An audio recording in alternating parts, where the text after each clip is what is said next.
He's awake. He's risen. He's been dead for 300 years, and now he's come back to life. He's alive and all his organs are functioning. Why did he sleep so long? He's a time traveler, were the thoughts swarming in his head. After many rebirths, he managed to find and activate the system. That's how he found his own way to become an emperor. Then he began to gather female disciples. They called him Master, Teacher, Master. The system informed him that he could go against the laws of nature and resurrect himself. That's when he recruited his 108 disciples. He did not think about the fact that he would have to wait for absolutely every one of his students to succeed. His big mistake was that he had too many of them. And now, 300 years later, he had finally waited for that day. Would someone be able to explain to him which one of his disciples had reached the Holy Realm? Who took 300 years to do that? The system retained the disciples' privacy rights. He asked the system when his penultimate disciple reached the Holy Kingdom. It turned out that no one was going to resurrect him at all. He decided, after he was resurrected, he would find him and teach him a lesson to feel the pain of 300 years of waiting. The young man said that the mister was amazing. Thanks to him, they were able to get there without loss. The young man offered to go and see what was out there. All three of them were feeling pretty good. The young man remarked that this excellent wood is the highest quality wood. It is the best material for making quality spiritual treasures and excellent magical tools. He noticed that they were interested in this coffin, noted that there was a special aura around this coffin. One of them even cried out. He felt something. The elder thought it was a real treasure. He wanted to open it on his own. As he came closer, the young man noticed that the coffin had already been opened. The other said he couldn't believe that the man in the coffin was dead. The supposed dead man reeked of vitality. Another claimed that he was dead, was definitely dead. This is the Supreme Emperor who died in his sleep on the eve of his birthday. They decided that someone must have put the treasure in his mouth to preserve his body. The old man said they just had to take it out. Suddenly the corpse opened its eyes. All the robbers were frightened and retreated. The young man, rising from the coffin, said of the tomb robbers that they were not very brave, but very cowardly. One of the robbers asked who he was and what he was doing here. The young man replied that this was his mausoleum, which was built for him. The young man thought, could he be the demon emperor? One of the robbers said that was impossible. The demon emperor died 300 years ago. Besides, a demon emperor can't look like a handsome young guy. The old man said that it wasn't an emperor. And don't let that cheeky guy fool us.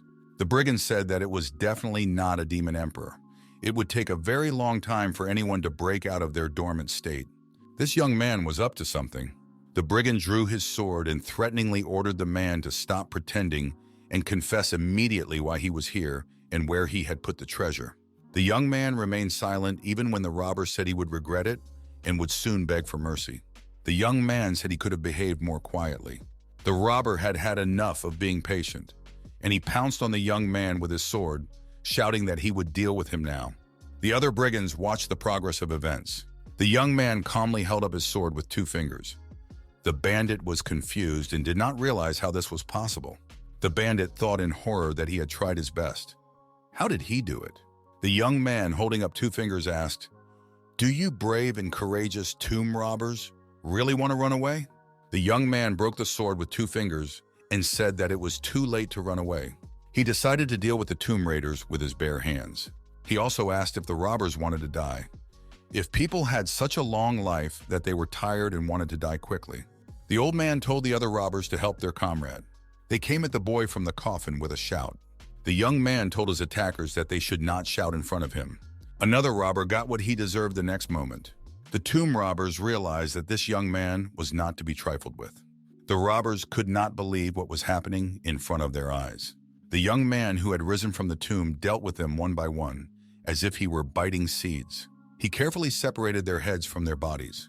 The surviving tomb raiders tried to keep it quiet. They tried to figure out who he really was and what the limit of his power was, if any. The resurrected dead man held the head of the robber in his hand. The young man, weeping, asked the Lord what he should do now. He didn't have very many options. The old man asked why he still did not run away. After all, compared to life, treasure was nothing. It was more important to stay alive. The old man thought that he was not going to be chased. The young man was in an indescribable rage. The old man was at the mercy of an incomprehensible man who had risen from his coffin. He realized that the end was near and was very frightened. The old man, lying on the ground, was surprised at this formation. The old man wondered, why is there a formation here? When he came, it was not here. Is this young man really that strong? It looks like he's half saint, the old man thought, and maybe even higher. Could he really be a supreme demon lord? The young man asked the old man if he really wanted to run away. One of the tomb raiders knelt down in front of the young man. He asked for forgiveness. He had been hired, and he had nothing against that coffin. He had no selfish thoughts at all. He was just following orders. The brigand thought, this is not a man, he is a ghost. The old man knelt down and begged. He begged to be spared and let go. He'll never come back here again. The young man said for the tomb robber to confess immediately where the people who built this tomb were. The old man cried and said that he had no idea who had built this tomb. The young man wondered, what was the point of him leaving them alive? The old man cried and said he didn't know anything, but he could tell him who to contact to find out. The young man listened carefully. The old man said that he should find a representative of an organization that was founded 200 years ago. For money, he will give out any information. They are very strong and knowledgeable people. The young man immediately understood that according to the old man's words, it is quite difficult to expand the organization to such an extent. The old man said he would help find these people, and he would be a loyal servant. The young man did not spare the old man and said that you in the next life, and he was not so greedy. Now it was his turn to reap a good harvest. The young man warned that he was coming to them. Commands are being given out in the house. We must send someone to deliver a message to La Yushan. Tell her 6 that the house is burned down. Tell her to come here first and get all the team members ready. Supreme Master, rank 36, Jin Fu. This time she wants everyone in the world to know about the scoundrels who dared to break into the tomb and its master. They must be punished. The servant said that the order would be carried out. The girl decided that the master could sleep in peace. She would make sure he could recover as soon as possible. There was a brisk trade going on in the city. The young man noticed that the city was busier and there were more people here. But he was upset. He hadn't eaten anything for hundreds of years. He was very hungry. The young man decided that before he could do business, he should have a good meal. The young man offered a few coins to a passerby if he would tell him which restaurant was considered the best in town. The young man said that this place is called Haishan Lao. It is the best place. They have excellent cuisine. The passerby told him how to get there. The young man saw a long queue for this restaurant. The guy was very excited. Haishan Lao, it's the local McDonald's. It's great to be back on Earth. The place was fun. Everyone was saying that the town was now prosperous thanks to the chef. Except now the chef is in the Holy Kingdom and she doesn't have time to walk around town. They say she has a charming face, but no one has ever seen her alive. The young man wanted to sell the young man some new weapons. They have different ones. The young man began to remember that he had a student who was a very good cook. This must be her place. As a teacher, he should appreciate what her descendants had achieved. The young man found himself in a restaurant and decided to study the local menu. He asked the waiter to bring him a soup called Buddha jumping over the wall. He saw a young man and 2 pretty girls at a neighboring table ordering the same dish. This young man said that this dish cost 10,000 gold coins. In this city, no one could afford such a dish except rich people like him. The girls were very happy to have joined Mr. Pan today. The young man was told that according to the rules of the place, he had to pay for the dish first and asked whether he would pay with spirit stones or gold coins. The young man decided to pay with stones. He asked to keep the change for his tea. The waiter looked and said that they were spirit stones. He immediately called the young man a dear guest. Everyone began to discuss the new guest. Is he more influential than Mr. Pan? He gave as many as 5 spirit stones for the soup. Mr. Pan overheard this conversation. He didn't like it very much. The waiter brought Mr. Pan the soup and said that it should be eaten very slowly. Mr. Pan stated that this soup was not only delicious but also healthy. It could increase one's cultivation level. The girls could barely restrain themselves from tasting it. The young man smelled his soup and thought about what it would taste like. After all, this was a dish for the most powerful people on Earth, such as people like him. The young man tasted it, and he didn't like it. He banged his fist loudly on the table. At that time, Mr. Pan was feeding his girlfriend this soup from a spoon. The young man jumped up from his seat and shouted, "Who cooked this dish? Is this food for humans? This is food for pigs." Mr. Pan got angry. After all, he had ordered the same soup too. The girls told him not to interfere. It's not worth it. Mr. Pan approached the young man and said that a loser like him was incapable of understanding the special flavor of this dish. The young man said that this dish was meant for losers like Mr. Pan. Mr. Pan was very indignant. He didn't consider himself a loser. The waiter said that this dish was prepared by their chef. The young man said to get the chef here. Mr. Pan sneered, "Let's get the chef here. That old-fashioned turtle will take it back." Chef Dong Lu came over. He was rank 6. The chef asked what the young man had against his soup. Mr. Pan stated that it was about to be a very interesting show. The chef would not forgive such a thing. The establishment was already discussing that young man had lost his mind. He dared to make a remark at Haishan Lao. Everyone thought he was very daring. The chef, still very reserved, asked to be told what the young man was not satisfied with in his dish. The young man explained to the chef that all the ingredients in this soup should have been dried for 49 days so that they would impart maximum flavor. Instead, fresh vegetables were put into the soup. The young man asked what the chef's qualifications were. The chef blushed with embarrassment and wondered how he knew all this. The young man continued, "The ribs couldn't be baked properly. The fish jelly wasn't cooked well. It was cooked too much, making the meat too tough. Because of the wrong temperature, there's very little juice. Your dish is a complete failure." The chef thought the visitor knew more about food than the master. The young man asked if this is your best dish. Mr. Pan still couldn't calm down. He couldn't understand how this young man could make a remark to a dish that the chef had prepared. The chef fell on his knees in front of the visitor and called him a great elder. He tearfully began to apologize and said he was going to work at McDonald's. Mr. Pan and his girlfriends were shocked by what they saw. Mr. Pan asked the cook why he worshipped the young man. The same said that the cook was a bad cook. The cook stated that everything the man said was true, and he is indeed a bad cook. Mr. Pan was outraged. Could it be that his favorite order is a total failure? The young man asked Mr. Pan, maybe it's because he likes to eat in only lame dishes. Mr. Pan cringed at what he heard. The young man repeated, apparently Mr. Pan likes to eat bad food. Mr. Pan boiled with anger. Now everyone will know how formidable he is, and his interlocutor would have to die. The young man tried to control himself, but he failed. He nailed Mr. Pan's head to the dining room table with a slight movement of his hand. He no longer seemed very formidable. All Mr. Pan could see was the table shattering into splinters as it came into contact with his forehead. The young man turned into a formidable demon and asked why this Mr. Pan was so bold. Everyone in the neighborhood wondered why this young man dared to anger the Scarlet Sun Sect disciple. He must have had enough of life. The young man asked why Mr. Pan was so weak. Is this the best he can do? Spitting splinters out of his mouth, Mr. Pan asked to be let go. Otherwise, he would kill the young man. The young man replied that he would love to see that happen, squeezing Mr. Pan's head even harder. After this, Mr. Pan was thrown into the street. Everyone on the street, seeing this, decided that this restaurant would have a problem with the Scarlet Sun Sect. Mr. Pan wasn't feeling well. The soup didn't do him any good. A young man came out, looked at Mr. Pan, and said he was weak. The chef thought that this young man had great concentration of strength. He defeated Master Pan, who was at the last stage in the deep realm, with only one move. The chef stated that the young man would now be in trouble. The one replied to him that there was nothing to fear. He had merely reset Mr. Pan's cultivation level to 0, keeping him alive. The passerby said that it was better to die than to lose all his power. The chef said the young man had better hurry up. He's attracted too much attention. It might not end well. Chef also explained that the Scarlet Sun Sect was the highest power in the city. The master of their sect broke through to the Holy Emperor realm 100 years ago. A young man had offended their master disciple. The young man asked if there was a town nearby where he could take refuge, and he was still hungry. The fat man wondered why the young man was so calm.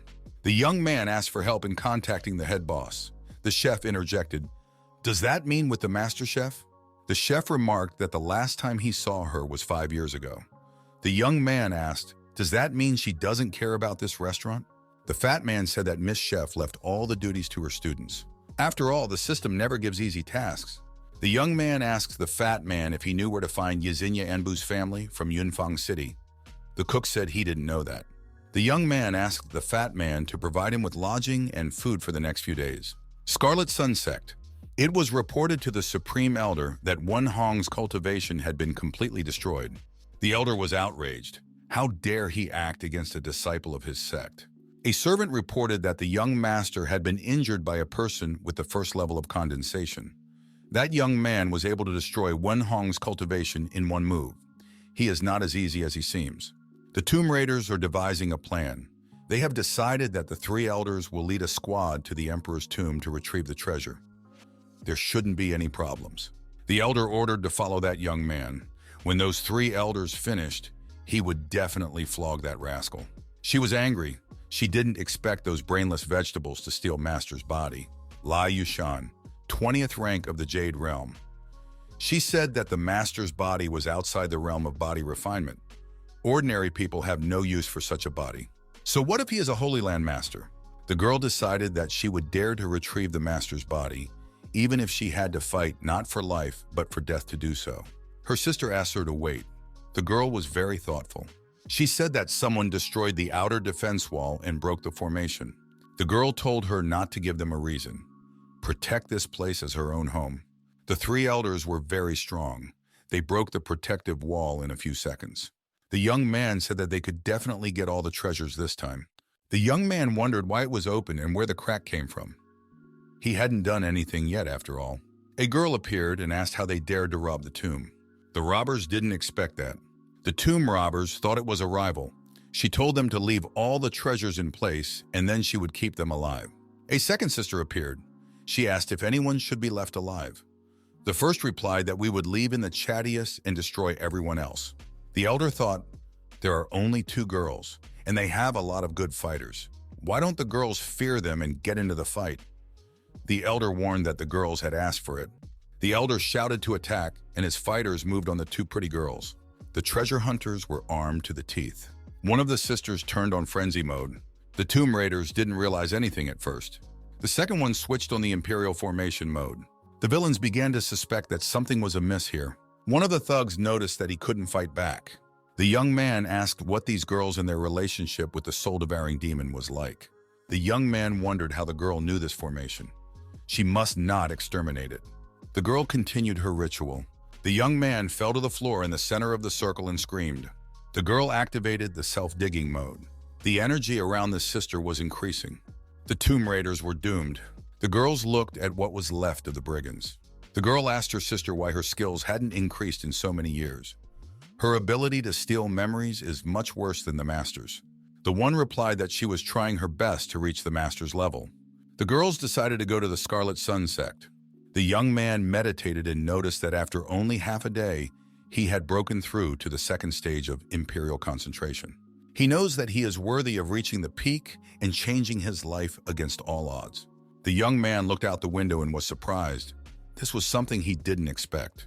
He went outside and asked the fat man why it was so noisy. He said that many people in the town were talking about a huge flying sky ship, the size of a mountain. The young man wondered what it could be. Everyone was going to go and see this ship that no one had ever seen before. The fat man asked the older man to take him along. Fatty looked at the young man and was surprised. He was at the first level of Imperial concentration. How could he reach that level in just one day? Everyone looked down at the ship from below and thought it was the Arkwinding. The young man immediately realized that this ship belonged to Lai Yushan, a rank 20 disciple. The fatty said that the Scarlet Sun Sect was under the ship. Maybe the ship is heading there. The ship went to land. The girl called for the master of the Scarlet Sun Sect to come out to fight. A girl with a sword in her hands came out of the ship and headed to the Scarlet Sun Sect. Everyone thought she wanted to die. No one went out to fight against the Scarlet Sun Sect. And he also realized that he had found his first disciple. The young man and his assistant approached the Scarlet Sun Sect. The master thought about why his disciple chose to conflict with the sect. She never thought that the Scarlet Sun Sect would reach the tomb of the Night Emperor. 13 times in these 2 years. And each time, it happened more frequently. She decided that the disappearance of the master's body had a definite connection to them. An elder came out against the girl and said that she had no right to call the patriarch by name. An elder of the Scarlet Sun Sect. He heard that this great elder had broken through to the 8th level of the Saint Realm. He could cut through river mountains with a careless strike of his energy sword. That was why he wanted to see the Great Elder in person. Told him not to be in a hurry to die. It wasn't his turn. The Elder frantically swung and was about to make a strike. The girl realized that such a blow would not hurt her. The Elder closed his eyes and realized that this was an amazing power. He thought that maybe she had the power of the Holy Realm. He decided that if he continued, it might not end well for him. A powerful explosion rang out in the sky above the Sect. The flash illuminated the surroundings. The girl decided that the Elder wanted to escape. She said that it wouldn't be easy to do so. The Elder realized that he was being overtaken. He could not escape. Everyone around them was surprised that a great Elder at the 8th level of the Holy Realm was actually defeated. Who is this girl? The Elder asked what kind of powerful person dared to come to his Scarlet Sun sect and cause trouble for him. What had brought her here? The girl demanded that everything that was stolen from the Emperor's tomb be given back to her. Otherwise, she would be forced to use force. The girl swung her deadly sword. She showed how fierce her sword was and what she could do with it. The Patriarch told her not to forget. This is the Scarlet Sun sect. Auxiliary path, it's an alternate branch of cultivation that involves the use of life skills. The Patriarch decided if he destroyed her, the disciple of the Demon Emperor, people would rave about him. The girl sighed and said, let him just try.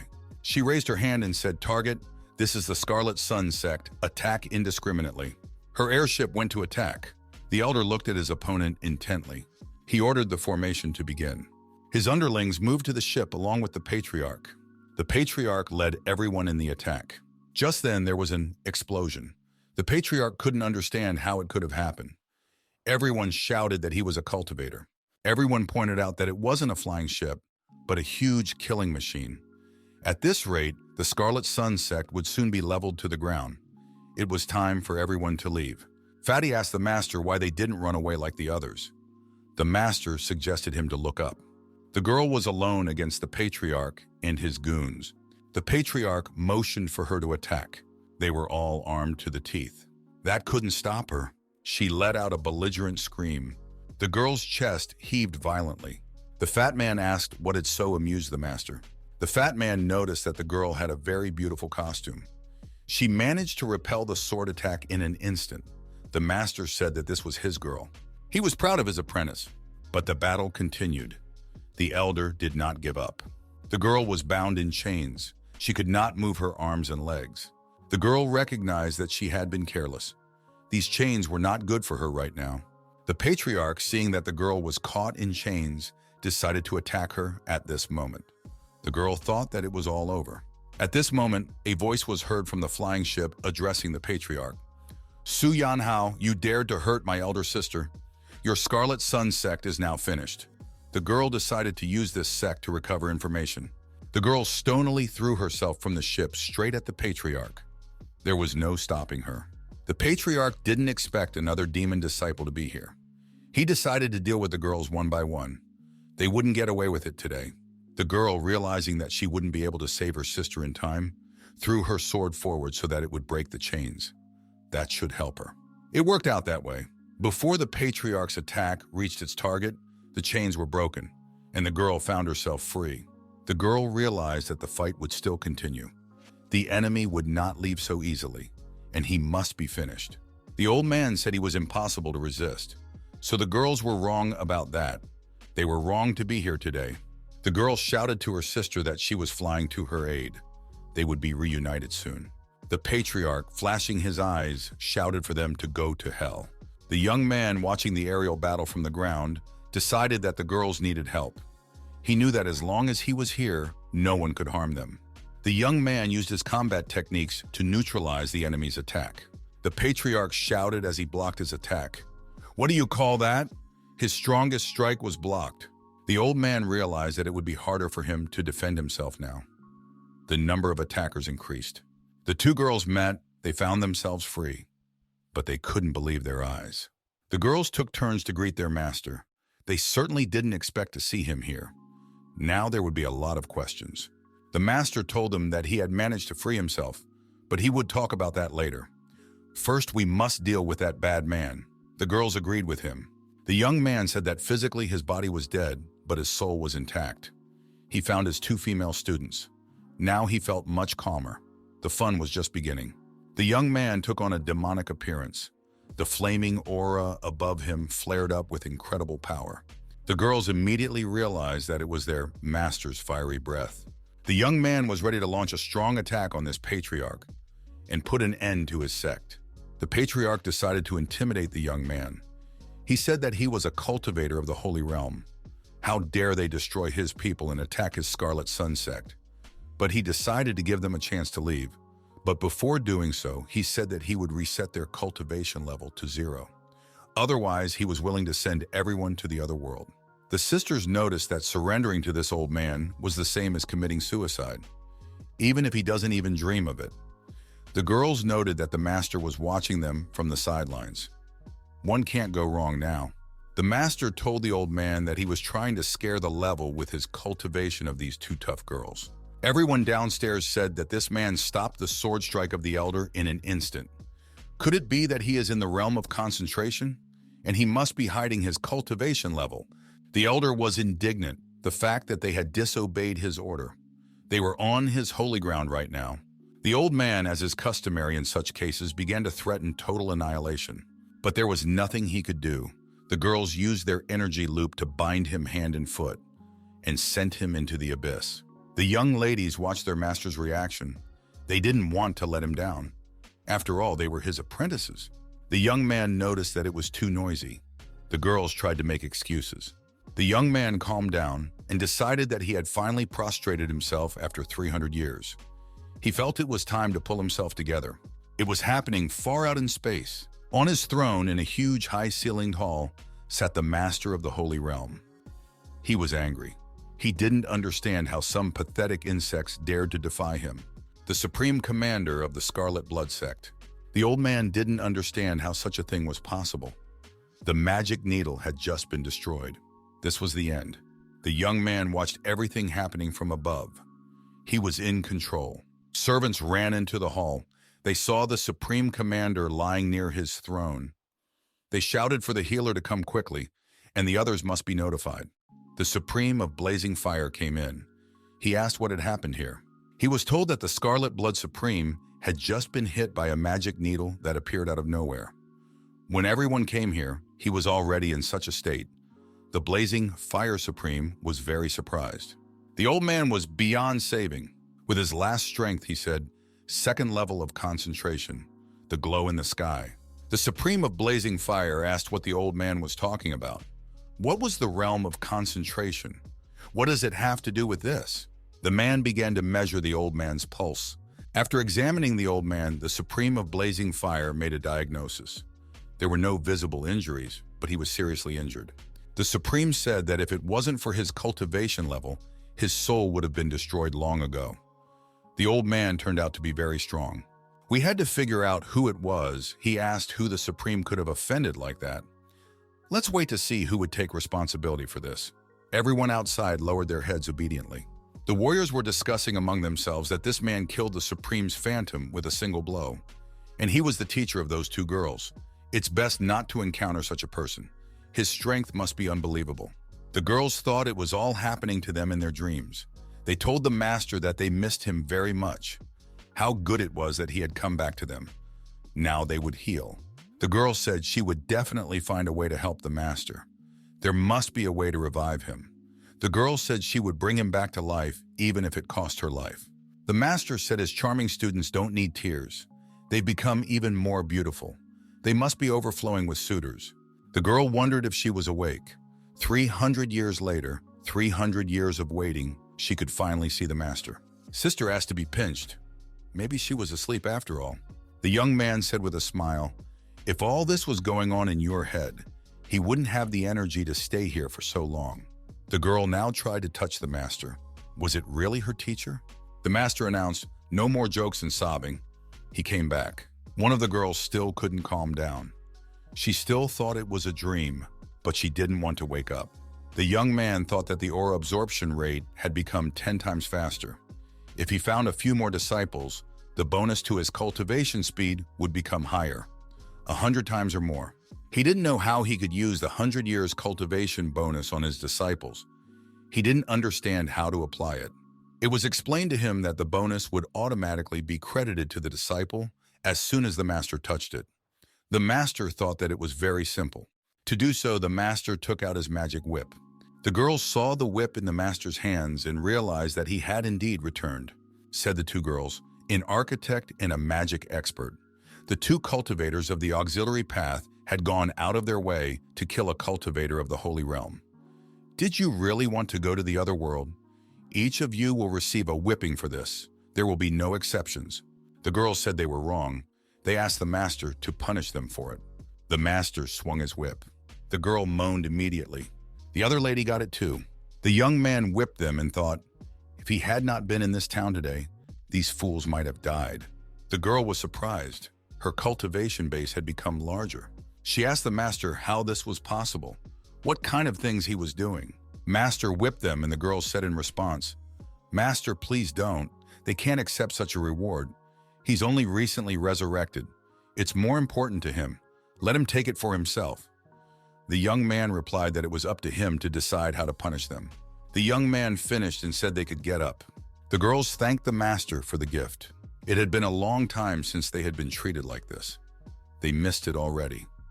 The master decided that he needed to find more apprentices.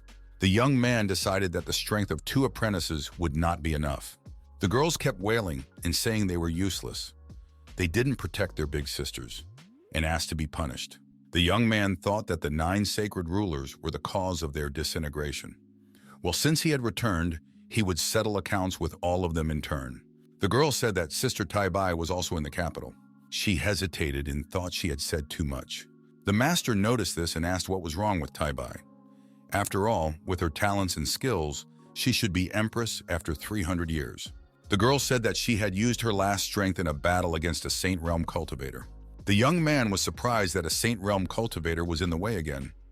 Where is this sister now? Asked the young man. The sisters told her address. Our sister can be found there. The young man stated that he had originally wanted to leave them here for a couple of days to practice. Now he sees that this is not necessary, and said that the 3 of them were all going to go get their sister. 3 days later, the master was in the sky ship. He noticed that he had only broken through 5 realms higher in 3 days. This was too slow for him. The young man decided that he needed to train harder. The girls watching him decided that the master was overworking himself very much. It takes ordinary people a year to break through 1 realm higher. The young man decided that if he continued with increased enthusiasm, he would break through to the mirror realm very soon. The whole Trinity flew after his sister in the airship. The young man knew that when the time came, new possibilities would unfold before him. 3 days passes. The young men arrived in a new city. The young man asked to tell them all about the Taibai sword mansion. The servant asked, would you like to participate in the martial arts conference at the Taibai sword mansion? The master was surprised. Would there really be a conference held here? The servant explained that the owner of the Taibai sword mansion had been injured for a long time. From that, her strength was becoming less and less. He heard that there was almost nothing left of her cultivation base. Therefore, she now spends every day with wine. She is now in a state of deep inebriation. She has exchanged family heirlooms for alcohol. In the old days, the Taibai sword mansion was prosperous. Many fighters came here from all over the world just to learn swordsmanship. The girl was surprised and upset about what happened to her 4th sister. The master tried to calm her down. She apologized and said that she had behaved recklessly. The young man said that he understood what caused this to happen to Taibai. But as I'm a teacher, he has to talk some sense into her, so he has to come up with a plan. Taibai's sword mansion. There's a queue of people offering wine. A servant checks the quality of the product and decides to take it or reject it. A hooded stranger approached the receiver. His face was hidden. Everyone was surprised that the stranger was going to sell this small bottle of wine for 5 spirit stones. From the outside, the bottle looked luxurious. It must have extraordinary wine in it. Everyone decided that this guy had no problem with trading. Seeing this wine, the servant was very excited. It was a very valuable product. The young man told the servant to relax. It wasn't that simple. The young man poured from the bottle and said that a small portion of this wine would be enough because it was a very precious drink. The servant wondered if 1 small cup would be enough. So it is that good. The old man knew from the smell from the bowl that he had not made a mistake. The mistress would love it. The servant remarked that it was a very marvelous aroma. Every man should taste this wine at least once in his life. It's worth it. The young man said he had a small request. Could the servant please give a few words to his master? The servant agreed and said he was listening carefully. The young man read 2 passages from the poem. He asked the servant to pass it on verbatim. The servant said it was no problem. He would take it to his mistress. One of the students cried and said she wanted to taste the wine too. Maybe this is her chance. The second student also cried and said she wouldn't mind taking a sip. The master said that if they asked again, they would get a kick in the heel. So they entertained themselves. The girl danced among the mirrors, holding a sword in her hand. The master was lying on the bed, drinking the rest of the wine. They had a good time the night before. The girl said that the master had been drinking for many days. She should stop. The master replied that Shanair is too young and it is difficult for her to understand. The master said that Shanair just fenced beautifully, but she should pay more attention to the inertia of the sword. The body should move with the sword as if they were one. The girl noted that the master was drinking because of the 300th anniversary of her teacher's death. Now it was clear why she wouldn't let alcohol out of her hands. The master told the girl to take a break. They would continue after a while. For now, it was time for a drink. The apprentice said, "Yes, master." The servant came and said the wine had arrived. There was very little wine. The girl asked why there was so little wine today. She jumped up and quickly took what he had brought from the seller's hands. The girl needed it now. The girl looked at the wine and said that it was a special product. It was of the level of immortals. The master began to dream. Tears flowed from her eyes. As she took a sip of this drink, she thought that maybe one sip of this wine would allow her to see the master again.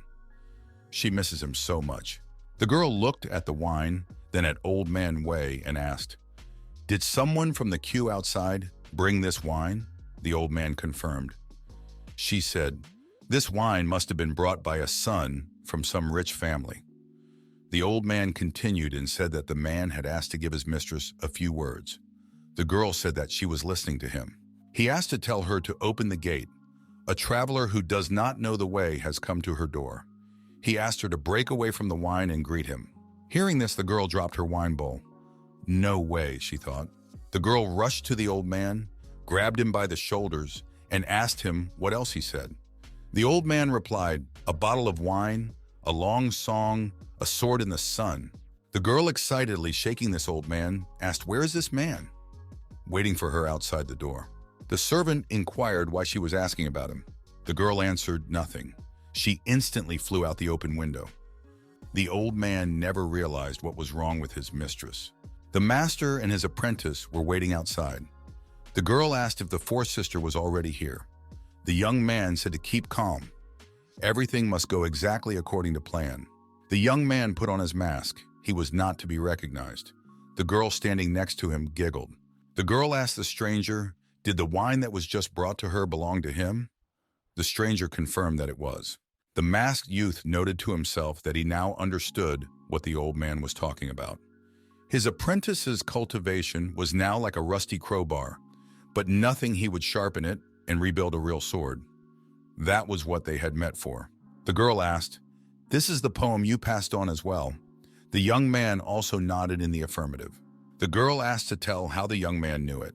After a long separation, all three of them studied each other.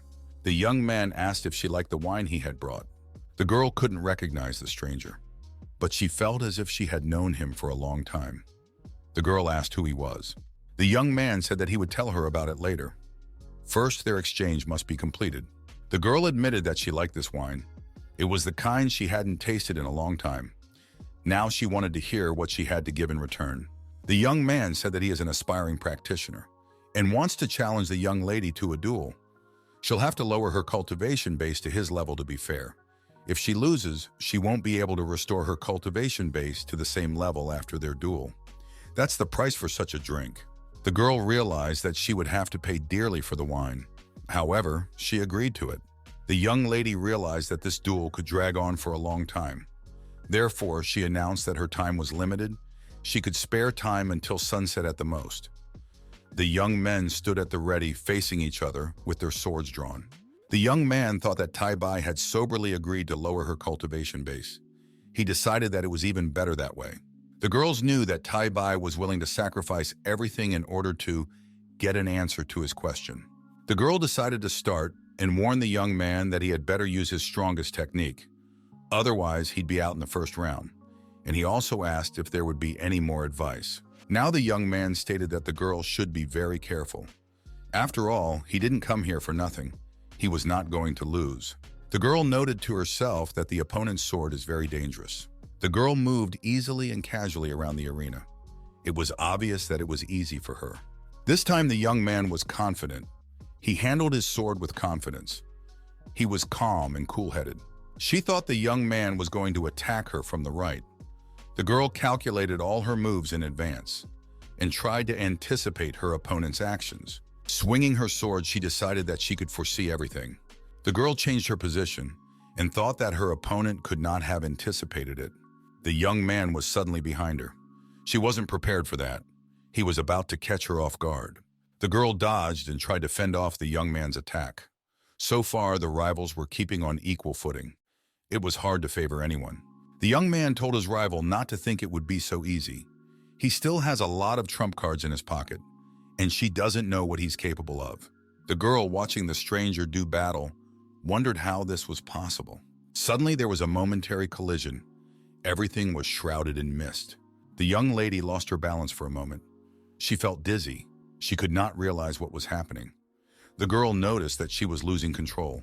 The sisters, watching the fight from the sidelines, said that not underestimating your enemy on the battlefield is rule number 1. The fourth sister lost in the first round. It was only natural. After all, the master's strength hadn't decreased, not like the sisters. The girl said that she had underestimated her opponent's abilities and suggested continuing. The girl thought to herself that she had underestimated the enemy for nothing. This would be a lesson to her. Next time, she would not be so easy to defeat. The girl decided to apply the Blue Lotus technique, the second style of fighting. She thought that it would help her in this fight. The girls knew that the Blue Lotus technique was fourth elder sister's strongest technique. They saw that the stakes in the fight were increasing.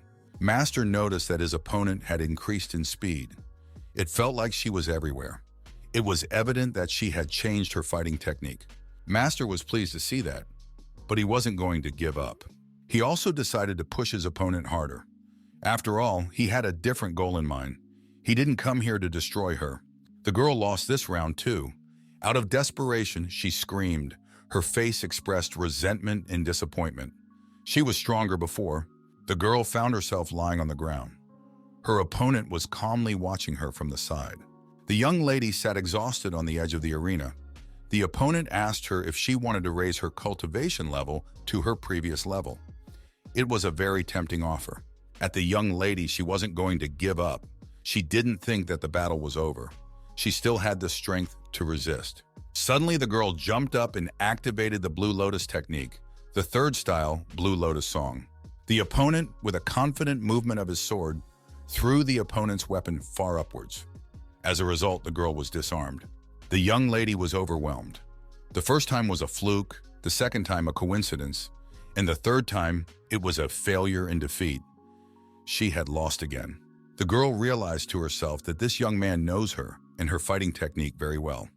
He sees her every move, every strike. He can calculate all her attacks. Who is he anyway? The young man said if she wanted to know who he was, and he ordered his students to activate the trap. Immediately, the girl decided to do the master's bidding. The defeated lady, before she knew it. It all happened very quickly. She was depressed, upset. The girl couldn't believe she'd been caught. How could she be in such a trap? The young lady was very anxious, her cultivation base rapidly dropping downwards. What on earth was going on? How could this be possible? The young lady was hysterical. The day was no longer languid. In front of the defeated girl stood a stranger and his 2 female disciples. This did not bode well. The girl now realized that it had been a trap from the start. The wine had seemed very tempting to her. And now, first the stranger used lines of poetry to rub her trust in. Then he asked her to suppress her cultivation base, to reduce her abilities. And finally, he decided to capture her. I wonder what will follow. At that moment, the girl's student ran into the arena. She shouted for Chanieri to stay back. Seeing what was happening in the arena, Shania decided to protect her mistress. The young lady bared her sword and stood in defense of her mistress. Her eyes were confident and determination. Her mistress called her name once more. Her eyes glittered with hatred. The fourth apprentice was defeated, unable to move. At this time, Shania tried to protect her and stepped out against the stranger and his female students. The stranger pointed out that being in death, the girl wanted to protect someone else. The stranger said it seemed very touching. But none of it matters, and it's useless. They will all die today. The girl was furious. She was ready to tear and throw. She shouted, "Just because a stranger stole her power doesn't mean he has the right to do whatever he wants." The girl gathered all her will into a fist, mobilized all her strength, and tried to free herself from the trap the stranger had set for her. The sisters watching this decided that the master had overreacted. They felt as if the fourth sister was going to fight him to the death. After all, this should have originally looked like an ordinary sparring match. In any case, they must trust the master and not make any unnecessary movements. Only giggling is allowed. The girl became like an enraged beast. There was no force that could stop her. The unbelievable happened. Her cultivation base began to increase, and she began to move faster than before. The stranger decided to stop all of this. He decided to confront his opponent, and he tried to strike with a swing. Their fists collided. It was a confrontation of two energies. Despite her weakness, the master saw that he hadn't trained her for nothing before. It was still the same student of his. Still, it was still a mystery to the master. Her cultivation base had been lowered after she was trapped. How come she started moving faster than before? In order to put an end to all of this, the young man executed a left hook. The girl's head snapped back. It was already like boxing. The girl was knocked sideways. She got a man's punch. The young lady couldn't understand why her opponent was breaking through her defense so easily. It happened every time she tried to attack him or defend herself. The opponent asked why she thought she was strong. After all, she can't even protect her loved ones. How did she get to this point? The stranger asked who her teacher was and what he taught her, why she had forgotten everything. The young man asked her why she had become like this. Was it all her teacher's fault? The words made the girl's mind reel. She couldn't put up with what she heard. The girl broke her defenses and soared to the heavens. Nothing could stop her now. The young man decided that he was close to his goal. The young lady was furious and declared that he could insult her all he wanted, but he had no right to say anything bad about her teacher. Now she would destroy him. The young man decided that now almost everything was ready. The sword has been sharpened, chiseled, the alteration half completed. The next step would be to temper it. The young man commanded the system to retrieve the Xuanyuan sword. The opponent coolly and expertly waited for the developments next. The elder noted that a treasure seemed to have appeared in the Taibai sword mansion. The young man noted that a good battle was always a real treasure. The other elder offered to take a look. He couldn't afford for the common people to catch this battle any faster than they did. They haven't seen something like this in 100 years, and one cannot miss a chance like this. The young lady, overcoming her fatigue, decided to make a final end of the stranger. She could ask no offense to him. Her gaze expressed confidence and determination. The girl decided that this fight would be not for life, but for death. For her teacher, she was ready to sacrifice everything. From this angle, it was obvious that the girl was looking at the sun, not excluding that this was the last time. But she was confident in herself. The young lady called out to her sister for help. She decided that she couldn't just die like that. After all, she had to take care of Shania. And she would also like to see the rest of the sisters and find her teacher. The sisters took Shania with them. She fiercely resisted and didn't want to go with them. Tears were in the girl's eyes. The girl declared that she wasn't done with him yet. She rushed with her sword towards her rival, but she was blocked by one of the sisters. It was very sudden, the speed was great. The girl realized she couldn't stop in time, and she was being carried forward by inertia. At the last moment, before her eyes, she saw her sister's outstanding property. There was an embarrassment. The girl's face went right into her rival's chest. It was a sight to behold. The sister, with dignity and with her head held high, withstood the collision with her rival. The girl came to her senses and bounced away from her sister in embarrassment. The master and his apprentice stood there with their heads lowered. They were not pleased to see the girl in such a state. The girl looked at the master and his students and did not know what to say to them. It was all so unexpected. The young lady also lowered her head. The moment of silence dragged on. Something had to be done about it. The girl decided to interrupt the lingering silence and step closer to the masked stranger. The master said her sister drinks all day long. She's depressed. She doesn't show it.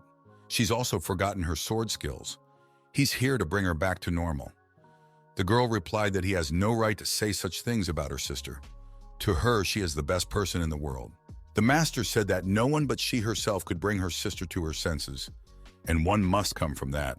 The girl was trying to figure out who this guy was, why he talked so much, and what he had done to her sister, whether she would be okay. The young man explained that she couldn't die. If it was possible to take control of that sword, it would turn out to be a huge success for her. The elders from above were watching the situation on the battlefield. They hadn't seen something like this in a long time. The girl saw them and remembered who they were. They were the owner of Dragon Candle Villa, the patriarch of the Chang Sun family, and the master of the Thick Sky Sect. These people are all powerful, and they are all in the realm of saints. So what can she do against them? Her sister hadn't woken up yet. This guy was the one the girl had the most questions about. She didn't know who he was, but at the same time he seemed like an old acquaintance. She didn't understand how these people upstairs could remain so calm because the girl's strength was not enough to resist them. Watching from above, the elders thought it must be the owner of the Taibai sword mansion. It seemed to them that she was processing some valuable treasure. Another elder said it wasn't her, because he had seen her cultivation soar from the 7th level of the Saint realm to the Divine realm. The Thick Sky Sect master was surprised. He said that was a great speed. This sword must be the treasure. The interlocutor replied to him, if he had such a treasure, he would make his way to the imperial throne. They decided that they should prevent her and take this treasure. The other elder berated him. How could he forget about the oddities of the Taibai sword mansion?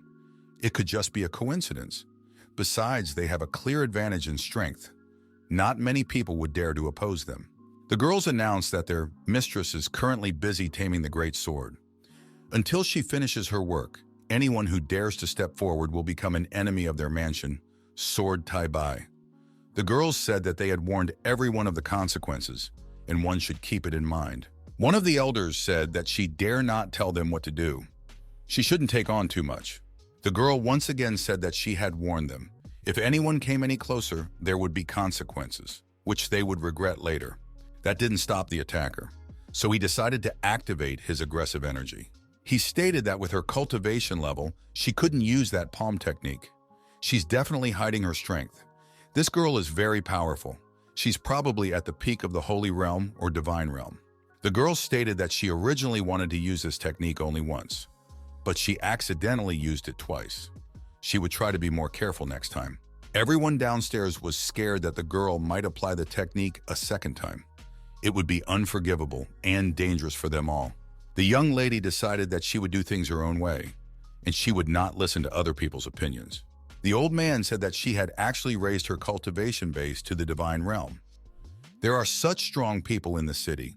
If she makes another breakthrough, she will enter the legendary Divine Realm. The girl's eyes were glowing with exertion. She was determined to fulfill her will. Her sister tried to stop her. She was worried about the girl's condition, but she was already on edge. The girl felt a surge of strength. She realized that it would be hard to stop her.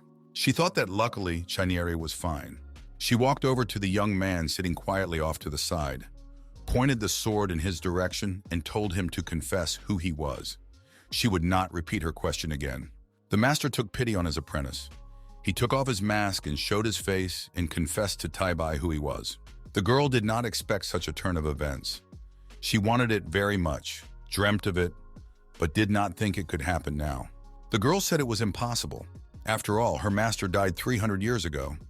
Besides, the young man had the 7th level of the realm of concentration, and the master couldn't even break through to the body recycling realm. This doesn't make sense. To make it more convincing and to provide proof, the master pulled out a whip. The girl recognized it. It was the same whip. She couldn't be mistaken. Every inch of her body remembered it. There were many things that bound them together. The other students appeared. They greeted the fourth sister and said they hadn't seen her in a long time. They congratulated her on her breakthrough. The girls explained that the master wanted to teach her a lesson. Therefore, they did not interfere. The girl knelt before the young man and said that the student Taibai welcomed her master.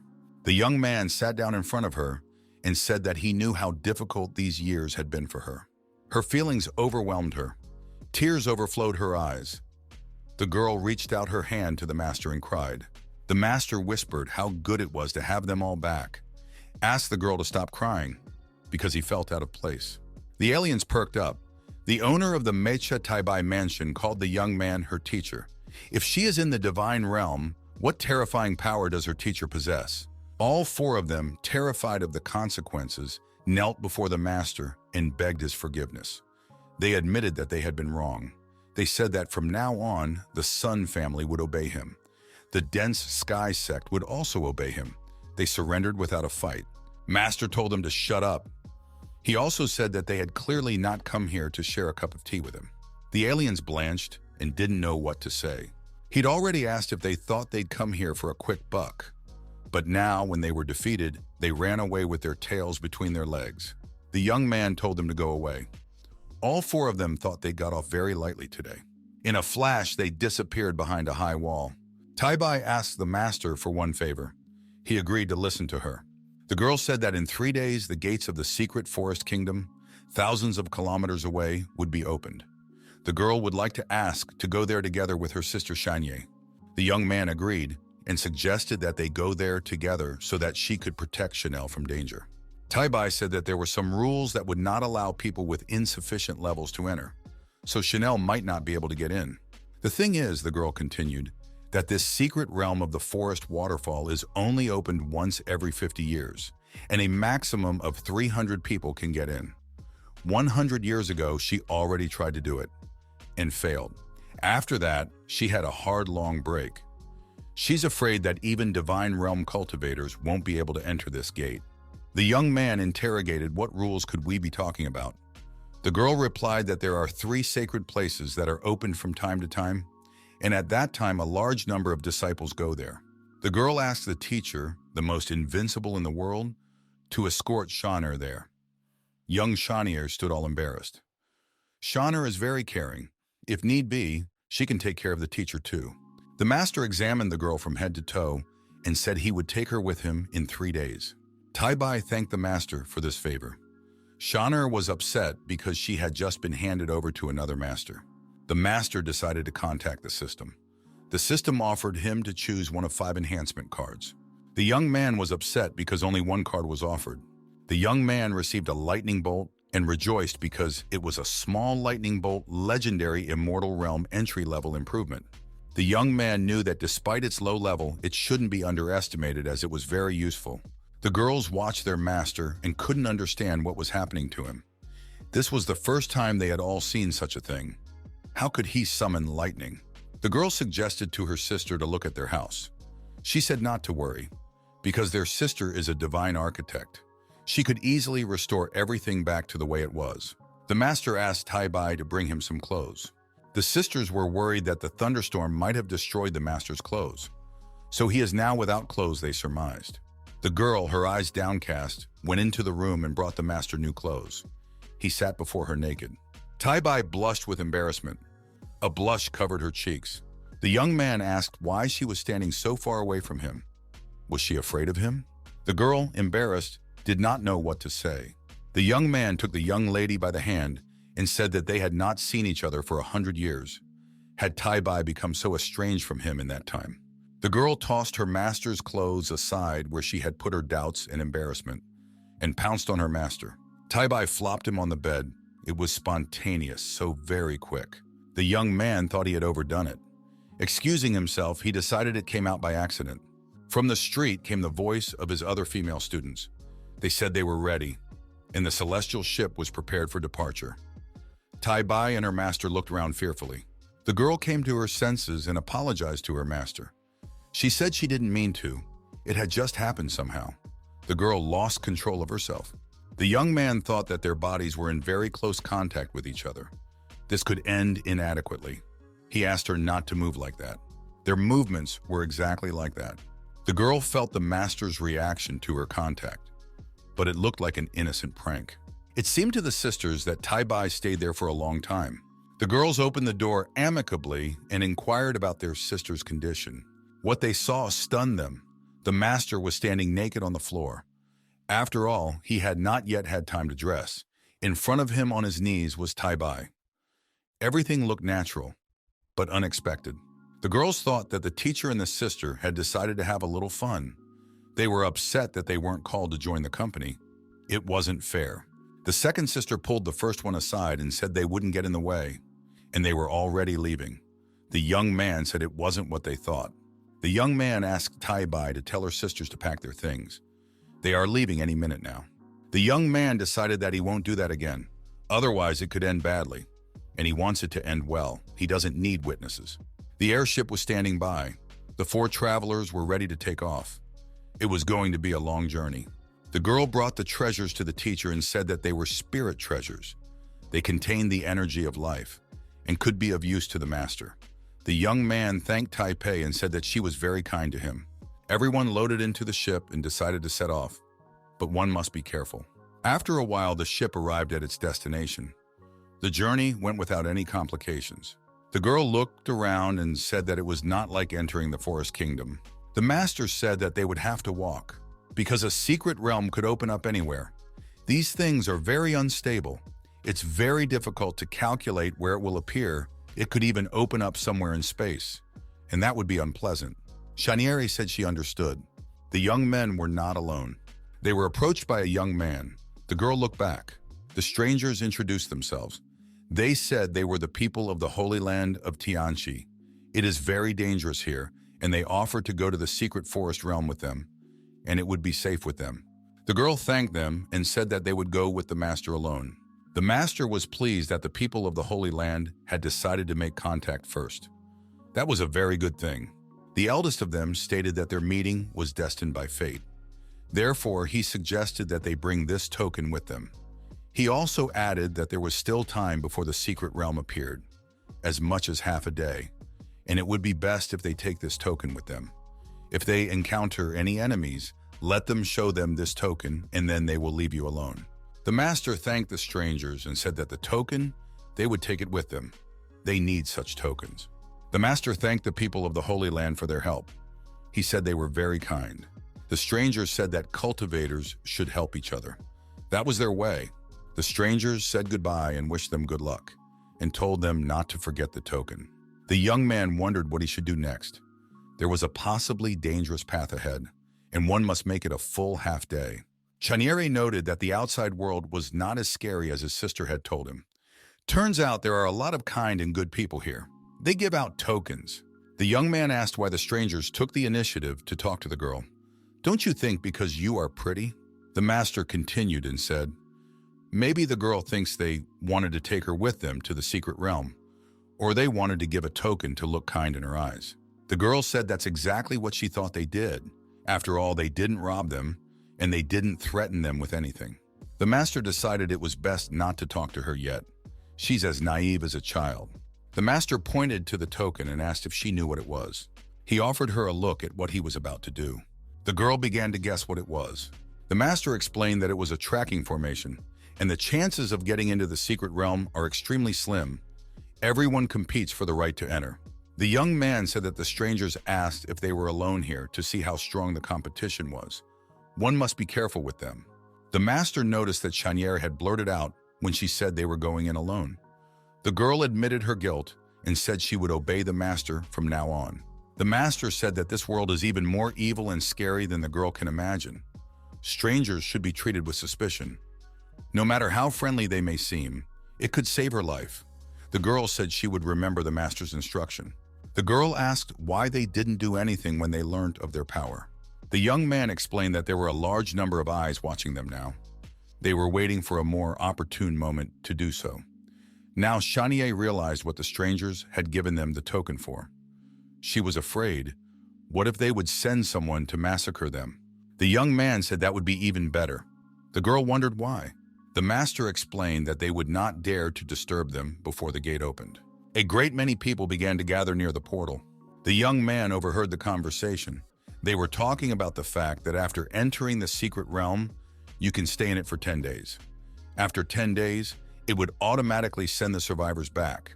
Also remember that after this period, those who have tokens of the secret realm will receive different rewards of different levels.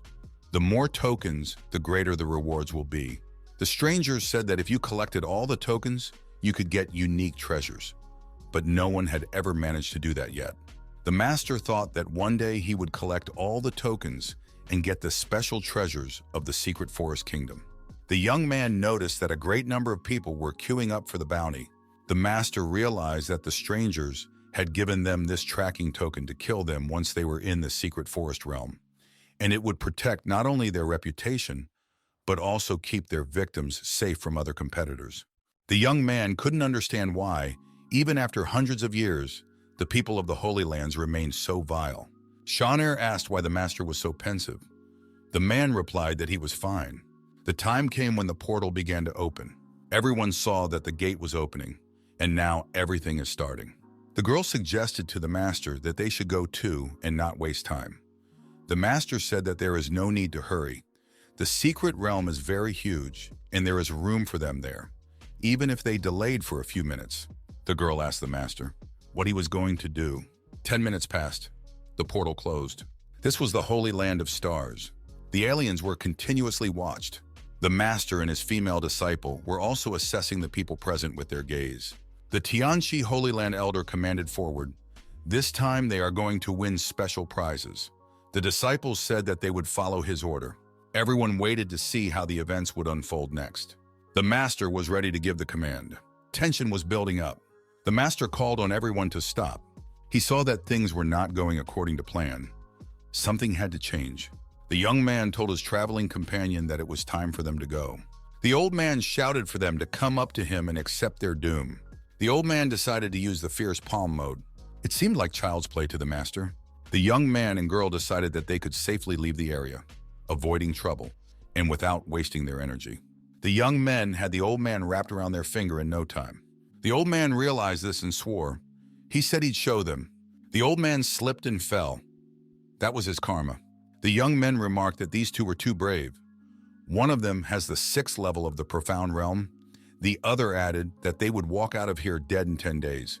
Everyone questioned who they were. It had been over 100 years since no one had taken the upper hand over their sect. The young man owed the elder that he had seen these two men some time ago, and he told the elder how he had handed them the token, and how they accepted the token and thanked him. That means they have the token in their hands. The young man confessed that he never intended to hide anything from his master. A few tokens flew to the side. The elder handed out the tokens to his subordinates. He explained that it was a jade map and it had the footprints of those two daredevils on it. The girl told Elder Yang not to get angry. She would order her disciples bring the dead bodies of those two brazen men. Elder was very angry and told everyone to get lost. The master decided if they dared to get out, he would tear them to pieces. Shanair couldn't believe that her master not only killed the elite disciples of the Holy Lands and took their tokens, but also provoked their mentor. The master asked if she was afraid. The girl replied that she was not afraid of anything with such a master. Now she was fully confident in the success of their mission. The master said that these people from the Holy Lands were not worth their time. The girl objected because they had already dealt with the people of the Holy Lands before they came here. The girl asked, what will they do when they get out? After all, these people will cause them problems. The young man said that those people had themselves to blame. They provoked him. Besides, there are only a few people in the divine realm among them. Shanair had nothing to worry about. The girl thought that master said as if it was some trifle about a few people of the divine realm. The master's word always shocked her. On the way, the young men came across a snake. It was obscenely large. The girl was frightened and huddled closer to the master. The master knew that the heart-piercing snake possessed triple-level venom. In addition to that, it has a very fast traveling speed. The master said that the girl with her cultivation level could easily overpower this snake. The girl admitted that she was afraid of snakes. However, the master gave her the first task. She must straighten out this snake, otherwise he will leave the girl here, at the mercy of this snake. The girl took offense that the master was leaving her for difficult tasks. The girl said that the master is very kind and fair. He always takes care of his students. The young man replied that this would not help her. The snake would have to be killed anyway. The young lady tried to set herself up that it was just a worthless snake, and she could easily deal with it. The snake opened its huge mouth, showing its huge poisonous fangs. The girl now thought that the snake was not completely worthless. Chanieri jumped on the master and began to scream violently in fear. The girl pressed her breast against the young man's cheek. It was a special such maneuver. He did not expect it. The young man lowered the girl to the ground and asked why she was hiding. He also explained that her strength was enough to handle this snake, and the snake is not as strong as it looks, and the girl is stronger than she looks. Before going into battle, the master warned the girl to be careful. If the snake grabs her, she won't be able to escape from it. The girl tuned up for the fight, took out her sharp sword, and decided that this time she would show her fighting style and show herself at her best. For the master to mark it, a fearsome snake tried to attack the young lady. The girl decided to apply the first fighting style and activated the pink lotus technique. It partially helped her. The girl dodged the snake's throw and swung her sword. The snake's head was separated from its torso. It was done in one motion. Chanier stood obediently before her master. The task was done. The girl pronounced that she had killed the big snake all by herself, and she is so awesome. There was no limit to her delight. Her emotions were overflowing. In order not to interfere with the girl's handling of the snake, the master climbed prematurely onto the branch of a large tree. Now that the danger was over, the young man said to the girl not to be so narcissistic. Otherwise, he would teach her a lesson like his older sister Taibai. The girl was upset because her master was still harsh after all. She had dealt with that snake with her own strength. Chanier looked at this snake and something seemed suspicious to her. The master said that it seemed to be an ordinary snake, but this kind of monster has an enhanced survivability, more so than other beasts. It can bite off the head of an opponent in an instant. Therefore, one should be more careful with it. The girl thanked the master and said that she would remember it. It was very embarrassing for her. The young man extracted a red stone from the snake. The young man tossed this stone to the girl and told her to use it. The stone was in some kind of slimy liquid. The girl decided that this disgusting thing must contain a mysterious energy. The master noted that usually the monsters here didn't have a core. It must be a unique item of the secret forest realm. The young man said that Chanier would be able to extract spiritual power from it. The young lady tried to do something with the stone. After all, she needed spiritual power. The stone was placed into Chanier's inner energy. The young lady activated the transition from the 6th level of the profound realm to the 7th level. This was her breakthrough. Chanel told the master that she had made a breakthrough. She had managed to ascend from the 6th level to the 7th level of the profound realm with little effort. Master concluded that this was one of the treasures of the forest realm. Just as he had surmised, it allows one to increase one's cultivation base without hindrance. The girl thanked the master for the reward. Chanier thought that the master was favorable to her, since he was giving her such good things. We should return the favor. Suddenly, the young people heard a cry for help. It was coming from the forest. The master suggested that they go and see. The girl agreed, but said it could be a trap. The master said she had already killed one monster today. Now they should change the target. The young men entered the forest and heard cries for help even louder. There was a girl lying on the road in front of them. Chanier asked if the master was going to rescue her. The young man looked at the stranger suspiciously. What is she doing here alone in the forest? Suddenly, the girl jumped up and tried to attack the young men. She did it very spectacularly, but there was no result. The girl realized her mistake. She decided to change the tactics of her behavior. The girl went to the master and said that she did not expect that he seemed so handsome, but his heart was so stale. She asked if he had taken the tokens from Tianqi's men. The girl immediately realized that this blonde girl, an elite fighter from other Holy Lands. But Master had destroyed all of Tianqi's men. How was she able to find them? The young man realized that she was not alone here. They were surrounded. The young man wondered how long they were going to hide for. Did they really want to destroy them so badly? It was the strange blonde woman who declared that she was about to destroy them single-handedly. Her face began to blaze with anger. Chanier thought that she had managed to become inattentive. There was a whole group of people hiding here. and she hadn't noticed anything. Master told the girl not to think about it. Their cultivation base is much higher than yours. The fact that you didn't notice them is normal. Master added that hiding like cowardly chickens was the best they could do. The apprentice laughed and said that was exactly right. The raiders announced that the young men were finished. They would not get out of here alive. Anyone who dares to insult them must die. Master calmly asked Shanair if she knew the 9th pink lotus technique. The girl nodded affirmatively. At that moment, Shanair warned the master to be more careful. Danger on the right. The young man, with a slight movement of his hand, blocked the attack of the attackers. The sword girls didn't count on such defense. They were even a bit confused. They had to activate the fierce face option. It was intimidating. Master picked up Shanair and they easily jumped aside. The strange women's attack failed again. The master said that her sister had not taught her to use her powers to their full potential. They easily evaded the attackers who remained far below. The Tianchi sisters were not going to give up and decided to attack the young men in the air. They thought they would be able to get them there. The master told the girl that he would teach her a lesson today. He would show her the real lotus technique of the final stage. The master activated the last stage of the special ball technique. Now there will be a brilliant pink lotus dance, he said. The girls didn't understand anything. Wasn't this guy at the first level of the profound realm? A cultivator at or above the peak of the divine realm could make such a strike. It's not like we can't handle him. We're no match for him. Master made it clear that he was not to be trifled with. He hoped that these girls would realize and stop pursuing him, to avoid unnecessary casualties. The attackers didn't succeed. He had to finish them off. When the master and his apprentice landed, only wet, bloody spots were left of the attackers. The young man looked at the result of his work and said that was probably all. The master asked Shanair if she was scared. The girl was very pleased because she realized that the master still cared for her. The young lady said that she was not scared with everything as long as she was around the master.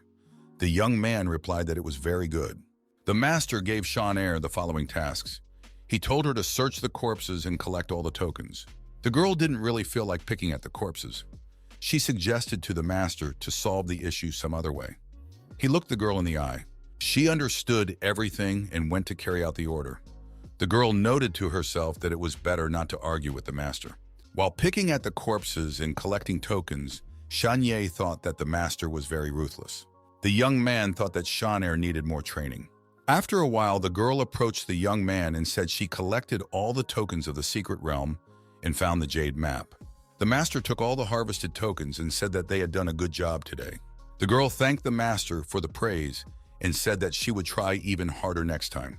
The young man announced that all the extra work would now be on Shanair and told her to keep trying. There was a misunderstanding between the young people. The girl wanted to explain everything, but the master did not want to listen to anything. The young man, looking at the jade map, noticed some green dots on it. He decided that the person who gave them the token had given the attackers marks with their location. He realized that they had a lot of tracking devices. The girl was outraged and said that those people had turned out to be unscrupulous, just as the master had foreseen. The master said it might help them in the future. And informed is armed. The young man had a good idea, and he told his rivals to pray before they got to them. The young man said that according to the green marker, their target was in this tall tree. It's actually a good hiding place. Everyone noticed the young men approaching and decided that they should be careful because this guy is very ferocious, but he probably won't be able to take everyone out at once. Somebody would survive, and that made them happy. The elder of them said that they should try not to destroy the bodies of the enemies, because the elder had asked them to bring them to him. They came and saw that the young men were not here, only the token. They began to fear that there might be an ambush.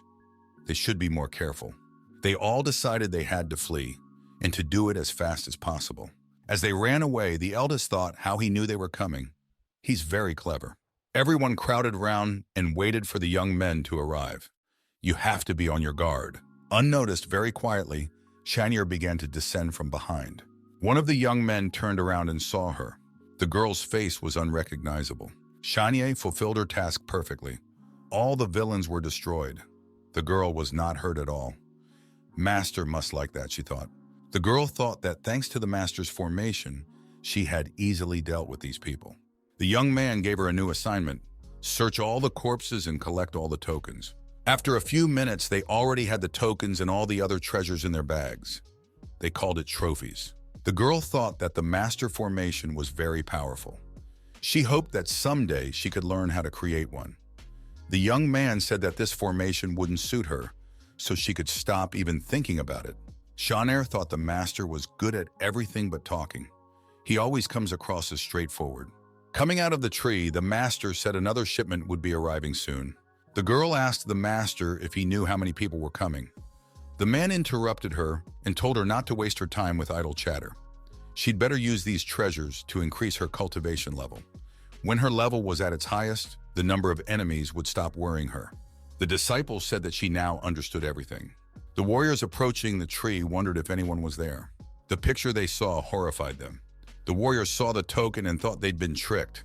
We should run away from here soon. The girl noticed that it was just like last time. They even say the same words. The master replied that it was all very boring. The master mundanely told the girl to go and deal with them.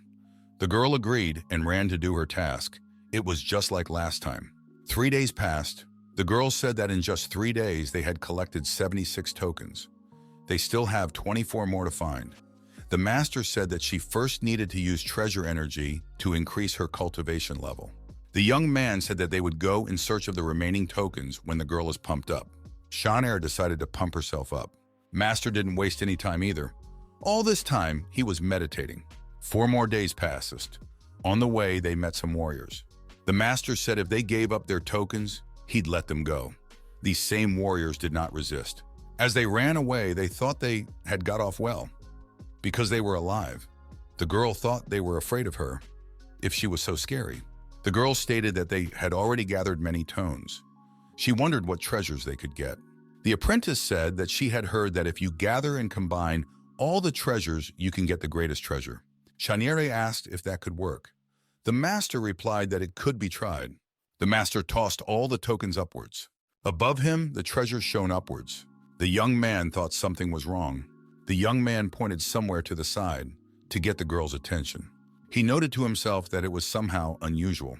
They went in the direction the master had pointed, deep into the forest. The girl tried to tread carefully.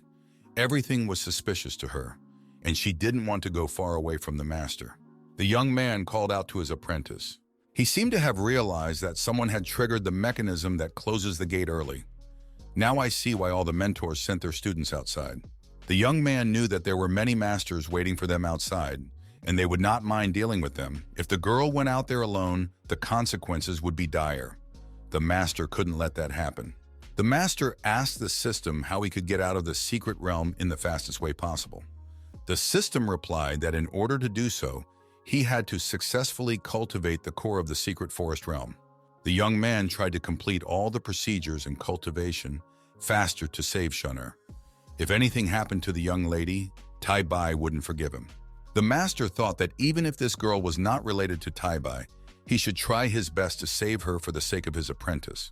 There wasn't much time left before the portal closed. Almost everyone was already outside. Everyone was wondering why the portal was closing today. After all, it was still 3 days away. Many were complaining to their masters that their tokens had been taken away. Shanair was outside too. She was scared because she was alone. It didn't bode well for her. Elder Tanshi saw her and laughed. The old man came up to the girl and said he was just waiting for her. The rascal grabbed the girl by the throat and squeezed it hard. He wanted to know where the fellow was, out or staying in the secret realm. Shanair thought the end had come. She didn't need to come here with the master. Her eyes expressed fear. She had dug her own grave. The old man said she would first tell where her master was and then she could die. Shanair screamed for him to let her go. Her elder sister is in the demigod realm. The elder said that he will deal with Shanair first and then he will deal with her sister. Her sister has the same realm as him, so he can't be intimidated. The girl continued and said that her older sister is like a rock, and she's also at the peak of the demigod realm. The old man was surprised at what he heard. The young men came up to the old man and said that if her sister was at the peak of the demigod realm, then she should not be touched. The elder doubted whether the girl was telling the truth or telling the truth. One of the youths was from the same town, and he confirmed that the girl was telling the truth, and everyone in that town knows it. The young man said that 10 days ago in this town, the whole sky shone with lightning coming from the Taibai sword mansion. The old man let the girl go. He thought he almost got himself in trouble. He didn't want this trouble. The elder thought that if he straightened out this girl, and sister would surely come to avenge him. Considering that he had lost more than 20 secret realm tokens, the situation was very serious. Ono shouldn't take any chances. The old man asked what her relationship with that guy was. The girl said that he was her brother. The elder thought for a moment, thought the master had assumed so about these people waiting for them outside when the secret realm closed. Shanair realized that this man would do nothing more to her now. All that remained was to wait for her master to come out. The young man asked the system a question. If he continued at the same pace, how long would it take him to pump this core to its maximum? The system replied that it would take a full day at best. The master was scared. If he got out of here in a day, there would be nothing left of Shanair. He knew that even if she managed to distract them, it wouldn't guarantee that they wouldn't hurt her. The boy realized he had no choice. He would have to go to desperate measures. This liquid should help him. The young man's eyes lit up like searchlights. He hoped it would work. The master had said to make sure the girl waited for him. The portal glowed, and everyone realized that someone would be coming out. The glow became more powerful. Tension was rising. Everyone held their breath and looked in one direction. Everyone was surprised the gate was closed. Someone noticed that the people of the Holy Land were gone. Why didn't any of them come out? Everyone started to worry. Where are all the people of the Holy Land of Stars? The elder couldn't understand what was going on. He began to guess, and the thought terrified him. The elders looked at each other, wondering where the girl had gone. The old man realized that she had dared to escape from under his nose. She must have used a secret escape technique while everyone was distracted by the gate. The old man decided he needed to break her legs. The young man continued pumping to the max. The girl was able to escape from the old man and ended up in the forest. Shanair thought she was very weak. She tried to run as hard as she could, but she was caught so quickly. She saw no way out of this situation. What a pity there was no master around. The girl decided that as soon as she was free, she would immediately start practicing hard. Suddenly there was an explosion. When she opened her eyes, she saw that she was saved. She was in the arms of the master. The young man said that he remembered her words. The apprentice said that the master had managed to get out. The master held her tighter to his chest. The young man saw the spots on Shanair's neck. He began to guess that the girl had had a hard time. The master asked who had done this to her. The girl said she was safe now. She was comfortably warm and safe in the master's arms. There was a ring on the master's finger. They found themselves inside the airship.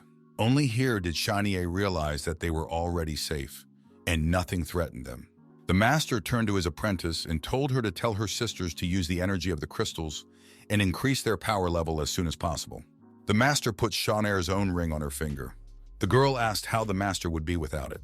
The young man said that she has to go back first. While she is here, he can't use his power to its fullest. The ship took off. Suddenly, an old man appeared out of nowhere, and he was shouting that there was no escape from him. The young man's eyes glistened with rage. Nothing could stop him now. Shanair, with tears in her eyes, thought that the master must wait for them. When she returned to Taibai Mansion, she would tell her sisters to come to his aid. The old man turned to the master and said that the secret forest realm had opened up its vast possibilities. His cultivation level had increased from the first level of the profound realm to the 9th level. The old man added that he should congratulate the young man. The master asked if he was the one who had offended his girl. The old man's eyes shone with anger. He was beyond furious. He said even if he was the one who offended, what could the young man do to him? If he caught her now, he would tear her to pieces. Why did this naive young man think he could stand up to them? The master needed a little more time. He was almost ready. The finishing touches were left. The old man was interested in what was in the young man's hands. Was it a summoning token or some special treasure from the secret realm? Something made the elder uneasy. He could not understand what was happening to him. The strength left the old man and he fell to the ground. This is impossible, he thought. And then the spiritual power disappeared completely. The exhausted elder noticed a rope wrapped around his body. Already a noose was tightening around his neck. The other end of this rope was being held by the master. The young man was not like himself. His eyes were burning red with fire. His face was burning with anger. He hadn't felt like this in a long time. The young man threw the old man to the ground with all his might, so hard that the earth couldn't hold it. Everyone told the boy he had done something cruel. He went out to fight their master one-on-one with such a great advantage and strength. It was unfair. The master told him to wait until he was done with the old man. Then he would take care of the others.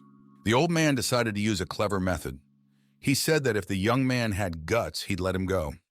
The old man hoped it would work. The young man didn't fall for the provocation. The old man was desperate. He started calling his colleagues and shouting why they weren't doing anything. His colleagues pretended not to hear and turned their faces to the wall. It didn't bother them. They were sweating with fear and were afraid the young man would switch to them. That wasn't part of their plans. The old man shouted to them that even if he died, he would haunt them in the form of a ghost. But that didn't bother them anymore. They were thinking about how to get out of here. Everyone else wanted to break the huge fence. They all wanted to get out of here as fast as they could. The fence didn't want to break.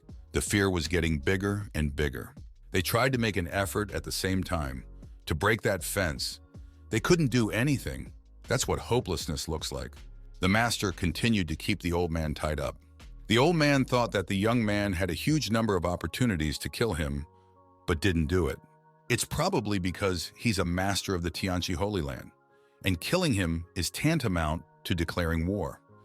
The old man thought that when he regained his strength, he would tear this youth to pieces as well.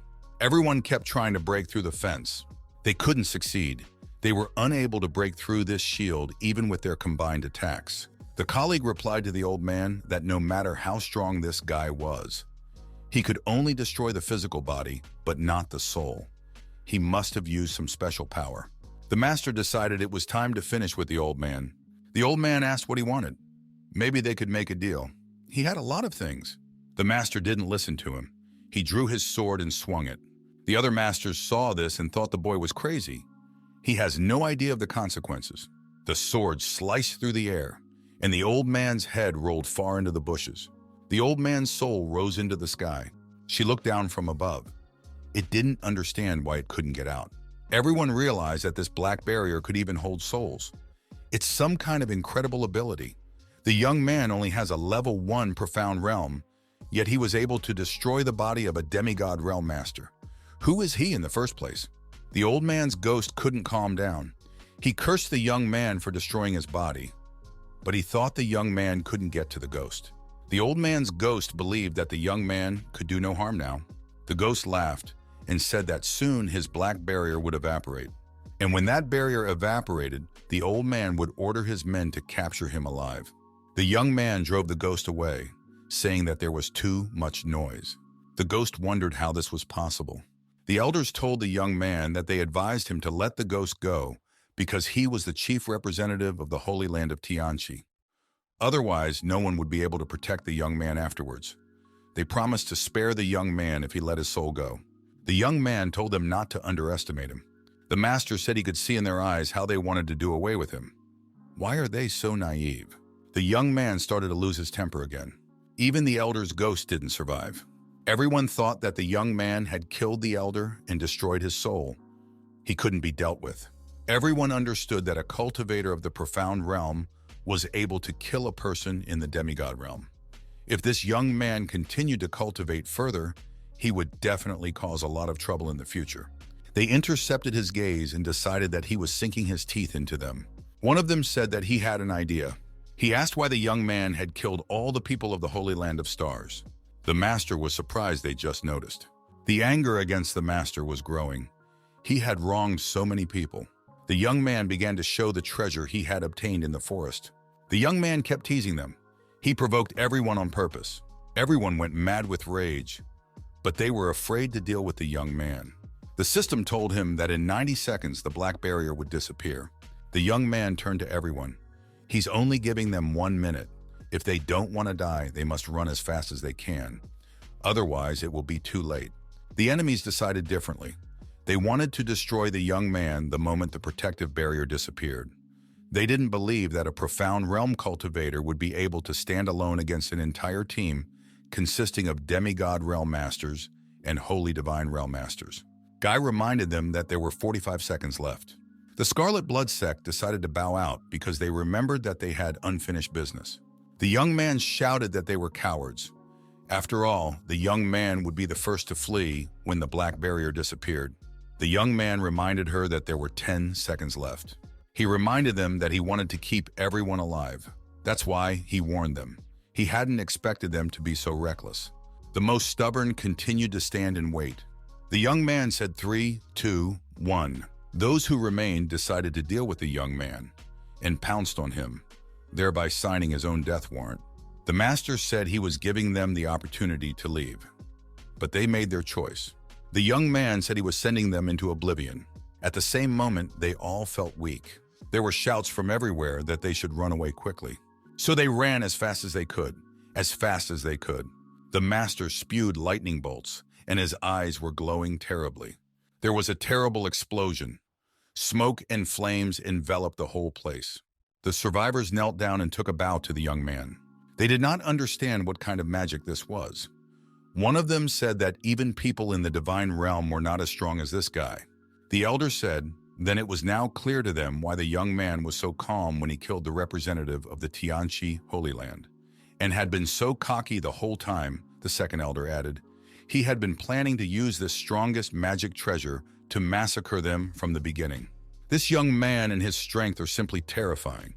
Fear and terror hovered everywhere. The master decided to be silent. The young man realized that he would not be able to use his spiritual power. The system explained that his cultivation had suddenly elevated from the 1st to the 9th level of the profound realm, and because of this, his meridians were severely damaged.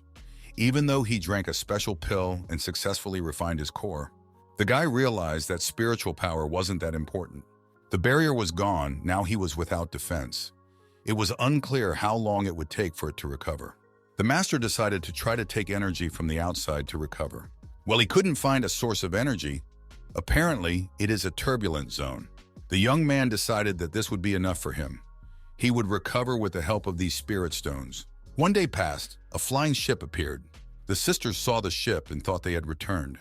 The girls were worried because only 9 days had passed. They had to return in 10 days at the earliest. Maybe something had happened to them. The worried girls approached the ship.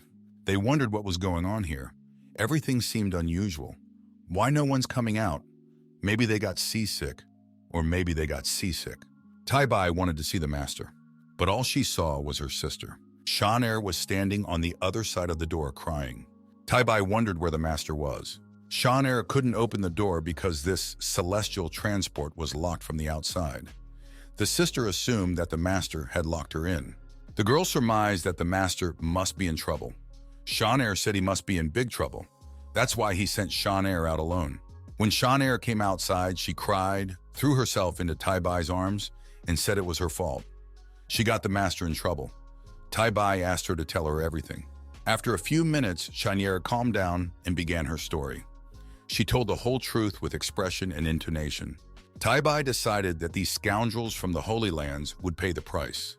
She would destroy every last one of them, because they dared to touch her master and her little sister. Taibai added that she would make sure that all the scoundrels would drown in their own blood. The ship was once again making an aerial voyage. Sister asked Shanair if the master had said anything else to her before sending her back. Taibai knew whatever he was doing, he could handle himself in this situation. They were better off staying out of it. Shanair remembered and said there was something else the master asked her to pass on. The girl held out the ring and said he asked her to give this. The young lady said that the master allowed them to use what was inside for self-improvement and asked that they wait for him to return. But the girls were already in flight. The girls were wondering what the treasure was. Shanair felt embarrassed that she was so late in reporting it. Her sister interjected, meaning the teacher wanted them to go back and practice hard. That is, follow him. Taipei said that they would definitely be scolded, and her eyes sparkled. The ship was flying over the black abyss. Shanair said that things looked very different here a couple of days ago. Her older sister surmised that the master must have used forbidden techniques. Shanair added that it all really scared her. One of the sisters countered that there was no one alive here. We have to keep flying. Shanair said maybe we shouldn't look for the teacher. The girl said that Shanair really underestimates his teacher. With strength like his, he could fight back any enemy. The older sister decided that she should heed her teacher's words and go back to practicing hard. Maybe in a few days, he would come back to see their progress. The second agreed with her and said that their master had just decided to take a walk in the fresh air after his recent resurrection. Thought that made sense. Had to agree with them all. A young man was sitting under a tree, a crystal in his hand. This crystal emitted light and was of extraordinary beauty. The master thought that he had spent all the spirit stones in the last few days, but his mangled meridians had only recovered 10%. The young man decided that he needed to find a way to get out of this state as soon as possible. He couldn't just sit here idly. The young man decided that he had to try and do something. He summoned the lightning that the system had bestowed upon him. The young man was immediately filled with energy. The amount was off the charts. It turned out to be a very useful lightning. The young man noticed that he was on the verge of recovery. He needed a little more time. The master breathed a sigh of relief. He had finally left this place. The young man decided to rest calmly and decide what to do next. Suddenly, an explosion caught his attention. He seemed to realize what it was. The master decided not to panic. With his current physical strength, even if his body had no spiritual defenses, he would only receive minor injuries. It wasn't a big deal. The guy decided that he was already seriously injured, and he didn't care if there were a couple more new injuries. He decided that he would rebuild his body as soon as he got the chance. Master realized that in the past 2.5 days, the spiritual power had been restored, and the meridian condition had begun to slowly recover. He knew that sitting in nature was also normal, almost like taking a walk. During another meditation, the master saw a stranger. She was not alone. She was being chased by some people. She said that all the guards of Chungshu's domain were looking for the people from the charity hall. Therefore, it was better to surrender. One of them shouted, "If you manage to catch alive, then you can get a set of sacred order techniques." The young man heard what they said about the charity hall. Maybe it's her. The pursuers chased after the girl at her heels. They were shouting for her not to run away. The girl thought that she would rather die than harm Miss Ba Yulin. Master shouted for her to run up to him. He would be able to protect her. The girl turned around. She saw the young man. This might be her chance for salvation. The young man waved at her. He's waiting for her. You could see in the girl's eyes that she needed protection. They were begging for help. The girl rushed towards the young man with all her legs. The master asked, "Your charity hall deals with medicine, right?" The girl said fearfully that it was. The young man asked if she knew Bai Yulin. The young lady nodded affirmatively. The young lady said that Bai Yulin, the founder of the charity hall and the greatest healer. The master realized that he had found the key to the 99th disciple's whereabouts quite by accident. If she hid in Chungshu's domain and opened the charity hall, why had she not contacted the other girls for so many years? The girl hid behind a young man and fearfully said they were coming. The pursuers asked why she wasn't running away now. The girl remained silent, huddled against the master. One of the thugs said that this guy couldn't protect her. She'd better stop resisting going into their arms. But they promised to treat her well. The master asked them to be very attentive and try to understand everything he is about to tell them. The gods are watching the actions of men. Good will return to good, and evil will return to evil. But until that moment comes, the gods will watch your actions. The villain said the young man can't save this beauty. He's all mangled up. He better not be joking. The young man asked if right now they didn't feel like someone was looking down at them from the sky, and he pointed his finger upwards. At that moment, lightning struck. The sky was clear, and suddenly there was a thunder lightning strike, and the power of that lightning was great. In the end, -1 villain. The remaining 2 suspected that their opponent was involved. The lightning struck again. There was only 1 villain left. This villain decided to get away as fast as possible. Following the fleeing villain, the young man said, if he thought he had met a deity, let him not doubt it. The villain ran a few steps, collided with another lightning. There were no more villains left. The girl thought that this young man's aura was very weak. He stood there without moving at all, and instantly killed 3 people. How is that possible? The girl introduced herself and said that she thanked the young man for saving her. The young man asked to tell him everything in detail about her mistress, without missing a word. The girl agreed. She loved to tell. The girl began her long story. The story began 300 years before this day. Now she has been locked up for 100 years and not allowed to go anywhere. The master listened attentively to the girl, not missing a word. This was definitely his apprentice. The girl had asked for someone with medical expertise to be found for her. She was always under surveillance. After years of hard work, she finally founded a charity hall. She secretly practiced and grew stronger. She also sent people to search for a treasure that could bring the dead back to life. The master thought that she was doing her best to find a way to bring him back to life. The young man asked as the girl continued, 10 days ago, the mistress had finally broken through to the realm of the saints. But then something happened that no one expected happen. The second son from the Tianxi sacred land asked the emperor to marry Mistress Bai Yulin off to him. She didn't agree. She called everyone to revolt and left the Chunxu domain. The mistress asked her to take the recipe to the maid and give it to the people. They would understand it there. The girl concluded that the mistress's wedding should take place in 15 days. But she said that she would prefer death over marriage to a man from the Holy Land of Tianxi. After her story, the girl looked at the master and asked if he was all right. The master thought that the people of Tianxi Holy Land were very shameless. They decided to marry off his disciple to their scum. The master thought that after 15 days, the teacher would definitely save his disciple. The young man said that he was the man who would help her mistress. The young man asked the girl what their level of medicine was. The girl, referring to doctor-patient confidentiality, said that she could not tell him anything else. But in any case, she, as a healer, would give the young man strong medical help. After all, he was wounded. The young man asked her to examine his wounds. The young man noted to himself that he had a nanny. The girl noted that the body was in a terrible state. The master asked how she was progressing with his examination. Had she made a treatment plan yet? The girl said she had left us a plan, but at the current level, she could only do conservative treatment. It would be very ineffective. The master said she will treat it probably with acupuncture and asked how long it would take her to get him back on his feet. The girl replied that it would take at least a week. The master said that let's not put it off and start treatment immediately. The girl started immediately. She succeeded in it. The young man thought if he cooperated with her in the treatment, he could be cured in 4 days. The young man decided that he should practice all these days to break through from the 9th level of the profound realm to the divine garden realm as soon as possible.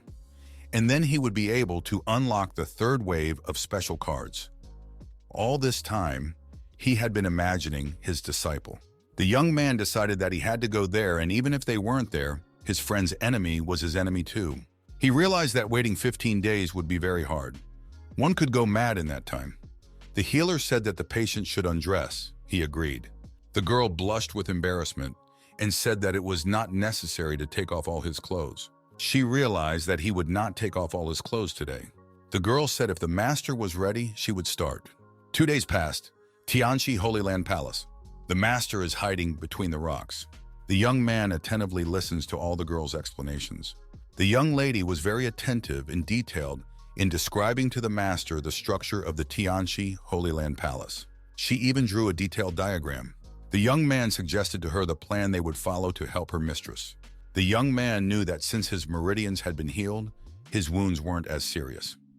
From the information the girl had given him, he would be able to outsmart them without using force. The guards asked the young man who he was. "You can't go in there without a warrant." The young man pulled out a badge and showed them the warrant. The guards agreed that this was it. The master took both guards by the necks. They didn't realize where they were. Both guards were under hypnosis. They posed no threat. The young man said that now he would ask questions and they would answer them. The guards were furious. How could he deceive them? After all, they are the people of the Tianxi Holy Land. The master whipped his whip and the guards went into a trance again. They cried because they were in great pain. Master looked at another guard. He fell to his knees and said that he was ready to tell anything that would interest the master. The young man said that he was interested in the Emperor's Lake in the Tianxi Holy Land. The guard told him that the Emperor Lake was small in size. It is located in the main disciple area. It is the most protected treasure of the Tianxi Holy Land. It is guarded by the people of the Holy Realm. The guard concluded that it was almost impossible to steal the treasure from the Emperor Lake. The young man said that if others didn't have the strength, it didn't mean that he couldn't get there. The master thought that the rumors of the incident in the secret forest realm hadn't spread yet, so they don't know about their master's death. The young man decided to pretend to be that master for a while. The master was greeted by 2 of his disciples. The young man knew that because of his special technique, No one would be able to recognize him. Why had he returned so early, and what were his achievements? Did he bring back a lot of treasures? The guard thought that the more afraid you are, the more likely it is to happen. The master thought that now his goal was so close and he didn't want to give up, only to start all over again later. He must not ignore this man. The master asked what he was doing here so late. This man said that he had been waiting for 100 years and saving up credits to finally practice in the Emperor's Lake for one day. It was not easy for him to wait for this day. Master was interested in this information. After all, this person is going to the Emperor Lake. The elder said that it was very good. The man thought that Elder Yan had somehow changed today. The elder sent the man away and told him to go about his business, and he would go to the Emperor's Lake. The man bowed to Elder Yan and left to go about his business. But he didn't go far and began to watch. He thought that the power of the demigod was very much inspiring. The matter was at night. He came to a huge gate where two guards were standing. The guards saw a man walking up to them. The guards thought that after 200 years, finally someone had come here to practice. The man showed his pass. The guard checked it and said it was good. The guard scanned the man and said he could pass. The man was glad he had passed. A large gate opened in front of him. The way was open. The man approached the coveted lake. He decided that there was no time to waste. Every second here was precious. The man took off his clothes and became a master again. He thought that he had managed to trick them and get into the Emperor's Lake. The young man thought that from what he had just heard, there used to be many people training in this lake. But now was not the best time to train, the young man thought. The master knew that this was now the main protected area of Tianchi land. He undressed and entered the water. 2 days passed. A guard came up and said it was time for him to go out. The man got dressed and left. Nobody recognized him. The disguise worked perfectly. The master thought that judging by the frequency of their daily checks, he must be very careful. 2 hours passed. The young man used a device that absorbed water. The young man realized that the cultivation process in this lake was several times faster than in the outside world. There is a special spirit power in this spirit liquid. The young man guessed why the concentration of spiritual energy in this lake is so high. It is because there are so many great treasures at the bottom of this lake. The master remembered that earlier he not only taught his female disciples, but also took them to different worlds, searching for all kinds of treasures of the world. In the end, all of the master's female disciples had obtained many valuable things: an innate Tao body, a 9-yin holy body, a Jianyin body, a body with embedded blades, and so on. The master would give the girls a treasure and tell them that they would be suitable for them to obtain body and spirit. The girl has never met such a thing. She knows that it can change the cultivation of her body. The young man said that luckily he was resurrected. The young man said that their master has returned. Now we have to get all the treasures that are at the bottom of this lake. The young man thought, the water pressure is terrifying. If he got out right now, he would turn into minced meat. Tianchi sacred grounds, heart of the earth.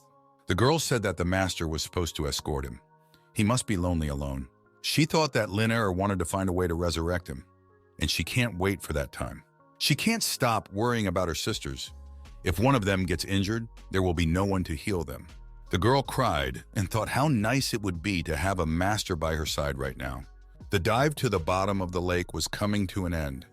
The bottom was already visible. The master thought, this is it. The treasure hunt continued. Here was the treasure. The master realized that this was the real treasure of the Emperor's Lake. The young man thought that the Holy Land has such a treasure, but they only have 3 divine realm masters in the entire time. They are wasting it.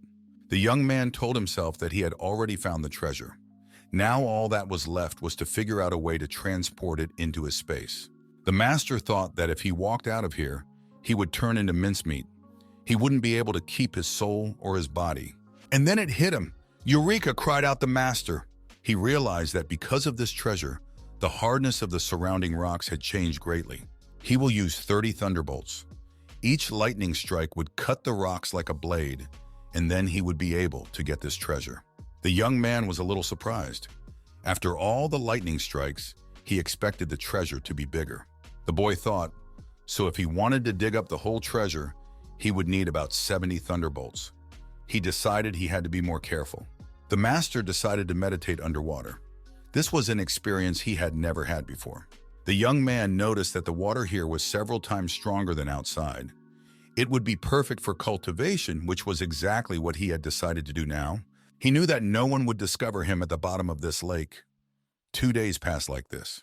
The young man had reached the point where his cultivation base had reached the divine judgment realm. Cultivation was going much faster. The master, looking at all these treasures, thought that if he had this before, he could have wiped out all 9 holy lands. The young man realized that the time had finally come for him to destroy it all. He believed that he was capable of doing it, and nothing could stop him. He had never been so strong before. Finally, the young man was finished. It seems that after moving this treasure, the terrifying spiritual pressure at the bottom of the lake disappeared. But other than that, nothing else had changed. Nothing now prevented him from rising to the surface. The young man decided to ascend using all his magical abilities to avoid negative consequences. The next morning came. The guards approached the lake. What they saw horrified them. The people saw that the emperor's lake had disappeared. This was impossible. One of the guards activated the alarm. We must inform everyone of the emergency. Everyone noticed that there was an alarm signal that no one had heard before. Everyone became concerned.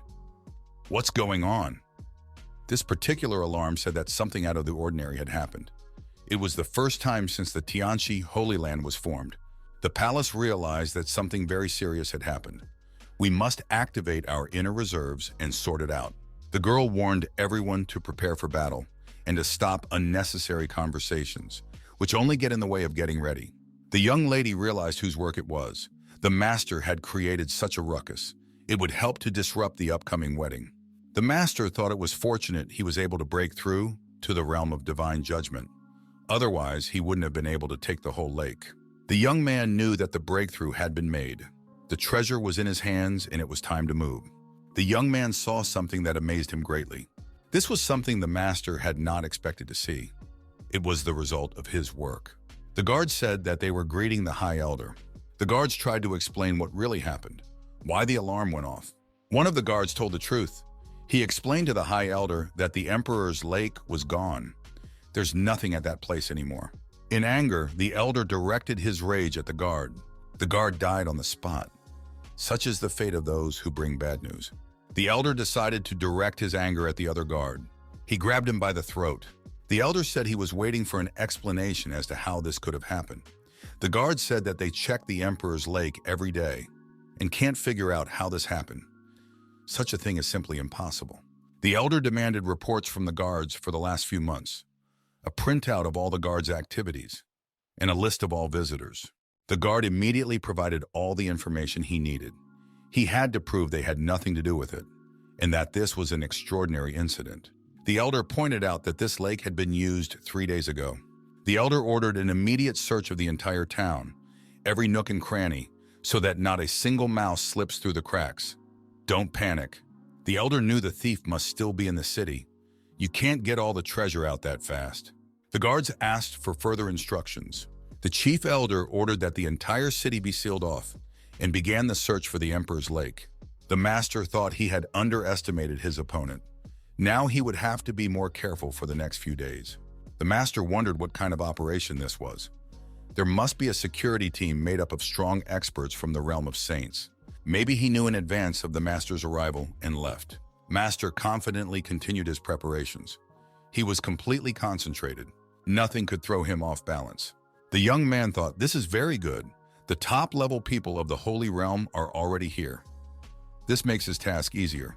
He had prepared a polite welcome for them, one they weren't expecting.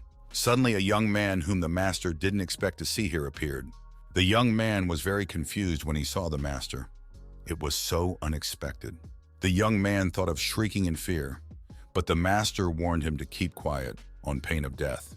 It was time to clean the underground floors. The young man's name was Nu Wan. He decided he'd better listen to the master. The young man heard someone calling his name. It was a strange sight. Why it had appeared here, no one knew. The young man announced that everything was fine. The master realized it was risky, but he acted very quickly. The colleague told the young man to follow him. They both went down to the third underground floor. They only come here once or twice a month. The colleague told the young man to just clean up before people come here. The young man knew that the first and second basement floors were for light criminals, the third for criminals. but that probably wouldn't help him much in his plans. The young man looked around. He was interested in what was behind that door. A colleague had said they couldn't go in there. It's a secret door because it houses the most dangerous criminals who have distinguished themselves for their cruelty. They have many sins on their shoulders, and there is no forgiveness for them. The colleague also added that the cultivation bases of these criminals have been destroyed, but they weren't killed because they still have value. That's why they were sealed here, and no one is allowed to access them. The colleague also added that only masters of the Saiyan realm or higher can break the seal, but in order to do so, one must use the right method. The young man memorized all of this. This should come in handy for him in the future to fulfill his plan. The colleague said he was going to rest. He left the young man here alone. That's what the master needed at this moment. No one to disturb him. The boy decided to check the alarm system. He noticed that this level of formation has its own inhibitions. It was not easy to get through it. The master used his unique ability and got into the secret room. No one could trace him. The young man saw that each prison cell here was sealed separately. This was the 4th underground floor. The alarm system here was very sensitive. A little noise, it could attract attention. Someone in the cell noticed that a newcomer was admitted today. The young man noticed this prisoner. It turned out to be an ancient elder. Looking at the new guard, the old man said it was ridiculous. The master asked who this old man was and what his power was, and he would help let him out of here. The young man showed what he could do. He had to work very hard to do it. It was impressive. The old man was impressed. He was even a bit taken aback, though here he had learned not to be surprised by anything. The old man asked how the first level of the divine judgment realm was able to get here. The old man said that he was the previous elder of the Tianxi Holy Land. His name is Lian Yuande. The elder added that he had been imprisoned for over 700 years. His cultivation level is half divine. The young man thought that this is getting interesting. A former Holy Land elder is sitting behind bars. Passions are running high. The young man took a closer look at this old man. His hands and feet were shackled in chains. He was gaunt. The master wondered why the old man was here. Strange things are happening in this town. The young man smashed the bars behind the old man with a single blow. The old man thought it was strange. This young man's spiritual power was only at the first level of the divine judgment realm, but his punch was comparable to a Saint Realm cultivator. The young man said that he would release the old man if he served him for 10 years. The master said that either the old man agrees or the conversation is over. The old man had a hope of salvation. The elder thought that this young man's offer was much better than rotting in this cursed place. The old man agreed, and the lad thought it would be good for him. This old man seems to hate the Tianxi Holy Lands very much. The master decided that all he had to do was to break the seal on this old man's body, and he would be free. The young man breaks the seal of the curse and frees the soul of this captive. The old man waits obediently while the process of breaking, releasing, recycling takes place, and the completion of the release of the imprisoned spirit takes place. The old man is free. The captive, who had been locked up for 700 years, greeted his master. The old man introduced himself and said that his name was Ye Bai. The master reminded him that he would keep his word. After 10 years, the old man would get his freedom. The young man said that now there would be a final touch. He decided to activate the thunder execution, and he broke the shackles. With a slight movement of his hand, the young man took out a vat of water. He said that with this, the old man would be able to recover his strength faster. The old man looked at the vat and realized that it was water from the emperor's lake. He hadn't seen it in 700 years. The old man wondered how the young master could get this water. The young man replied that the old man could use it to the full, and if it was not enough, he would add more. He had plenty of it. The old man asked if the master could free the other prisoners. The old man knows most of the prisoners here and can show them the way. Once free, the old man began to show the young man how to find the other prisoners. The prisoners around him began to wonder how the old man had managed to free himself. Could it be that he had been set free? This is a level 1 divine judgment realm cultivator. After all, there are guards everywhere. How was he able to sneak in here and free this old man? The young man said that it was now the old man's turn to speak. The old man accepted this invitation. All the prisoners began to ask the old man to release them. They wondered how he had rebuilt his cultivation base. They promised to serve the old man for 100 years. The old man said that he couldn't help everyone because he serves a master and only follows his orders. That master broke his seal and shackles. Now he doesn't belong to himself. All questions are for the master. The prisoners began to wonder where this old man's old temper was. Another replied that this young man was very strong, and the old man now serves him. The young man looked in the cells and could not find it. The old man asked the master who he was looking for. It dawned on the young man he now had a former elder in the Holy Land of Tianqi. The master asked the old man if there might be a fifth underground floor here. The old man said that there are only 4 underground floors. The old man asked the young man, maybe he wants to find someone stronger. The former prisoner knows that there are 2 secret chambers on this floor for very dangerous criminals. He can show where these cells are located. The master thought she should be in this room. She is very feared, so they put her in the secret room itself. After a few seconds, they came in. There was a bare wall in front of them. There was not a single door. This raised questions in the wizard's mind. Where had the old man brought him to? The young man didn't expect there was a hiding veil. They know how to hide things so well.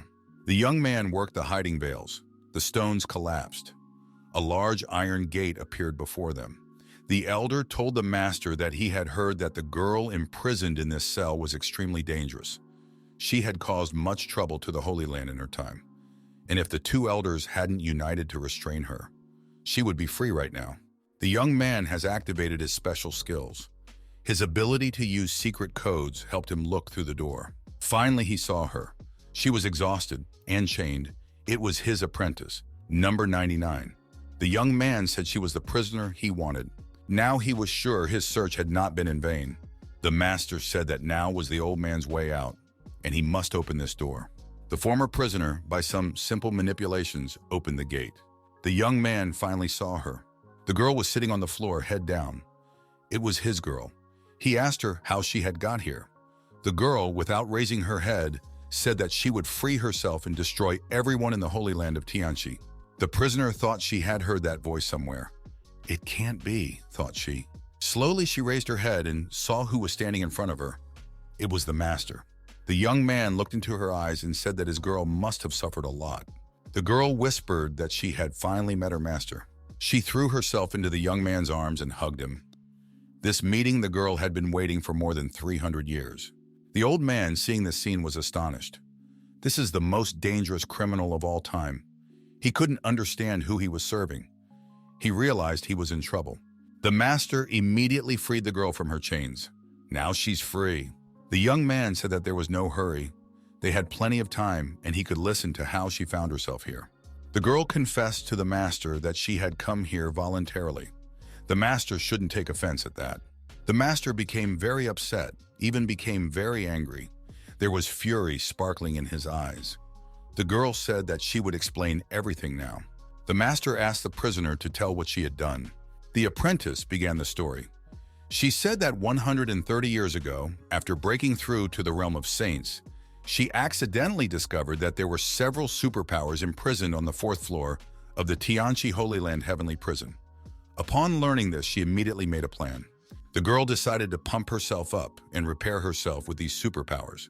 Then her strength would instantly increase. Therefore, the Tianqi Holy Land recognized the girl as an extremely dangerous criminal. After that, the 2 elders of the demigod realm united to imprison her in a heavenly prison, which is located underground. After that, she was brought to this cell. Master noticed that while the other disciples were hiding, she turned herself in and went to the very bottom of this prison. The girl apologized and said she won't do it again. She's remorseful. She said she would only obey the master. Let him not be angry with her anymore. The master says so. He forgives her. The system tells the master that he is reunited with his disciples. He is being rewarded for it. The young boy rejoiced because the system added copying other people's power to him. The lad knew that the big event in the Holy Land would happen in 10 days. During that time, enough power would accumulate. The girl stated even though those 2 elders took away her strength, 2 of her servants continued to cultivate in the summoning space. His disciple added that while in prison, she had gathered the souls of the demigod realm and over a dozen souls of the saint realm. They held hands, just as it had happened before. Master said it was very dangerous to risk their lives like that. The master began to educate his apprentice. He told her how she should behave so that she wouldn't get into such a mess. The girl said that next time she would obey him, and once again apologized. The old man, hearing their conversation, once again wondered who he was serving. Now it was the master's turn to ask questions. The girl asked him how he got here. The girl, after listening to the whole story, became angry. They had no right to keep them for 300 years. She vowed to destroy them all. The master offered the girl the same vat of water from the lake. It should help her. The young man told her that she could use any method she wanted, but she must break through to the demigod realm in those 10 days. The girl agreed. After all, she had no other choice. For herself, she decided that she would try her best. The master decided that he should be stricter with her. The old man had no other choice, and he pretended as if he had seen nothing and heard nothing. The young man told the old man that a little later he would share his power with him too. The old man thanked him for that. The master said that after they finished the 4th floor, they should recover completely. The people of the Holy Land should like the gift he had prepared for them. 7 days passed. There was a festive atmosphere in the city. The master walked around the square with the former prisoners. Nothing portended trouble. A young man approached the travelers and asked which clan they were from, because he needed to report this to his superiors. The young man said his name was Yabi and he came here just for fun. He is walking around without a definite purpose. The young man expressed his hope that the Holy Land would welcome him. The guard is letting everyone inside. Something big is about to happen. The young woman said she had to act now. She said that they needed to go in and quickly destroy everyone before the masters of the divine realm could react. Otherwise, they wouldn't be able to complete their task when the local masters arrived. The young man told her to calm down and not make a fuss. The young man suggested waiting until all the masters arrived, and then destroy them all at once. The girl objected. She said that they had 3 divine realm cultivators. The young man asked, "Are they strong?" The old man, who was his disciple, said that yes, these 3 masters are strong. The young man told the old man that with his skills, he too will reach the divine realm soon. So we should not be afraid of them. The master said that when everyone arrives, he will take on 2 of the elders and leave the 3rd to them.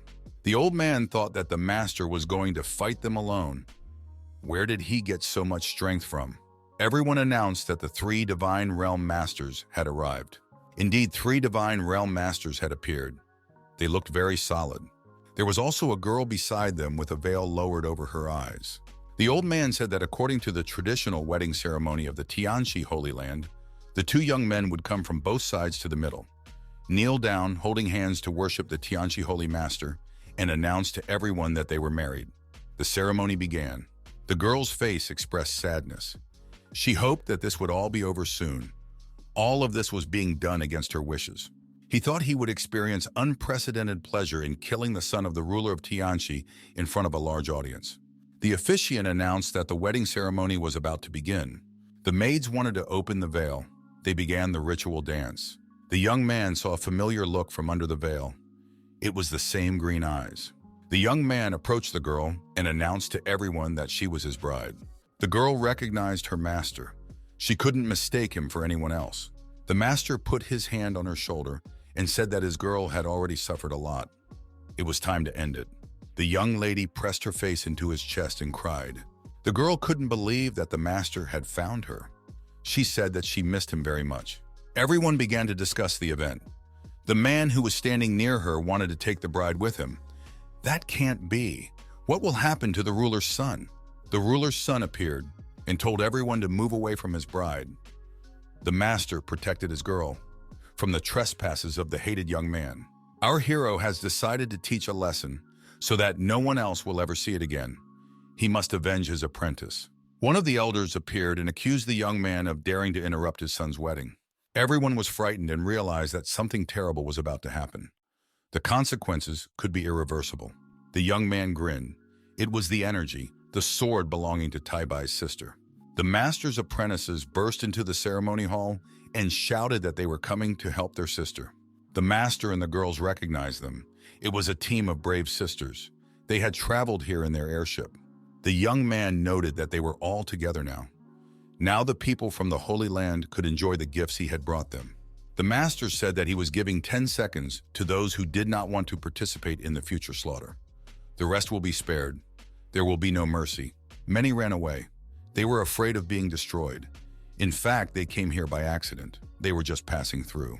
The groom was still trying to wrestle his bride away and shouted to get his hands off her. The girls who had just arrived stood in defense of the master and his apprentice. They were ready to kill everyone present.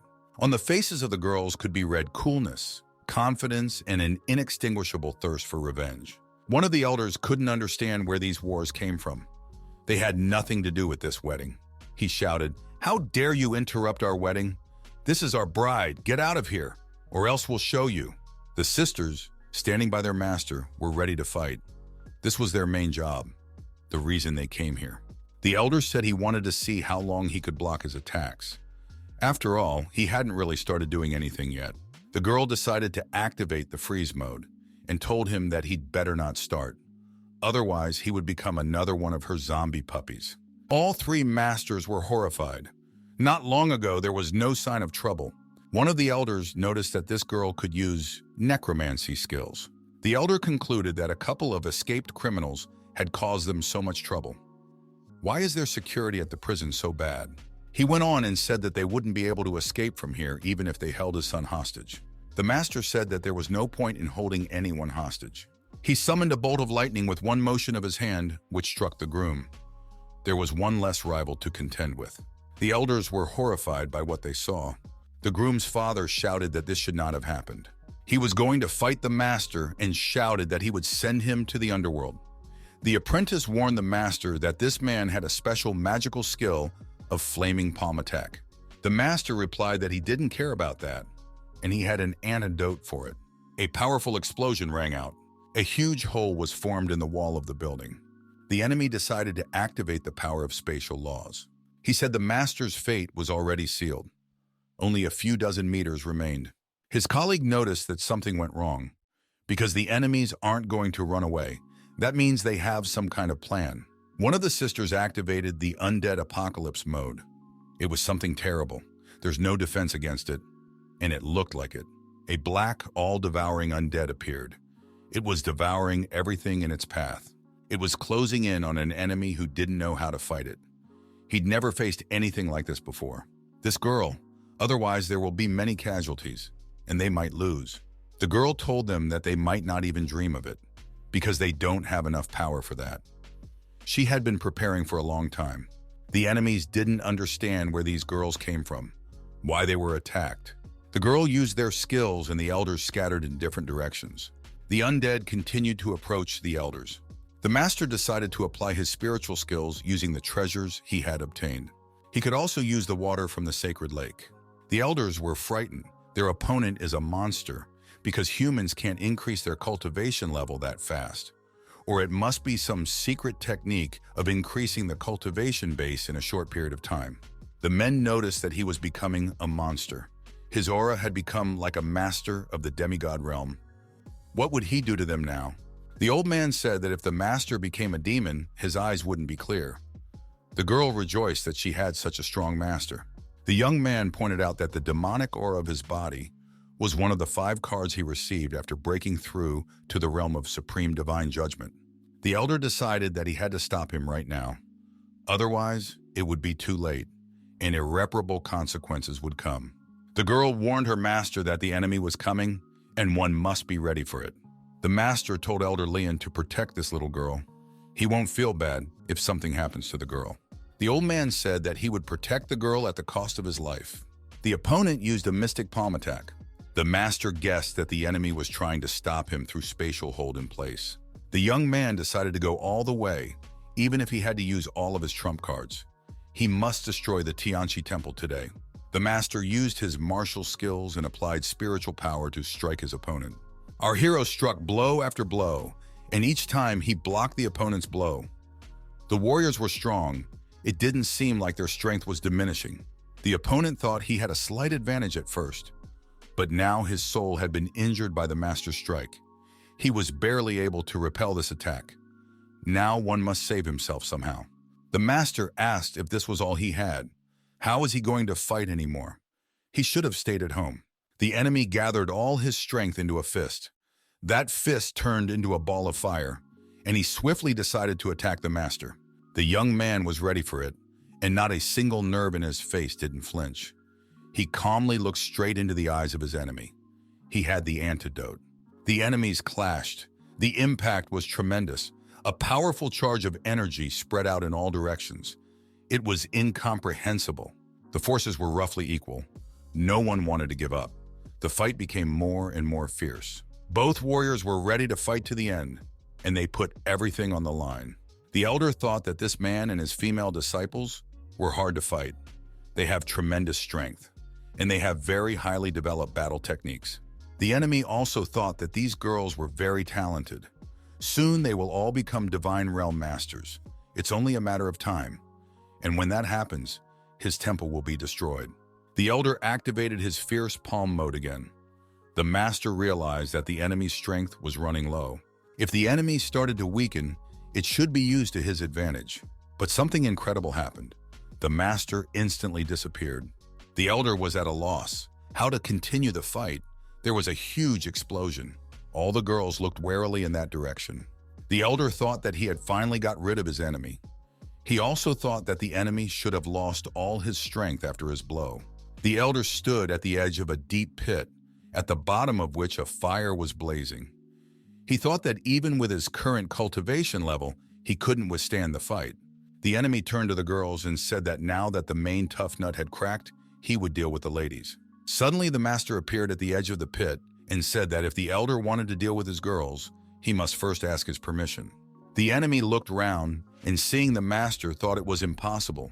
How can one withstand such a blow? He is not a human being. Why is he still alive? The master stood one-on-one against the elder. The elder was angry and confident of his victory. The master was completely calm and had no doubts about his victory. The girls turned to their master what his plans were, whether he needed any help. That was what they had come here for. The young man realized that he had a different level of cultivation right now, and that might make it a little difficult to resolve the matter. His rival, looking at the master, thought that he definitely had a non-human body. The elder didn't understand how a person who originally had a demigod realm had acquired such a strong defense. The young man thought that he really didn't want to use his full strength, but now he just had to do it. The master turned to the system and said that he wanted to use the last reward. This reward is called the Path of the Dead. The elder thought that it was the water from the Emperor Lake that disappeared a few days ago. So his opponent is the thief. He is also the one who stole all the treasures.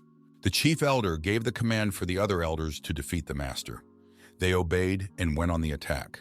The girls stood in defense of their master and said that they had to go through their line of defense first.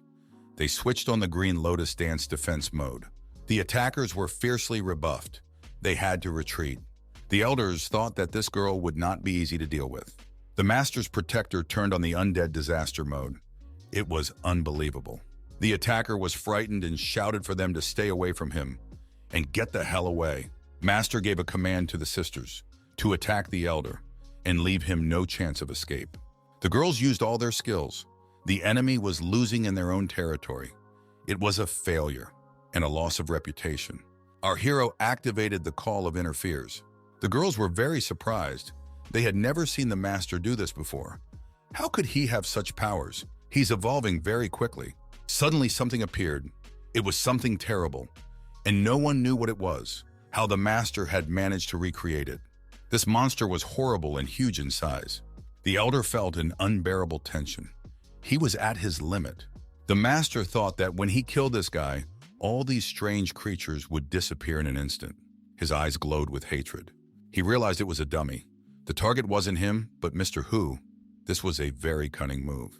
The elder realized that these strange monsters are not afraid of pain or death, but at the same time they are very strong. What is this even happening? The master gave a command to his female disciples to take it on. The girls went on the attack. They worked as a coordinated team. The young man warned that they should be careful. The enemy is cunning and devious. The master, his apprentices, realized that the enemy had hidden in the fog and escaped from them. This time, he managed to save them. But it was a cowardly escape. The young man said he must be found, and this time deal with him definitively. Tianchi Sacred Land Forest. The apprentice noticed that if they continued walking in the same direction, they would soon reach the forbidden territory. It would be dangerous to go any further. The young man asked Old Man Lian if he knew any strong people from the Tianchi sector. The old man replied that the strongest person in Tianchi, the Saint Lord. 700 years ago, that was the case. A lot of things might have changed since then. He hadn't been to these places for a long time. The young man thought it was very strange. He could have run faster, but he didn't. He seemed to be leading them somewhere. The company stopped. There was a dangerous place ahead. Someone suggested that this was already forbidden territory. The elder asked why he was leading them here. In front of him was a huge stone gate made right into the rock. It was a grandiose sight. There were secret signs depicted on the gate. The girl stated that she could sense a very strong death energy here. Elder Lian stated that only the true ruler of Tianchi can enter here. The others are forbidden to enter. The old man continued and said that when he was still an acting elder, many disciples were hidden here in order to hide their abilities. None of those students ever came back. Master told him to open this door. The old man activated his inner abilities, and the door yielded to him. There was a huge room in front of them. The way was open. The deepest grotto in the forbidden territory opened before our company. The master warned everyone to be extremely careful. The wily elder noticed that they had finally entered. The young man read the inscriptions. It said that the ancestors of the Tianchi land were in danger. Urgent help was urgently needed. It was incomprehensible how he could let this happen. The elder decided to reveal himself to his pursuers. The master and his disciples spotted the elder, so they were traveling in the right direction. Suddenly, some secret jet-propelled device went off. It was something incomprehensible. The elder declared that they could not be unauthorized in their territory. They could never defeat him, because it's on their territory, and it's a secret grotto. The master couldn't understand what it was, so he decided to switch on his inner defenses to resist this weapon. One of the students told everyone to look at the faces of these monsters. The enemy was watching as the company of pursuers would attack with the monsters. Old Man Lian stated that it was all the rulers of the Tianchi Holy Land. Our master was very surprised. The old man continued, "The first ruler of Tianchi died about 1,000 years ago. How could he be here?" The enemy declared to his ancestors and said that all these people dared to go against the Tianchi Holy Land. They summoned these giant monsters, as well as a whole army of skeletons in the shrine. The young man intercepted his gaze. He understood his intentions. Master had said that was the last good thing he would ever do for them, and now he could go to purgatory. All of the master's companions looked at their opponent. He would not be envied now. Our master was calm and confident. He always achieved his goals, just like this time. All that's left of his opponent, so that others won't have to suffer the same fate. The apprentice clung fearfully to her master. The demon said the girl was very weak, and he doesn't like her. He decided to follow the master and his apprentices. The young lady looked at what was happening with fright. Her green eyes were wide open. The master, with a slight movement of his hand, grabbed the demon's chain aimed at his apprentice. He said he would never let a demon touch a student. That was not what he had raised her for. The demon noticed that the master had just reached the 8th level of the divine judgment realm. This lowly Tianchi ruler couldn't even handle an 8th-level divine judgment realm master. He is simply nothing at all. Although it's better than nothing at all. The demon continued that when he gathered all the magic power, he would be able to get out of here. The girls looked fearfully at their master. What are they going to do now? How is the master going to counter this? Does he have some kind of plan? The demon told the girls that he would deal with them later. That made the girls even more scared. The demon felt that the master was trying to resist him. That surprised him. The master, clenching the chain even tighter in his fist, told the demon why he wasn't acting. Enough of the idle talk. Let him show what he can do. The demon was amazed. Who the hell is this master? Why he wasn't afraid of him? He'd never met anyone like him before. The master said he was the one who came to wipe out Tianchi Temple from the face of the earth. The frightened demon couldn't retrieve his chain. So he shouted for the master to get off him. The demon shouted at the top of his voice that this young man was very strong, and he's taking all his magic power. How is that possible? All the demons began to worry. This didn't bode well for them. Sister told the master to be careful. You can expect anything from these demons. The young man gathered all the chains into one powerful fist, and the demons were at his beck and call. The young man took action. He decided to deal with them not slowly. The master loudly declared that this demonic power was not enough to deal with him. The demon was once again horrified. How could this be possible? No one could resist this power. Suddenly, the demons realized that the master had his own completely pure demonic power. The demons were frightened and asked the master to let them go. They said they would not do it again and were willing to serve him, faithfully, and no salary they do not need. The girls wondered where their master got the demonic power from. The master answered the demons. He said they would not serve him because they didn't deserve it. It was something terrible. All the enemies went into a daze. The master had become demonic, scarier than the demons themselves. The young man had conquered the demons. Now he wondered where to go next. They pointed out to him the direction to go. One of the demons began to make excuses. He said he had done nothing wrong. He was just forced to do it, and he was innocent. The young man said he wouldn't spare him anyway. The master told the girl to remember this energy, but she shouldn't turn such creatures undead, not until she reached the divine realm. The master invited his sisters and old man Lin to follow him further and check out what they had created there. The young man announced that he had gathered all the power of those demonic creatures. But even so, his cultivation level did not rise. The supreme demonic bones had become better than before. Sister asked the master what those evil things were. The young man replied that the four beings had turned into ghost demons and had lived here for a very long life. But because of this, they had fallen into a trap that kept them here. The company saw before them a circular room with steps leading up to it. In the middle of this room, something unusual was towering. The young man said that he would go and look around. Everyone else stay here and wait for his return. The master took cautious steps. After all, there was no telling what lay ahead of him. The young man said that he felt that the lower item for the elevation of the supreme devil bones was somewhere around here. He had to activate his inner abilities again. Something terrible was revealed to the master. The young man thought that it was the corpse of a demon. There are such things that happen. The young man surmised that it had died tens of thousands of years ago. It had a noble bloodline and high rank and was well preserved. Demons, they are a fearless and terrifying race. They have astonishing strength, exceptional talent, longevity, and destructive prodding. Tens of thousands of years ago, demons were defeated by the races of humans and orcs. The young man wondered why he was here. He must be having a hard time here. He was going to ask that to the guy, the one who gave him the clues. He followed him around all the time because he wanted to serve the master. It was the demon who said he'd be happy to help. Anything he could. The master asked him to tell him everything he knew about this demon's body.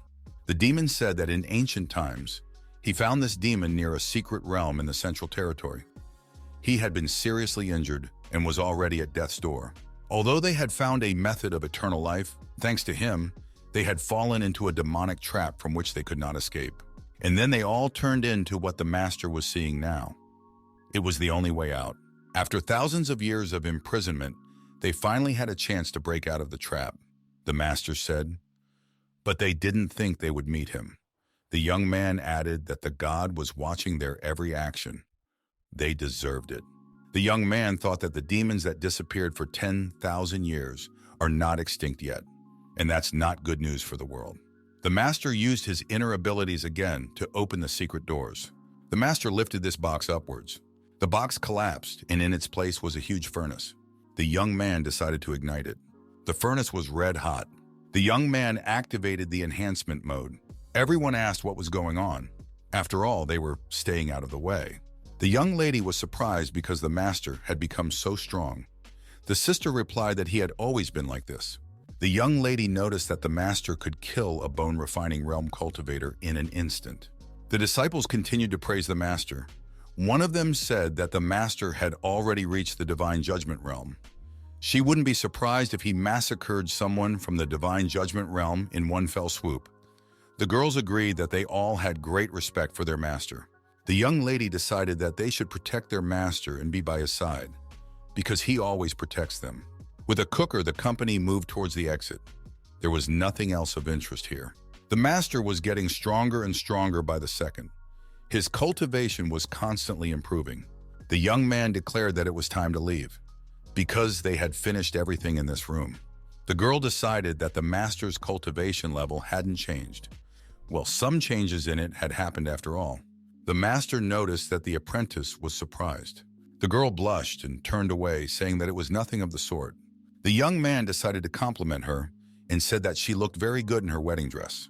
The girl was embarrassed, and the master said that he had not had a chance to get a better look at her clothes before because he was busy with the battle and was relieving her of her groom. Sister remarked that she had never seen the master like this before. He was lavishing compliments, and the sisters remarked that the master had never spoken so much before. A student remarked that he spanked them and scolded them. One of them regretted that he only reprimanded her and didn't spank her. A third remarked that it was called a loving spanking. The bride thanked the master for the compliment. The young man apologized to her. He said she had been through a lot while she was in Tianchi. The young lady remarked that meeting the master was the best thing that had happened to her. Master said that he and her sisters would never allow her to be hurt and offered her a hug. The girl said she wanted to be with Master always. The other girls looked at their sister with envy. The young lady stated, "This is because they haven't seen each other for a long time." The girl was pleased to be hugged by the master. One could read the joy in her eyes. The girls were very happy for their sister. Elder Leon noticed that he didn't expect to see this side of Master's personality. It was very sentimental and touching. The young man thought that this little girl used to be so frisky and mischievous. Why had she become so shy now? The girl continued to hug her master. The blush still held on her face. The master rejoiced that his cultivation speed had increased 20 times after this hug. Master told the young lady that she needed to work hard to cultivate. Right now, she only has the 3rd level of the Saint Realm. She is very far behind the other girls. Sister Ling said that she would seriously try her best to catch up with the others. Master believed her. The master said he remembered that all his female disciples visited the tomb and worshipped it every 10 years. The apprentice said that the day to worship the master would be next month. But now, because the master has returned, his tomb must be destroyed or sealed. The young man said that the girls should go there this year as usual. The girls stopped and looked at their master in surprise. They began to whisper among themselves and said that the master did not want to destroy the tomb, and you want them to keep worshiping. Why this is happening? One of the girls suggested that the master needed it for his own purposes. Everyone walked up to the Tianchi temple. The sun was high in the sky. One of the sisters surmised that since they left, the prisoners released from the heavenly prison and its undead had destroyed everything here and destroyed the remains of the Tianchi shrine. The young man said that it was very good. Sister asked what they would do with this area now. Elder Lin remarked that this is a good place. There are all kinds of resources here. Master said that they should destroy this hole. Yulin has been imprisoned here for 300 years. This place brings nothing but trouble. The young man suggested not to touch anything for now, leave everything as it is, and wait for a few days. Yushen got excited and screamed loudly. Her sister asked her to calm down. Yushan snuggled into her sister's chest and cried. The young man said that now that they were all gathered together, it was time to get down to business. The master traditionally began to meditate. It was an integral part of his activities. The young man said that everyone should practice as hard as possible. The girls watched the master and wondered what he was going to do. It seemed to be entering the cultivation state again. Sister urged everyone to sit down and start cultivating. Master is going to use the power of this furnace to help them. The young man continued his occupation. Nothing distracted him. The elder didn't understand anything. It was all new to him. After all, he hadn't known what was going on outside for 700 years. The girls' underground spiritual veins began to appear. They were very surprised that there were underground spirit veins in Tianchi lands. Now it was clear why Tianchi had flourished for so many years. The sister said that not only would it activate their abilities, but it would also help them increase their martial skills. That was what they needed right now. The girl remarked that it was amazing. The master, as he continued to cultivate, was engulfed by his magnificent aura. The young man did not open his eyes. He was completely focused on what was happening. One day had passed. The young man was still in the same state, but his aura was also in place. The young man was surprised that he was able to reach such a level. The young man noted that the first major obstacle for cultivators was the breakthrough to the Holy Realm. It was the place where a huge number of masters were stuck. The young man became elated. A breakthrough had finally occurred. He had achieved the goal he had set out to achieve. The young man activated the supreme demonic bone mode, recycling. The master towered above everyone else. The young man was pleased with himself. He had done it. He had managed to reach the first level of the Holy Realm. Now reaching new peaks would be harder. He had managed to develop the most difficult skill, the impermanence of samsara. The master noted that he had used everything in Tianchi, including the water from the emperor's lake, to reach his goal. Now he had to think about what to do next. After all, he would not stop at what he had achieved. One of his assistants also turned on the transformation mode. The young man thought that 20 days ago, she had reached the peak of the demigod realm. Today, she would be able to ascend to the divine realm thanks to him. The girl asked the master if she should make a breakthrough now or wait a little longer. She said that she didn't know how strong the divine tribulation would be, but she doesn't want to accidentally harm anyone here. Master said for her not to suppress it. He asked Taibai to take to the air and do her best to overcome this calamity. The rest, let her leave it to him. He said that the girl had been given a rare chance. The girl thought that if it wasn't for her master, her whole life would have made sense. Without him, she would have died a long time ago, or would have continued to drink a lot of wine. Taibai knew that the master was like a father to her now. It was only because of master that she was able to achieve everything. He was like a god to her. The girl knew that the Great Tribulation had 9 levels, each one stronger than the previous one. If she could pass them, she would reach the divine realm. The young man declared that it would be different this time. The disciple was so tense that a bolt of lightning passed through her. The girl activated Zhuan Yuan's sword intent. It didn't help much. She continued to evolve. But something seemed very suspicious to her. There was even some consternation in her eyes. The sisters from below called out to her. They too were wondering what was going on. The master wondered what was happening to her. The girl couldn't understand what was happening. Everything was strange. The student couldn't cope with what was happening to her. It was stronger than her will. The energy field around her was exceeding all limits. Sister noticed that this thunder energy was too strong. Would big sister be able to handle it? The girl thought that the sister should fight it. There is no way to give up. The overpowering thunder energy increased in size. It was approaching the girl. Suddenly there was a thunderclap. The master realized that the girl needed help. The apprentice apologized and told the master that she was a little distracted. The girl was at a loss. She realized that she was almost defeated by the demon of calamity. Luckily for her, her sisters and the master were nearby. The young man said it was good that she woke up in time. They had saved her. The young man remarked that if anyone interfered with the divine calamity, it would stimulate an even greater intensification of the calamity. The consequences would be irreversible. The girl admitted her guilt. The master went to troubleshoot the problem. The girl screamed in horror at what he was doing. The master stated that he needed to get into the depths of the disaster. He has treasure to recycle in the wind. Perhaps now is his chance. The apprentice noticed that the master was tearing right into the center of the cloud. That's his most powerful zone. Another asked if the master needed help. Taibai replied that no help was needed. The more people intervene, the more powerful the disaster becomes. With their help, they can only cause trouble for the master. Taibai decided if it gets too dangerous, she will destroy this cloud to save the master. The master made the necessary manipulations. Using his treasure, he knew he must succeed. Taibai moved towards the cloud and said that the girls could cultivate here and she would protect the master. The apprentice, with her sword at her head, got closer to the cloud. She wanted to control the situation. The master continued to take his chance. There was a suitable wind inside. The girl congratulated the master for reaching the realm of saints and improving his treasure. The young man thanked her and congratulated her on reaching the divine realm. The master noted to himself that 5 of his female disciples had attained the divine realm. The master told the girl that she was the 5th of his female disciples to attain the divine realm. The master asked how she knew this. The girl replied that she didn't know, she just felt it, after making a breakthrough. The master asked Taibai if she could discover their whereabouts. The girl said she would try. The apprentice tensed up and said she couldn't because of too much distance. She can only sense the location of one of them. She must be in the center southwest area.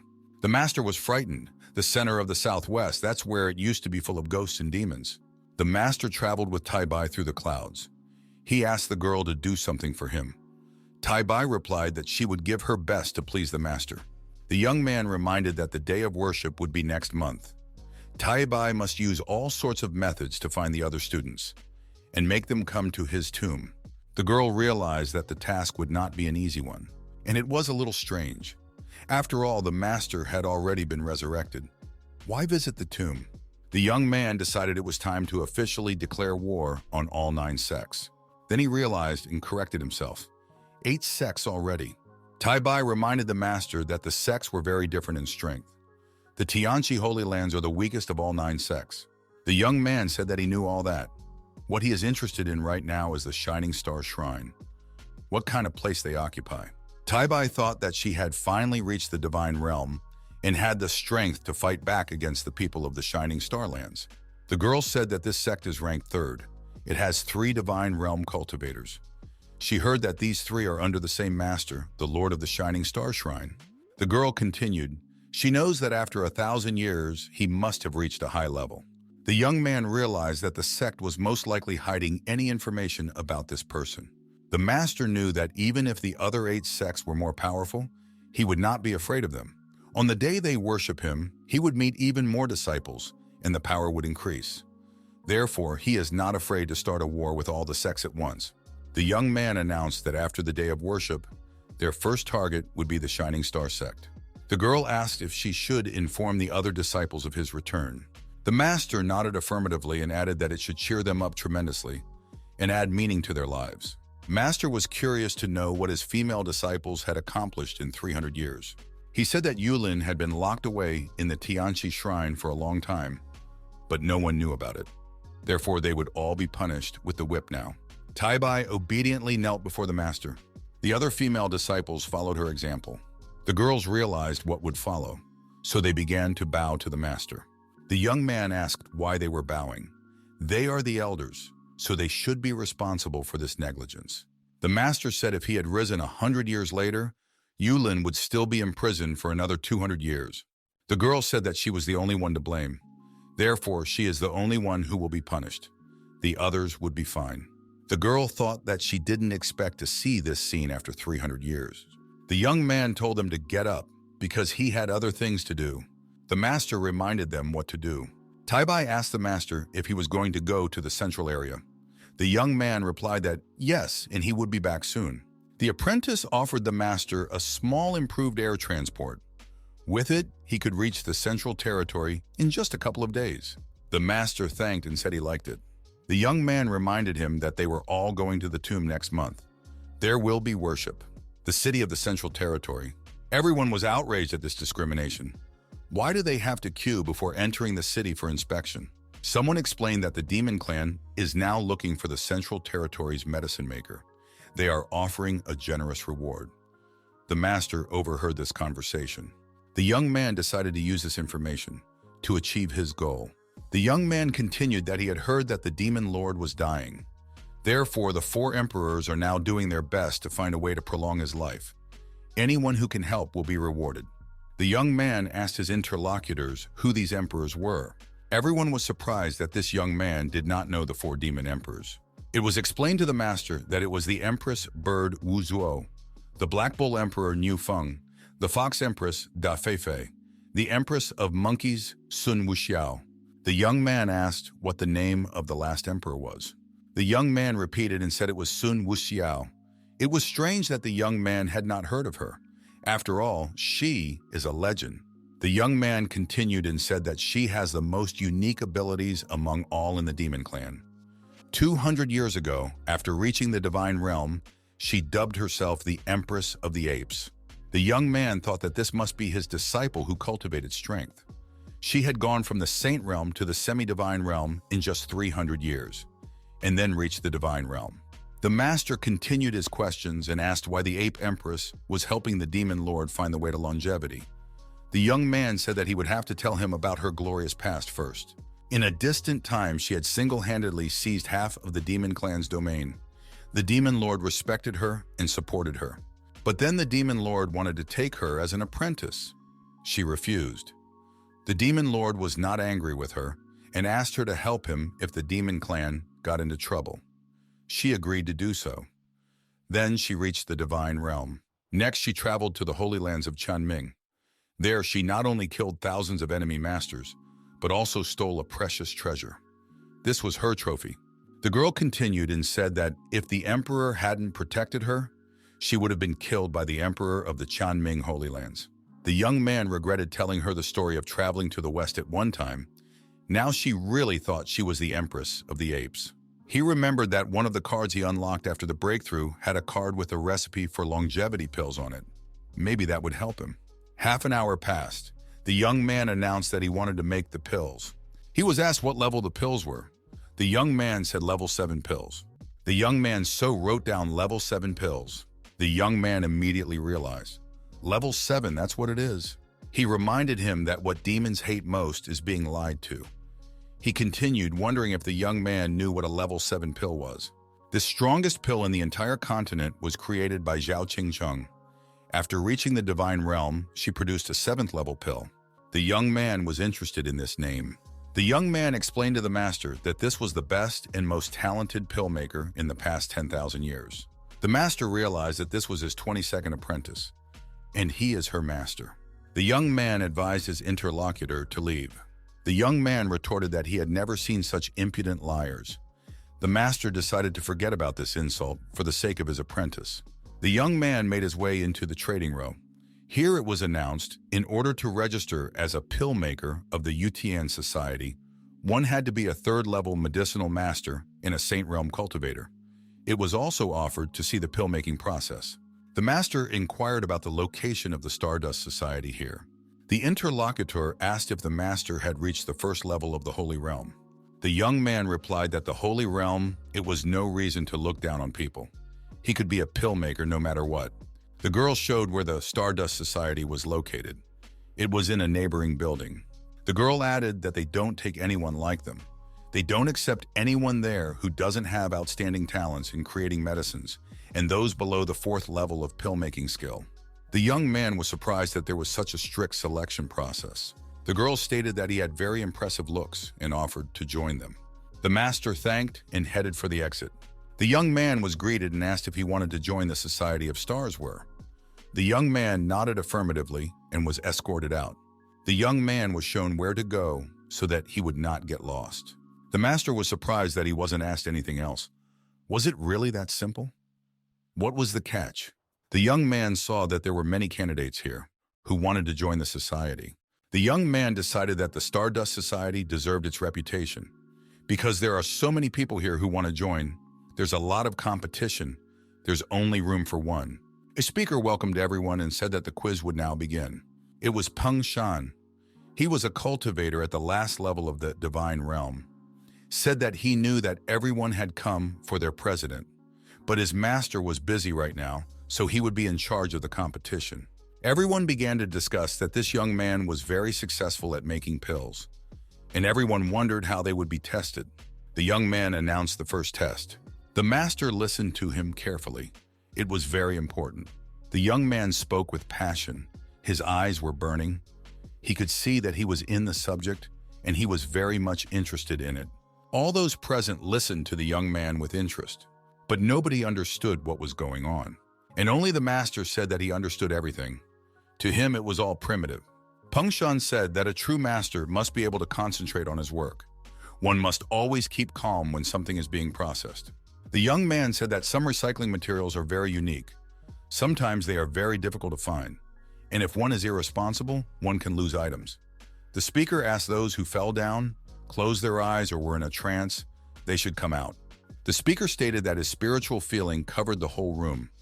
Whoever was expelled must leave the room immediately, and there is no point in prevaricating. He feels everyone. Everyone couldn't understand why this was happening, why their skills weren't being tested, why it was over so quickly. The master was very curious about all this. He decided to look into it. The girl noticed that the energy he had just released was at the late stage of the Holy Realm. The one who can foresee this one is the worthy one. The young man said that those he named immediately should leave the room. Everyone remarked that it wasn't easy to join the Stardust Society. The young men left thinking that even if no one passes these tests, the standards will not be changed. Only the best masters would join the society in Stardust. The young man announced that the next test would begin in 10 minutes. Those who passed the first one should follow him. The young man decided that Ascension is a very capable person. She is talented, balanced, so she will be a good pill maker. The speaker turned his attention to our master. He thought that this guy had just reached the first level of the sacred realm. He easily passed the first trial despite his cultivation level being the lowest here. Apparently, this young man is very talented. Peng Shan and the master stared intently into each other's eyes. Peng Shan thought that this gaze reminded him of his mentor. The young man twitched and decided that he had imagined it, because a Saint Realm teenager couldn't have such an eye expression. The second test would be a test of actual pill handling skills. The young man announced that everyone would be presented with a recipe and resources. Those of them who could process and finish the heart-cleansing pill would be able to pass. Everyone around them began to say that it was easy. As high-level masters, they were 100% sure they could do it. The girl decided that she could quite easily recycle the pill in 1 hour. The young man reminded them that it was forbidden to use the furnace. Everyone was outraged. It was impossible to recycle pills without a cooker. The young man decided that Ascension had plenty of good ideas. The examiner said that everyone was wrong if they thought it was impossible without an oven. He said that when his mentor was a level 2 pill maker, she had successfully managed to process a level 3 pill without a furnace. His mentor always said that nothing is impossible. If one put one's heart into it, everything would work out. Master thought that the skill of refining pills without furnace was something Ascension came up with when she blew up all the furnaces. She figured it should inspire everyone. Some people thought that without a furnace, it would take many attempts, and the resources are only for one time, and it would be very difficult to realize. And only our master knew what to do. Everyone was amazed at what this guy does. He starts to take risks and mix all the materials together. He has a strange method in making pills. Everyone thought that if he made a mistake, it would be the end of it for him. The examiner looked at our hero and thought that only a true master possesses such qualities. He couldn't believe that a Saint Realm teenager possessed such energy. Even geniuses wouldn't be able to do this. Everyone looked at the youngster and said that his flames had amazing efficiency. He must be cheating. Even if one used a supreme level furnace, it wouldn't be enough to refine a pill in 6 seconds. The young man continued to work miracles. He didn't stop there. He needed to take the manufacturing process to its logical conclusion.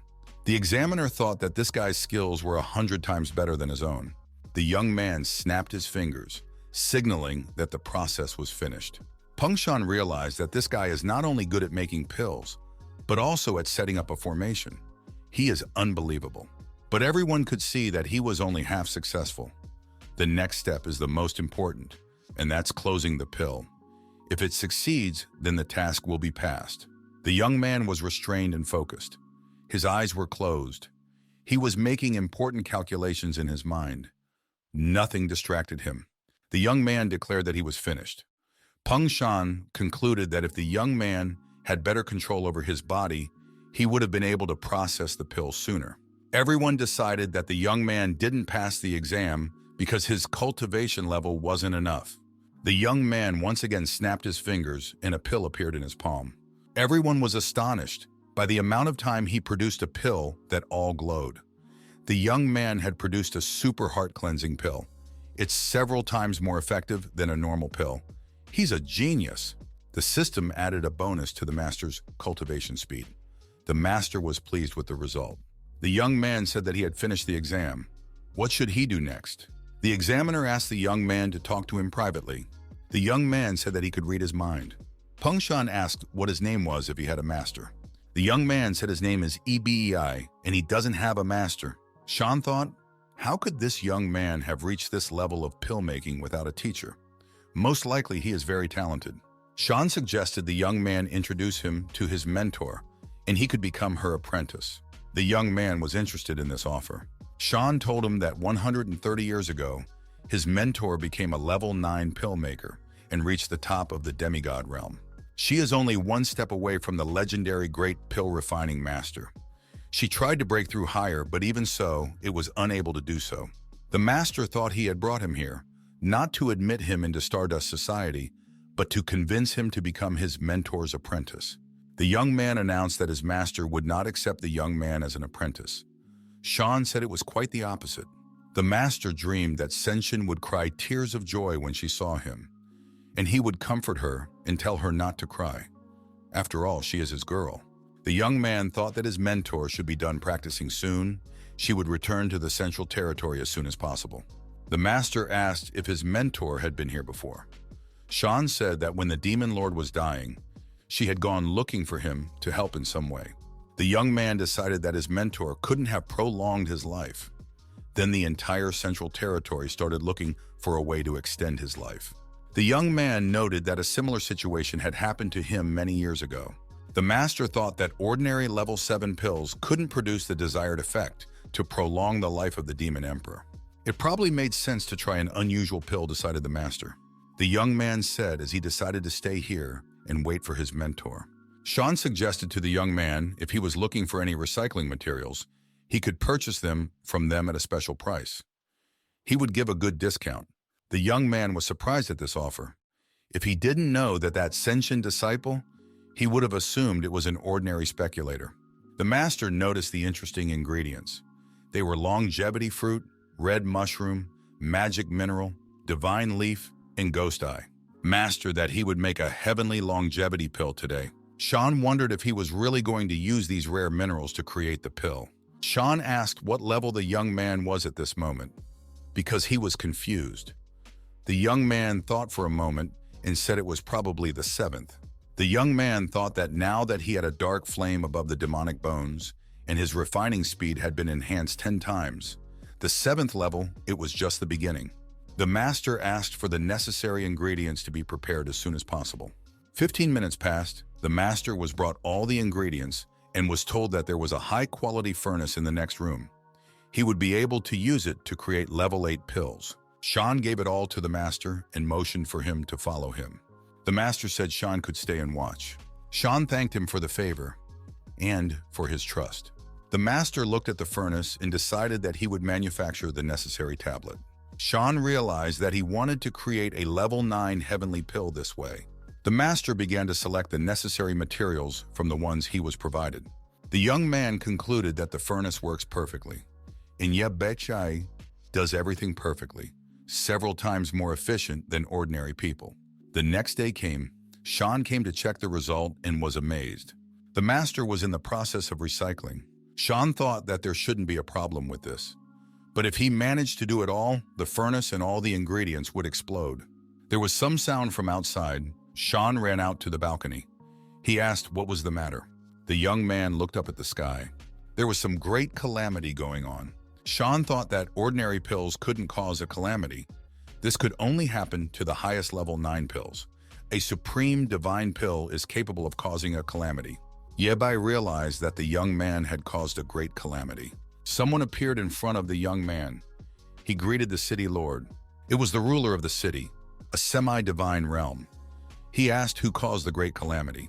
The lord asked who made the pill. Sean said his friend made the pill. They had recently met. He is a good man. There was another powerful explosion and a roll of thunder above the house. At the master's place, the refining process was complete. Sean and the city lord rushed away from the building. The master was holding a level 9 pill.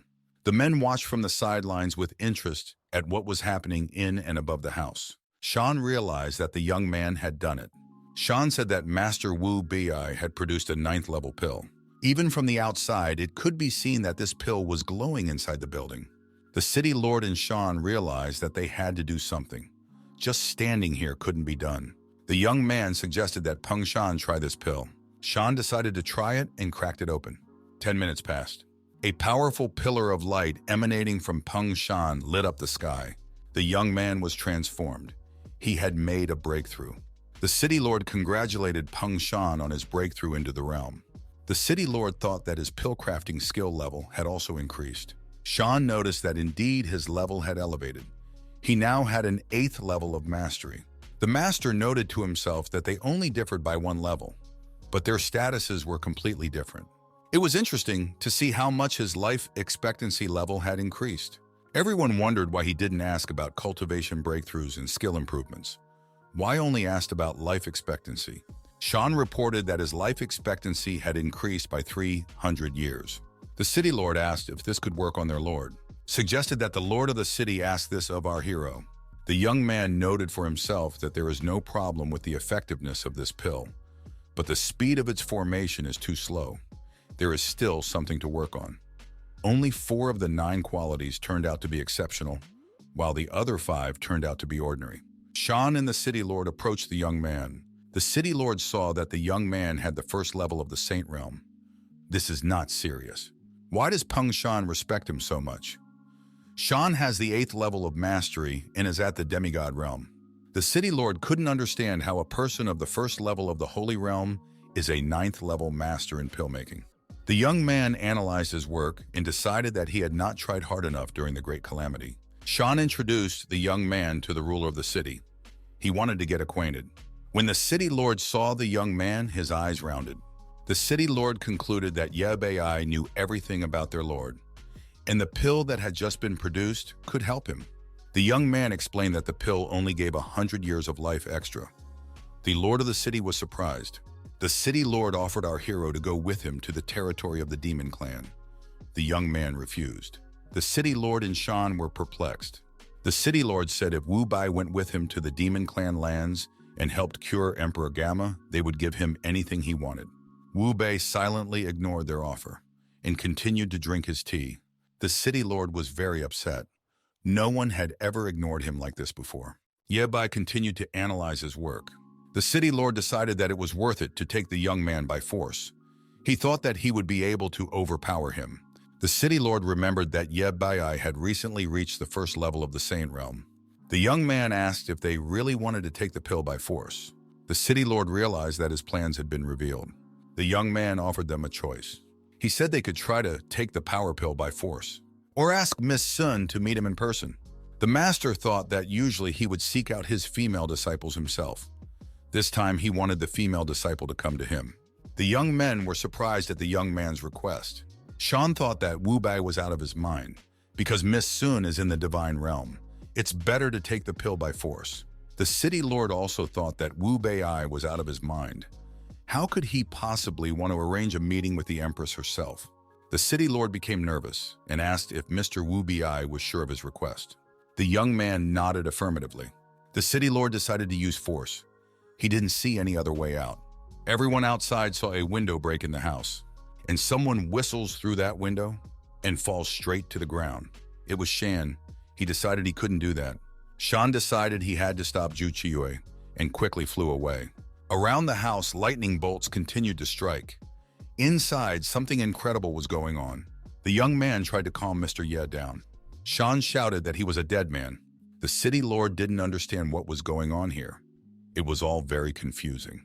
The City Lord knelt down in front of Mr. Wu Bai. The latter listened to him attentively. He had just reached the first level of the Saint Realm. The City Lord replied that he hadn't used his full strength. The City Lord was furious and felt that he needed to get his hands on this pill. The City Lord realized that in his human form, he wouldn't be able to handle so much lightning, but he would be disgraced if he took on his true form for the sake of fighting a cultivator from the Holy Realm. Therefore, the City Lord said that he was giving up. Well, a few lightning strikes got him anyway.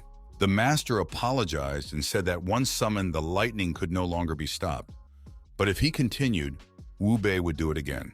The City Lord thought that those thunderbolts were strong, but they didn't hurt lives on important organs. Shan summoned a bird. The young man decided that the bird wouldn't be back soon, so he asked it to show him the city.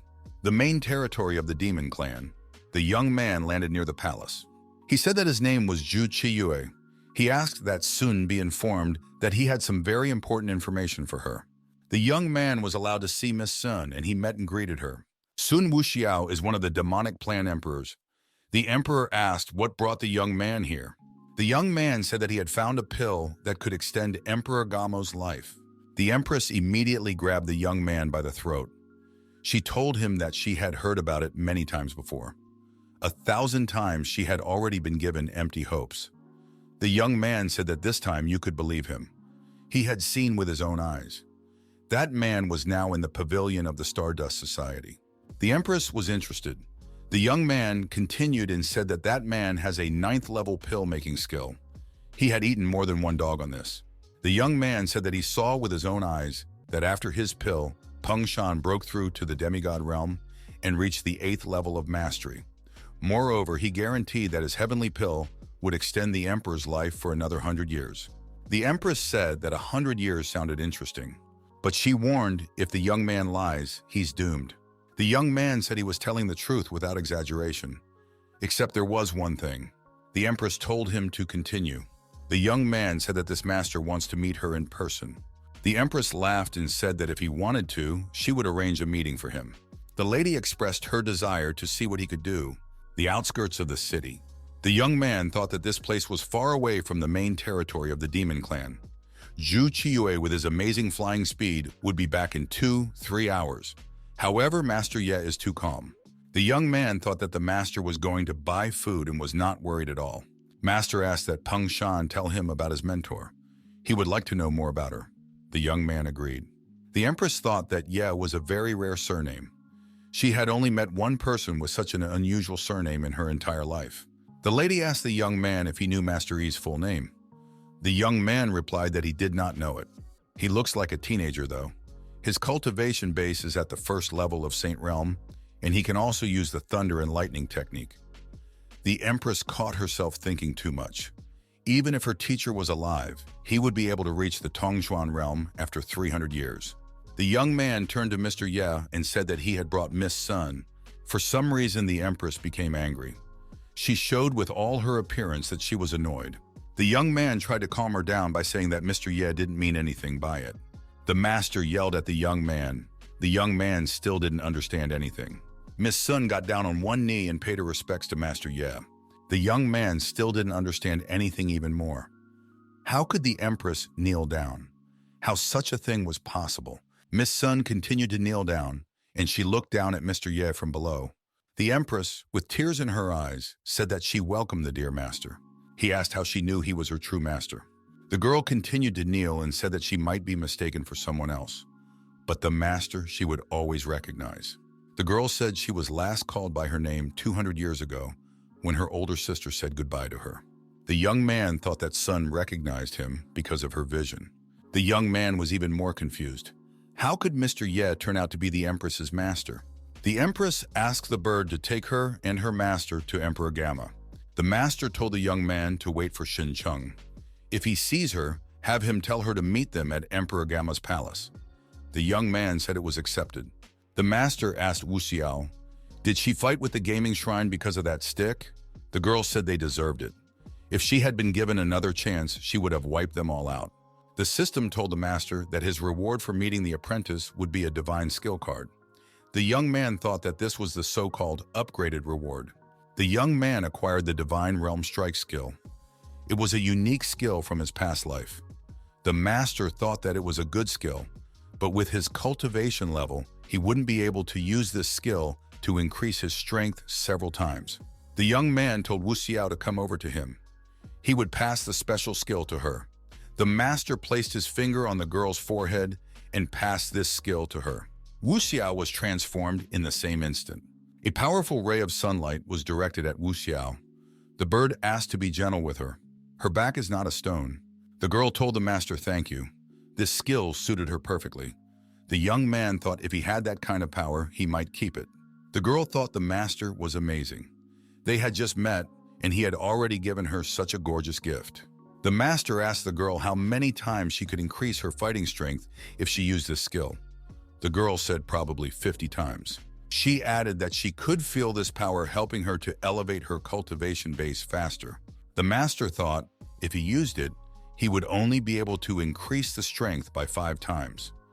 The young man realized that the gap between them was very much wide.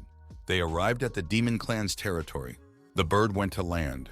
The whole way the master was talking to his apprentice. The young man could feel an aura emanating from the emperor. He thought it was the Black Bull again. He would have to destroy it. The Black Bull Emperor, a cultivation base in the middle of the divine realm. He suggested that they split up and fight and see who would be stronger. The Empress didn't understand anything. The young man reasoned on how to proceed, so as not to offend anyone. Wu Xiao began to justify herself to the master and said that she usually doesn't get into fights.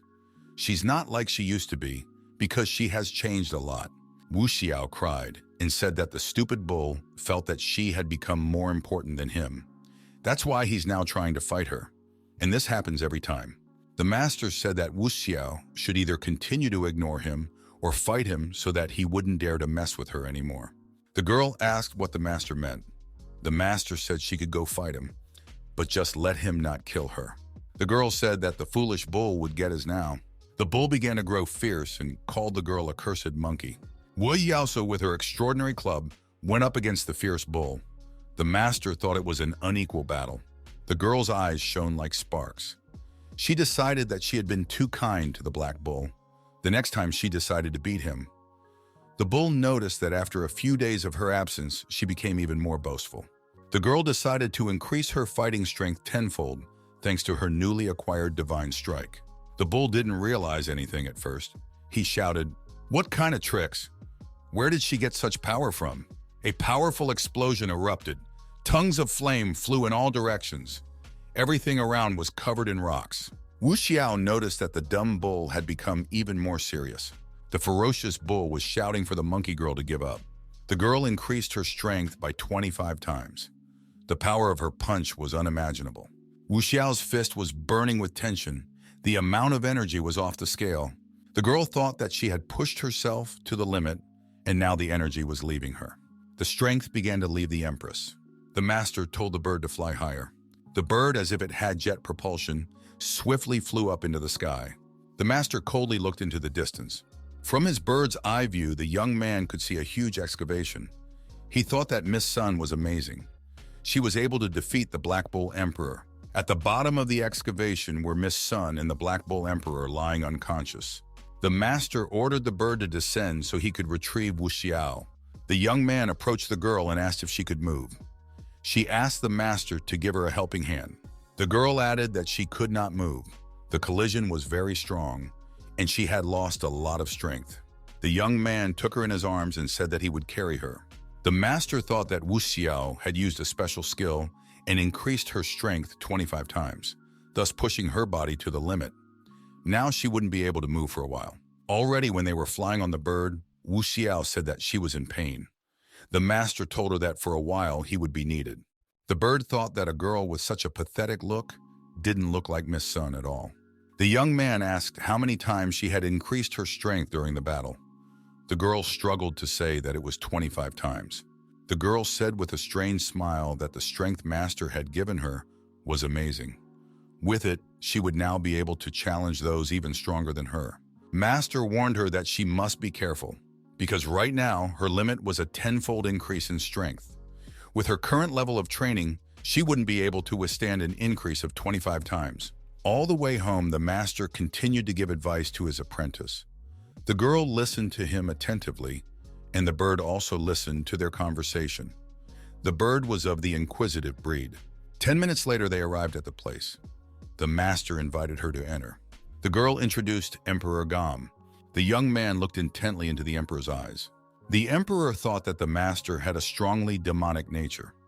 Judging from the reactions of the higher demonic bones, his aura was several times stronger than the auras of all the demonic beings of the Tianxi sanctuary. This would have to be taken into consideration in the future. The young man wondered how such a powerful demon emperor could have such an aura. The emperor said that the young man's reaction reminded him of Ascension. The young man replied that Ascension was his battle sister. The young man introduced himself and said that his name is Mr. Yi Bi, and he greets Mr. Gamma. The emperor asked the girl, "Is this young man her teacher?" The girl nodded affirmatively and said that the master could do anything imaginable. The girl said that she was going to leave, but before she left, she would solve his problem. Wu Xiao added that what other people can't do is nothing to her and her master. Master thought that Wu Xiao hadn't changed at all. After 300 years, she had become even more boastful. Just like the Black Bull said, the emperor said she could not worry about him and just go. He doesn't believe that some pill can solve all his problems. Mr. Gamu added that instead of wasting her time, it would be better for her to practice so that she could make a breakthrough sooner.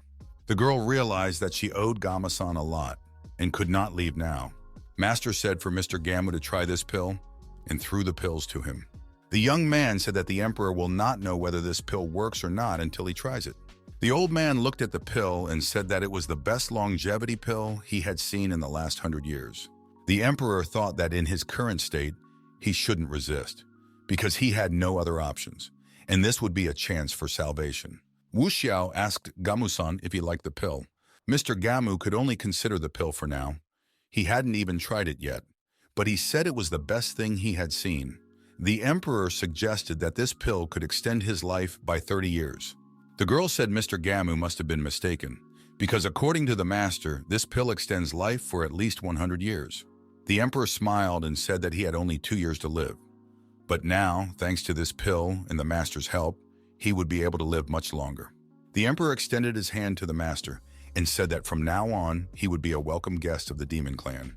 If he needed anything, he could contact him, by mail or directly. The young man thanked Mr. Gama. The girl asked him to use the pill soon. I would like to see the result. The emperor, swallowing the pill, asked why such a hurry. The master whispered to Wu Xiao that he might be able to save the emperor. The young man added that no one should bother him from today. The girl replied that if anyone bothers the master, she will beat him. Mr. Gamu, thinking that the pill was doing good, sat smiling. He realized that he was recovering. An aura formed around his body. The operator still continued to sit on his throne.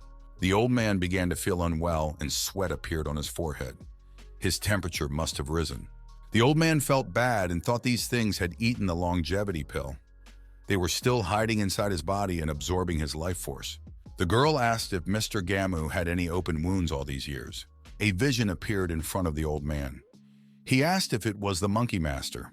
The vision replied that it could help the old man to get rid of all demonic auras. The old man agreed and offered to try it. Free him from the demonic auras. The old man thought, not many people in this world can detect demonic auras. If the young man could recognize them, he could probably dispel them as well. The emperor said that if the master could do that, he would owe him a lot. He could be useful in anything, even destroying holy lands if necessary. The young man offered to begin. A ghostly cauldron appeared in his hands. An aura rupture occurred near this cauldron. The cauldron continued to increase in size. The old man felt that the master was doing well, and he shouted for him to burn everyone. The ghost master turned to the Gamma master and said that those demonic auras were deep inside him, and added if he wanted to get rid of all of them, he needed to take his true form, but then he would be in too much pain. The emperor said for the master to do anything to rid him of them.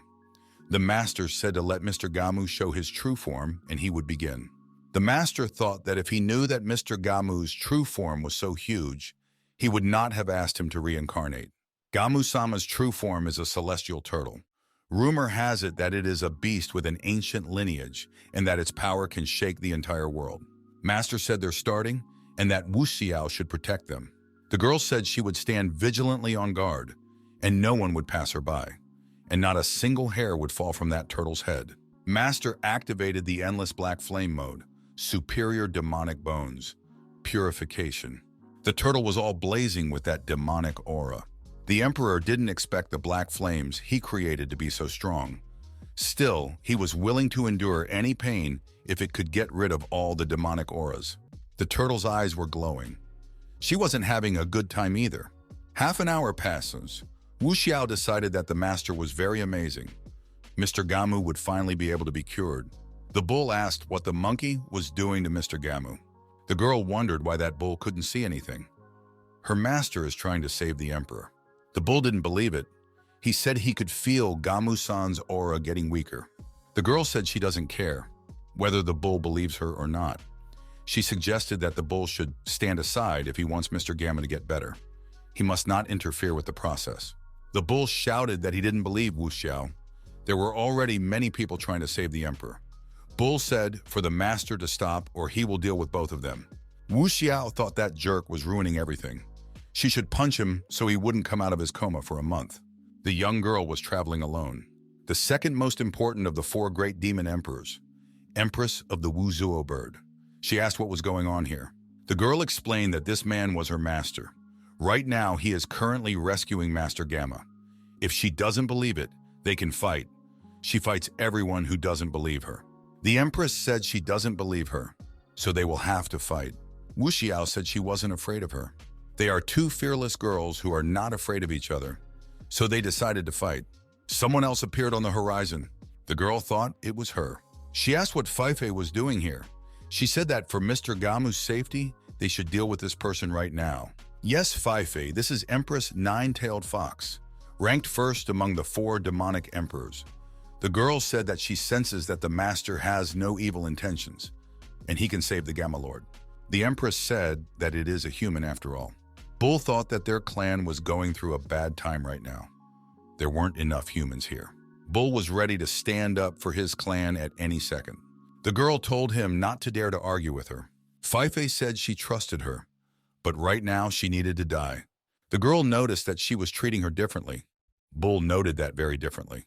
The empresses, in their feminine way, started to work things out. And who's the cooler of the two?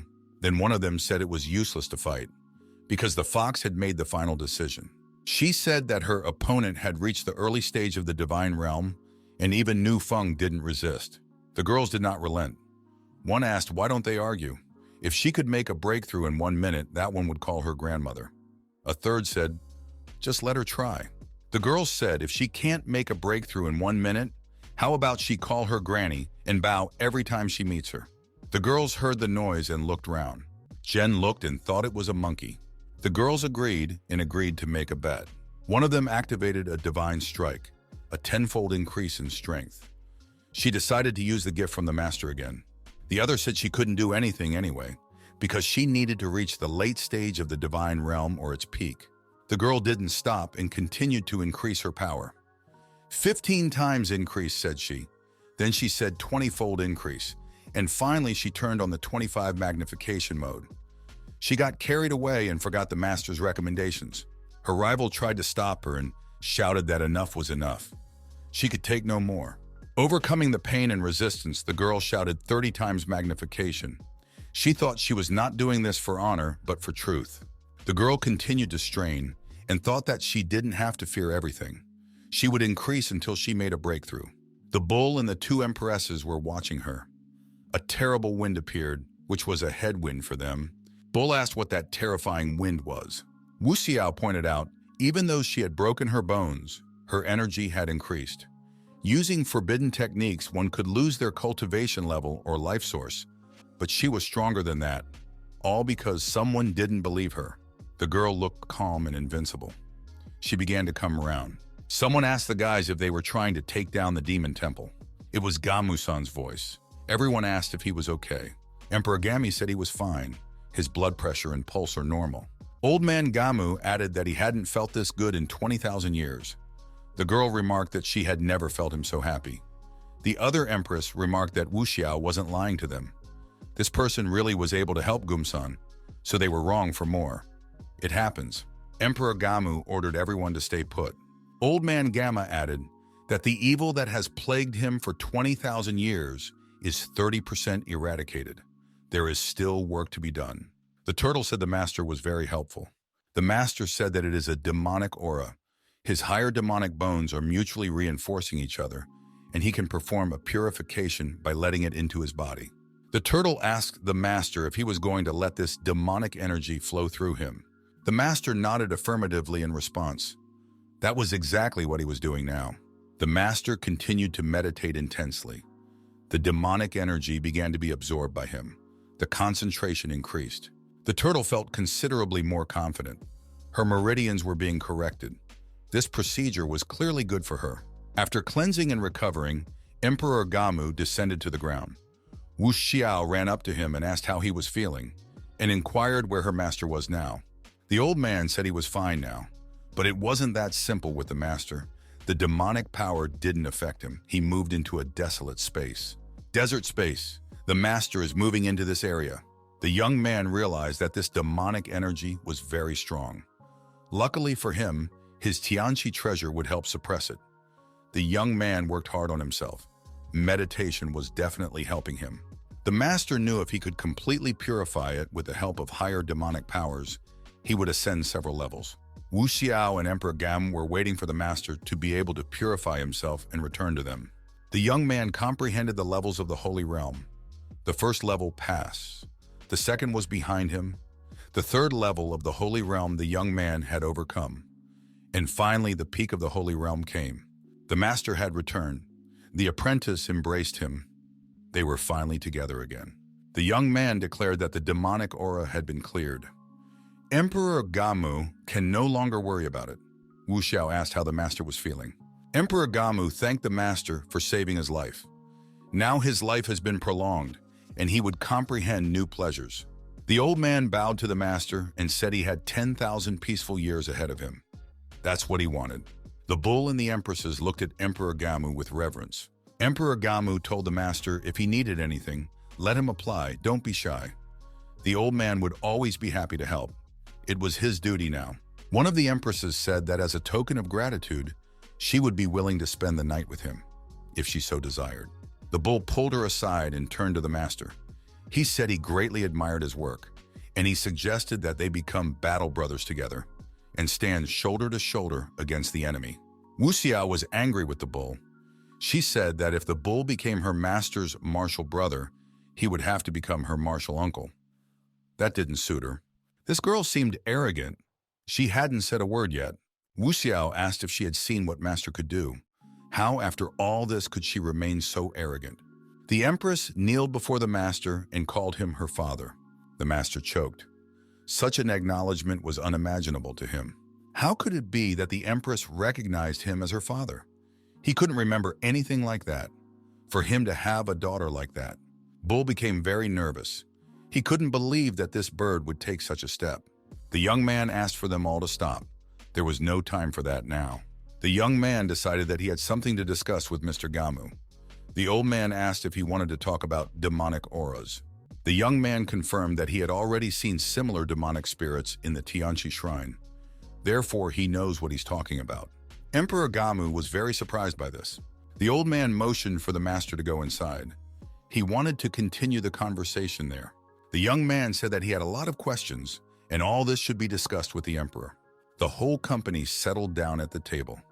The conversation would not be easy, and not a quick one. There is a demon body in the forbidden part of the Tianqi shrine. He sensed an ominous energy emanating from it. The emperor became worried. How dare they hold the demon? The master told him not to worry, because he had destroyed all of them already. The old man asked how that was possible.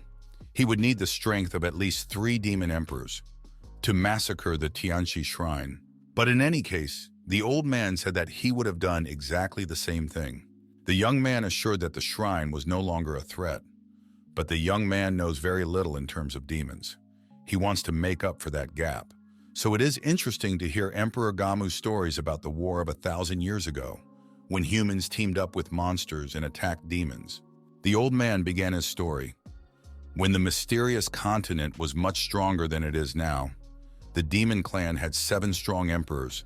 On the human ranks were twice our size. It was a long war. Demons were true killing machines. They were enemies of every creature on Earth. It wasn't until 20,000 years ago that they managed to defeat the demons despite the huge losses. The old man continued and said that since then, the demons had left the mysterious continent. If the master wanted to go to the mysterious continent, the old man said that he could accompany him. It would definitely be easier with 2 people. The old man now had a lot of free time. Master remarked that it was better not to disturb them now. The right thing to do would be to prepare thoroughly first. The young man realized that it would be very difficult to deal with them, so he should get himself into proper shape. Emperor Gamu once again offered his services.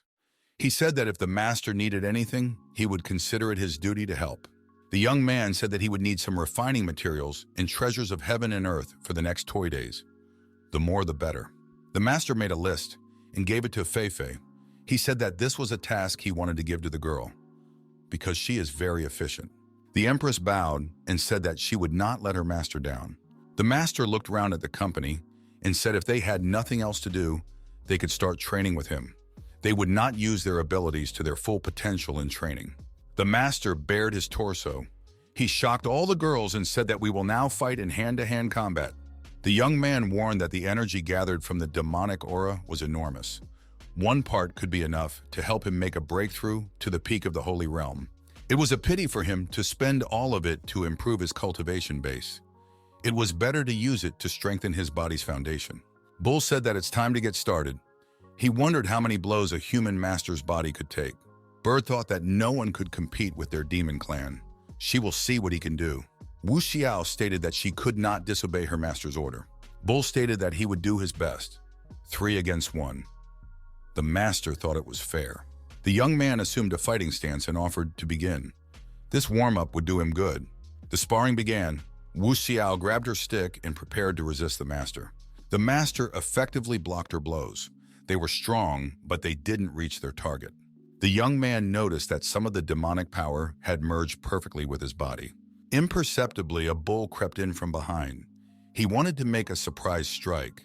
He decided that hardship made him stronger. The master fended off Wu Xiao's attack. He turned around and counterattacked the bull. The bull didn't expect such a reversal and was sent knocked down. The bird noticed that the master easily defeated the 2 emperors.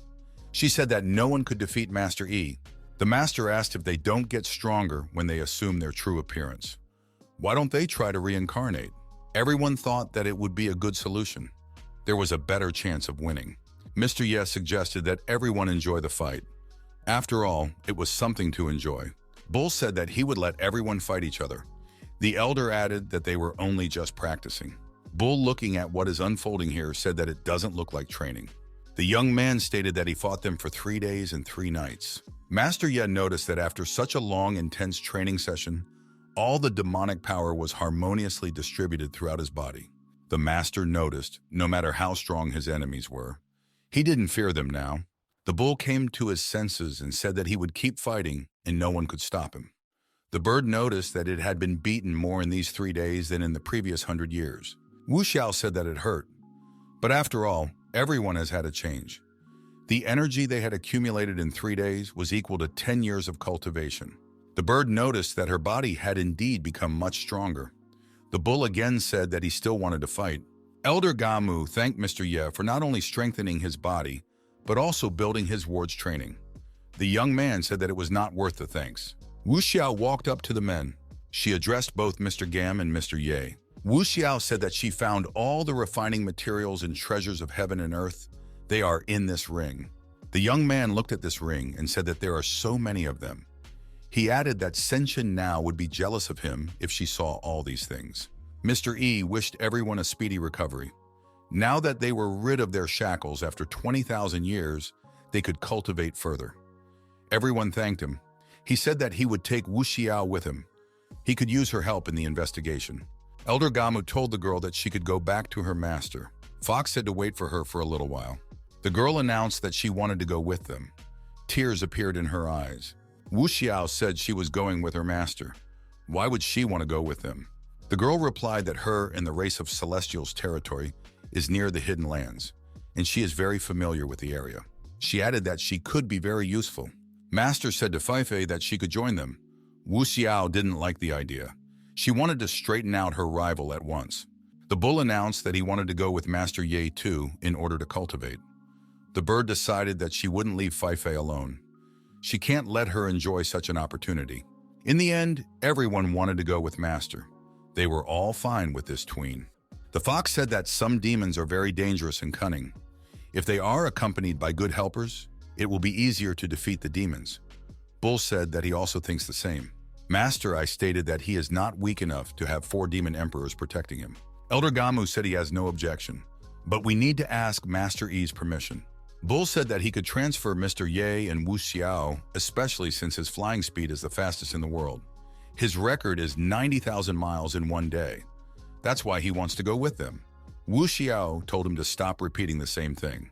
The young man thought that he was receiving very favorable offers today, one that is hard to refuse. Mr. Ye said that he was taking everyone with him.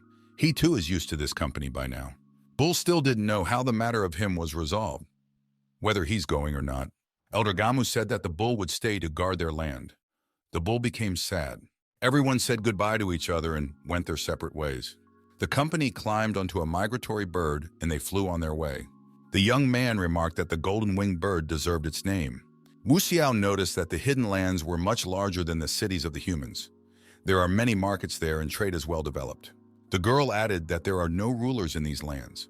The one who is stronger is considered to be in charge. The bird announced that they had arrived. Directly below them is a hidden land.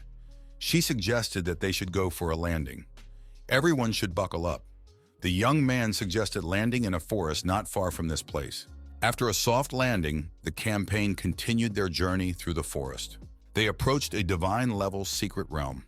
The master asked if only those who had reached the divine level could enter there, or if the entrance was available to everyone. Wu Xiao said that everyone could enter it. Although there was no restriction on entry, cultivators should not underestimate the danger ahead. Every year, the method of entry changes and becomes more and more difficult. The girl drew everyone's attention to the fact that the road led to the city. The campaign went to the part of town where there is a busy trade. Everyone was encouraged to play a game of chess. Maybe it would help them find a way into the secret realm. Here people were playing Go with interest. The master noticed that he was very good at Go. He offered to play with that old man. The young man noticed that the secret realm had something to do with demons. Wu Xiao wanted to talk to the master. The young man asked what was wrong. The girls announced that they didn't know how to play Go. The master said he thought so. The young man heard a passerby complaining that this was the 10th time he couldn't win the first game. He was told he was playing badly and suggested he buy a copy of the secret manual. They say that it can only be used once to get into the secret realm. The young man decided to buy a copy to enter the secret realm. Master Yi turned around and asked the young man how to find someone who sells copies of the manual. The master was told to go this way, then turn left, then right twice, and he would see the right person. The master heard that there were only 2 copies left. They decided to organize an auction. Whoever offers the highest price can get the copy. Whoever doesn't have spirit stones can pay with treasure. They started bidding. The bids kept increasing. The young man noticed that they had come to a place. The seller thought that if he got good treasures, the master would reward him generously this time. The seller asked the young man if he had anything to offer in exchange for a copy. If he had something worthwhile, they could make a deal. The passers-by thought that if the young man got a copy, he could be hunted down and massacred, because he looks like a weakling. Mr. E said he does not buy things from unverified sources. The seller said that if it wasn't for a bad first impression, he would have chased the young man away. The salesman decided to be a verified source and tell him all about himself. The young man asked if the salesman was possessed by demons or just working for them. The salesman said that the young man was saying something incomprehensible. Mr. E thought it would be a bit of a mess. Wu Xiao was quicker, and the salesman got a punch to the jaw. Mr. E said that the salesman had an evil aura, and he shouldn't be so arrogant. Everyone wondered why the 3 empresses of the demon clan were here. They thought that this young man was the demon lord Gamu. The young man asked the vendor what the demons offered him in exchange for his work. The salesman said that he advised him to let him go, because if he died, his master would come and kill them. The young man said that the seller was as loyal as a dog. He said that if the seller won't say anything, he'll have to get information from his memories. The salesman had a hard time. The master was magnetically pulling all the information out of him. It wasn't pleasant. The seller called out to his master for help, but he was far away and couldn't hear anything. Master Ye realized that he was using a soul absorption skill. This was indeed the demon pavilion. The vendor continued to agonize and called out for his master's help. All the information he needed was coming out through his mouth. He was already in pain. The demon announced to his vendor that he had helped him collect treasures over the years. Now he was useless, because the demon had got everything he wanted from him. The demon took out that salesman. He's gone clean. This demon approached our company and said he didn't have time for them, but he would definitely deal with them. Wu Xiao said he wouldn't run away from them. The fox rushed after her and said she would help her. The demon spread out his demonic chains. It was like a trap. The demon said that he had sent an assistant to look after the strong man, and he had set up a balagan. The assistant excused himself and said that he recognized that he had been wronged, but he managed to attract 3 demon empresses. Soon they would come and he could enjoy a meal. The demon rejoiced. He liked the idea of 3 empresses. The girls shouted for the demon to stop. Mr. Gamu had been in pain for 20,000 years because of the demons. They should pay for it. The demon said that he wanted to see what these empresses could do. The girls got ready to fight. The bird said that this demon is very strong. Even the 3 of them would have a hard time defeating him. The demons said they were pathetic ants, trying to climb a giant tree. Wu Xiao was surprised that the demons were so strong. The demon declared that the empresses had not heard much about them. Now the girls will see its powers, and they'll be in for a treat. That's when the master intervened. He decided to take the demon into his own hands. He decided to take the demon into his own hands. The demon was afraid of who he was and how he could suppress its power. The master noticed that the demon could use the power of fire lightning. He can't be underestimated. The demon's servant saw that this man was at the peak of the holy realm. He dared to oppose the demon himself using his pathetic tricks. This is illogical and foolish. The demon noticed that this man is not as simple as he seems, and he can ruin all the plans he has to get rid of him urgently. He wondered why the master was so serious. The demon was determined to destroy Mr. E. The demon concentrated and rushed at Master Ye with the speed of demonic lightning. Master immediately turned to the system for help. He was interested in how he could use his skills in this situation. Master was approached by the path of architecture. It was a huge defense pillar. The young man activated his inner reserves and activated the path of architecture. It was the strongest power in the mortal world. The girls shouted that they would help their master. The master told the girls to leave immediately, and he would detain the demons. It was hard for Wu Xiao to take this step. The birds said that they would not be able to help the master. They would only hinder him. The master shouted for the girls to leave. He himself began to activate his defenses and applying all sorts of blocks. The master was having a hard time. After a series of powerful explosions, it was unclear where the master was. The demon's servant thought the boy was dead. The demon said that it took him too much energy. Now he must return to the depths of the secret lands. They flew away on a bird and thought they were no adversaries. They were interested in how Gamusan could fight them. The girls couldn't understand what had happened and where their master was, whether he was alive. The Empress bird surmised that Master E was all right. The master was hiding among the rocks. He had survived, but this battle had cost him dearly. The young man knew that thanks to the supreme demonic bones, he got off easy. He used to doubt whether he should go to the secret lands, but now he realized that he had to do it. The girls found the master and were glad that he was safe and sound. The master hugged Wu Xiao and said that nothing bad should have happened to him. He told them he could handle it. The young man told the girl to go back to Master Gam and tell him everything that had happened here. The bird fluttered up and flew away. The master said he wanted to see what was happening there. They should stay outside. The girls suggested they wait until the master was better. Then they could all go together. The master said they didn't have time for that now. The situation could change at any moment. The young man left the girls and went to fulfill the tasks himself. Master approached the demonic portal to go to the secret place. He reached out his hand towards that portal and touched it with his finger to feel its structure. The young man realized that he had to go through it now. A good idea came to the master's mind. He decided to become part demon. A demonic structure was oozing down his arm. It was burning his fingers. The master touched his hand to his face and the same stains were left on his face. The master was partially covered with this demonic structure. It protruded all over his body. The young man had become half demon. The master, going through the demonic portal, told the girls that when Gamu came, have them tell him to seal the whole secret place. The young man went through the portal and found himself inside the secret place. The young man was right that it was easy to get in here in the guise of a demon. The master thought that when he used the soul absorption skill, he learned something.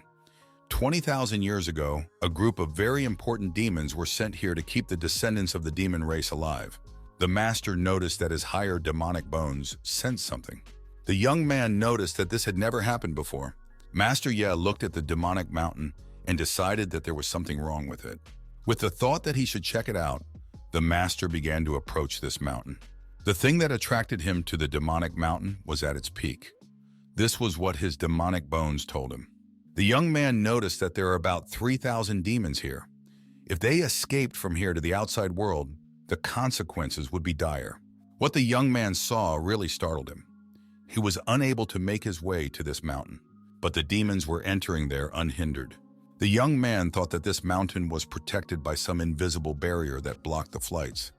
His head felt dizzy from the impact. The young man listened to the conversation of the demons who said that the holy mountain was not easy to climb. Standing at the bottom, the demon announced that all newcomers must register with him. Those who do not pass the registration will not climb the holy mountain. The young man reported that he had arrived in the secret lands 20,000 years ago and had been cultivating in seclusion all this time. He asked him to tell him about the holy mountain and everything related to it. The demon called the master a redneck. The demon told the master that as long as he was within a kilometer of the giant tablet chamber, he would feel it with his whole body. The storyteller continued that 6 great emperors and an honorable demon had learned the way of the devil with the help of the stone tablet after ascending the holy mountain. The young man surmised that it was some powerful treasure and immediately wanted to get his hands on it. The other demon suggested that Mr. Ye should register or get out of here. He shouted at Mr. Ye and said that he could not climb the holy mountain anyway, and that he should leave quickly because he was very weak. The master, out of habit, suggested that they have a competition. The demon said that sounded very interesting. The demon told the master that if he loses, he should get the hell out of here, because weak demons don't belong here. By this time, they were already climbing the stairs. The master, of course, overtook his rival and asked if that was all he was capable of. He started to justify himself and said that he was just tired. The young man saw that he was almost at the top of the mountain. His demonic bones felt the stone tablet.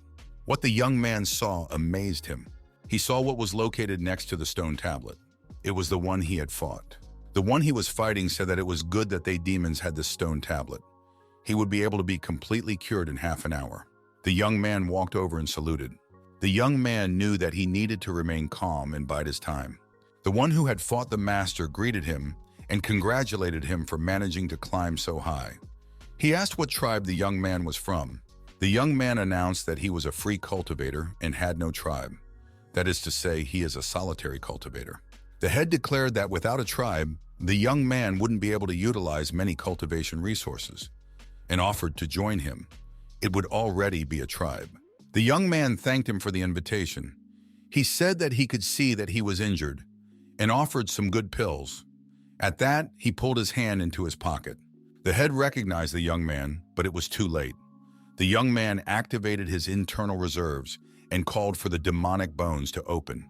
The lad decided that the energy of the stone tablet was very strong, and he would only be able to absorb it if he opened the higher demonic bones.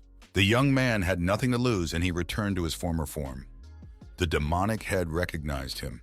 Its eyes lit up with demonic fire. The master asked him what he was going to do now. The young man said that he regretted that he missed last time. The young man jumped up to his head and said that unfortunately, his black flames didn't cripple the demon last time. The young man suggested that the demon try another option and began to act. Demon became very hard. He felt that he was suffocating, and something incredible was happening to him. Demon shouted that the young man does not have enough strength to cope with him. The demon wondered if the master wanted to blow himself up. The master explained to the demon that it was not self-destruction.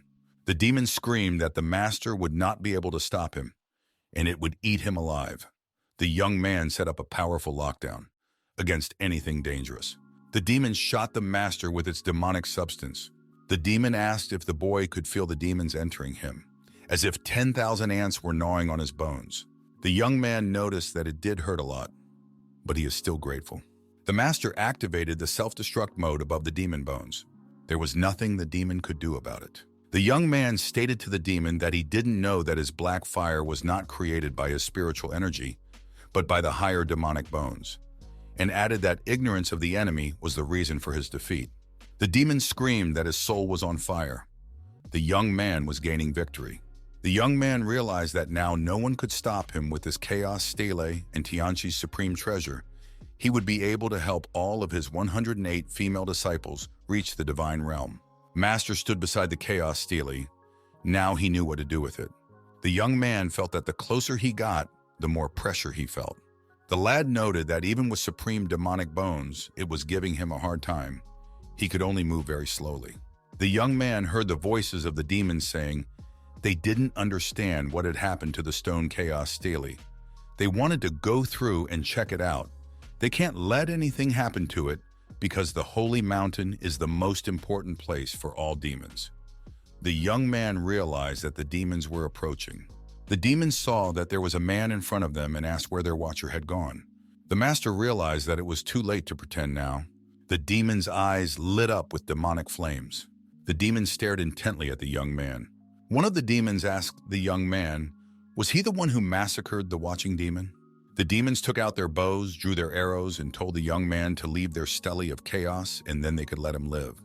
The young man noticed that the demon shot 2 arrows at once. The young man realized that he could handle no more than one demon, and if two of them attacked at once, he might not be able to resist. The young man decided to try and do it. The master turned to the system for help. The system said the master had chosen the path of strength. The master increased his strength manifold and grabbed the stele. The demons got worried. Does this guy really want to take out the chaos stele? The young man realized that the demons had figured out his plan, but there was no stopping him. The demons began to shoot their arrows at the master, but the master said that he could not be stopped by arrows. The master was not afraid of arrows. He was now invincible. The arrows could not hit the master. One of the demons remembered that the closer he got to the chaos stele, the stronger the suppression became. The second demon noticed that this guy had gone too far and decided to deal with him. He decided to call the other 3 demon emperors here. After all, this guy shouldn't take their chaos stele. The demon lunged at the master and said he would chop him into pieces. The master kept moving the sala and realized that there was just a little more to go. Finally, he succeeded and moved the stela out of the way. The master threw the stele back. The raging demon was approaching the master. The master shouted to the demon that he was leaving. The young man noticed that he was thrown right back to the entrance. All the demons shouted to spread out and get out of the way because something was rolling down the hill. The master knew the demons wouldn't be able to catch him. Master Gamma arrives, and everyone is standing at the entrance to the demon portal, waiting for the master to appear. Elder Gamu stares into the distance. Suddenly, to everyone's surprise, a stele of chaos flies out of the portal. The master flew out after it and asked Elder Gamu to help him seal the entrance to this secret place. The elder agreed and said that he knew some sealing techniques. These techniques were passed down to him by his father. Mr. Yao and the elder began to use their sealing techniques. Elder Gamu announced that it was an ancient turtle seal. The demons rushed towards the exit, realizing that the master wanted to block the entrance to the secret place. The master tried to use the turtle seal quickly. It should work. The demon didn't make it through in time and bumped its head into the portal that closed. The demon thought the demon emperor would kill them. The second demon offered to think of a way to apologize to them. The Gamma elder asked Master Ye what he had learned there. Master Ye said that there are about 3,000 demons there. They also have 6 emperor demons, but one he had already destroyed. The girls were amazed that the master had time to destroy the demon emperor. Their master is the best. Elder Gamu thanked Master Ye for his help. If it wasn't for him, the demons would have caused a great deal of trouble. The young man said that he was honored. The young man stated that the demons are not a threat now. He has his own business to attend to. He would now take Wu Xiao with him and leave the central territory. The elders said that he would guard the place with the rest of the emperors. Master Ye can be calm. The girl asked the master where they were going now. The young man said that they were now going to his 300th birthday party. The bird said she could take them. Master Ye and Wu Xiao looked at each other. It was a good suggestion. The young man thought that the bird wasn't very strong, but its flight speed was quite fast. Based on this data, the young man decided to agree. Only first we have to go to the Stardust Society. Wu Xiao shouted for Ascension to come out. They had something to talk about. The girl came out and said they hadn't seen each other in a long time. Ascension said that Elder Gamu's condition leaves much to be desired. His wounds are still as deep, and the longevity pills increase his life expectancy by no more than 5 years. Wu Xiao said that it's the old man who has long been cured.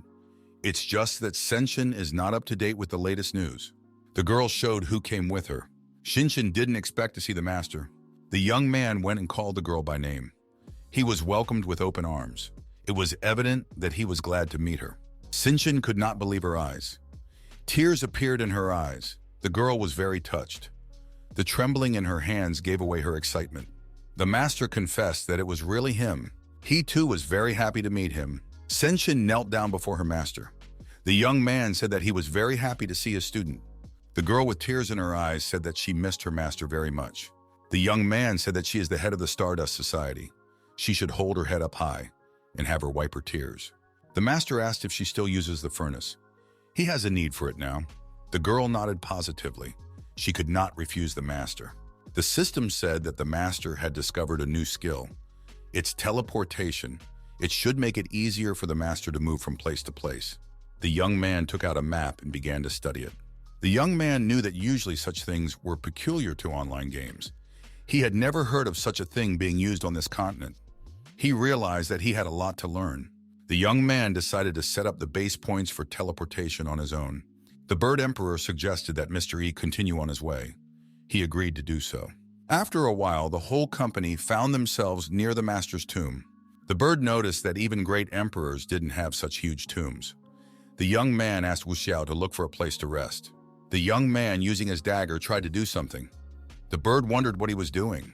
The girls watched the master's manipulations. Clearly, he was trying to accomplish something. The master said for Wu Xiao to stand beside the word double. Ascension should stand behind the word two. Ascension assumed that the master wanted to distribute the rewards between them, using this arrangement of words. Wu Xiao agreed. The master had always done them good. The young man noticed that the main hall was already open, so someone came here faster than them. There was an unexpected encounter. The girls noticed that a good company was already gathered. Wu Xiao noticed with envy that Taibai had reached the divine realm. The young man said that he would now divide the girls into two teams, and then they could talk amongst themselves as much as they wanted. The young man began to assign which of the girls should be in which team. The young ladies took their places according to the instructions they received. The little girl said that the master had forgotten about her. The young man said there was a task for her too. He gave her a jug of liquid and told her to pass it to the girls when he said so. The girl noticed that Taibai came faster than she did. Taibai recognized the girl. It was Zhao Tong. Student number 40, Von Xiao Tong, cooking path. Taibai noticed that she had brought a lot of food. The girl replied that for their master's tricentennial, she had prepared a lot of goodies. The young ladies began to greet each other. It had been a long time since they had seen each other. They had a lot to gossip about. The master greeted Xiao Tong. Xiao Tong saw the master.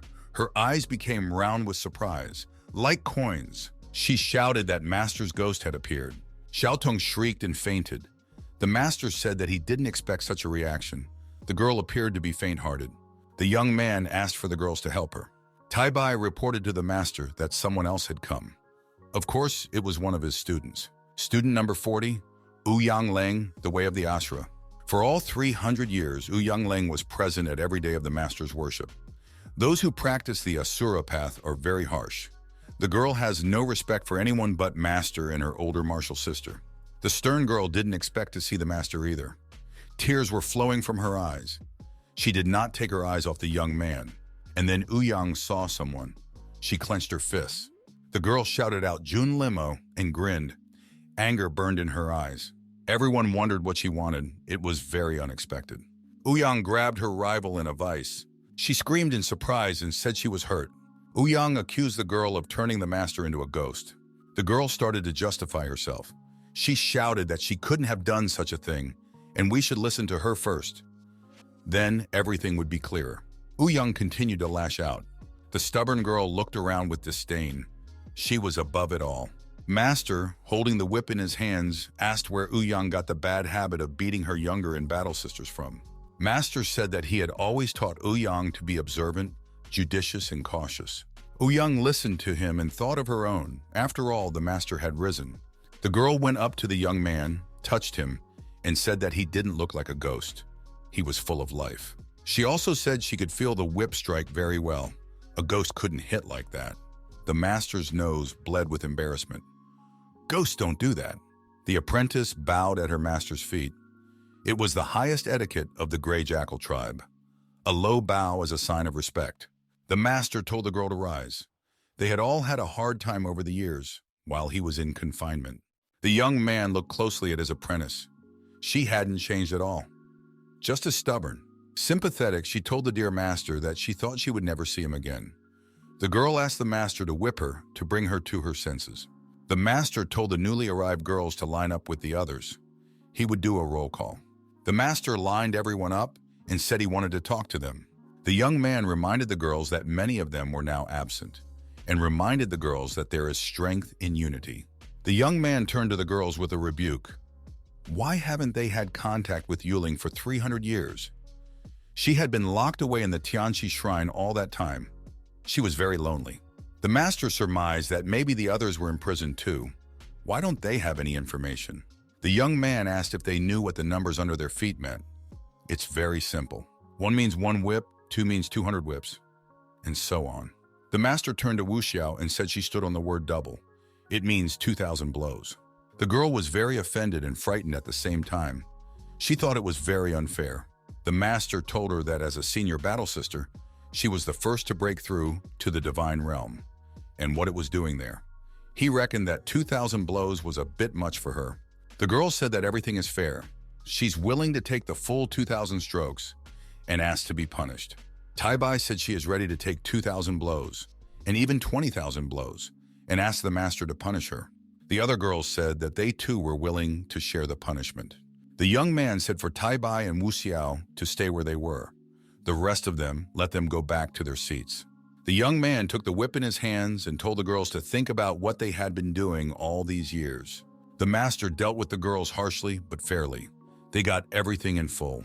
None of the girls escaped a just punishment, and they were grateful to the master for that. Birdie thought something interesting was going on. Her eyes lit up. Taibai was very grateful to the master. She realized that the master is a fair man, and he pays attention to all the girls. The young man approached Yuling and said that the girls had taken their punishment. They could now be given pills. The young man said that he created these pills with special materials gathered by Feifei and the demon. The young man said that he had punished them for their behavior, but he didn't want to hurt them at all. Yuling carefully treated the girls' wounds. She was taking care of her battle buddies. The young man decided it was time to make a breakthrough. He told the girls to feel the power of justice. Whatever power they had, he would be able to handle it. The young man said he would take care of setting up the teleportation points in the tomb while the girls practiced. The other female disciples were in a hurry to get to the tomb quickly. They knew that today was the day of master worship. Their battle sisters should already be there, and they must help rid the girls of their pursuers. Bird noticed someone approaching the tomb. At that moment, she was at her post. The girl asked who they were. Mr. E is currently busy doing business inside the tomb. It is forbidden for outsiders to enter here. The girls said they were apprentices of the master. They asked to be led inside the tomb. The bird heard the master's voice. He asked if the sisters of the 5 elements had arrived. The sisters were surprised to hear the master's voice. What's going on there? A young man appeared and said that they, of all the disciples, were the only ones who had not stopped communicating with each other. The sisters said that the shrine of the shining stars wanted revenge on them. The master said that soon they would be gone. They're in line for destruction. First in line. One of the sisters said that the Shining Star Sanctuary knows that they are no match for them. That's why they've hired a powerful assistant. The elder of the Holy Star Shrine said that because of the attack of those maidens, his divine soul was broken. He will destroy all those maidens, and even though they have a powerful aid, they should be careful. The masked powerful helper said that he could handle anyone. The powerful helper and his colleagues noticed the master and the girls. The old man said that the guy and his 5 female disciples were already here. The young man told the pursuers how dare they defy him. They don't even know who they are messing with.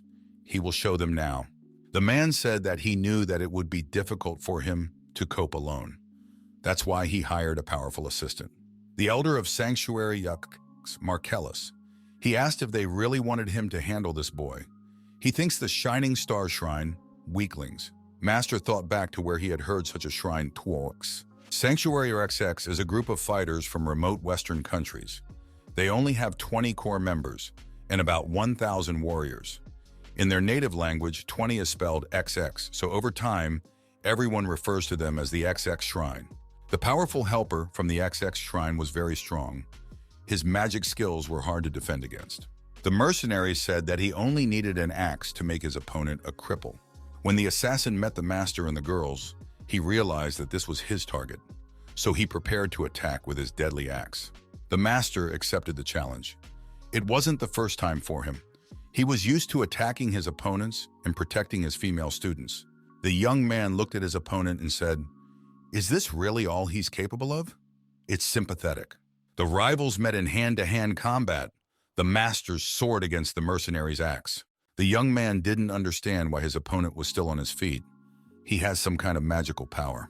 Notice that the hilt of the opponent's axe is made of 10,000-year-old wood. It can't be damaged by sword or magic power. The opponent declared to the master that he was not as ignorant as he had previously thought. The young man decided that if he couldn't defeat something with his sword, he would defeat it with flame. because his higher demonic bones were already at their limit. The master was at a loss. He can't use his supreme demonic bones anymore. The system said that his higher demonic bones were blocked for a week. Master was puzzled. He didn't know about this earlier. Now one must adjust to the new realities. The young man realized he was trapped. His rival wanted to kill him in a second. He promised to give the young man a bloody massacre. The master told the sisters to set up a protective array. They must not let this blood enter the tomb. The old man told the Flame Emperor that he would fight alongside Marcellus and suggested that he should massacre the master's minions. The old man said he had already channeled the blood. Anyone it touched would die. The old man said that the master would not be able to escape into the desolate space, and he would take his life. The young man realizes he can't escape from here, but he felt much better than his rivals thought he could. The master knew he had a new teleportation mode. The young man had informed the bird, and it was ready to support him. The enemy saw this and yearns to attack the bird. He was surprised that a cultivator of the demigod realm dared to get in his way. The man saw the weapon and was surprised. It turned out to be Master Ye's sword. The opponent thought that the master was trapped.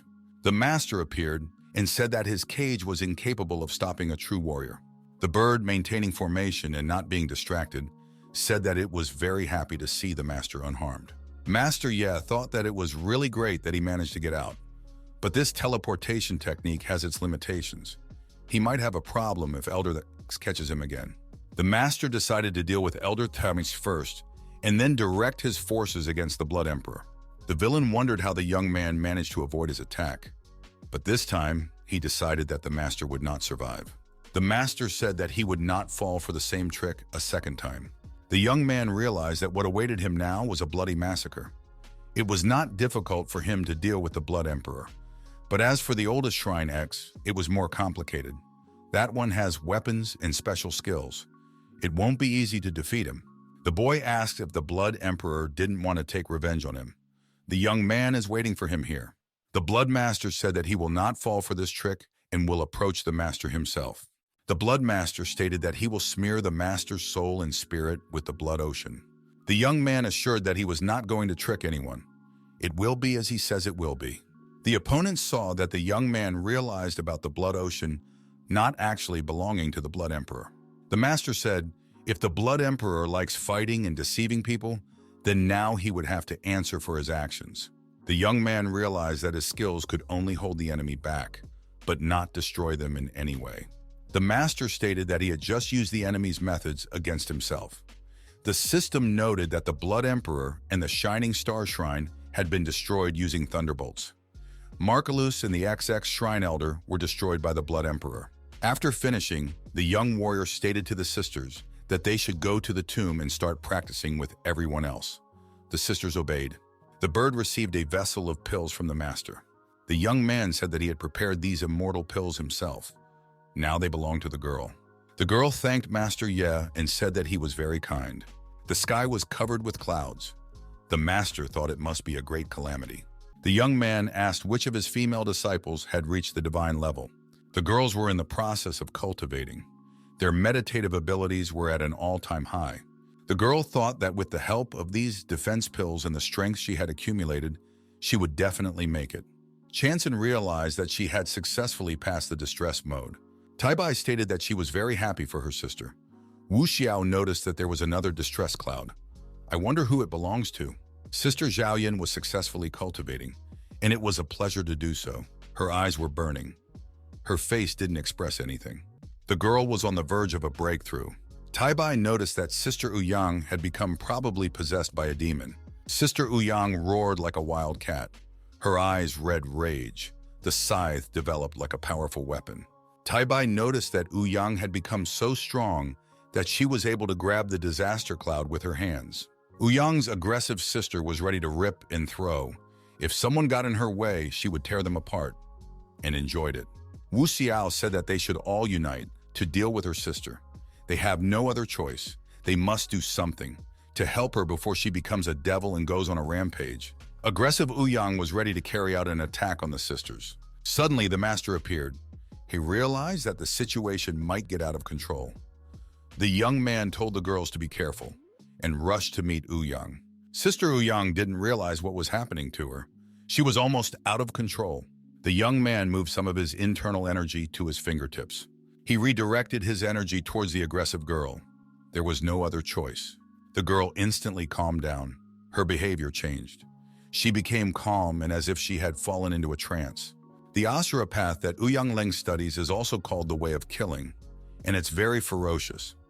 The master noticed that when she makes a breakthrough, it's best to stay away from her.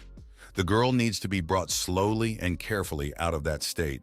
The girl calmed down and continued her meditation in a balanced state. The system announced to the master that he would receive additional bonuses after the girls completed the breakthrough. The young man decided to calculate that he now had 16 demigod level cards. So he needed to save 34 more female disciples to unlock the epic path. The young man noticed that it would soon be noon. At this time, the main sacrificial ritual would begin. The path of wind, Mo Fungu, appeared, and the path of defense, Yang Shan. The master decided that they had come very early. Master greeted his female disciples. The girls stared at the young man in amazement. They certainly didn't expect to see him either. They thought he was in a coffin. The master once again gathered all the girls in front of him. He was going to make a solemn speech in front of them on the anniversary of his death. After a while, the young man noticed that only 20 students had come. The girl thought that usually 45 battle sisters would come for the small sacrificial ritual, but today their number was much smaller. What happened? Master noticed that many female disciples could now conduct a cultivation session that could last up to 10 years. But only 20 personnel came today, and that was very few. The young man thought that something was wrong here. Ouyang said that she knew where the other disciples were. The girl said that after the last sacrificial ritual 10 years ago, the oldest student had asked her to go with her for new opportunities. However, Ouyang rejected her because she had special training. The girl continued and said that most of the sisters who had participated in the past worship had followed the eldest sister to leave the central Yuan territory. They are probably on the battlefield outside the territory right now. The young man pondered for a moment, analyzing this information. The master asked if the sisters had said anything before they left here. The girl shook her head negatively. The last thing she remembered was the girls trying to find the path of time. The master thought about that information too. The girl suggested that the master go to the battlefield. The young man replied that it wasn't time yet. The young man decided that the big show was coming up. The master turned to the girls and said that now that they had made great progress in cultivation, it was time to show off their skills.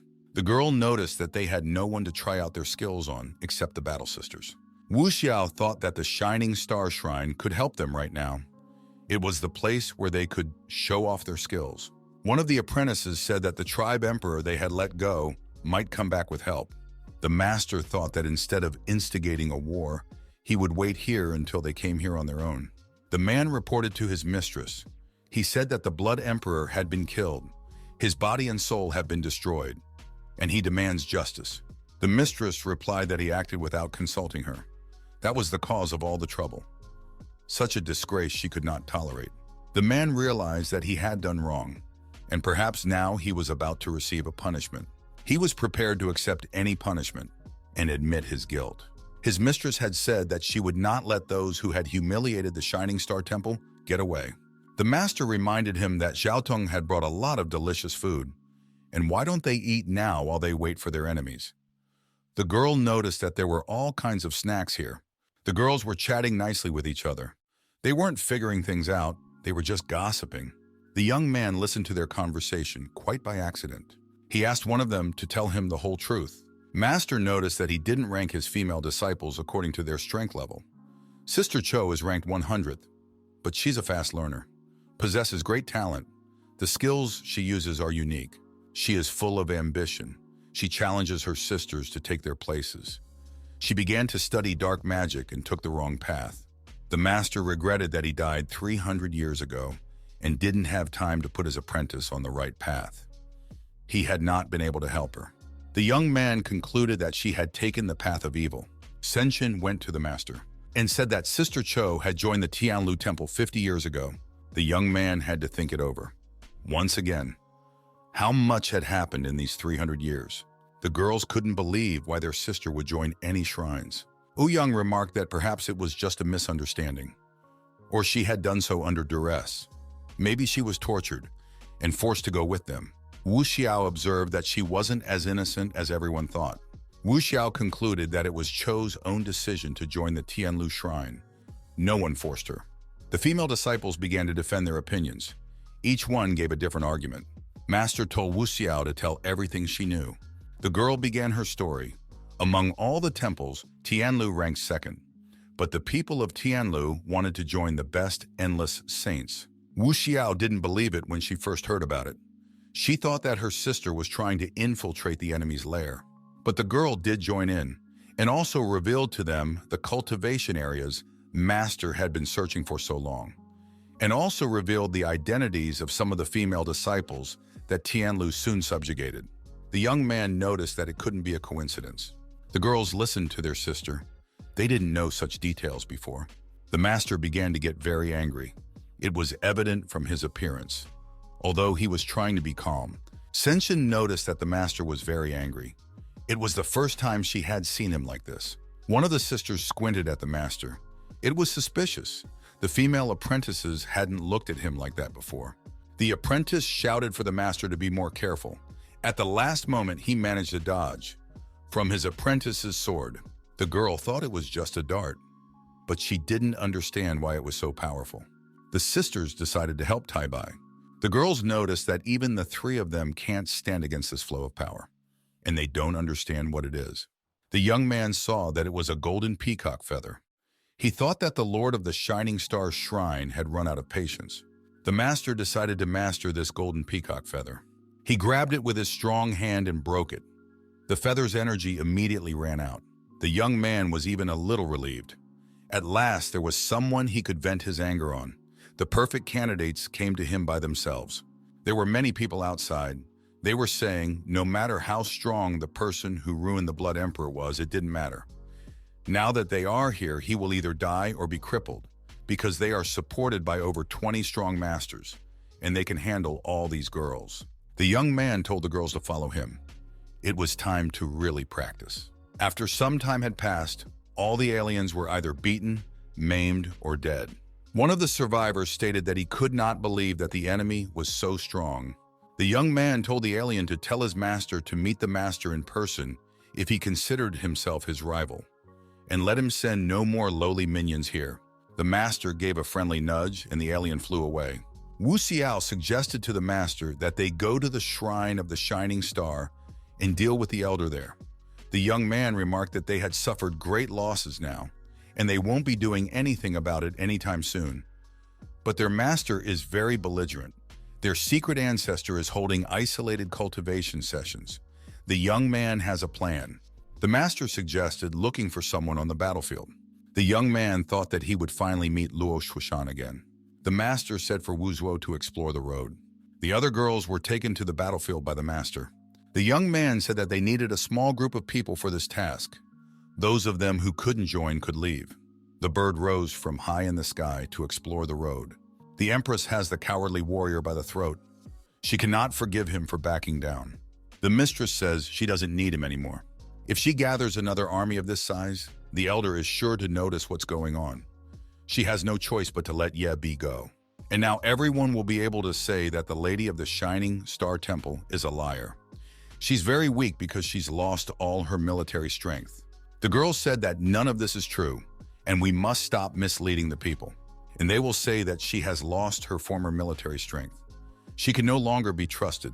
The girl, indignant, said that she vowed to tear this Mr. Ye Bi into 1,000 pieces.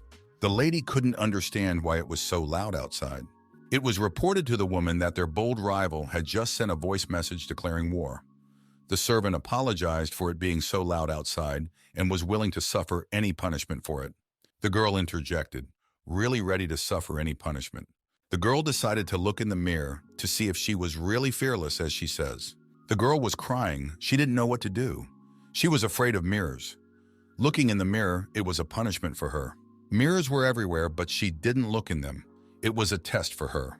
The girl covered her eyes with her palms. She gathered her courage, opened her eyes, and looked at herself in the mirror. She liked herself. A slight blush appeared on her cheeks. She thought the elder was very kind to her. This was the entrance to the extraterritorial battlefield. The guard below suspected that someone was flying on the bird. He said it was forbidden to enter the battlefield, and flying over the area adjacent to the battlefield is strictly forbidden. The guard ordered the bird to land, or he will hunt this bird because it violates the aeronautical regulations. Wu Xiao, who was on that bird, landed and deactivated that guard. The girl, along with her stick, went on duty. The girl said that she is a demon and the only rule she obeys is this power. The other warriors began to apologize and asked that Miss Sun forgive them for their comrade in arms. Wu Xiao told them to get out of here. Otherwise, she would deactivate them too. The young men took the injured warrior, apologized, and retreated. The girl built up all the personnel. They began to greet her and salute her. Miss Sun said that enough chatter and we should get down to business. Wu Xiao told the bird that the path was cleared and she could drop off the master here. The bird made a soft landing, and the whole crew stepped onto the ground. They all began to say that this was the master of their mistress, and this young man is accompanied by 2 men of the divine realm. Wu Xiao was approached by her subordinate and said that he had some interesting information. He reported that just now the men in black from the Dark Demon Sect had asked to give her a message that they were looking to meet her and her friends. The girls said to bring them here and all personnel were leaving here. The people who were looking to meet Wu Xiao appeared and said that they were spies of the Dark Demon Sect, and they were honored to meet Miss Sun Wu Xiao. Ouyang asked Wu Xiao if she knew these spies. One of them repeated again that they are Dark Demon Sects, and they are honored to meet Ouyang and Taibai. Taibai asked Wu Xiao, are they her friends? The girl replied that she didn't have any friends. Ouyang suspected something wrong. The master appeared and said that the Dark Demon Sect had some business with him. The young man motioned for the spies to get up and continue talking. One of the spies, who was the negotiator, asked what the young man's name was. 10 years before that day, one of the master's apprentices had told her apprentice that her master, who had died long ago, would reappear sooner or later, and then he would have to obey all his orders. And he must remember his name better. The young man said his name was Ye Bao. All the spies, on hearing this name, knelt down in unison before the young man and called him their master. The young man was very surprised. He wondered who the master of their sect was. The chief spy said that their master's name was Luo Shushan. The young man remembered his disciple and told all the spies to stand up. The young man said that this spy needed more than just a meeting with him. The spy bowed and handed the master things. He said these things were given to him 10 years ago. The master took these tablets. They were energetically unstable and were showing radiation. The master realized there was a hidden map in this jade. It should indicate the cultivation site that Luo Shuishan had found. Spying the negotiator asked what he should do now. Master said that he was going to go in search of Luo Shuishan with his female disciples. The task of the spies to find out the secrets of the Shining Star Shrine. They need to know the weaknesses of their enemy in order to defeat him. The spies said accepted, and the whole spy party set out on their mission. The young man announced that they were now going to an extraterritorial battlefield. It is a very dangerous place. He hopes that everyone can take care of themselves. Taibai stated that Ouyang is emotionally unstable. You can expect anything from her. The young man said for everyone to move out behind him.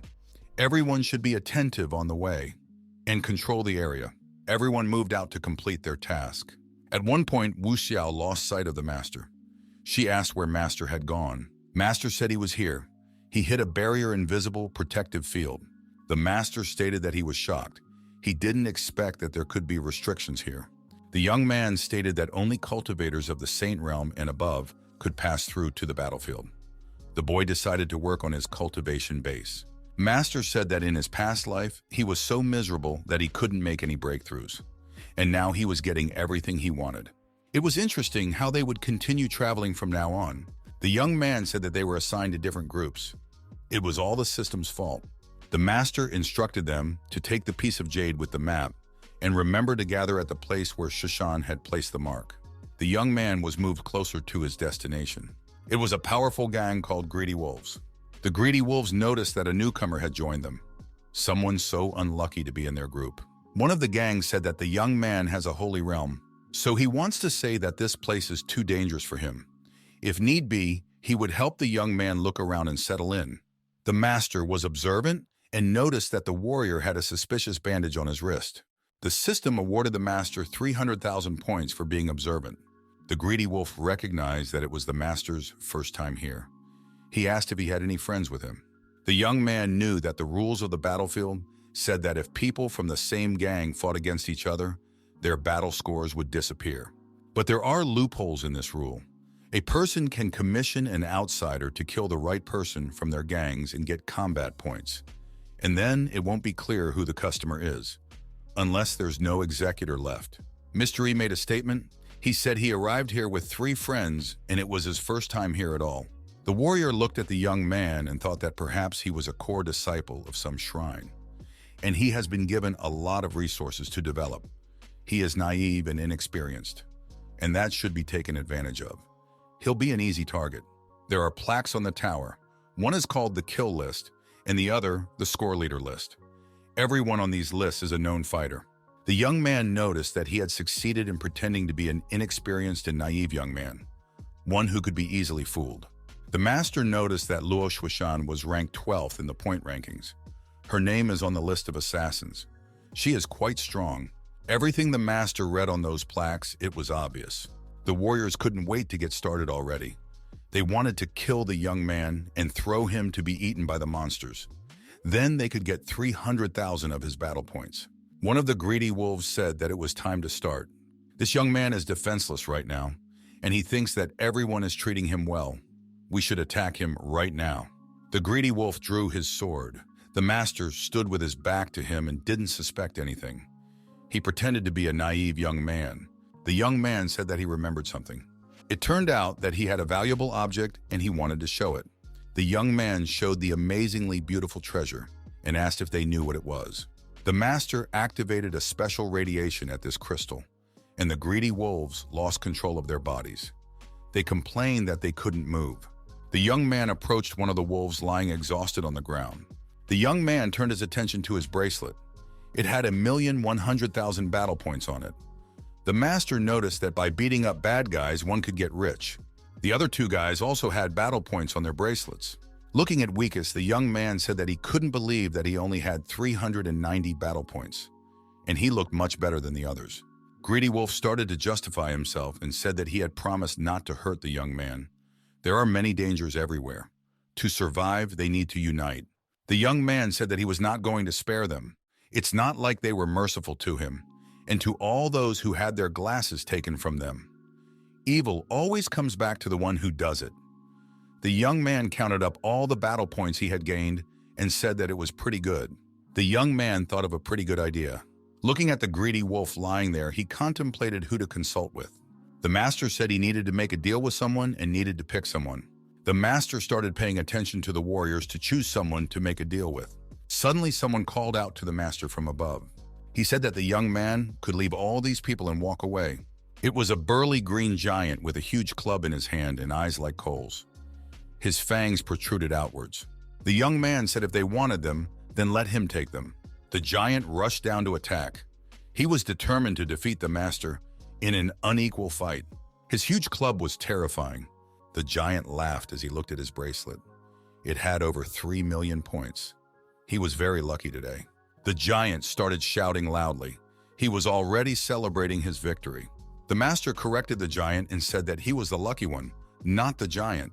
The young man channeled his energetic inner forces at the giant. The giant was defeated and fell down exhausted. The young man withdrew all the battle points. These were his trophies. The young man turned his attention to his bracelet. There were a lot of battle points there.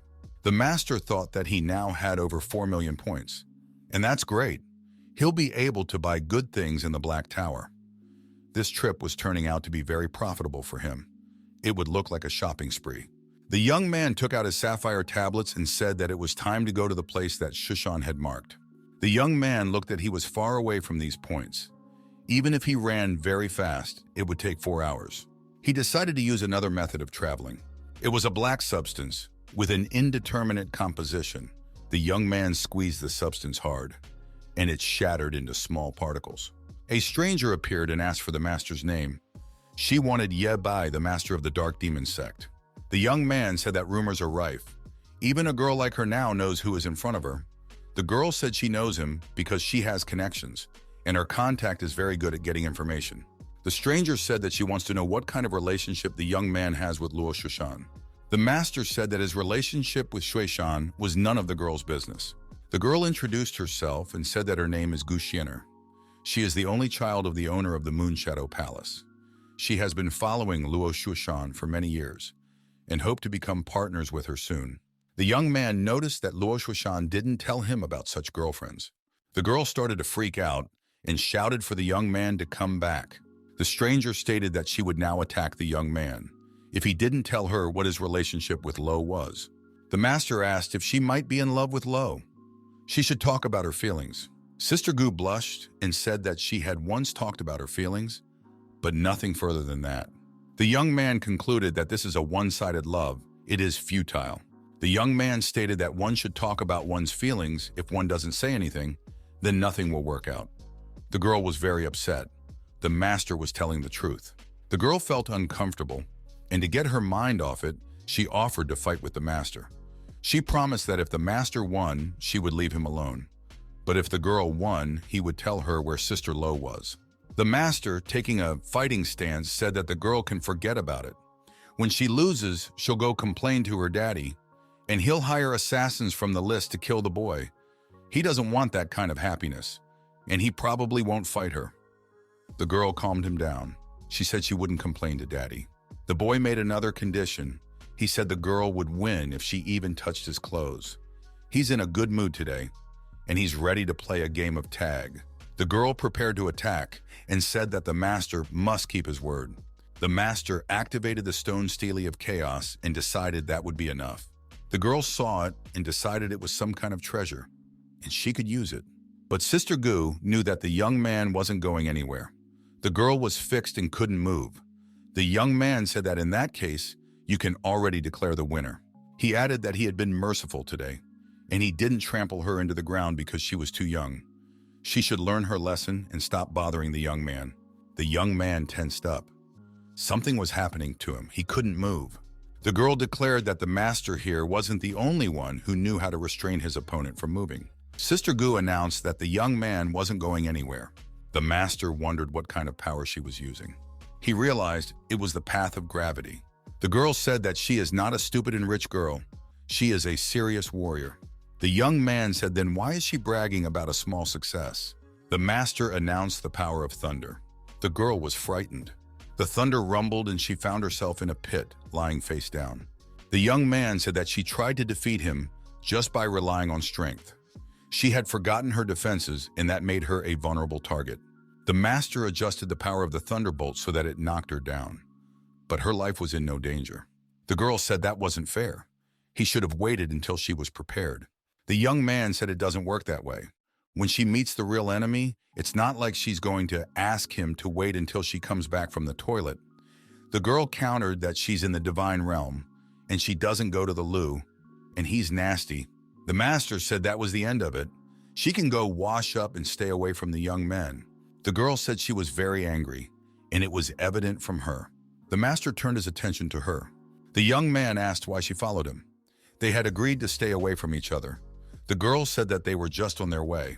And actually, she has a lot of secret skills that the young man doesn't know about. She was too tired today, and she wasn't in the mood to show it. And she didn't want to fight at full strength. The master decided that she was really annoying him. The girl followed the master all the way and talked about what a useful conversationalist she was. Sister Gu thought why the young man did not talk to her and did not answer his questions. Talking like this, they entered the Wuru territory, the empress of the worm clan. There were skulls lying along the road where the worms lived. There were also white snakes crawling around. The girl asked Mr. E if they could take a different road. The boy said it was the shortest way. If they went around, it would take a few days to reach their destination. The boy said they could split up if she's not afraid. The girl said she wasn't afraid because her cultivation base is at the divine realm stage. Suddenly, some worms and spiders started falling from above. It was unpleasant. The young man noticed that it was Ouyang's high attack speed. And that's right. Not far away stood Ouyang and fought with the worms. She said that it was annoying her. The girl noticed that more new worms were appearing than she was exterminating them. There were more worms and they were getting bigger. Ouyang said that they must have a lord. She has to defeat him or else these little worms won't stop attacking her. The girl didn't stop for a second. She repelled the attack of the worms, but there were so many of them. The girl thought that they were using the slime to interrupt her attacks. The number of worms increased exponentially. It was impossible to defeat them with this method. Young concluded that she couldn't repel their attack. The girl noticed that a master had appeared, and he came to help her. The young man noticed that Young fought very fiercely and didn't think about other methods of fighting them. The master switched on the flame mode of the supreme demonic bones.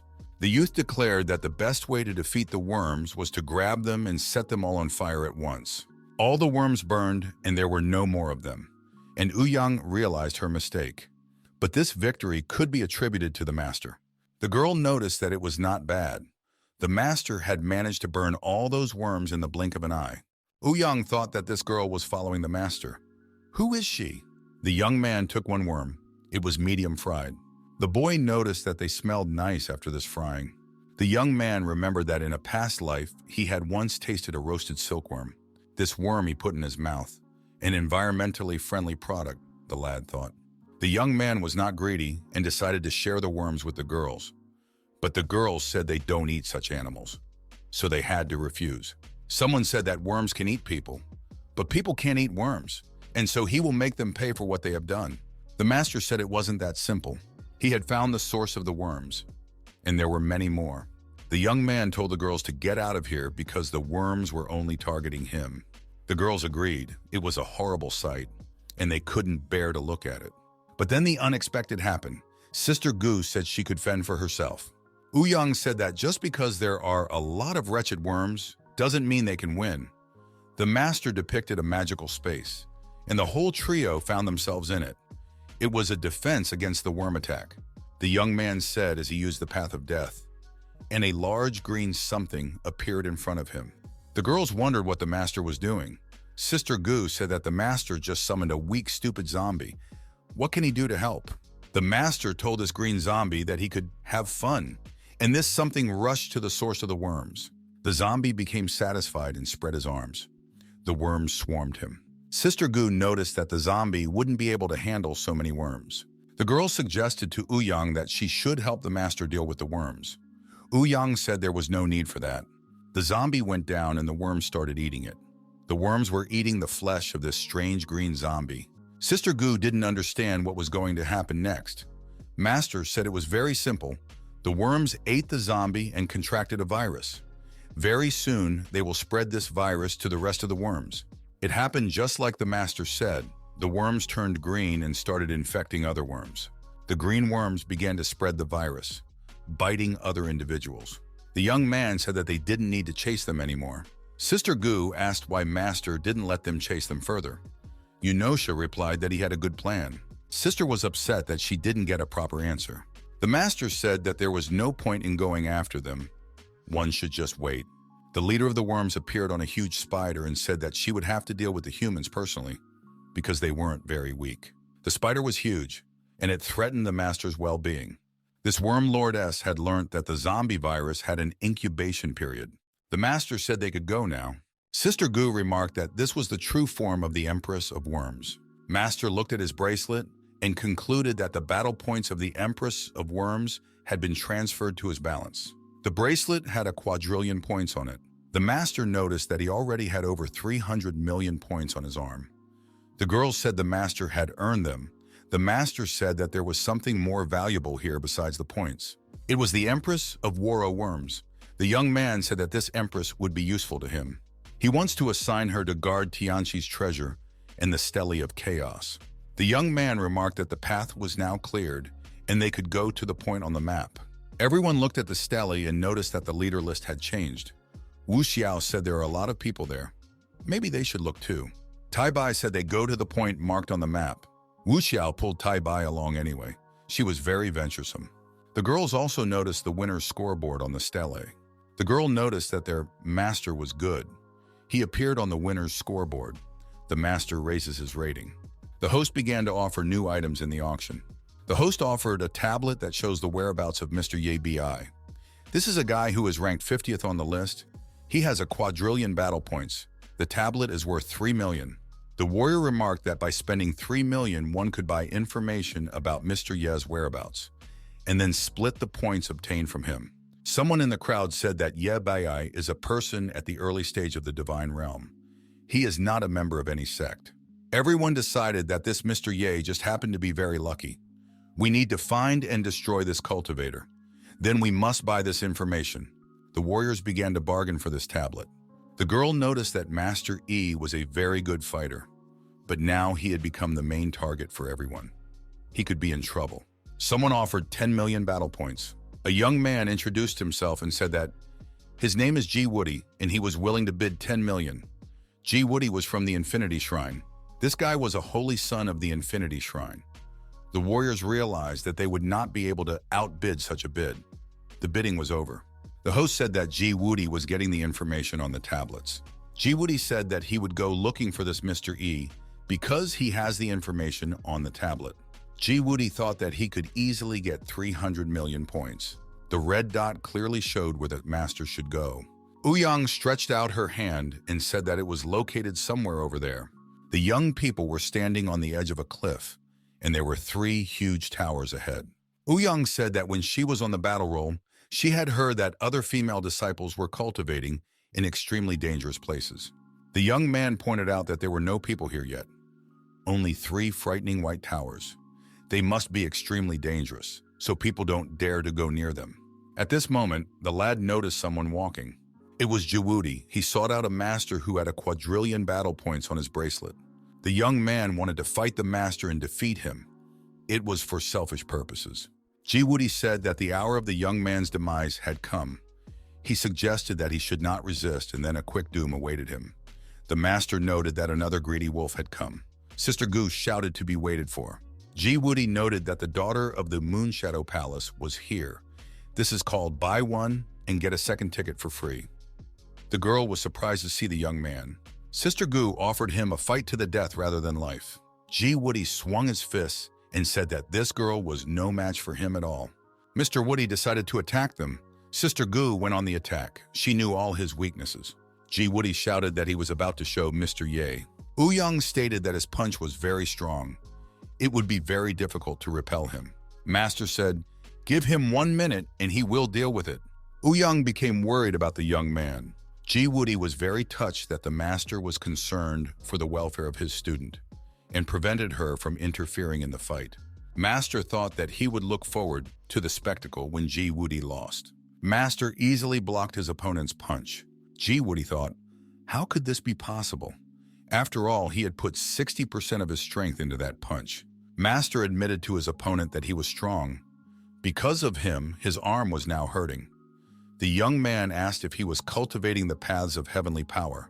The master said that if he wants to take his battle points, he needs to practice the special path of strength overpowering Yeboi. Woody asked how he was able to do that. What's the secret? The master mimed a left hook. The punch reached the target. But the young man decided that there was something wrong with this punch. Woody noticed that it wasn't bad, but it wouldn't hurt him. The master's opponent said that as the name of his path implied, he was invincible. The young man said that his attacks are very weak, but he has a strong defense. He should change his name to G-Turtle. Woody took offense and rushed to attack. Sister Gu said that Master is not afraid of him. Ouyang confirmed that of course he is not afraid. Ouyang thought that the master was circling the big crab. This is such a fighting technique.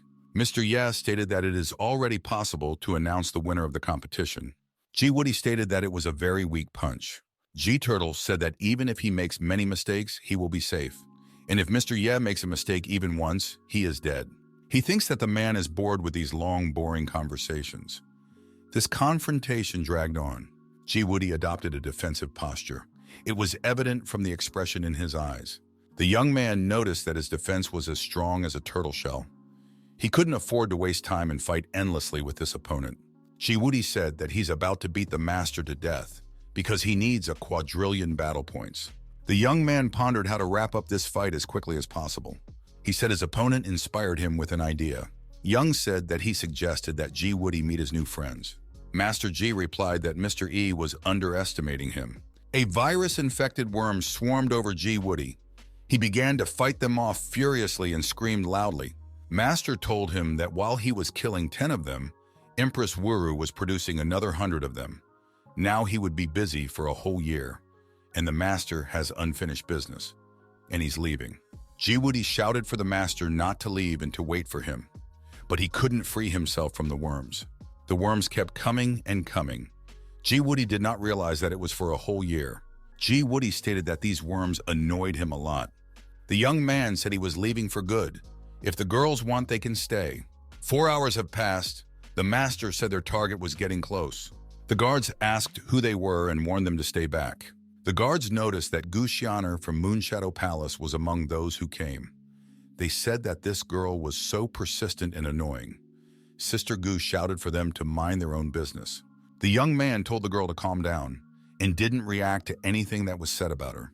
The two in black noticed that this young man's aura was simply adorable. The young man asked if it was true that they were from the Dark Demon Sect. The two in black introduced themselves and said that they were from the Dark Demon Sect and greeted the master. Master told them to stand up. He'll talk to them later.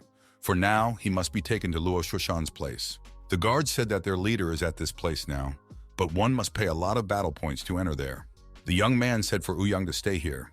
The girl replied, "There is, sir." Sister Gu shouted to wait for her. The girl sat there crying. No one took her seriously. Ouyang went over to comfort her. Sister Gu was surprised when she found out the fare for the passage. The young man thought, finally he will meet Luo Shushan. Sister Gu didn't bother and asked how Shushan was able to get so many people through there if everyone has to pay 10 million battle points. The girl said that their entrance fee was on the house, and the total amount was 300 million battle points. The young man walked up the stairs high up. The guy thought that the White Tower was worth 10 million battle points. The young man had almost reached his goal. Something unexpected opened in front of the young man. It was all in a glow. It said to know the great truth, one must pass a test on each floor. The young man wondered why he needed a test. Does it make him look weak? The young man heard that if he didn't pass the test, 10 million battle points would be lost. The voice told the young man to stop.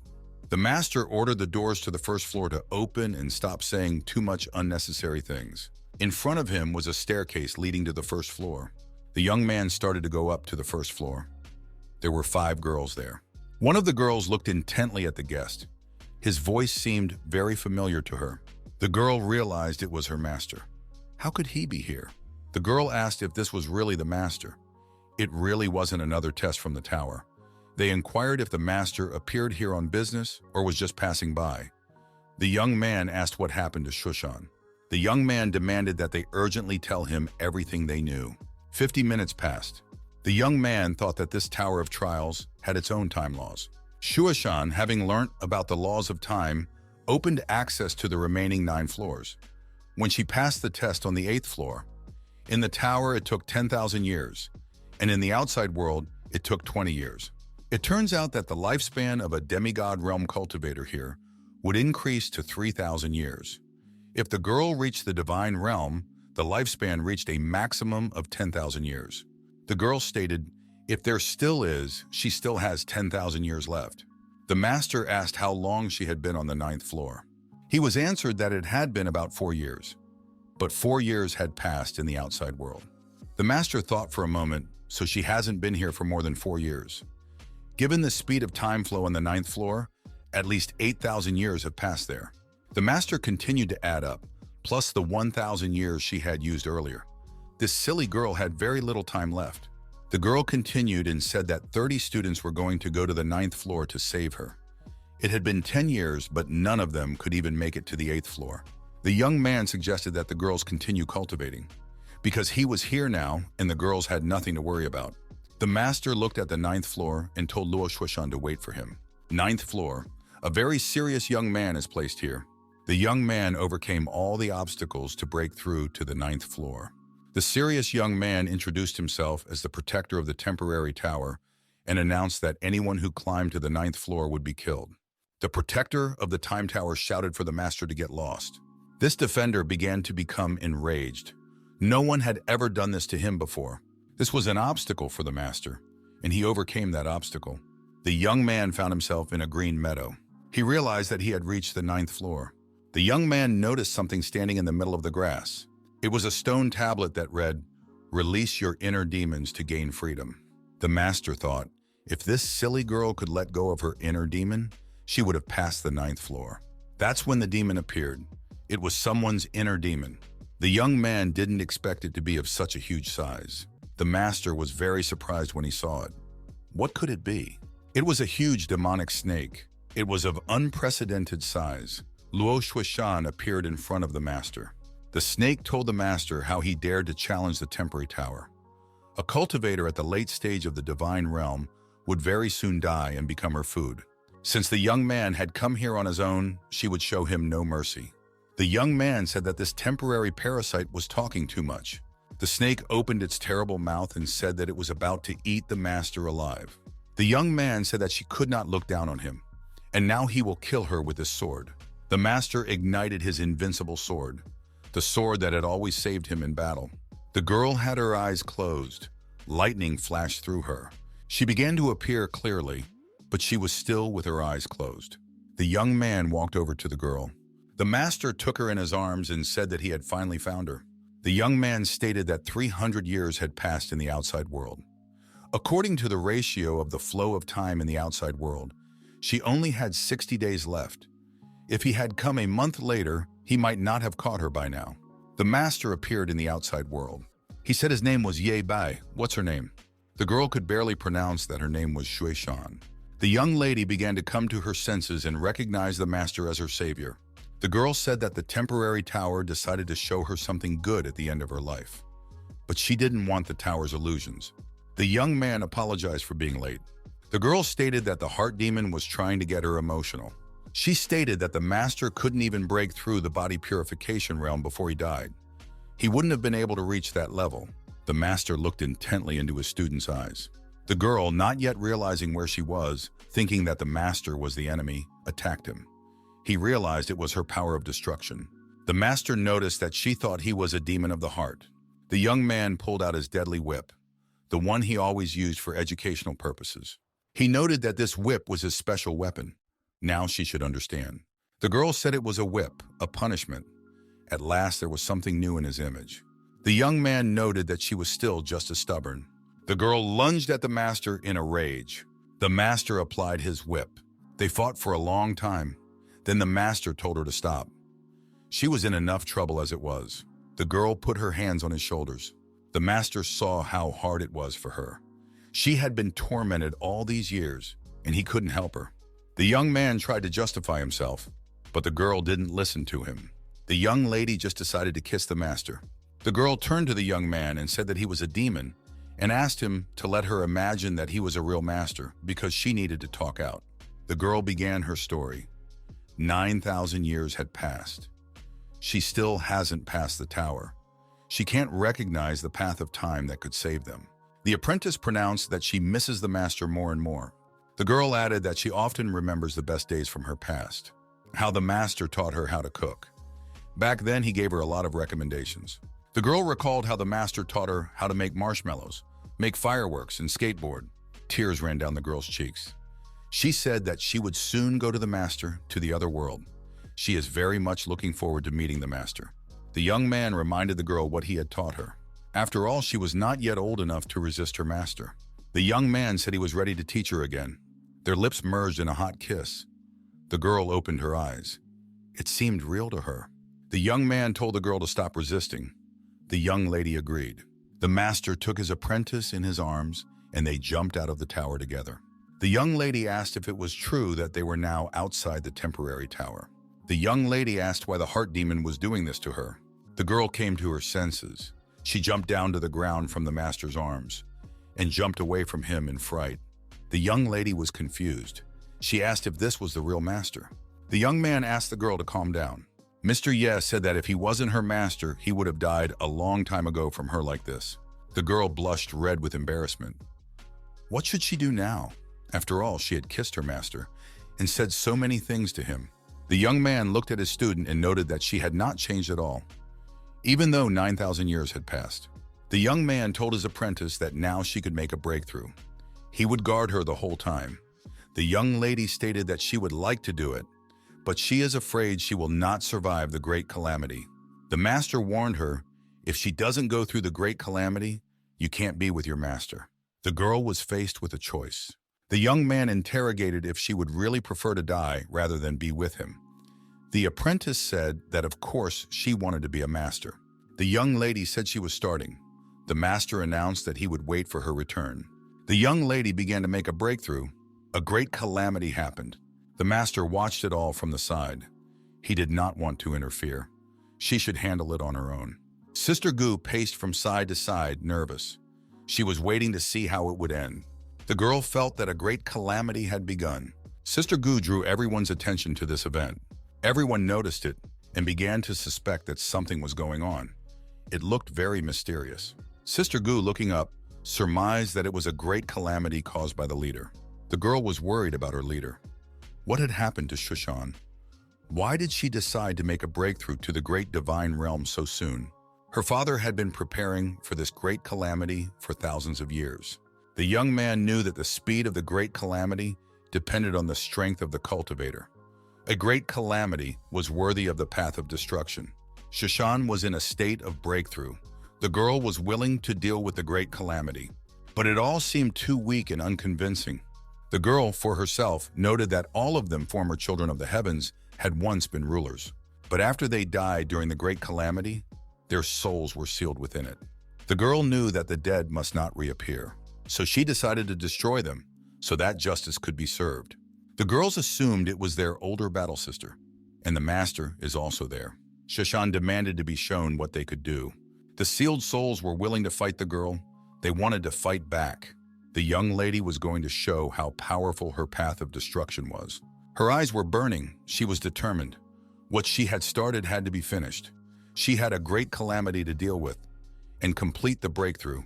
Then she could be reunited with her master. The young man, watching all this action, realized that his apprentice had done it. She had just made a breakthrough to the initial stage of the great divine realm. The young man wanted to hug his disciple and congratulate her on her successful breakthrough. The girl didn't let her master down, and he is proud of her. Now they will always be together. The girl was shy. She said that the younger sisters are looking at them, and it would be inappropriate if they started hugging. They should do it without witnesses. The sisters said they won't look. They're even willing to turn their backs. Then the girl pressed herself against the master. He said he congratulated her. A lot of work had been done. The master announced to everyone that he was back and apologized for what they had to suffer all these years without him. The young man said that revenge was now on their agenda. They would take revenge on everyone who had wronged them all these years. The young man promised to shame all those who looked down on them. Now the young man declared they would fear no one. The master wanted to know from the system how many reunion rewards he had with his apprentices. The system laid everything out and showed how many achievements the master had. The master wondered if a great divine level card was equal to 50 demigod level cards. The young man noticed that he could now obtain the mythic path. The young man was proud of himself. He had worked so hard to collect 100 skill cards. The young man wanted his own little world. His desolate space should be enough. Now he must become a master of the path of truth and take possession of the magic weapon. The young man earned the Chaos Stone, the ultimate divine tool. It was his best achievement to date. Now all that remained was to find the magic weapon. The master was satisfied with his actions. His eyes expressed calmness and confidence. The young man asked the system what the level of this tower was. The temporary tower was a supreme divine tool that could become a magic weapon. The young man had an idea. The master needed to find the core. When he did, it would be easier for him to deal with the tower. The young man surmised that the core of the tower was on the 10th floor. The apprentice said that the master needed to pass the mind demon test.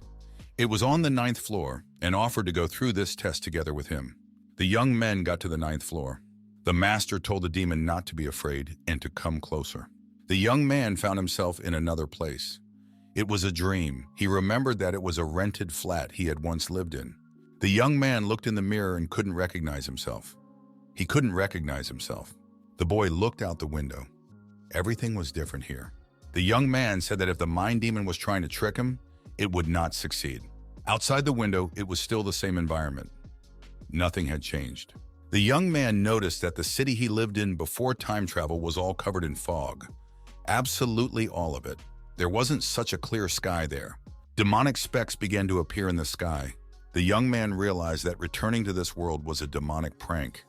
If he ever went back there, he would definitely not be alone. The young man squinted his eyes. He knew what he should do next. The master switched on the glowing eye mode, and the demons disappeared. The young man had completed his task. He had done it perfectly. If he had a master, he would be satisfied with him. Master E noticed that his apprentice was asleep. I wonder how much time had passed here. The young man noticed that she could get a good night's sleep in this position. The young man decided that he would wait for the girl to wake up and then continue his search for the core. After all, they have a very long time in this tower. 2 days passed. The young lady opened her eyes. The girl noticed that the master was still with her, so it was not a dream. The girl said that she didn't notice when the master woke up, so she should be punished. The young man said he woke up 5 minutes ago. Therefore, it is all right. The young man noticed that his student was drooling in her sleep. The girl blushed with embarrassment. The young man put his hand on the girl's head and said that she would have to take care of the others. The master said that he had passed the test of the 9th floor and was now going to the 10th floor. Shishan stayed waiting for her master on the 9th floor. The climate here was favorable, and there was no strong wind. The master noticed that this hidden floor was very dark. The young man noticed something unusual and surmised that it was the core of the temporary tower. The young man decided to make contact with this core and placed his hand on the sphere. The master noticed that structural changes began to take place in it, but he decided to himself that it didn't matter what level this weapon was. He must get it. The young man took out a chaos stone. He told the supreme demonic bones to connect the time tower and his chaos stone. He knew that if it was successful, they would fuse together into an item of even greater level. And if it failed, the chaos stone would be crushed by the high level of the temporary tower. But one must try one's luck. The aged master shouted that the chaos stone had almost become a supreme divine weapon, but it had become very weak for some reason. The young man had an idea. Since he couldn't forcibly fuse the two together, he could use the chaos stone as a material to raise the level of the temporary tower. The young man did just that. He began to succeed. He had succeeded in fusing them together. We should now see if it worked. The master activated strong fluctuations of spiritual energy. He knew he had only one way out. The young man needed there to be an explosion of the higher demonic bones. He wanted to dissolve this energy within his ocean of spiritual consciousness and strengthen while it was being processed. The sphere began to synthesize the activation of spiritual energy. The tension was building up. He knew that it was only a weapon, and he would surely tame it. The young man began to let it all flow through him. An ocean of spiritual consciousness opened up before the young man. This was the true form of the supreme demonic bones. The master thought that if someone else were to take his place, he would need around 180 years to perfectly refine it. That was by the most conservative calculations. Fortunately, the young man had demonic bones. He decided to recycle it at full speed. It would take him 8 months to do it perfectly. For the young man, it was now only a matter of time. Shushan was waiting for her master. He walked up behind her and told her that he had returned. The girl turned around and looked at the master and was horrified. What had happened to his face? The old man was leaning on a crutch with shaking hands. In an aged voice, he said that he had been badly hurt by the temporary tower, and he didn't have much time to live. The girl said she would die with him, but not of old age because she looks younger. The girl said she didn't want to be away from her master anymore. The master asked that his disciples not mention the word death in front of him. The master appeared to be prepared. He took out a vial of healing pills. The old man uncorked the vial and took the required amount of pills. The body began the process of regenerating old cells into new ones. The master said that as soon as he used the rejuvenating pills of Ascension, he immediately regenerated. He became the same as before. All his organs had regained their former youthfulness. Shushan asked Master not to joke like that again. Otherwise, she would stop talking to him. The master said he wouldn't do that again. The young man said that the girls should have reached their destination by now. It was time for them to get out of here too. Suddenly a whale appeared. No one could understand where it came from. Sister Goose said that it was so big, yet it would only give 5 battle points for it. The girl sighed and said that she needed 10 million battle points to see Shushan, and she would definitely be able to get them. Sister Goo tried to calculate how many of these whales she needed to catch to get 10 million battle points, but she lost count and gave up. Taibai looked at Sister Gu and said that she was very cute. Her companion added that she really wanted to see her mistress. The girl stood and obediently observed silence. Sister Jiyu stated that she was going to other places to get more battle points. She asked when Shushan came out to have a voice message sent to her. The girl waved goodbye and decided to herself that no message would be sent. The master and his apprentice made their way to the others. The others greeted their mistress. One of the subordinates said that she would inform everyone in their sect of Shushan's return. The girl added that the ceremony to revive the elder should be magnificent. Master said that they could do without the ceremony. That is, he said, let's not be ceremonious. The girls obeyed. Wu Xiao said she wanted to hug Shuishan and pressed her chest. It was very touching. Taibai stated that they all missed each other very much. Shuishan said that she missed her too. The girl said that her sisters had reached the divine realm, but there was still a lot of work to be done. The girls offered Shuishan to drink some wonderful wine that she hadn't tasted in many hundreds of years. The master asked where Ouyang got this wine. The girl said that she was bored on the way here, so she made this wine with her own hands. Taibai stated that she had never tasted the wine of the tribe Ouyang came from. Everyone raised a toast to the reunion with Master and Shuishan. Everyone heard the clinking of their glasses. Master tasted it and declared that it was a very good wine. It has notes of wildflowers in it. The master looked at Shushan and said that the girl can't drink. Therefore, it was better to let her not consume a lot. But the girl was unstoppable. In the hundreds of years she had spent in confinement, she had really missed this drink. Shushan cried, "If her friends drink, why can't she?" Wu Xiao offered the maid a drink of wine. She said she can't drink wine now, she's on duty, and she never drinks on duty. The girls began to tell each other how much wine they could drink. Then they tried to drink more than the others on a bet. The young man looked at the girls and realized that they had not changed at all in 300 years. The young man noticed that Shushan was already drunk and suggested that she get out for some fresh air. Taibai escorted them out with a glance. The young man took his student into the forest. He said it was very fresh air and would help her sober up. The girl asked if she was drunk. The young man confirmed and said that she had drunk more than normal. Shushan stated that she didn't feel like she was drunk yet. The young people looked into each other's eyes very tenderly and reverently. The master said whether she was drunk or not didn't matter anymore. The girl pressed herself against her master. Taibai, looking over to where the master and his apprentice were breathing fresh air, understood everything. She was a grown-up girl. Taibai covered her face with her hands. So the master and Shushan are in a relationship. Suddenly, Sister Gu was in the forest. The whales must have run out by now. The master thought that he had completely forgotten about this maiden. The maiden was very excited when she saw Shushan. Shushan stated that she had warned Gu to stop following her. Tears appeared in Gu's sister's eyes. They were the tears of a small child. Shushan said that she wasn't joking. Her eyes gave away her killing intent. The master told Shushan not to kill her. The girl said she would only intimidate her. Sister Gu started to make excuses. Shushan angrily said that she had said many times not to call her by her name. The girls happened to be walking by, noticed that a showdown was brewing. They wanted to prevent bloodshed. The girls looked and decided that she had reached the highest divine realm. She had developed a terrifying strength. Shushan became even stronger than she was before. Sister Gu fought back like a little child. She was very hurt. After all, she had come here with pure intentions. Suddenly a man appeared. It was the leader of the Moon Shadow Palace, Gu's father, his cultivation base, the highest divine realm. He said that he didn't expect her to make a breakthrough to the supreme divine realm so quickly. Now he and Shushan have equal strength, but she has more people on her side. The man decided that he must find a way to smooth things over with his daughter. Shushan told the master to stop spoiling his daughter. Master Gu congratulated Mrs. Luo on her successful breakthrough to the supreme divine realm. He said that his daughter had been reckless since she was young. He regretted that she had angered Mistress Luo again. The daughter tried to stop her father. He yanked her and told her to be quiet.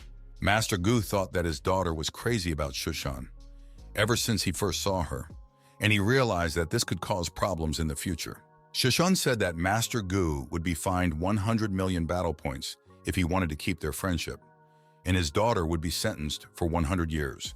Master Gu thought that the fine was very serious. At least she didn't hurt them. He thought that maybe this could calm his daughter down. Master Gu said that Miss Luo looked amazing. The Moon Shadow Palace and the Dark Demon Sect will be able to renew their friendship. It will be good for them all. Sister Gu thought that Shushan had gone too far. She turned out to be very heartless. Sister Gu said that it was all because of that Yebi who appeared out of nowhere. The girl made a plan. If Mr. Yebi disappeared, their relationship could resume. Mr. Yebi looked at Sister Gu with simple-minded eyes. Shushan intercepted the young lady's gaze. Shushan tried to guess what Sister Gu would do now. Shushan noticed the murderous intent in the young lady's eyes. What does she want to do? If that one planned to massacre the master, that is Shushan will destroy her. Master Gu asked Shushan to stop. He said that he was willing to pay whatever it takes for her to spare his daughter's life. Money didn't matter to him. Shushan was on edge. She said that his daughter had asked for it herself. The master tried to calm his student down. He told her not to be angry with the child. Remember what her father said. He is ready to give a lot of money. Master asked how they are willing to compensate for that. Master Gu said he was willing to deposit 200 million battle points into Shushan's account at any bank, and his daughter won't interfere with them. That's his offer. Shushan suspected something and asked if Master wants to use the same trick again. Master said he's doubling the amount, 400 million and an installment for 100 years. Mr. Gu was surprised at the amount. His daughter was too. The Gu family looked at their opponents. They were unrecognizable. The expression on their faces spoke volumes. Master Gu stated that he had no other choice. The girl was discouraged. She realized how she had failed her father, all from natural instincts. After that, the daughter and her father began to work things out. The master thanked Shuishan for keeping his daughter alive. Master Gu realized that he had to go to the front line and collect millions of battle points there. Everyone struck hands and the deal was done. The master was pleased with himself, and the girls had something to learn from him. Master thought that this Moonshadow Palace leader was smart enough. He would be able to be relied upon. The young man said that Taibai would stay with the others, and will do as the master said. The young man said that he wanted to take a walk with Shushan. They have a lot to talk about. There was much left unspoken. They walked 10 miles.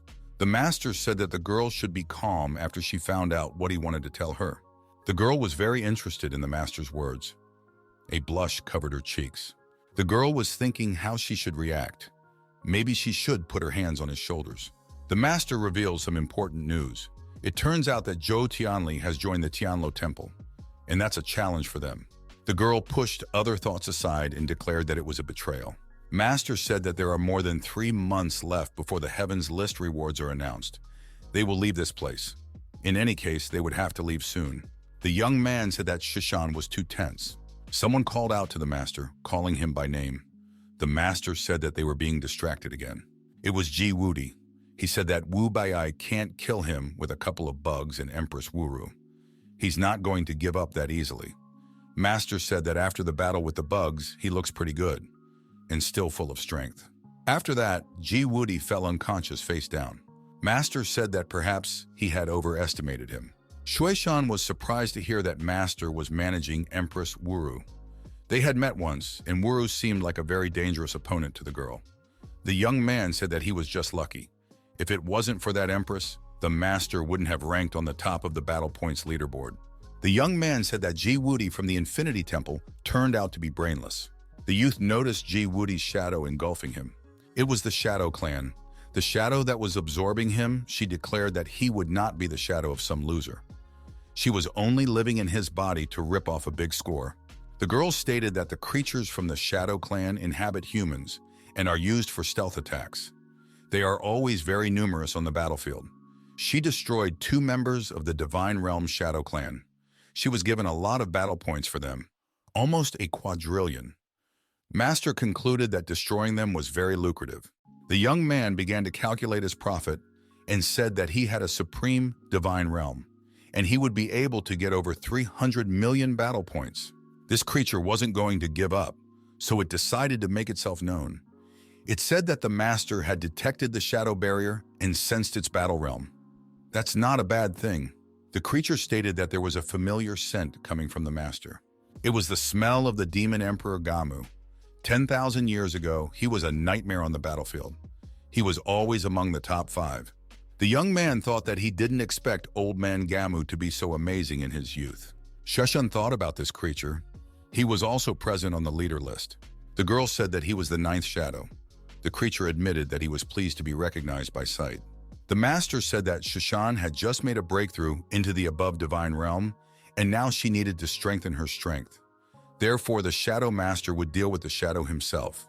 The shadow was surprised that a saint realm cultivator dared to challenge her. Master said that his level shouldn't be underestimated because he was ready to make a breakthrough right now. The young man tensed up and made a breakthrough into the demigod realm. Shadow was surprised that he had made a breakthrough so quickly. What a pity, we would soon have to destroy such a talent. A killing array was activated. The master said that the shadow decided to attack him using a swarm of gnats. It was very annoying. The shadow said that a normal cultivator of the demigod realm couldn't resist his strength. A master is worthy of seeing his true strength. The young man thought that this was the way of the cosmos. The young man realized that the shadow had learnt the way of the cosmos. Now it is clear why she is on the 2-leader list. Too bad she's using it this way. The shadow activated the secret shadow skill of limb reunion. Shadow admitted that she had only studied the way of space for 100 years, so she wasn't experienced enough in it yet. But she is quite good at using secret shadow skills. The speed of the master's sword is no match for the shadow's recovery speed. The shadow is about to swallow the master. Before it does, it will tear him to pieces. The master was upset that the shadow had treated his sword so badly. The young man started waving his sword and told the shadow to feel its power. The creature turned into something incredible, and it said that the master was only bragging. The young man was aggressive. He started throwing his punches. The boy said he was tired of watching this. The master said for the ninth shadow to start using some new techniques already. The shadow wondered how this was possible.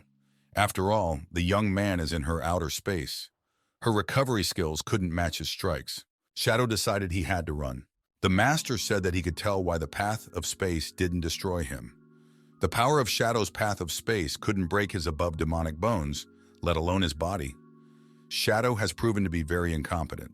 This negatively characterizes her as a professional. After the young man destroyed the enemy, he said that the assassins challenged him and paid the price. The master said that the path of space would now belong to him. Shashan congratulated her master and asked how many battle points he had earned. The young man said much more than a quadrillion, and now he has many quadrillion in his account. The master asked how many battle points Shashan had in her account. The girl replied that she had many quadrillion as well. She opened this account a long time ago. It's a savings account, and she also has a bonus system. Master said that with this amount of battle points, the girl is ranked 20th on the list. What? I wonder what his rank is. The girl said that they could find out when they got back to the camp. The awards of only the first 20 places are of interest. The rest are all useless. They look like consolation prizes. The scoreboard flashed up that Taibai was ranked 34th. Master thought that now that he was free, he had time to sort out his achievements. Master said that he had cultivated the chaotic samsara art of the supreme demonic bone. The core of the time tower is still being perfected. He really needs to learn the way of the cosmos. The disciple said that Master can start cultivating right now.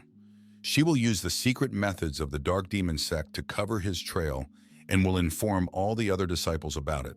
A few days passed. The young man regretted that this was all happening very slowly. Shashan appeared in front of the young man.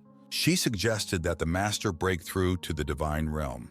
The young man said that it was a very good idea, but in order to reach this realm, he must give his best. The girl said that without that, it was not even worth starting.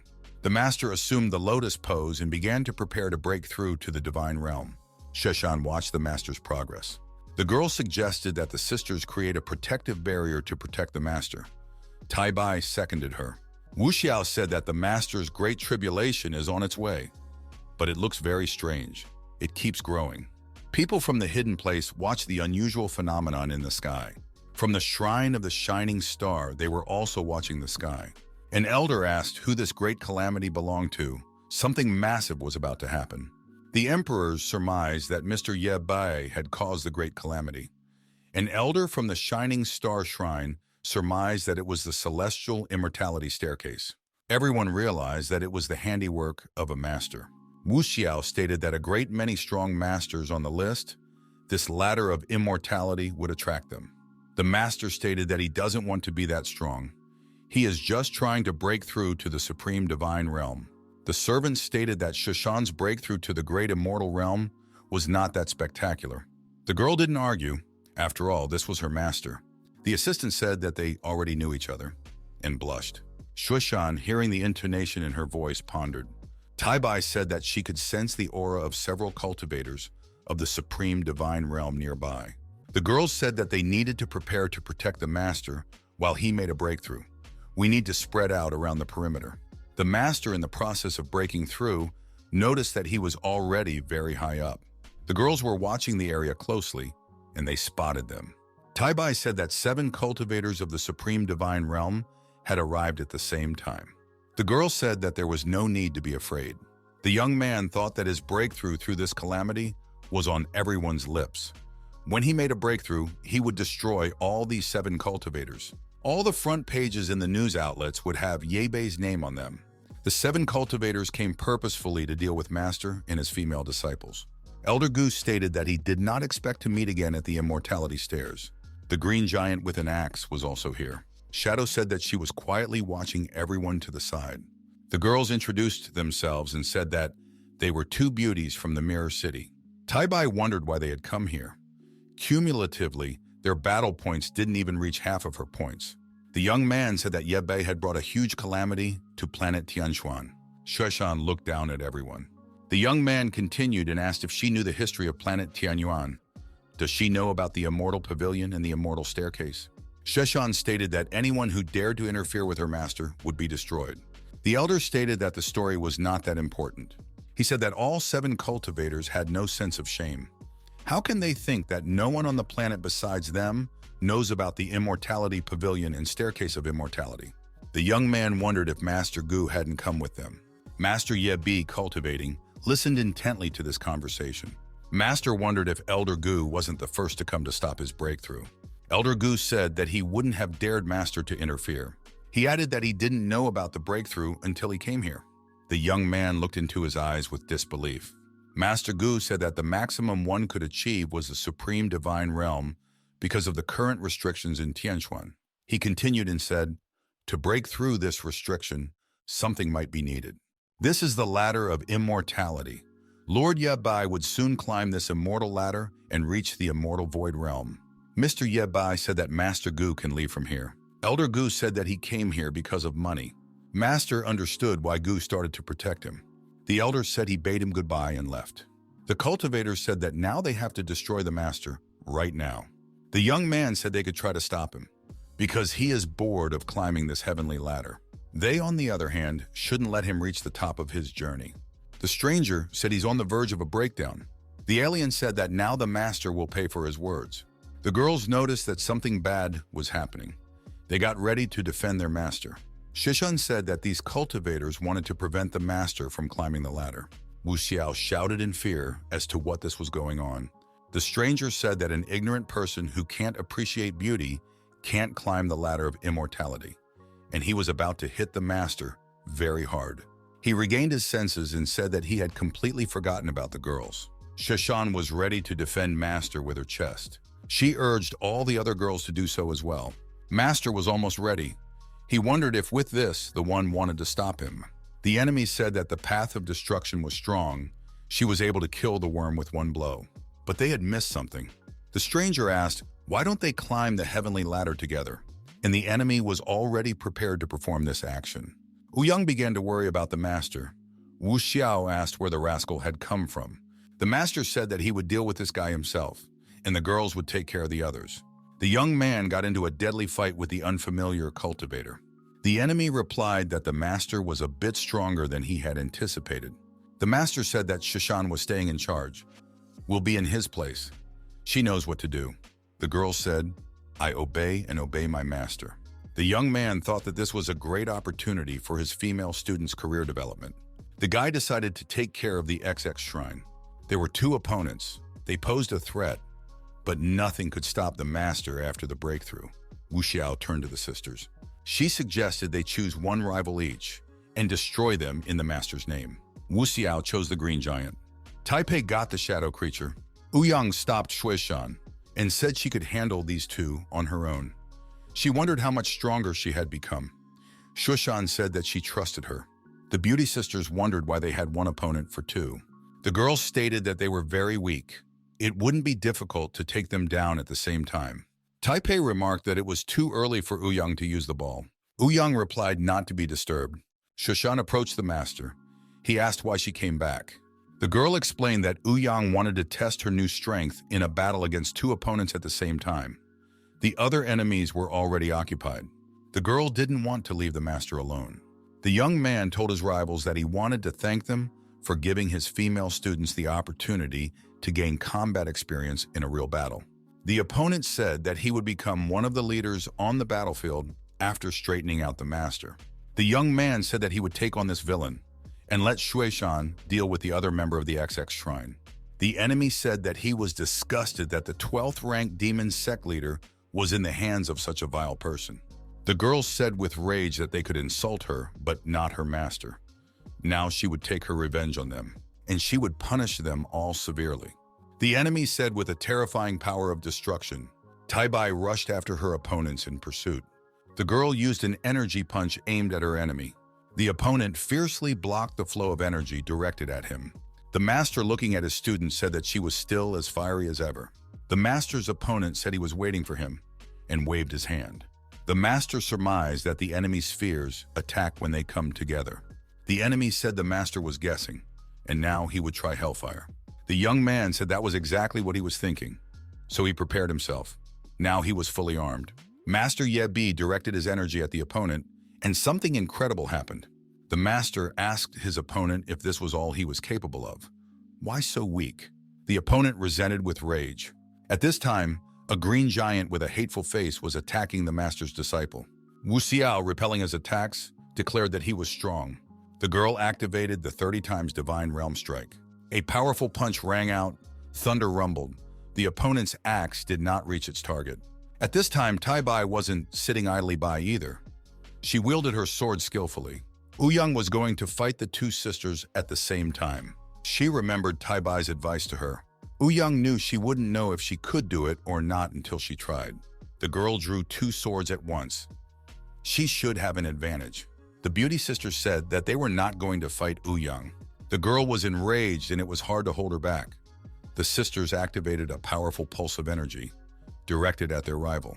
Ouyang repelled the attack, claiming it was strong. Suddenly, something unexpected happened. The girls couldn't understand what was wrong. Taibai said that some powerful force was sucking them inside. Wu Xiao resisted with all her might. She was the smallest, she was sucked in the hardest. Ouyang said that all of them together could resist. Taibai activated the Blue Lotus Sword Dance. It was her crowning technique. Wu Xiao applied the 30 times Divine Realm Strike.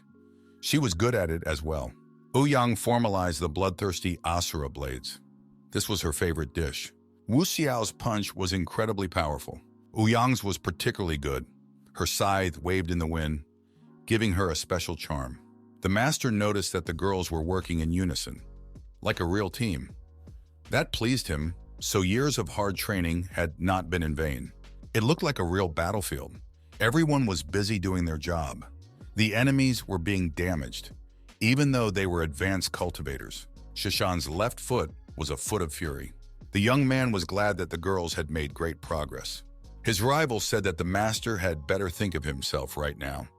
He didn't have much time left. The young man noticed that his enemy was trying to use a new form of energy against him. It was blood rage. The enemy attacking Shueishan asked if she knew anything of the story of planet Tianxuan.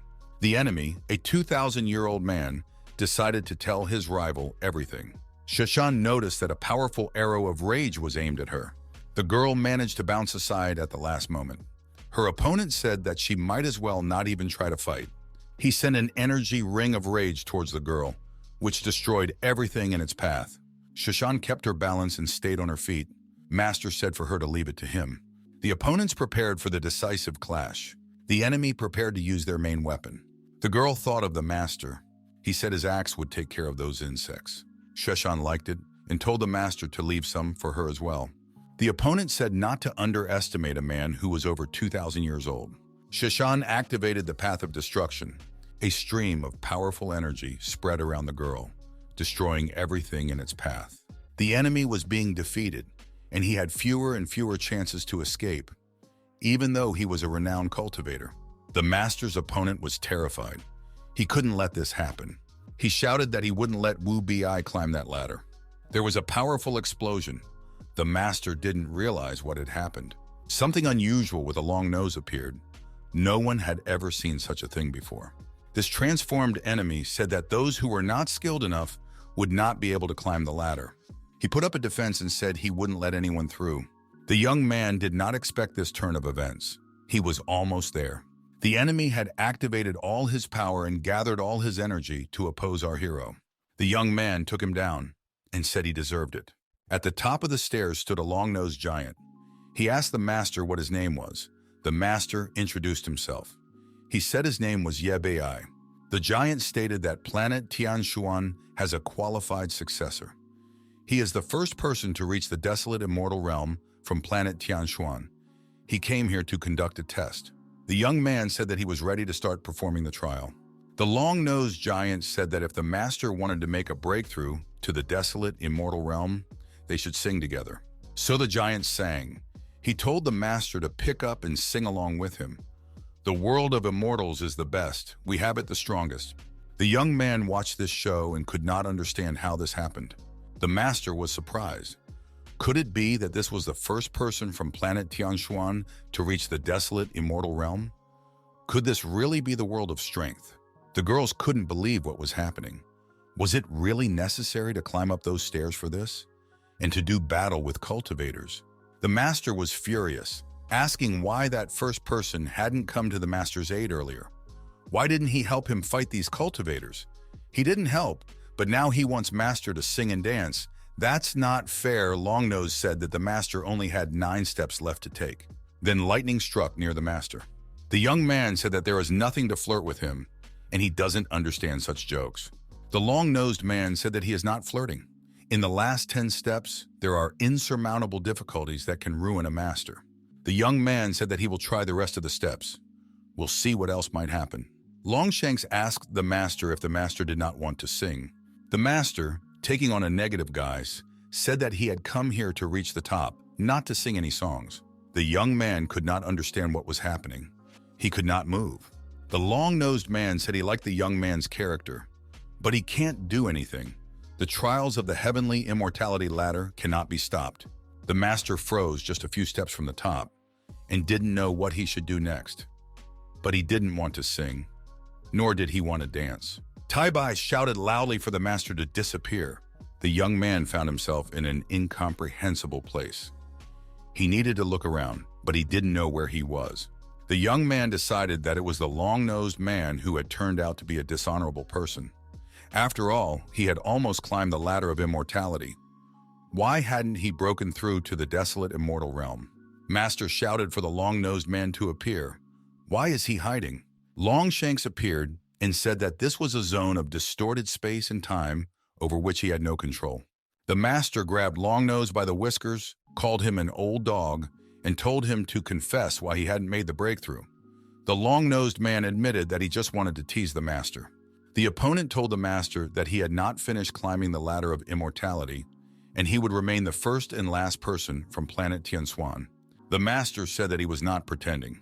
Longshot stated that the master knew that he could not reach the end, and so he used his body to distort time and space the moment the lightning struck him. The master stated that he did not use all of his power, but only half of it. Longshanks stated that he too had only used a fraction of his power at one time. The young man stated that he had saved the rest of his power for this moment. The master stated that he would now use the path of destruction. The long-nosed man praised him. He said that the master used the path of destruction to gather the remaining energy and distort time and space again. This was how he was able to extract the energy, preventing him from breaking through to the immortal void realm in the Seal of Reincarnation. From below, everyone noticed that a gateway to the immortal pavilion had appeared above. The master saw that it was the gate to the immortality pavilion, but he decided that the stairs were deceiving him. The master said that the heavenly staircase was supposed to help people ascend, but instead, it wanted to destroy him. If he wasn't strong enough, he would have already died. That's why he doesn't need any gate. So the master decided to descend back down to earth. The young man climbed down to the ground, and then there was an explosion. The young man surmised that this was the real door to the immortality pavilion. All the girls started to glow. Ouyang noticed that this color was very pleasant. She could feel her body being filled with power. The young man stated that he can feel the power of the divine aura, but he can't understand why he only broke through to the higher divine realm. The ladder of immortality is trying to trick him again. The master looked around. The people around him said that he had reached the early stage of the supreme divine realm and had created so much noise. He had just made a breakthrough, so he shouldn't be arrogant. The young man noted that 10 cultivators of the supreme divine realm descended towards him at once. The young man wondered why they weren't happy with what he had done. Next to the master was Shushan. The young woman stated that these people were asking for trouble. The master called them a bunch of slackers. These people wondered why the celestial staircase had opened the immortality pavilion while releasing a huge amount of energy for the sake of such a weakling. They demanded that the young man give that energy to them. Master said let them try to take it. They decided to fight the master to defeat him and take this energy from him. The young man closed his eyes. He advised these people not to try to bite off a piece bigger than they could chew. The young man struck them all dead with one blow. They didn't even have time to blink an eye. Shushan was astonished. How could one deal with 10 strong masters with a single blow? The girls said that the master had helped the entire Tianxuan planet, but they didn't appreciate it. These people wanted to steal the immortal pavilion's energy. It turns out that they are ungrateful. Master said that many people are dishonorable. Shushan added, it seems to her that many can be persuaded. The young man said many just can't be persuaded. There were many such people around our heroes. They were everywhere. The master said that the more the better. His female students would have a good chance to practice. The girls decided that they would attack all the cultivators to get on the leaderboard. It would be like the Hunger Games. Many people tried to attack Yeboai because they felt that he had unfairly received the energy, and it should be taken away. Master said these people are terrible. Many of them are envious and greedy and ungrateful. These terrible people were everywhere. Almost everyone had a vice, so they were all vicious. Our heroes were steadily increasing their battle points and were surging into the lead. The master noticed that his female students were making good progress and they were all smart. But the enemies kept coming and coming. It seemed like it would never end. The master and his apprentice decided how to divide the enemies among themselves. The young man took out a divine punishment whip. The enemies thought it was not a weapon. You couldn't kill anyone with such a weapon. Shushan offered to let her enemies deal with her. Those who didn't believe the master paid the price, because they were bound hand and foot by this whip. Elder Gu watched this fight and decided that he had made the right choice, because cultivators were being exterminated like mosquitoes. The enemies, realizing their mistake, decided that they had to retreat. It was the best solution for them, to minimize the number of casualties. The master sent his apprentices in pursuit. He told them to make sure no one got away, because everyone needed battle points. The girls were willing to do what the master ordered. All the more it was in their best interest. A few days passed, 2 strangers appeared. They said that the density of spiritual energy here was too high. It was scattered like rubbish. It was disgusting. They decided to complete Immortal Master's task as quickly as possible. The leader said that if it wasn't for Yebei's ascension, none of them would have come down here. The other confirmed that the leader was right. They only have a chance to open a path to this dimension when someone goes through a great calamity. The leader added that agreeing with Immortal Master's plan, he would go to Tianlo Temple to help them recover. The young people relax in the swimming pool after a hard day. Shushan thanks the master for the whip. It has helped her a lot. The young man offers the girl to keep the whip for herself. It would be his gift to her. Shushan did not know how to handle it, and in a minute she was completely sheathed with the whip from head to toe. The master laughed and said he wouldn't joke like that again. The girl said she had a present for the master too and suggested he look down. The young man bent down and smashed his nose. He saw it as revenge. The girl said she meant to look around underwater. The young man dived in and stayed under the water for a long time. He looked around carefully. When the young man surfaced, he had a beautiful stone in his hand. The girl said that it contained information about the leaders of the 2 lists. With this information, the master would easily take a place on the list of the first 5 leaders. The young man thanked her, but said that it could only be used once. The young girl said that she was specifically gathering this information for the master. The master said that the big event concerns them all. Tomorrow they will go to the Black Tower Square. They would be able to get some information there. The young men ended up in the square and gathered all the information they needed, sometimes even for a fee. The master was told that he didn't have to wait 2 days. He inquired who he was dealing with. They introduced themselves and said they were the #1 singing group on the battlefield. They are the Legends of the Wind Dragon. The young men didn't really want to deal with singers because they are not serious people. The singers said they were here to share their experiences. The master said they don't need that experience. They don't know what to do with it. The singers said they would explain everything now. The young man started to analyze everything. The singers explained that they have traveled through the whole battlefield and they know a lot of people. And as for the information in the 2 lists, no one knows it better than they do. The singers said they have long admired the pair and want to work with them, ready to be informants.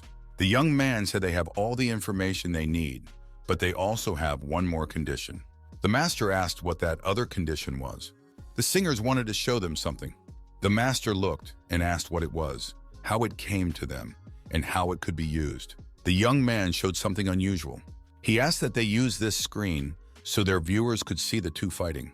The master became sad. He realized that the singers wanted to set up a live broadcast. Shoshan cheerfully said that they agreed. The singers started explaining how to use this thing to get a real live stream. The girl shouted in surprise, "How could it be possible?" Shueshan was crazy about it. Their heroic feats and the singers' performances would be on the screen. The singers said that this device would bring unprecedented excitement to the battlefield. The master thought that a concert featuring them would help earn several times more money. The singer said that you can't hide anything from Mr. Yebi.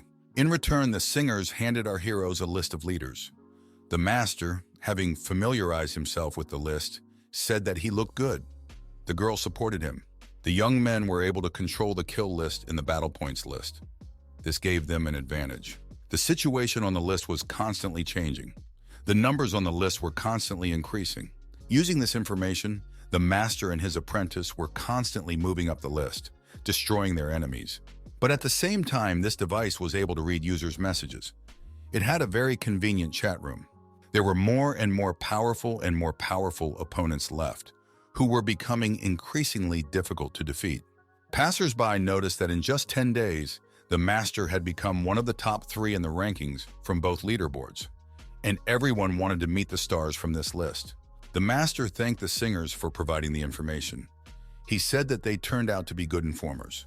The singer remarked that yesterday when he was on tour, a fan in Holy Land of Tianchi said that all the people they had left there had been killed. The master asked who did it. The singer said he doesn't know anything about things outside the battlefield, so it was better if the master went there himself and found out everything. The young man thanked the singers for their help. The young man said that they should immediately go to the Tianchi Holy Land tomorrow after the awarding, in order to verify the information they had received. 3 days passed. Tianchi Holy Land. The master needed to find out who did this. The young man said that this place now belonged to Master Yebi. The young man was taken by the throat. The stranger said that you shouldn't trust Yebi so much. Tianchi Holy Land, this is the hometown of their immortal lord, and he dared to take it for himself. The young man said that Lord Yebi had single-handedly destroyed the Tianchi Holy Land and left them to defend it here. The stranger destroyed this young man with a single blow. The stranger said that Yebi dared to kill his disciple. He will destroy all his men for the immortal lord. The spectators say that it won't be long before the ranking awards start being handed out. Everyone is standing around waiting for the winners to be announced. The winners are Yebi and Luo Shushan. The master and his female disciple towered above everyone. The girl said that her body was very hot. The master said to hold on. Everyone realized that this was the real reward. Something incredible began to happen to the young man. Demonic spots began to appear on him. The master tried to make sense of what was happening. How this could have happened. It was like another teleportation session. Why was it so sudden? The young man tried to figure out how his little world was doing. The young man guessed that there was a world tree growing in his body. His world had a population of thousands, and he would be able to control their consciousness. The master realized that the power of the world meant that in his little world, he was the creator. He could change not only time, but also space at will. The master wondered if he could create people himself. The young man decided that he would go through the portal using teleportation to his apprentice and see how she was doing. Everyone was curious to see what Master Ye Bi got this time. Everyone was shouting that he had an overbearing power. The young man concluded that his little girl had received a good reward. The young man set out to find out how his student was doing. Our hero decided to use the meditation mode to get information. What he saw really surprised him. He wondered what had happened to her clothes. The master decided that it was not something everyone should look at. The young man decided that everyone should disperse. The young man decided that he would hide her in his little world so that no one would see her like this. The master began to prepare for the teleportation mode. The young man decided that he would guard his apprentice until she woke up. Tianlo Sanctuary. The assistant says that the master sent him with two purposes. The first is to restore the Tianlo Holy Land, and the second is to select young talents to join the top sect. Everyone says that there's a huge amount of valuable resources there. Whoever gets there can become rich. Here is an immortal who is at the middle stage of the divine realm at a young age. The man announces that there will be a breakthrough ceremony in 2 days, the blessing of the immortal master and their entire sect. Everyone gave a friendly thanks for this information. She said that she knew about what happened to the deputy. The girl took the deputy by the shoulder. He held his breath. The man asked who dared to covertly attack him.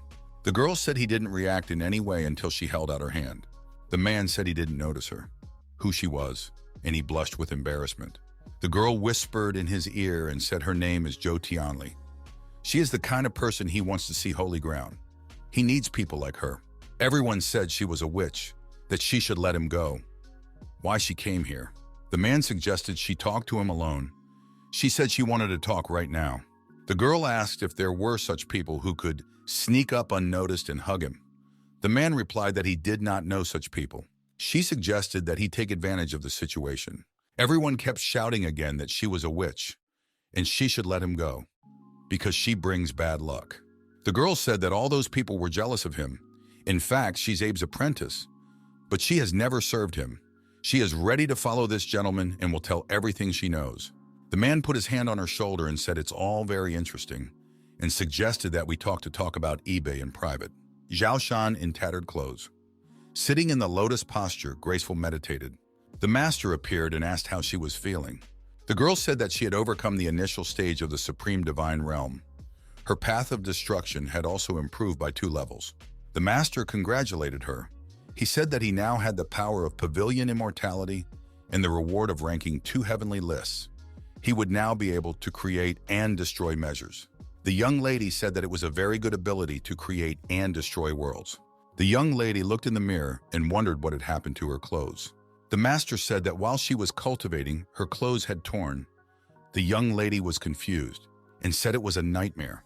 The young man said that he couldn't let others see her like that. The stranger told the man that she could be the first to try the Heiyuan pill. The man said that even Saint Lord Tianluo had yet to try the pill. The girl said that if we have this pill, then she will be higher than Saint Ent. The man said that he and Saint Lord are old friends. The girl explained that the last person who had dealings with him was Saint Master Tianlo. The girl said that she runs everything here. The man couldn't believe his ears. The girl asked if he had known about her relationship, would he have agreed to her terms? The man said that he had been hovering in the clouds for too long and had completely forgotten about his deputy. The man added that he had been to the Tianxi Holy Land and found that it had been taken over by Ye Bai. He had just wiped out everyone who was left there. He said he would let him know when Ye Bai showed up and they would deal with him together. The girl thought that he was going to come to the Tianxi Holy Land. Tianxi Holy Land, it's the hometown of their immortal master. Ye Bai is very bold. The girl asked if he wanted to destroy Ye Bai. The man said that he destroyed their lord's hometown and he should take revenge for that. The girl offered to start cooperating. The man asked if she had a grudge against Ye Bai. The girl explained that among his 100 women students, she was only ranked 100th. She was one of the best, but the master never acknowledged her. For 100 years, she traveled only to defeat Shushan one day, and then the master himself. The girl said that if she took the Heiyuan pill, she would be able to make a breakthrough in just 2 days, and also help defeat Ye Bai. So the man must agree, and they will be companions. The man agreed for her to help deal with Ye Bai. The girl says she will persuade Saint Master Tianlo to agree to give her the pill. The Holy Master wonders if he really wants to give her the pill. The man says she can taste the pill to make sure it's not poisoned with poison. The girl asks that the Holy Master let her try it first. She is the one who is willing to sacrifice herself for him. The Holy Elder says that he can't let their holy land taste the poison pill. The Holy Elder thought that the head had already made a deal with Zhou Tianli. Now that it was time to try the pill, they decided to cause him problems. The man said that the Saint Elder himself called the girl. Perhaps he should let her try this pill. The Holy Elder said maybe, just maybe, he should try the pill first. The girl reminded him of the vow he had made. She reminded him that he promised to share everything he had with her. The girl said that this time the moment had come when it should be shared. The Holy Elder said she had even tried to seduce him. He didn't want to expose her before because he used her body. He didn't expect that this woman could go this far. He also didn't expect that a worthy master would be fascinated by her. The master said since the Holy Master had exposed him, he had nothing more to add. The girl turned to the Holy Master and said that in the past 3 months, she had proved that she was the #1 person in the Holy Land. The Holy Elder said that he knows her ambition, but he hopes she knows how to restrain herself. The Holy Elder called the guards. The girl said, she is here today to negotiate. She doesn't want to hurt anyone. When they were together, her feelings were genuine. When Yebi went through the great calamity, she said she wanted to reach his level. The Saint Elder said that it was time to start. Everyone made preparations. The guards were everywhere. The girl took the pill.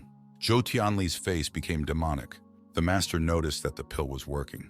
Everyone started shouting in horror that Zhou Tianli was going to take over. The girl decided to bring her own order here. The Saint Elder's eyes expressed surprise and horror. How could she do this to them? Everyone outside was wondering, wasn't there supposed to be a ceremony today? Why was the hall door still closed? The Grand Master said that when the girl became a holy master, their people would not obey her. The girl stated that if she tells everyone about their affair, no one will obey her. And if she destroyed it now, she would find a way to convince them. The girl turned to the Holy Master and said that she hopes to cooperate with him and will hold a ceremony to hand over the title. She has other things she can give him if they cooperate. The Saint Elder said that he should not have contacted this woman. He agreed to help her. The Saint Elder said that the new Saint Master of the Holy Land will now be Zhou Tianli. The Saint Elder himself is retiring. The new mistress would revive the Holy Land and lead everyone to glory. Everyone began to suspect that something was wrong. This girl is too young to become the new master. The girl declared that today she had taken a big step towards her goal. She would still meet Bi. Shui Shan, moving behind her master, stated that she often remembered how Zhou Tianli first came to them. Master said that she had a good memory. It had been over 300 years already. Master had said then that Zhou was unwilling to admit defeat. The young man noticed that her energy was now going in the wrong direction. Holy Land of Tianxi. The landing was successful. The girl asked what had happened. The master noticed that the temperature here was twice the normal temperature. Shishan told the master to be more careful. They had to urgently change their dislocation. The young man said it was an enchantment. The master decided that he would behave more carefully from now on. The young men broke the barrier. The master said it was an unusual barrier. If they just go in there, its power could kill them. The young men decided to enter the area by secret paths. The girl noticed that it was very dangerous here. The young man said that last time he destroyed only half of the Holy Land of Tianxi, but now it was completely destroyed. On the way, the young men came across a traveler. He was very strange. He seemed dead to the girl. The young man said that this was the man he had left here to look after the territory. The others were probably already dead too. The master said that only a strong divine-level master could have set up the ambush. The young man noticed that the one who did it was still here. An elder appeared and said that Yebi was facing consequences for destroying the Holy Land. The master replied that he didn't think of consequences when he stepped on an ant. The man continued that there aren't many outstanding people in this lower realm, so Yebi is the main opponent here. Someone should open his eyes and show him what happens when you get in the way of those you shouldn't. Master says he doesn't need life advice. He told his apprentice she could practice and test her new skills on this opponent. The opponent swung his hand and an endless array of zombies appeared. The master asked the apprentice if she could tell which path the opponent was using. The girl replied that it was similar to Jun Limo's sister's way of the dead. The young man said that they have the same origin, but it is not the same. He didn't have a chance to learn from John Limo before, but he can get this path by defeating those zombies. The opponent said that arrogance would only hasten their deaths. He decided to activate the corpse spell mode and activated resurrection. Rival commanded forward and sent all the zombies to attack the master and his apprentice. The zombies tried to attack Shoshan. They pounced on the girl and a real zombie clod formed. The enemy said that his beloved's bones would now be nibbled on by his army of undead. He ordered Yebai to kneel down and swear allegiance to him, and then maybe her body would be left intact. The master calmly stated that his rival was right when he said that arrogance would only hasten death, and offered the man a closer look. The girl scattered all that undead far away from herself. The opponent said that he had underestimated the master, but he only used 10% of his strength, and the performance is just beginning. The difficulty of fighting corpses is that they can be constantly resurrected. The stronger the enemy, the more undead he would kill and strengthen his monster. The enemy said that it was time for Yebai to say goodbye to his lover. The girl said that in order to destroy the servants, you must first destroy their ruler, and the enemy was unable to create his monster. Shoshan dealt with the enemy in one fell swoop. She had a whip in her hand. The girl told her master that she thought the enemy was much stronger. The villain dying said he didn't expect mere mortals to be able to rob him of his life force. The girl was upset to see that the rival was still giving signs of life and causing a problem for the young men. The master said that he would show his student another trick today, which is called kill the enemy with his own weapon. It's called the special way, the way of the dead. After activating this path, the monster began to deactivate itself. Eventually, the undead destroyed itself. The young man said he had another stratagem. The trick is called taking advantage of the enemy's vulnerability. The master activated the path of destruction. The young man used teleportation and traveled to another location. The girl apologized to the master for letting him down. The young man said that she was able to last in battle against such a cultivator. That was already worthy of praise. Master added that her strength was not inferior to the enemy, but the girl just got too relaxed towards the end and lost control of herself. The young people saw a red ball. The girl said it was a surprise for them. The master stated that it must be Deputy Jen's broken soul. She could be considered as the spiritual pill of the Order of Immortals. The girl said that she would take this pill. The girl caught the pill, but it escaped from her hands and flew to another person. Shoshan asked who he was, this young man. The stranger said, "How dare people from the lower realm covet what belongs to people from the immortal realm?" With the stranger was a girl who said hello to the master. It was Zhou Tianli. Master and Shueishan recognized her. They didn't expect to see her here. The girl said, didn't the master recognize her? She would help them remember her now. The master watched as the girl tormented herself with various manipulations, trying to remind the master of herself. The young man neutralized all her attempts to hurt them. He easily handled her attacks. After all, he was her master before. Master had said that he did not forget those who betrayed him, and she no longer deserved to call him her master. Zhou turned black with anger and said that she betrayed the master because of his attitude towards her. Shoshan asked her sister why she became like that. Zhou replied that she became like this because of Shoshan. The girl said that she remembered the master secretly giving her a golden pill and telling her that she was the most obedient, talented, and hardworking. At that time, the girl thought it was true. Later, she learned that the young man also took special care of all the other female students, and this pill was just an ordinary candy. Now she's different. She wants Master to give her back what he owes her. Shoshan said that her way of greed has spoiled her a lot. The master told Shoshan to step aside. Zhou was blinded by hatred. The young man would deal with her himself because she was his student. Master said that he was willing to forgive her if she came back to him again. An apprentice. The girl said he was no longer worthy to be her master. The master said he had warned her that the path of greed was dangerous. The more impatient you are, the easier it is to stray from the right path. The master began to be entangled by the snakes of greed. He didn't realize when she had time to plant it. Zhou stated that the power of a trapped person is absorbed by the spell until it is completely drained or until the person dies. Right now, she has the blessing of the pill, so there's no way for the master to get out.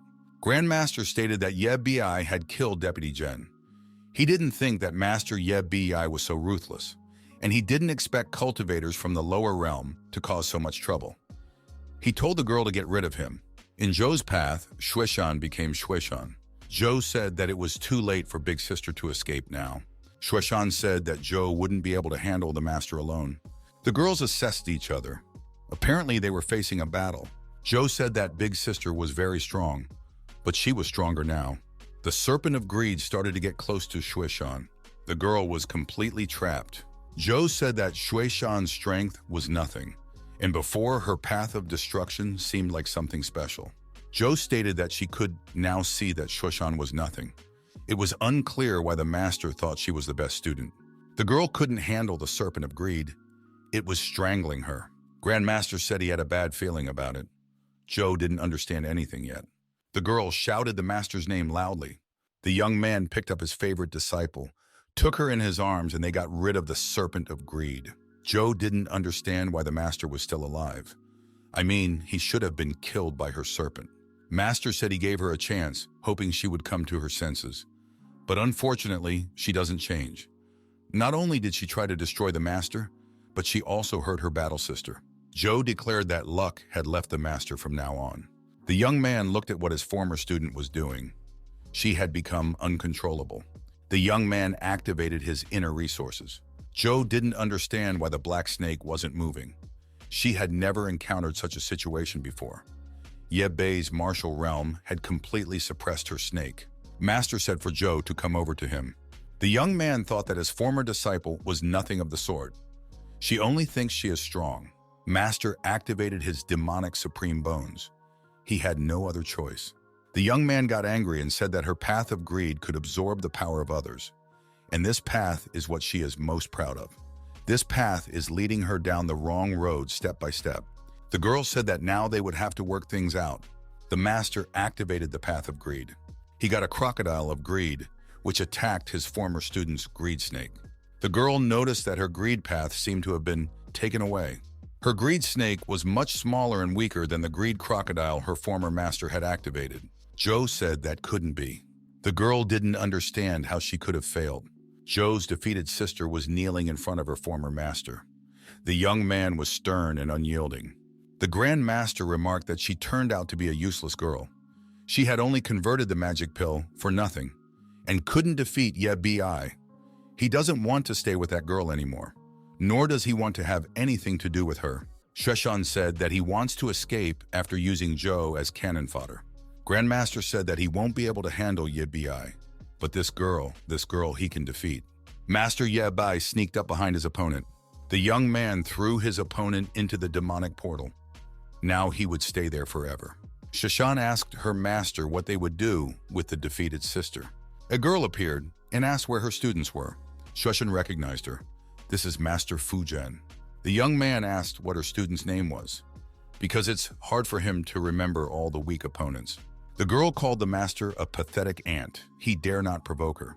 The young man apologized and said he had memory problems. The girl attacked him. The master parried the blow. It wasn't too difficult. After all, he had passed all the stages of cultivation. The apprentice said that she would help the master because it would be difficult to handle alone. The young man explained that it was fine, it couldn't hurt him much.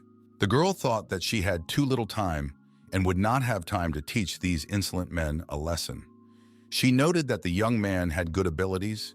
He was even better than Zhou Tianli. The young man is a good candidate to be a vessel. If he submits to her, she will kill two birds with one stone. The young woman stated that she was amazed by the master's potential. If he agrees to call her his master, she will be able to let go of the past, and this treasure would belong to them. The girl shook the treasure in her hand. Mr. Ye and Shuishan were astonished by what they heard. The female interlocutor apologized and said that it was a gift for a woman she had mixed up. The young men looked at her with astonishment and did not understand anything. The young man said that he liked being a master better than an apprentice, so he would refuse. The bossy woman said she had no idea what she would do to them now. The woman knew she had to do something about it. She didn't have much time left. She thought that if she didn't go back now, she would lose 300 years of cultivation. The woman said that she would let them live today despite Ye Bai killing two of her disciples. But next time, she would not forgive them. Shuishan noticed that she had just left. This was the most sensible decision. Shuishan said that they had forgotten about Zhou. The master decided that this woman had come to take Zhou Tianli with her. The girl wondered why she wanted Zhou. Master suggested going to Fuzhong and asking him that question. Master came his own little world. There are no secrets here that he doesn't know. He could find out the information he needed simply by touching Fuzhong with his finger. He said that he would never guess that his female disciples are already at his disposal. Shishan became very indignant. There was no way he would lose now. Yebei's disciples are in his hands. They will avenge him and make him feel the pain of betrayal. The master remarked that if his female disciples were so easy to defeat, they wouldn't be called demons. The girl stated that the battle sisters were in danger. Master said that they should find Zhou Tianli and find out the whole truth from her, what she could tell about the sisters. The girl added that as long as the passage to the upper world was closed, they should wait for the next person to ascend. She added that after the master, no one would be able to ascend for the next 100 years. Their battle sisters are in danger, and they don't have time. The master said he has something in mind, but first the girl must do something for him. A lonely old man, he sits on a huge rock in the forest, and he's meditating intently. This is the 9th floor of the tower. The old man sensed the stranger approaching. He told him to get out of here. The elder said that those who can climb to the 9th floor of the Tower of Time must not be ordinary people. The lone traveler was Shishan. The elder said since the girl disrespected him, let her not accuse him of being rude. The elder thought that this girl's movements were familiar to him. The girl attacked him just in case. The elder was attentive and escaped the attack. The elder climbed up the rock just in case and asked who she would be. And how does she know this technique? The girl was silent in response. The elder wondered why she was silent. The man said that now she would not have to expect mercy from him. In this world, only a few can escape his strike, the whirlwind sacred turtle. The girl activated the path of war. The sacred turtle was ready to devour the girl. Her warpath was resisting. The master appeared and said that he would spare this old man. The old man looked at the young men in surprise. The master said hello and said it had been a long time since they had seen each other. The old man recognized the master and ran to him to hug him. The master said that yes, they hadn't seen each other for a long time. The old man asked Ye Bei who the girl next to him was. The young man said that it was his senior apprentice, Shishan. The master added that he had just sent his disciple to kill the old man. The old man asked why he would do that. The master repeated and said that he sent her to massacre the old man. The old man exploded with indignation. He didn't expect that Ye Bei could do that to him. The old man asked if it was all a trap from the beginning when the young man helped him heal. The master, blocking the old man's blows, said that was exactly what it was.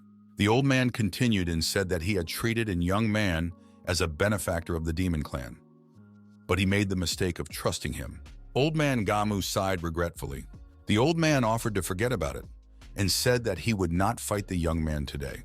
The young man said he was just joking. No need to take offense at him. He's here on business. He wants to help old man Gam to rise up. The old man said he doesn't mind if the young man helps him rise. Such help would always come in handy. The young man said it would do no good for the old man to die. So let him live. Old man Gamu declared that he had reached the peak of the highest divine realm and is one step away from his goal. And without a master, he would only be able to ascend after 100 years. The young man remarked that he now had a reason to go to the realm of immortality. But someone must ascend and attract the ladder of immortality before he can open the passage. Old man Gamu is the only one closest to ascension. Old man Gamu instructively said that there is a thin line between the peak state and ascension. It can take hundreds of years to break through. The young man said he could help the old man ascend right now. The old man was amazed that a master could talk about ascension so simply. Strict Gamu said that his demon clan had not ascended in about 100,000 years. Today, he would be the first to attempt it. The young man said that he would be his insurance. Master Ye began to summon the Great Tribulation. The old man noticed that the great calamity had arrived. The old man stated that it was time for him to go. He had been waiting for this event for 100,000 years. The heavens opened up, lightning struck, and the old man shouted that he was coming. Shishan said it was time to say goodbye. The young man said that he would finish his business now and then come back for the girl when everything was ready. The master would find a way to bring everyone back alive in the meantime. The girl thought that if she was stronger than she was now, she could go to the kingdom of heaven with the master. Sooner or later, she would stand in the same position as the master and be his most reliable support. The young man said that he would go to the upper world, and his apprentice would go to the lower world and would try to find out all about her battlemates. The master said he would try to work in sync with his apprentices. The old man called out to the master for help. The young man replied that it was hard to hold the heavenly tribulation. The young men said they would stick together for now, until the hour of parting came. There was an explosion in the sky. Multicolored sparks appeared. The master said that was it. The master saw a turtle that told him that this was a great way to get ahead. Old man Gamu had heard of the master summoning the immortal ladder, but to see it himself was a great shock to him. The young man thanked the old man. Turtle looked up towards the young men who were moving away and saw the immortality pavilion. The girl asked why this immortality pavilion was black in color. The young men entered the shining immortality pavilion. The old man said that he didn't expect this immortality pavilion to be so powerful. The master noticed that this pavilion was externally no different from the previous one, but there was something with its color. Maybe it's because old man Gamu is a demon, so his ascension path has changed. The master decided to tell the old man about his vulnerabilities. With the seal and reincarnation and the path of power, one must aim at the immortal pavilion's most vulnerable spot. The old man still couldn't believe that he was able to break through. If it wasn't for the master, he wouldn't have been able to achieve this in such a short period of time. The old man had already imagined the wines of the immortal Jade Court, untold amounts of rare treasures, and immortality. Their demon clan would finally rise. Master said that he was here to help the old man. The immortality pavilion was still glowing strangely. There was some kind of malfunction in the pavilion. The young man stated that he had just overdone it and broke the passage. Old Gama started to be carried away somewhere. He shouted to the foreman to come to the rescue. The master shouted to the girl to take care of the rest of the sisters. The young man climbed down to the ground. He looked up and said, "Is this really the upper world?" There was no trace of it left. Had it been carried away in the rift? The young man walked through the central square. Life was boiling and bustling here. Everything was as usual, as if nothing had happened. The young men noticed the craftsmen and thought they had a newcomer. One of them noticed that the quality of newcomers was so bad lately that few of them met the requirements. The young man asked the master who he was and where he came from. He was interested in race, name, kingdom. The young man was silent. The young man began to shout and became nervous. The master tripped the stranger and knocked him to the ground. The young man stamped the stranger's head on the ground with his foot, just in case for prevention. The young man said that no one dared to interrogate him. The victim begged for mercy. He promised to take the master wherever he needed to go. The master said he had to get to the arena. The master began to ask the young man questions, which he answered quickly and clearly. He didn't want to get hurt again. The young man thought that this so-called heavenly path and ascension was not for the good of the people, but to maintain the balance of power of each side. Many people wouldn't even have the status of an inferior after they ascended. The stranger led the master to the arena. The stranger said that the master could come in and register to get a token for the game. The stranger knew that the arena was not a good place to spend time. The stranger said that a newcomer had shown up. He should be welcomed. The master said he wanted to see what they were all capable of. The local experts came over and said they would take care of the newcomer. The stranger said that this demon has good strength. He is already at the peak of the supreme divine realm. After he was recruited, he would be very useful to them. The stranger was given a bag of money for bringing Mr. Ye Bi into the arena. The young man looking at this concluded that this was what the world of immortals looked like. The demons told the young man that he was very lucky because he was sold to the nobles. He shouldn't have to resist. The young man said that no demon would be happy to be victimized by a demon trader. The demon trader wise said for the young man to stop talking and walk with him. The master said just in time. The master turned on the path of greed, absorption. The demons are worried what is happening to them. They can't move. This unknown young man is sucking out the energy. The master wondered, can such weaklings be demon merchants? The demon trader said that he would not rejoice before time if he were the master. Let him show what he can do. Mr. Yabai hesitated. He wanted to show something special to these demons. Many strong chains appeared around the master. They tried to entangle everything around them. The attendant on duty said that it was a soul catcher formation. He hasn't seen the light in a long time. He's a bit bloodthirsty, so you'd have to be careful with him. The master said he shouldn't worry. The young man said he came here to register, but they forced him to destroy this shop. The master activated the supreme demonic bones, but there was confidence in his gaze. The clerk wondered how this was possible. After all, the young man is only in the divine realm. The young man said if he can't tell the difference between humans and demons, he's not a good demon trader. The master activated the path of destruction. He decided since this was a demon merchant's shop, there should be plenty of demons for sale here, just so he could replenish his little world. The young man walked to the door leading to the demon trader shop. The young man opened the door and saw a long corridor. He realized that this was where the demons were located. What the master saw really amazed him. Those who were outside heard shouts coming from the shop about saving the demons. Everyone decided to go there and check it out. At that moment, the young man was already coming out of the shop. Everyone saw the master and shouted that he had just destroyed all the demons. One of the townspeople said that this demon had actually single-handedly destroyed the demon merchant hall. This guy is not that easy. He will be very useful in the heavenly arena. Two unknown men approached the master and told him to wait.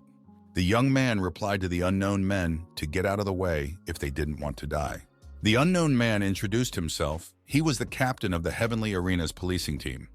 He said he would do nothing bad to the young man. The young man said that he had killed hundreds of demons just now. The captain said that they have a lot of demons in the heavenly arena, and he had never met a demon as talented as this young man. They were waiting for the right time to call him out. The young man asked what they had in mind. The captain said he wanted the young man to become the leader of their heavenly arena. The young man was very surprised. He had many questions. What benefit would he get out of it? The captain said that the young man killed the boss of the demon hall with one blow. If such a genius became the leader of their southern heaven arena, he would definitely be able to hold back the dark forces of Senluo arena.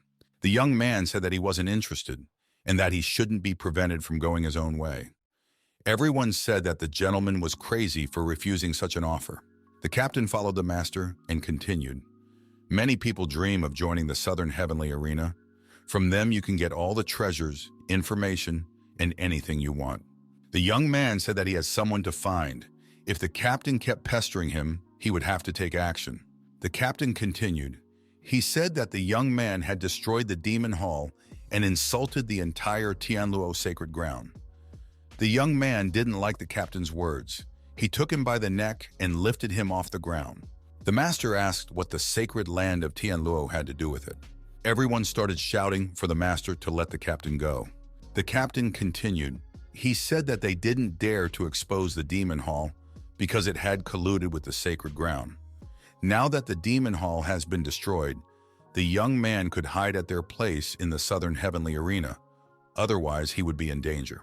The young man let go of the captain and thought that it was just a coincidence about the land of Tianluo.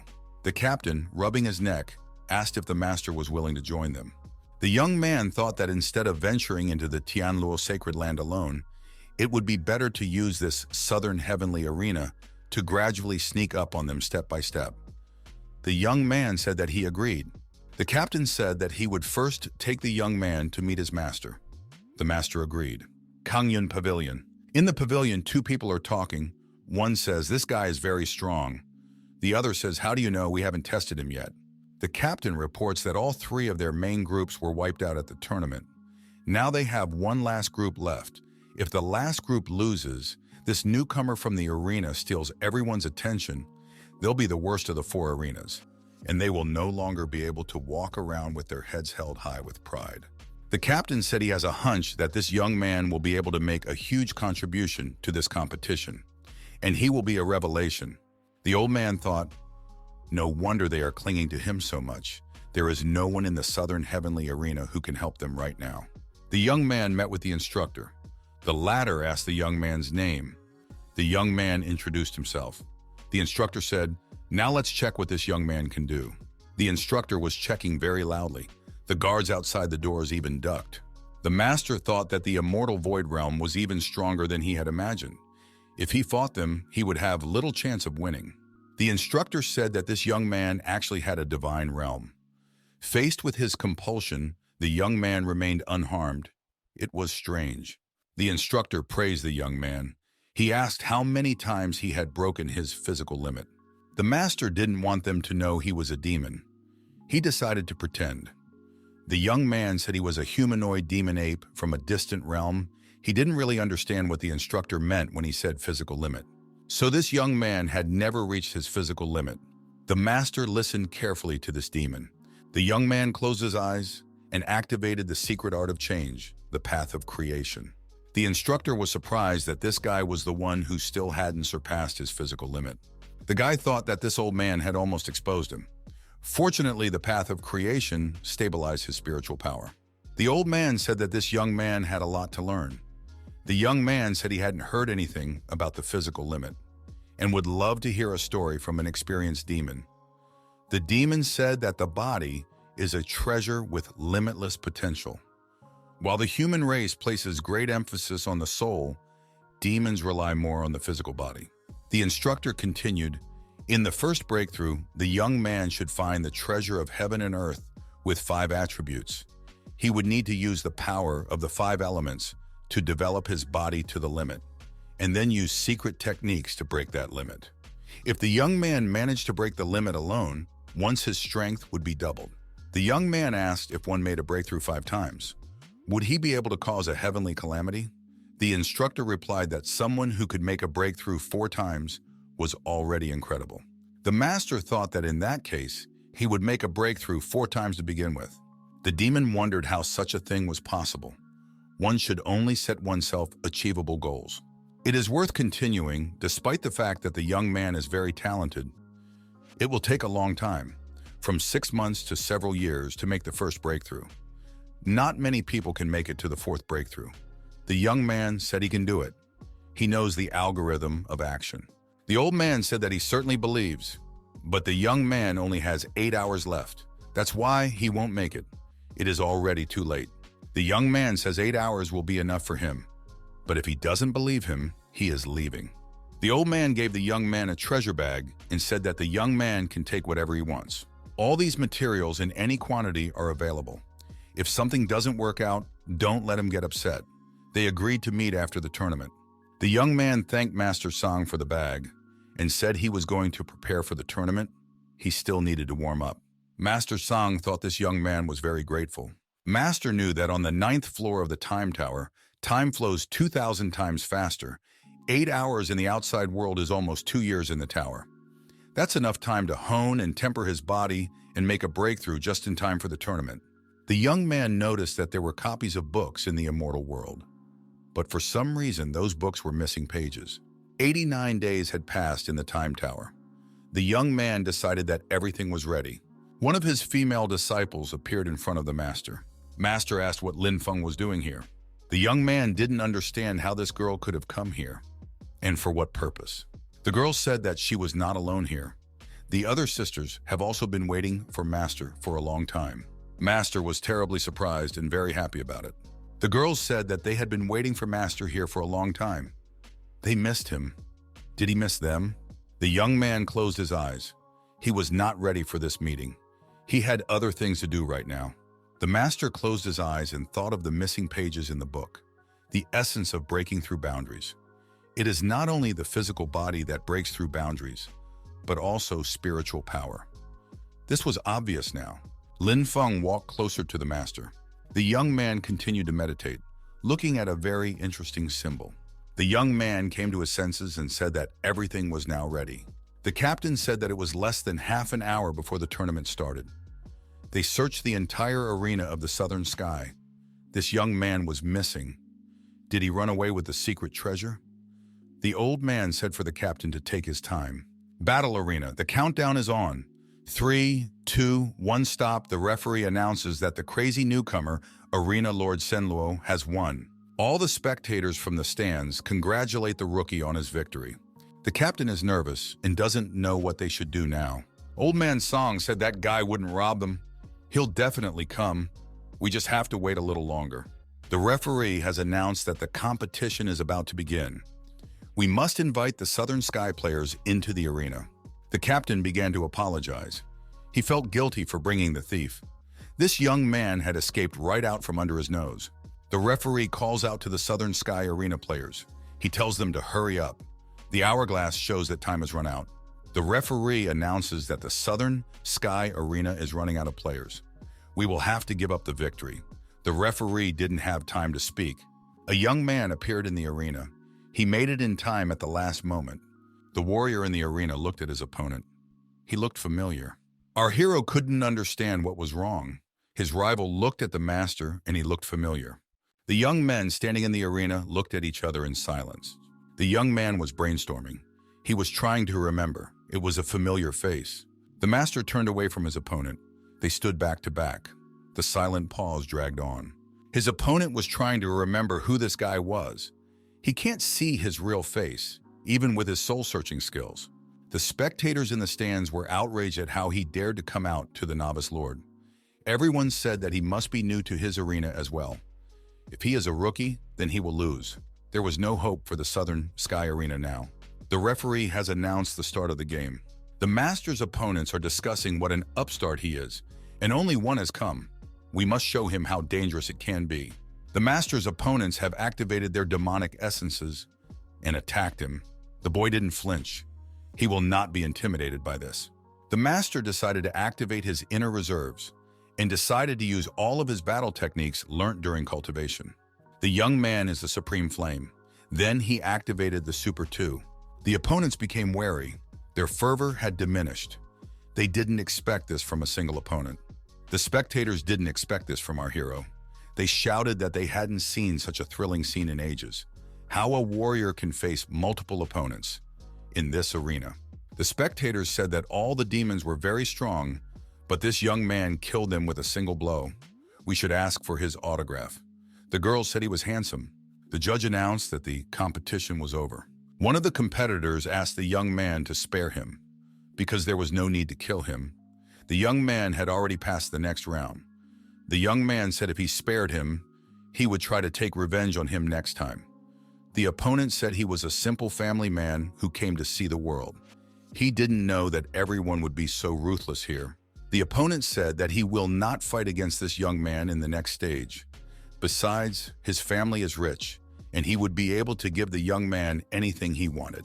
The young man said that he would look at his behavior. The opponent announced in a loud voice, "From now on, the young man is his master and the great benefactor of their Qingshu clan. This young man is now under their clan's cover." Everyone began to resent that it was all just because of connections and because it was a rich clan. Qingshu's disciple said that he had already prepared a luxurious single room for the young man to rest and prepare for tomorrow's semifinal. The young man praised him. The opponent couldn't realize who this young man was. The young man was resting in his room.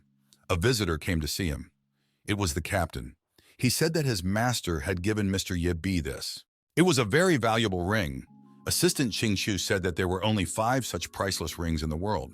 The young man requested that the captain thank his master on his behalf.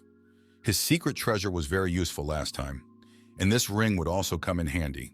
The aide said for Mr. Ye not to let himself be fooled. The aide continued that although this ring and the things inside are precious, the first prize of this competition is much more valuable. The young man asked what the first prize would be. The assistant told the master the reason why the hidden pavilion master wants to take the first prize. The young man said that one ring is not enough for him. He wants more than just a ring. The judge suggests a test of luck. Everyone draws lots. The assistant asks what the gentleman is up to. The young man looked at his ticket and hesitated. The helpers were frightened. It was ticket number 7. The helper said that his master would fight in this round. He was very lucky. The opponents thought the young man was very lucky. But they all said that even if he made it into the final, in the winner's final, newcomers die. The judge said that only 7 winners made it into the final, although there are 12 places in the final. The assistant said the competition was especially strong this year. These guys are very good, but not many of them will make it through. A youngster has to do well to make it to the final. There are those in the stands cheering for the youngster. The assistant said that the prize for first place is very huge. The referee announces that they will now move on to the semifinals. The 6 remaining players, with the exception of number 7, will face each other in pairs. One of the players wanted to speak up. This player said that this is all very boring, and he's ready to fight alone against all the players at once. Everyone said he was crazy. How can he be alone against 6 players at once? He's the strongest one here. The opponent said we have to beat him, and then they'd sort it out amongst themselves. His rivals conferred and decided they had to destroy the newcomer lord first. Then they'd have a chance to win. The key is to take this guy out of the game. All the players agreed on this and decided that they would act together. Mr. E said he didn't agree with this decision. The young man said that according to his ticket, he can skip this round of competition. Therefore, he objects. He wants to use this loophole. That would be the fair thing to do. Everyone decided that it was the weakling who wanted to avoid the battle. The novice lord said that this demon can skip this round and go straight to the finals. The young man said since all questions are settled, he's leaving everyone and walking away. The referee announced that the format of this match would be mixed, and the 2 winners would get a spot in the finals. And he announced the opening of the semifinals. The novice lord had chosen his style of fighting. He became difficult for his opponents to reach. The opponents were attacking from all sides. They tried to overcome his line of defense, striking from all sides. The young man watched the fight in silence from the sidelines. He didn't see anything supernatural. It was like 2 backyard teams competing. So far, 3 players had survived. They could barely stand on their feet. Soon these players would fall on the battlefield. The referee decided to announce the winner of the semi-final. The young man became very nervous when he saw how the battle ended. He grabbed our hero's assistant in anger. He asked if he could go home already. The young man said he would still need him. The enraged warrior threw the aide right into the arena. The novice lord dodged sharply. The novice lord directed a stream of his energy towards his opponent. He redirected it towards his opponent and said that he had lost. The young man told his opponent not to be so cocky. The confrontation between the rivals turned tense. The enraged young man said that his rival was finished. The rookie winner thought that no one could stop him from winning this competition. But you couldn't see any confidence in his eyes. This young man switched on his aggressive, demonic facial expression mode and decided to finally massacre his opponent. The opponents struck each other with energy blows, knowing no mercy. As it turned out, they were left-handed in this fight. Master Ye recognized it was the Void School's seal. The novice lord said that the game was over, but the referee said that another demon had appeared on the field. The novice lord looked at his new opponent. The warrior walked up to his new opponent. The referee ran away in fear. The young man heard in his head that he was being asked to let this boy go, or else everyone would know that he was not a demon. The novice lord said that he was letting this young man go because someone saved his life. The referee watched from the sidelines as the situation unfolded in the arena. The referee declared the semi-finalists as the winners. They both entered the finals. The novice lord approached the forest. He told him to come out. Our hero came out to meet him. The novice lord said, "How dare he slander him? What makes him think the one is not a demon?" Lord E stated that if it wasn't, the one wouldn't be here. His opponent asked what he wanted in return for his silence. The young man said for the one to give up the competition and let him win. A look of displeasure appeared in his opponent's eyes. He had not expected such insolence. After all, he had done so much to reach the victory. The young man realized that without clarification of relations, here cannot do without, and he said he was giving his opponent one last chance. Mr. E had a hunch that events would unfold in this way. After several clashes, our hero's opponent realized that he was very strong, and now his chances of winning are extremely low. The novice lord decided to wait for his injury to heal. He said that he would let Master Ye win, but in return, he wants a place in the realm of eternal life. It should be a mutually beneficial exchange. Mr. E asked if he would refuse. His rival said then he would have to cross over his corpse. The assistant master said that the most attractive of prizes is a place in the realm of eternal life. It's a secret realm, a relic of an ancient battlefield. With unlimited possibilities, all sorts of magical treasures, and ancient inheritance. There are even pills that can transport a person from the great divine realm to the immortal void realm. Mr. Yes said, "No wonder so many demons are desperate to enter the competition, even risking their lives." The assistant continued, "The most powerful relic, a legendary path of life and death, that can revive the dead and flesh out those below the level of the great divine realm." The master thought that he wanted to learn how to revive the dead. The young man thought of his third apprentice. The master knew who was hiding behind his opponent. The referee announced the opening of the final tournament. After the fierce battles, 3 strongest players remained in the arena. One of them is the undefeated rookie champion. Another is the dark horse Taibai, who appeared out of nowhere. The third player is Yu Li. The referee continued, "Whichever one of them wins will be today's champion. Whoever wants to can place bets at the casino." The spectators started shouting and placing bets on the different contestants. Yu Li said that he refused to participate because he's just an ordinary guy who came here for fun and he can't win anyway. He has enough wealth and doesn't want to take risks, so he refuses to play. Yu Li said that he is counting on his master.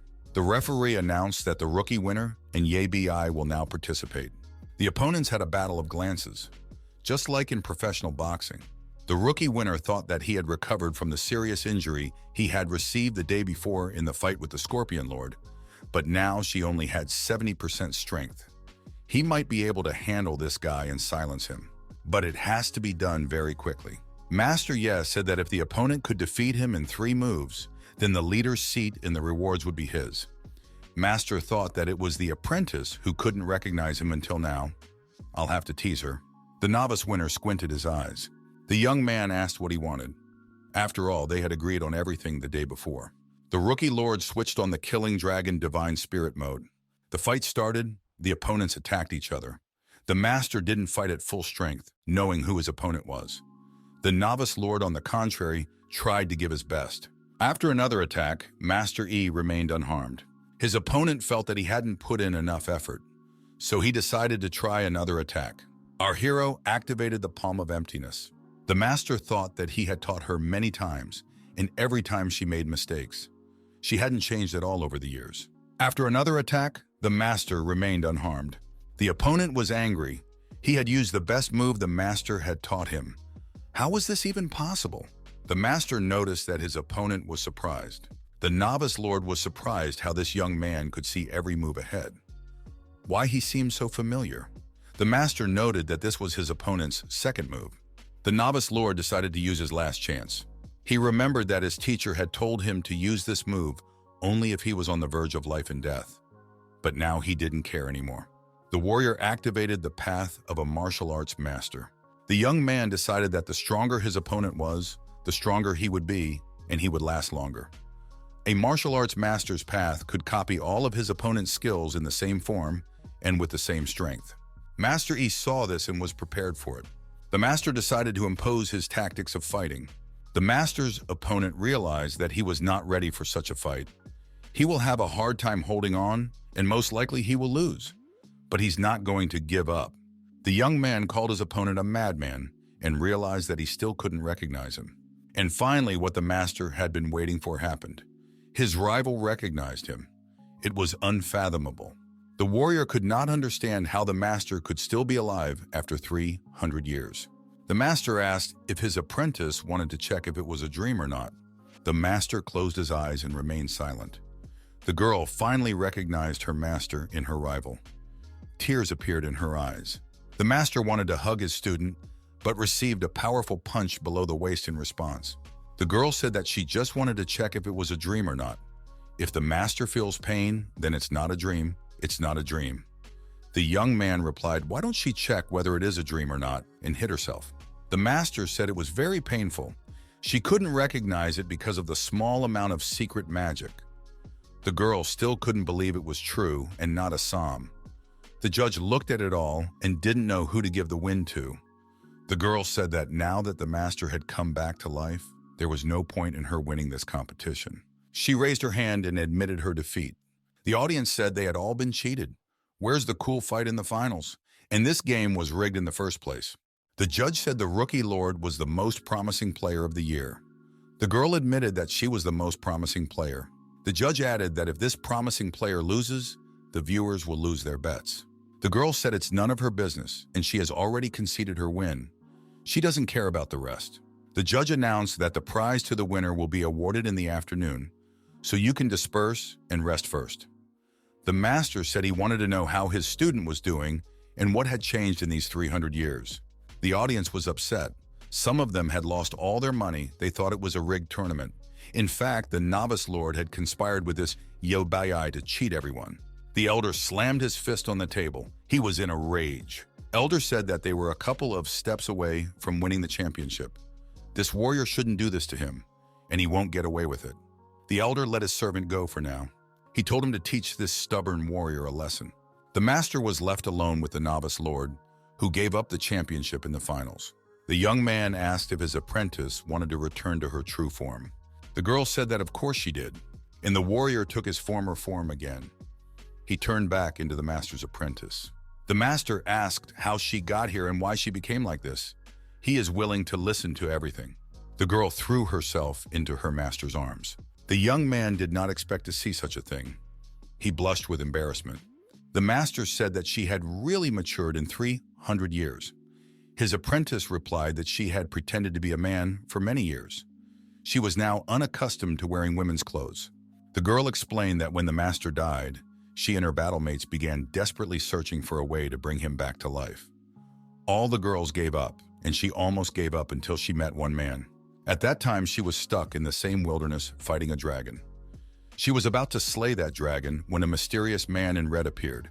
That man talked her into keeping the dragon alive. He said he would honor her one request.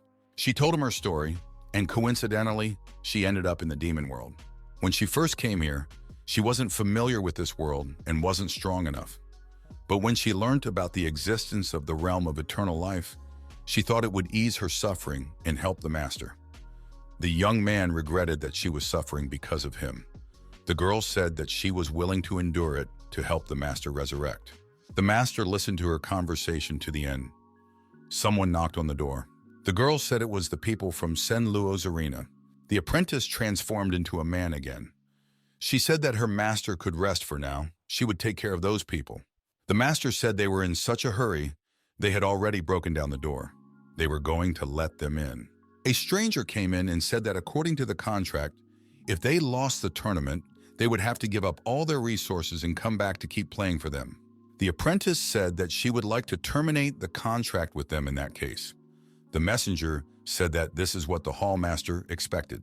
The messenger said that since the young man had broken his contract with the arena, he would be in trouble, and he began to prepare for battle. It was evident by his appearance. The young man said he was a champion, so he was ready to fight back and do damage to his attackers. Before he knew it, the young man found himself all tied up in red rope. This was very unexpected.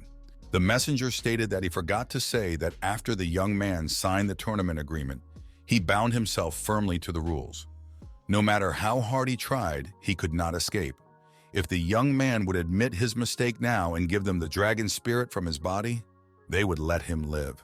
The young man said that this was not the way he would agree, and he is ready to protest the terms of this contract. To protest with his fists, the alien declared, then the boy would die. In defense of his apprentice was the master, who heard all this from the sidelines. He could not tolerate such iniquity and injustice. The messenger said that the young man would not hide from him and called him a little bug. He had yet to see anyone who could resist his red strings. Mr. E intervened and said that he had no chance against the immortal Voidmaster before, but now he was no match for him because the young man had overcome his physical limitations. The young master activated the path of destruction. It was unbelievable. He was all seething with anger. Master E decided that he would deal with the red threads first, so he activated his red thread suppression system. His opponent decided to activate a strong bunch of red threads. That was all he was capable of right now. The master stated that he hadn't used half of his power yet, and the opponent's capabilities were already at their limit. The opponent didn't expect his enemy to be so strong, especially since there are already two enemies, and the treaty is in danger of being broken. The messenger realizes that the treaty has been broken, and the terms of the treaty will not be honored. Who is this Mr. Yabi? The apprentice noticed that today the master is stronger than ever. The master said if the messenger wants to know who he is, he should look inside himself. The young man sent messengers to the netherworld and told his apprentice that they should go to collect their reward. The girl never realized what it was. People were asking where the novice lord was. He should come out and apologize to everyone because it was a contract fight, and everyone wanted to know who Mr. Yabi was. It was said that this Yabi was very good. He even made the novice lord surrender. Many people lost money because they bet on the wrong player. A lot of people went up to the referee and demanded their money back, because it's not a fair casino. A lot of people wanted to find eBay and the pledge master and take them down. So the young men came out and showed themselves to the public to settle matters and to restore justice. Everyone wanted to deal with the rookie lord for leaking the fight, and they wanted to deal with Master Yebi just to spite him. The young man noticed the injustice in the crowd. He didn't like it. The crowd, seeing the young men, stopped. Now they had to decide what to do next. The demons who wanted to tear the young men apart now did not dare to do so. They were afraid. Eventually, the crowd of heated demons announced that they were counting to 3 and advancing. The master decided that they needed to be tamed and calmed down. If necessary, he was ready to use his inner strength and activate his battle energy. The young man took his little world out of his pocket. Just now, his upgrade had just finished. He had upgraded to the awakening ability to control life and death. The master noted that he could now not only retrieve the memories of those who would enter the small world, but also control their lives at will. So now he had become invincible. The young man remembered that he still hadn't claimed the prize, and all these weaklings still wouldn't be able to defeat him. The people on the street began to apologize. They had overreacted, and it was all impulsive and emotional. The referee announced that the champion of the tournament was a demon monkey from the Southern Sky Arena named Taibai. Everyone began to congratulate Mr. Taibai on his well-deserved victory, although they thought it wasn't really deserved, because a lot of people lost money. Master received 100 spirit crystals. The audience said that one of these crystals would last for half a year. Master also received a jade seal of the Eternal Realm. It was a very valuable prize that gave its owner limitless possibilities. Master received the jade seal from the hands of the judge. It was very honorable and well-deserved. Suddenly, out of nowhere, an old man appeared, disagreeing with the judge's decision. He said they should ask him first if their arena agreed with the decision. He announced that the finalists had colluded, killed his close aide, and still want to get their hands on the prize. The master sighed sadly. He would still have to deal with this as well. He was tired for today. The young man thought that the jade seal was his well-deserved reward. He didn't want to share it with anyone. The old man coveted this seal and had already reached out his hand for it. He adopted a fighting stance and prepared to attack the master. The old man saw that his trainer, Master Song, was beside the young man. Then we'll have to deal with him too, the old man thought. Master Song recognized the attacker as Master Han. He announced that as the head of the Senlo arena, he could not fight with the tournament participants, so they would have to settle things amongst themselves. Master Song said that the winner will decide. We'll see who will win. The young man noted that Master Sang's aura was emotionally very strong. Master Heng asked if they intend to start from their Senluo arena. Master Song countered that the Southern Heavenly Arena is not as weak as before. They are being provoked, and they can't ignore it. If they have to fight to the death, they are willing to take such a step. Master Heng asked for forgiveness. Master Song told the young man that it was fine now. Yebai thanked him for that. The young man asked his apprentice why she endured so much abuse, signed the treaty, and fought for Senluo. There had been much suffering. Was it really for his sake? The girl put her hand on the master's shoulder. She asked why he had that look in his eyes. The young man gave his apprentice this jade seal and said that it would not only open the path of life and death, but it would help her cultivate. She had earned it. The girl thanked her master. The young man told Mr. Song that it was actually his disciple from the lower worlds. Old Man Song said that there were indeed many talents with incredible strength in their realm, and added that the captain of the guard team told him that he should be the leader of the arena. He now officially announces that the second elder of their southern arena. The young man thanked Old Man Song for putting him in such a high position. Master Sang said that it had been a long time since the Southern Heavenly Arena had such strong participants. The young man destroyed the Demon Hall and won the championship. If he became their second elder, all the resources of the Southern Heaven Arena would be at his disposal.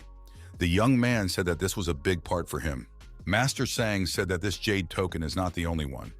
There are a total of 100 Eternal Life Realm Jade tokens, and a small number of them are in the Immortal Demon Realm. If one tries hard, one can find the rest. The Master thanked him for this. Heavenly Glory City was located at the border between the Demon Realm and the realms of other powers, and was not under the jurisdiction of any power. Many different curiosities can be found within it, such as another jade seal. In addition, there is also a pavilion of heavenly glory inside. Many treasures from the eternal realm can be obtained there through auctions. They will be given a chance to get there before the opening. In the auction house of Heavenly Glory City, one can often find rare treasures, among which may also be the seal of the eternal realm. An afternoon walk through the city.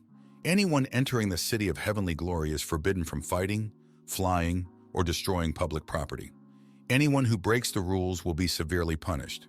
A master walks through the city with his apprentice. Nice weather. The apprentice thought that there would be a lot of strife in this city.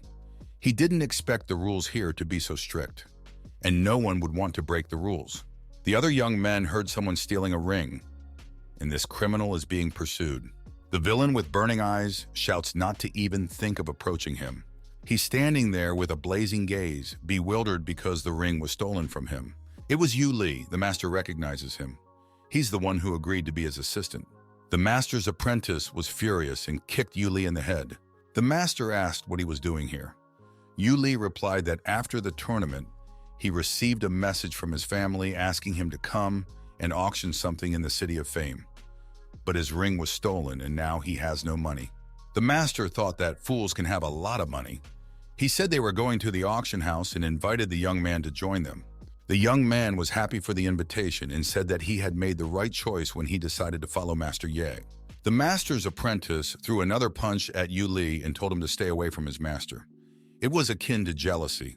The young men came to the auction house of Glory City. It looked luxurious.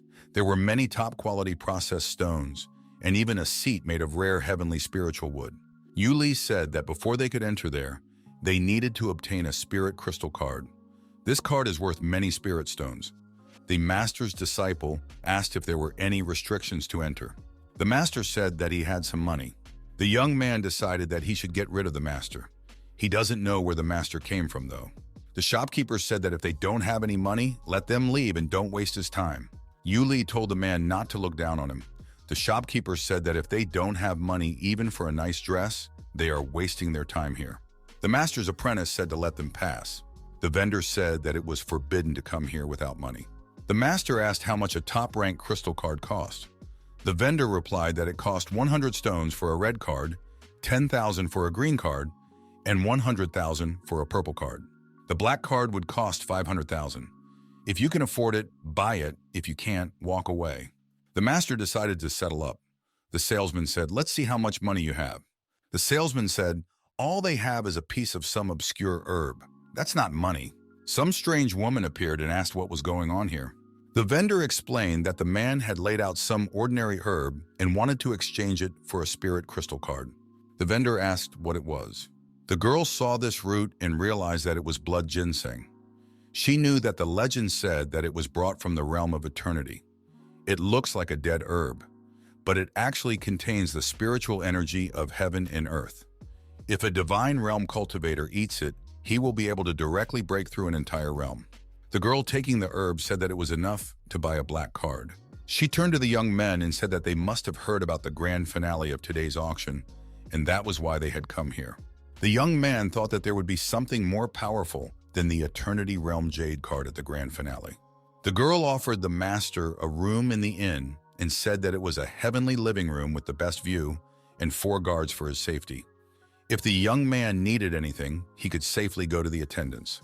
The girl continued, if the young man liked any item, he could press a button and the required amount would be automatically deducted from his black card.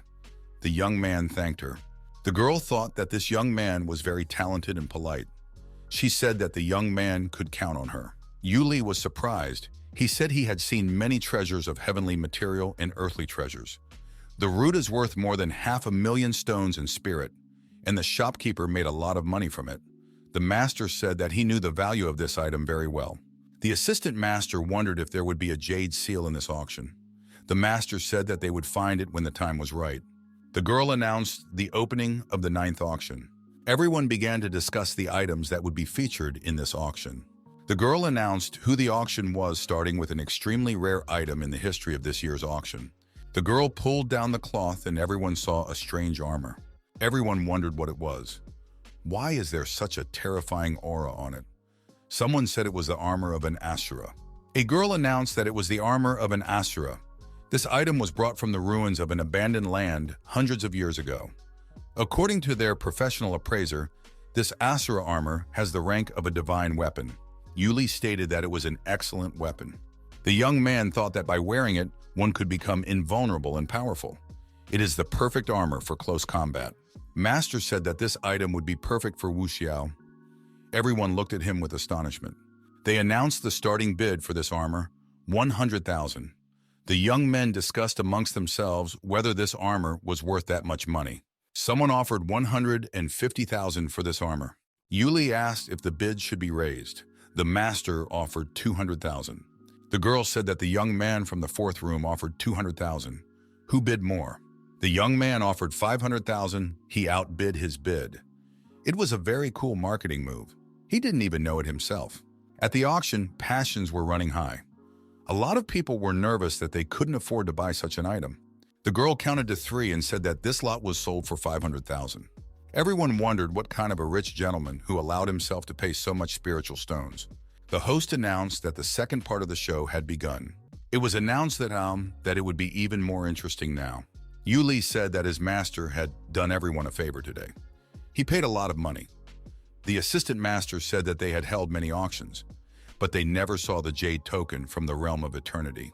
The girl announced the start of the next auction. Their client showed great determination by putting this item up for auction. Everyone has a unique chance to acquire a rare treasure and an infinite number of cultivation paths. No one should miss this opportunity. The girl announced that it was a jade seal for initiation into the realm of eternal life with a starting price of 100,000. The master's disciple immediately announced that he was willing to pay 500,000. Everyone began to discuss that it was a very large sum, and the seal couldn't possibly cost that much. The young man said that he would buy all the lots today, so that Tianluo Xiandi would not purchase a single lot. Mr. Ye announced that he was willing to pay 800,000. He thinks that anyone who obtains the jade token will be able to successfully exit the realm of eternity. The girl in red asked who dared to go against their Tianluo immortal land. She was told that to protect the privacy of their customers, the auction hall of the house was equipped with secret techniques to prevent their real voices from being heard.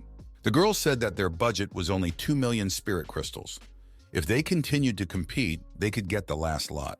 The girl wanted them to definitely acquire the jade seal. The girl announced that the jade seal had sold for 800,000 to the same gentleman. Yuli was overjoyed. The master's apprentice said that he had no doubt that the seal would be theirs. The master stated that they spent 1 million spirit crystals in today's auction. The master's assistant stated that it was about to be the finale, so there would still be something to sell. The girl announced that the last item had a special status in origin. That was why they decided to have a blind auction. The starting price was 10,000 spirit crystals. Everyone wondered what a blind auction meant. They wouldn't even know what to buy. The participants thought it would encourage more people to bid on the item. Everyone started bidding and raising their bids without knowing what they were buying. A young man said that he could feel the aura of the second disciple. The master thought that the second sister must have something to do with this item. He feels that this item contains great power.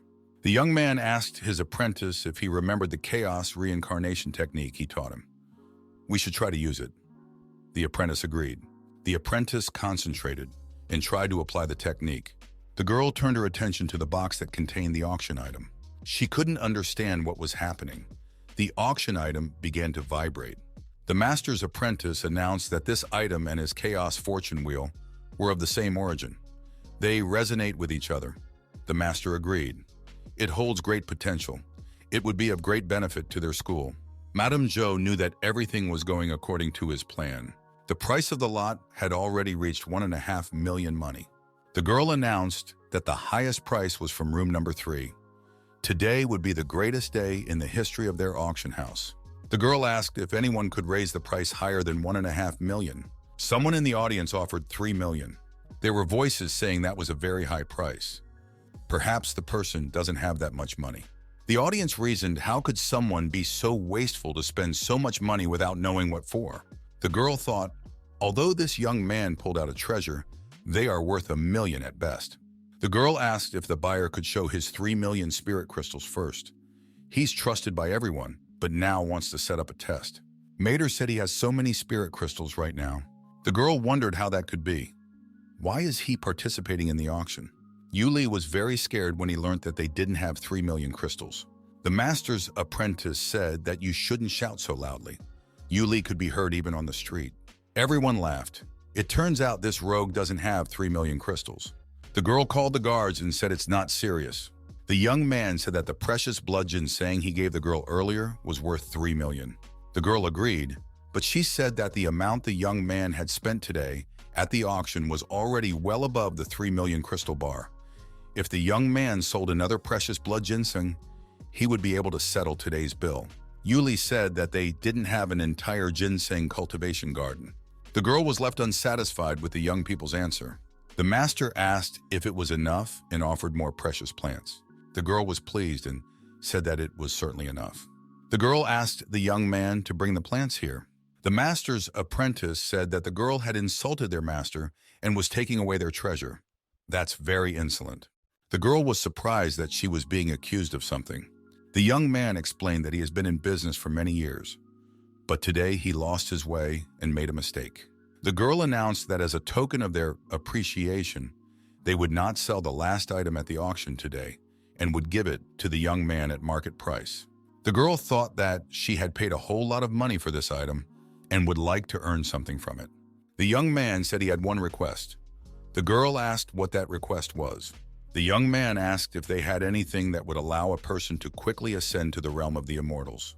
The girl said that the only way to ascend was to cultivate oneself or look for a shortcut, use a potion, or hope for a lucky chance if one wanted to ascend quickly and in large numbers.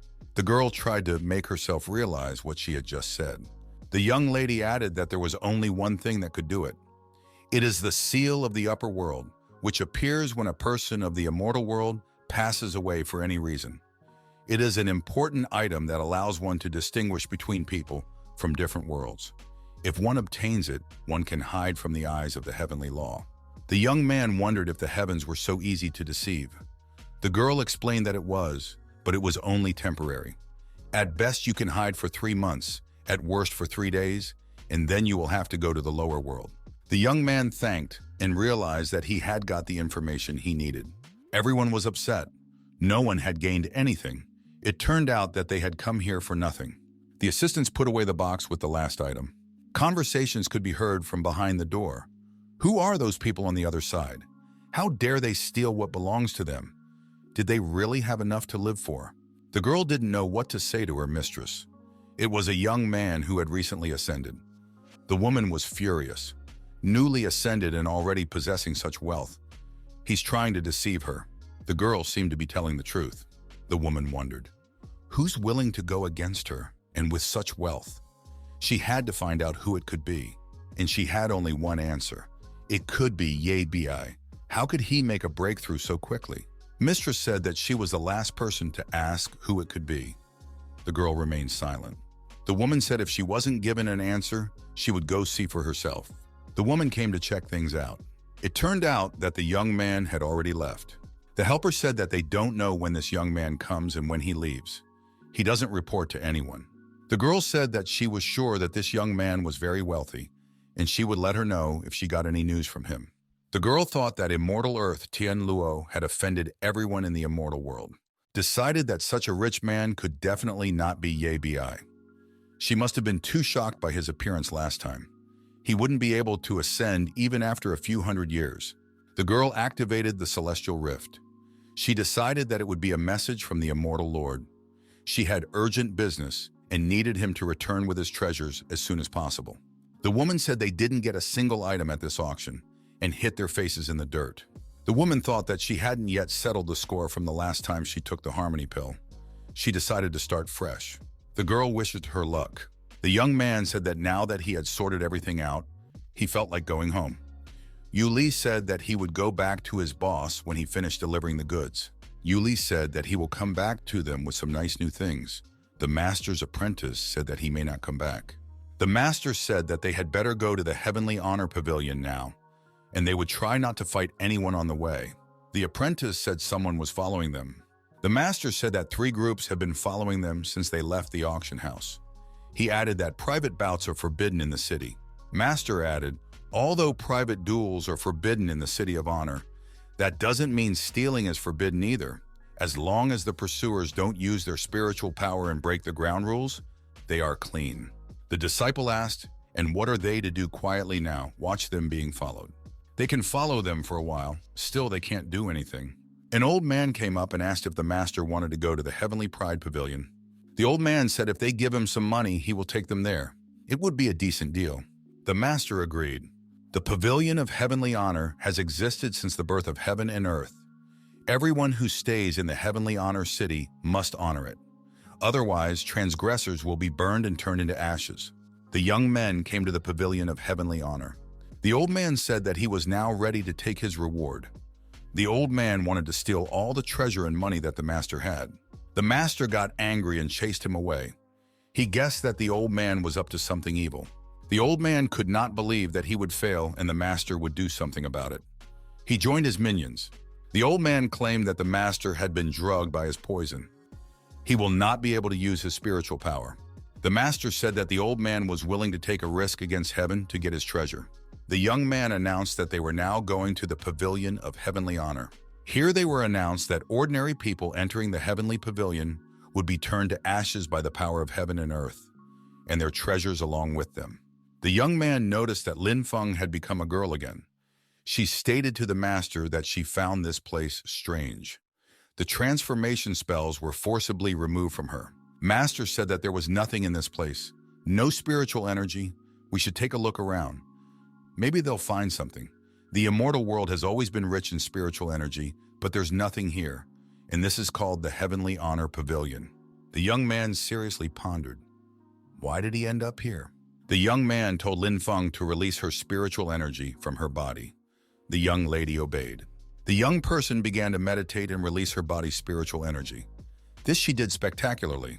The young lady tried to realize it, but there were difficulties. Lin Feng said that the spiritual energy here was completely restricted. This Heavenly Honor Pavilion is just a dungeon.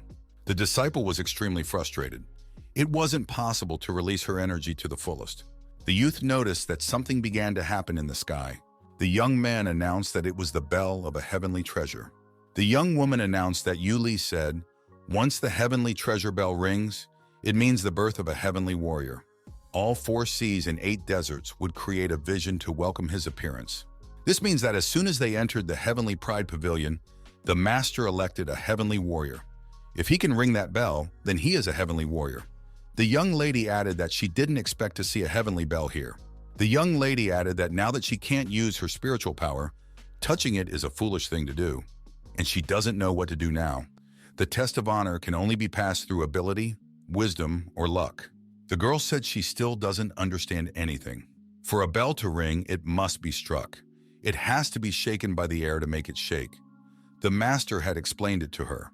You have to dehumidify the air or allow the air to become infinitely saturated and turbulent around the bell, and it would naturally begin to make a sound. The girl said she understood now. The master said that he was now using his technique of reincarnating chaos. That was his speciality. The apprentice leaned her palms against the box. She saw the glow. She said it was working. The master advised her to strengthen the technique of reincarnating chaos in her body, and added that there was still a little more left. The box lit up. The bell above the box began to make a sound. The young men noticed that it worked. They had solved the quest, the first time. Everyone around them started grabbing their heads and ears. What's that sound? It's so loud. Everyone realized that this ringing signifies the birth of a heavenly warrior. This bell had not been heard for over 100 years. The girl in the forest wondered what that sound could be. She could not yet find an answer to her question. The girl said that it was the true appearance of the heavenly treasure bell. The girl added that there is something there and it seems to be calling her. It's all so mysterious and incomprehensible. The apprentice looked into her master's eyes. The master said that she had done a lot for him. Now that he has come back to life, she is free to control her destiny as her heart tells her to. The master said to keep working and she will succeed. The young ladies cried and said that she has to make a breakthrough, but she doesn't want to part with the master. But she has no choice. The young lady ascended to the bell and said that the master had been very kind to her and she would definitely come back when she made a breakthrough. The young man thought that his girls had grown a lot in the last 300 years of his absence. The master was rewarded by the system for having another one of his students ready to make a breakthrough. The young man noted that he now had 2 divine-level skill cards.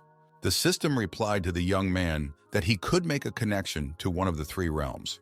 The master thought that he hadn't seen Shoshan in a long time. The Heavenly Pride Pavilion would help her rise quickly. The young man told the system that he wanted to link his little world with the Tianshuan realm. The girl thought she was hearing her master's voice. The master appeared, came closer, and said that he promised to come back to her. The girl was happy to see the master. They looked into each other's eyes, talked about how much they missed each other. A blush was on the young men's cheeks. The young girl suddenly realized and pushed the young man away from her. She exclaimed, "Why did the master end up here?" Shueshan asked, "How did master end up here after all? He had traveled to the immortal world." Master explained that he had connected his little world with the entire Tianshuan realm to teleport quickly. This time, he had come to take the girl to the immortal realm, but she would need some means to enter there. The master tried to convey the necessary information to the girl through his finger. She thought carefully. Now the master said that she would be able to bypass the heavenly law for a while and enter the realm of immortals. Because he had made adjustments to her circuitry, the girl thanked her master. The young man offered to show her something. It was a heavenly bell, and underneath it was a portal to another world. Shoshan noted that it was full of spiritual energy. With its help, one could ascend. Master said that she could cultivate and ascend here. This is the perfect place. The girl agreed. Shoshan cultivated intensely in order to ascend later. The young lady realized that for the sake of the master, for the sake of all her sisters, she must succeed. The master noticed that as he expected from his eldest disciple, she ascended very quickly and became another heavenly warrior. The master said that it was now his turn. This time, the young man activated the rebirth technique in the Lake of Fortune. The girl realized that the suppression in this bell was so powerful that if it wasn't the master but an ordinary person, it would explode and die. The girl reminded the master of his supreme demon bones. The young man replied that he was no longer able to restrain the supreme demon bones. The young man activated all his inner reserves to control the indestructible bones of the supreme demon. The master was unrecognizable. His face was on the verge of breaking through. He activated the refining heavenly flame. The young lady approached her master. He was out of reach because he was in the shell of his energy. Shueshan tried her best. Her face gave away her tension. The master said that unlike the supreme demon bone, when purified, the heavenly flame burns the opponent's spiritual energy. It is extremely strong. The girl should not go near it. The master continued to manipulate the purifying heavenly flame. The young man said that his disciple had already reached the immortal void realm. Shoshan said that the gulf between her and her master had become much smaller. The master said that he could now take her to see the upper world. The girl thanked him. Upper world. Everyone saw the young men and thought they were heavenly warriors. There were 2 of them at once. Shoshan asked, "If the people in this immortal realm are better than the people in the lower realm, why do they look so ignorant?" The master replied, "It's not that they are ignorant, it's that she doesn't realize how powerful she is in their eyes." The young man added that in the higher realm she is one of the best, so they look at her differently. The young man was asked to stay. The young man recognized the girl. It was the boss of the auction pavilion. She said that she was right about the young man. However, she didn't expect him to become a heavenly warrior in just 3 days. Master said that it was simple. The boss of the auction house and Shueshan dueled glances. The girls appraised each other from head to toe. Shueshan became very serious. Tension could be read in her eyes. The auction house boss noticed that her opponent's face changed very quickly. The master asked why the girl wanted to see him. She said that she wanted to give him something. The old man waited for an explanation from Joe. The woman said that she had left the Southern Heaven arena before this man appeared out of nowhere and destroyed their demon trading hall. As for the auction house, he has too much money. The old man asked what he should do with this worthless woman. The elder said that he would give her a task now. She must go to the Southern Heavenly arena and bring him the person who destroyed the demon merchant hall. The girl asked if the immortal lord might want to give up on her. She shouldn't bring that person back alive. The boss of the auction house said that it was a gift for the young man. The young man replied that he didn't like riddles, so it is better to tell directly what is in it. The young woman stated that it is Hexiao in the coffin, an elder of the Blood Soul sect. She's really strong. She was hunted down 100 years ago. The head of the auction house said that if the young man could resurrect her, he would acquire a real thug. The young man wondered why the auction house was giving her away for nothing. It was very strange. The girl replied that their auction house doesn't have anyone who can fix it yet. They want to give it to someone who can fix it. The young man wondered why he was the one to be so honored.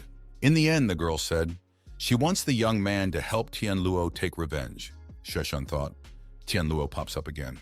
The boss of the auction house thought, the immortal land Tianluo has been doing bad things for many years, and after making an alliance with the 9 immortal lands and she oppresses a lot of place, their auction house has suffered a lot of losses. She hopes to find someone to help them take revenge. The young man replied, it turns out they have a common enemy. Then he will need information about Tianluo. The girl was glad that the young man was willing to accept their offer. There is a thug in the coffin, and as long as the young man has that statue, he can summon him. The young man said that this statue has already been destroyed. The head of the auction house exclaimed in horror what the young man meant. The boy said that only a fragment of the statue had survived. The girl was annoyed. She let him leave. The master said that the statue was smashed, but that doesn't mean it's impossible to resurrect Hexiao. The young man has his own unique way to resurrect Hexiao, so he accepts the invitation. The boss of the auction house thought that now she will succeed. When the girl turned around, the master, his assistant, and the coffin were gone. Everything had disappeared. The young people moved into our master's desolate little world. Sheshan asked why they were here. The master replied that the second-level power of the small world was capable of reviving anyone he wished. The master performed the necessary manipulations, and something incredible began to happen in the coffin. An unfamiliar girl appeared all around her. Everything was on fire. A large amount of energy was emanating. The girl announced that she was alive, and was even a little surprised by it. She looked at the young man and his companion and asked that they were people from the Tianluo immortal land. The lady immediately became aggressive. She said, do you really seek death? Instead of saying thank you, she wanted to make our master kneel down. But the young man was not timid. He responded with aggression to aggression, and it was the lady who said she could no longer move. Mr. E said he had brought her back to life, and it will be up to him to decide whether she lives or not. If she agrees, she must comply. The girl said that if he wants to become the master of her clan, he may not even dream of it. The master showed another act of aggression towards her and asked what she thought this time. The girl immediately admired the young man's abilities and said as long as he was better than her, she would do whatever he told her to do. The girl thought that when she became stronger than the young man, she would immediately change her mind. The young man asked if she remembered how she died. The girl stated that immortal Lord Tianluo wanted to seize the statue, so he joined the 9 immortal lands to besiege it, and he succeeded. But he never succeeded in obtaining the statue. The young man memorized everything she said and declared that there was something she had to do for him. Tianluo's land. The girl climbed the tallest tower. She looked down on the city she hadn't been to in a long time, because she was dead. The young man was telling the girls about his tactics. It's called smashing the East with the West. It's hard to defeat the entire alliance of the 9 immortal lands at once, but you can send Hexiao to destroy them one by one, to cause them to panic and then divide them. And everyone should go to the 8 immortal lands outside the Tianluo land and surprise them. Shueishan added that while they were panicking about the East, one could go west of them to the strongholds of the 9 Tianluo alliances and punch them right in the face. The young man accepted such an offer. The young man told the girl to head to the 8 immortal lands and spread rumors along the way. The treacherous person drew all of her inner energy to her aid and all her skills. The girl started her mission with Tianxi.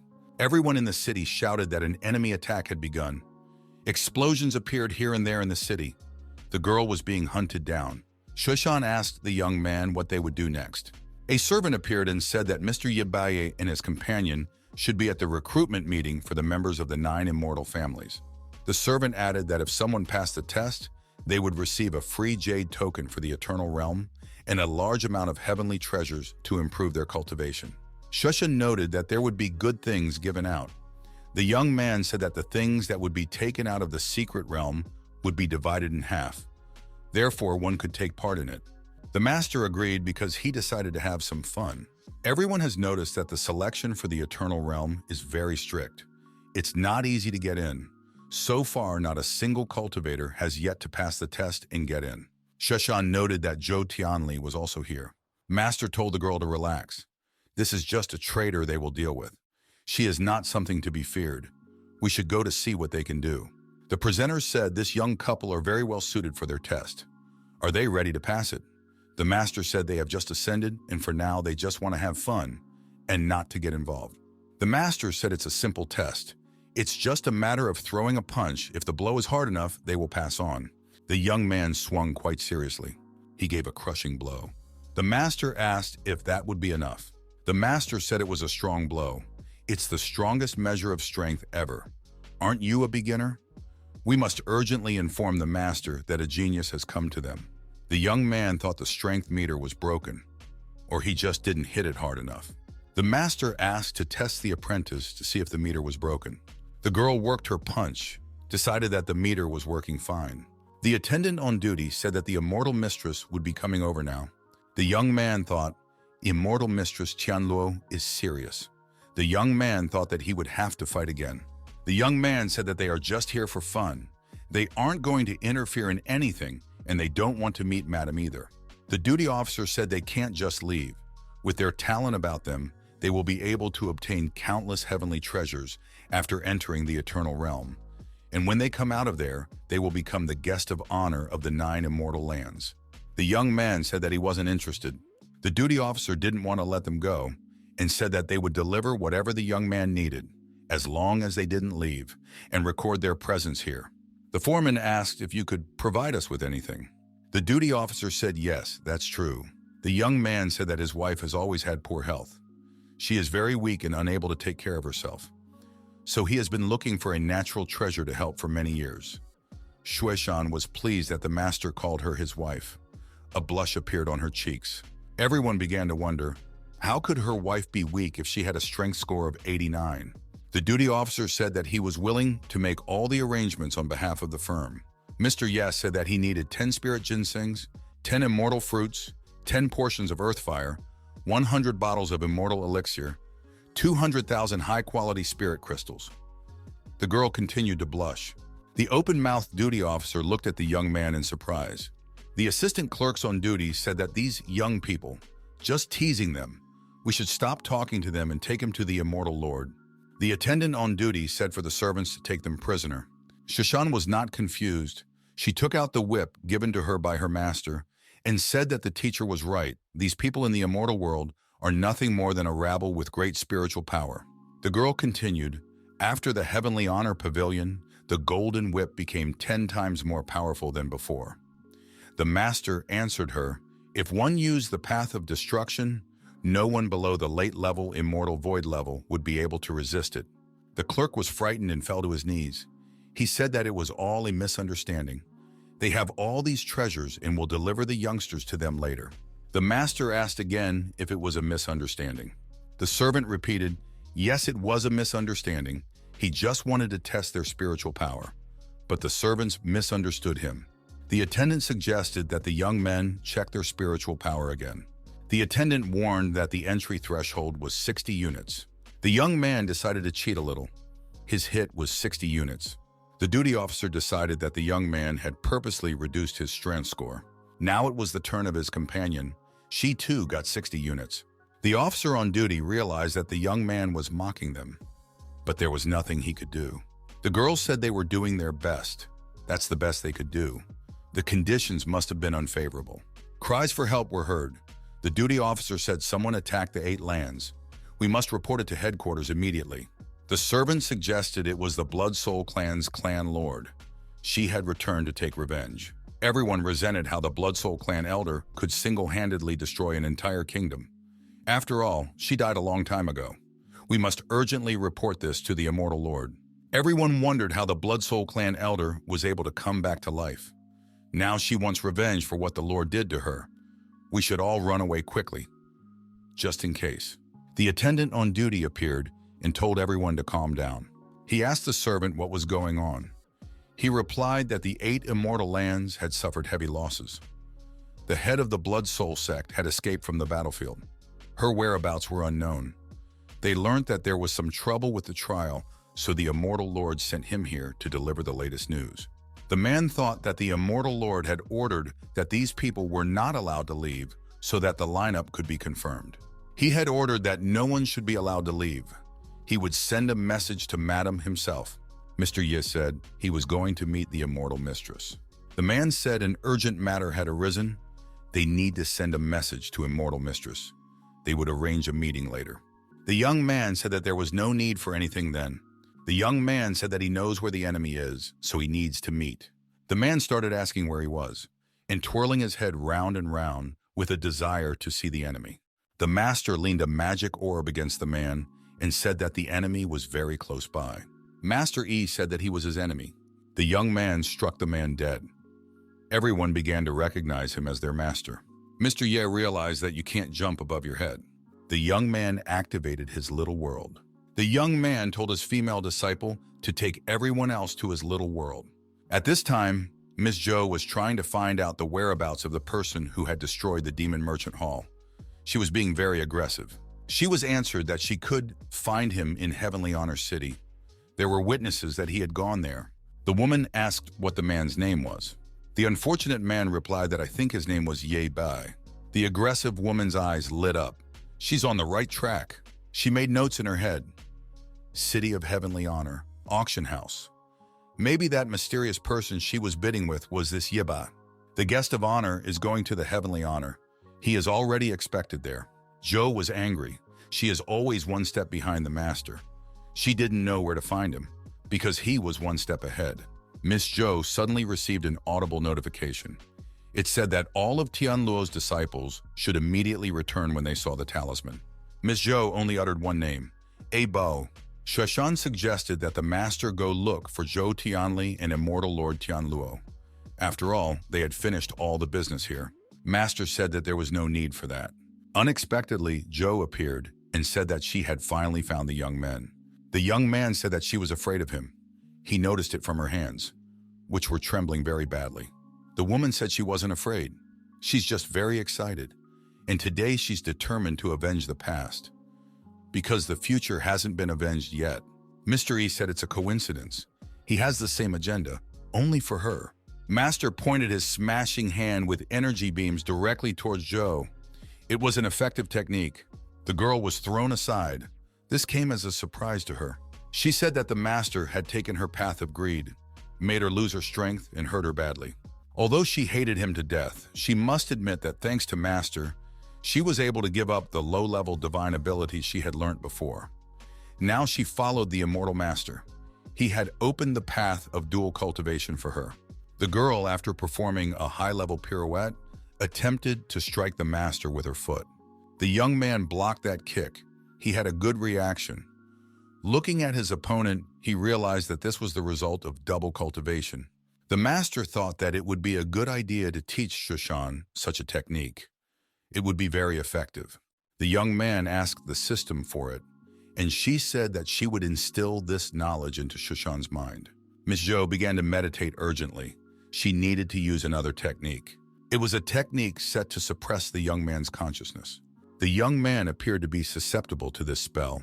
Shushan warned her master that it was some kind of special pink mist, and he must be careful. The girl said that she was getting very hot. Her face turned red. Her gaze became languid. Shushan was tired of standing on her feet.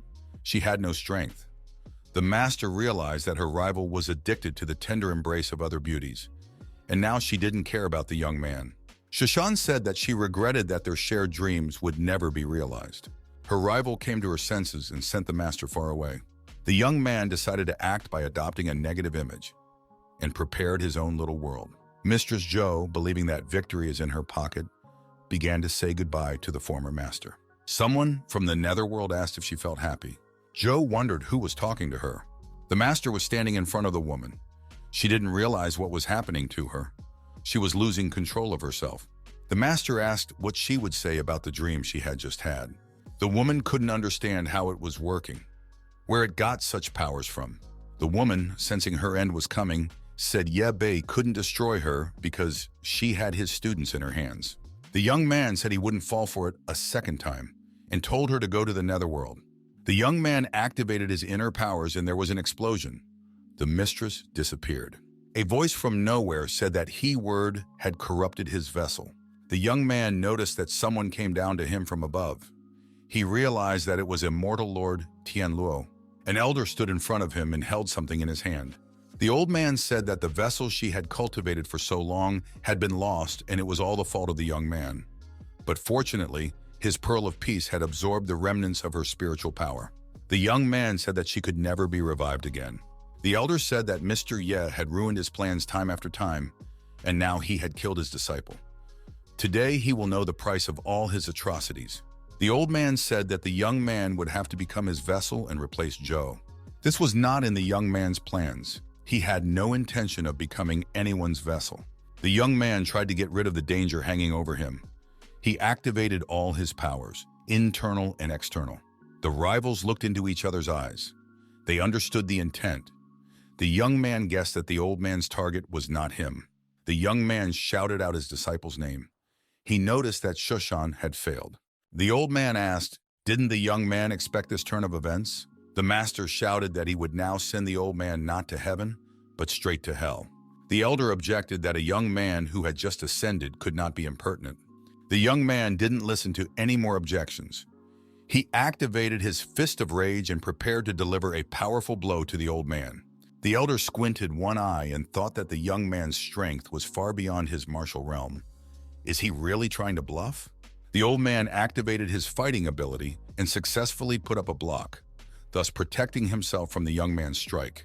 The elder realized that this guy not only had great magical power, but also physical power. He had a strong body. Lord Tianluo decided to test the young man. The stronger he is, the better for him. Let him try to overpower him. The elder decided to pour all his energy into his opponent and crush his resistance. Tianluo aggressively attacked Bei. He decided that there would be no mercy for him. The young man stood calmly and watched as the elder tried to destroy him. He didn't pose much of a threat to the young man. The boy wondered if this was all this immortal Lord Tianluo was capable of. The old man thought that this young man was indeed born with a true immortal dragon body. Only the possessor of a powerful dragon body could withstand the attack of the power of heaven and earth contained within the world pearl. The young man declared that it was a burning heavenly return that he had obtained from the Heavenly Honor Pavilion not too long ago, and it was designed to burn a person's spirit and soul. The old man realized that he had underestimated this brat. Tianluo stated that he was not that easy to kill. Ye Bai said to Haixiao to take care of this old man. Tianluo didn't think that he would have to fight anyone else. He began to realize that he was being tricked right now, and there was nothing he could do about it. The master suddenly flew towards the old man and punched him in the body with a sharp punch. The young man activated the divine light. The old man was in trouble. The power of his opponent's internal energy was all in that punch. But the old man didn't give up. He knew that this was the perfect opportunity to get his hands on the dragon body, and he couldn't just let it go. He was willing to fight to the last man. The old man swallowed the pearl very quickly. It should help him utilize the spiritual energy of heaven and earth. The young man attacked his opponent again and again, but he realized that it wasn't enough. The lad realized that if it continued like this, it was only a matter of time before the immortal Lord of Heavenly Law would go insane. It looked like the Tianluo immortal ground would destroy itself without his help. The master's strikes were reaching their target. He noticed that his opponent was starting to lose strength. He was getting worse on his feet and missing more punches. He could see in his eyes that the old man was tired. Bai realized that his main task was to find out where Shushan was. The old man shouted that if he killed the young man, he would take his body. The young man fought and wondered where the old man could have hidden his disciple. The fight turned into a struggle for survival. No one wanted to give in. Emotions ran high. The young man realized that the earth relied on the spiritual energy of heaven and earth to maintain its balance. Now that the spiritual energy had been eaten by the immortal Lord, this place might soon collapse. While delivering another blow to the young man, the old man shouted that he was about to be finished.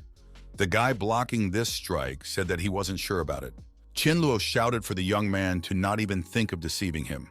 Hexiao appeared and said that she had obeyed the master's order. The young man said that she could now take care of this cultivator. The old man had a hard time, and he cried out in pain. The young man looked at him without regret. The old man shouted that the young man had surprised him with the body of an immortal dragon, and now also with these losers. He had long wanted to use the full power of the pearl, but he hadn't had the right opportunity before. The enraged old man switched on the full power extraction mode.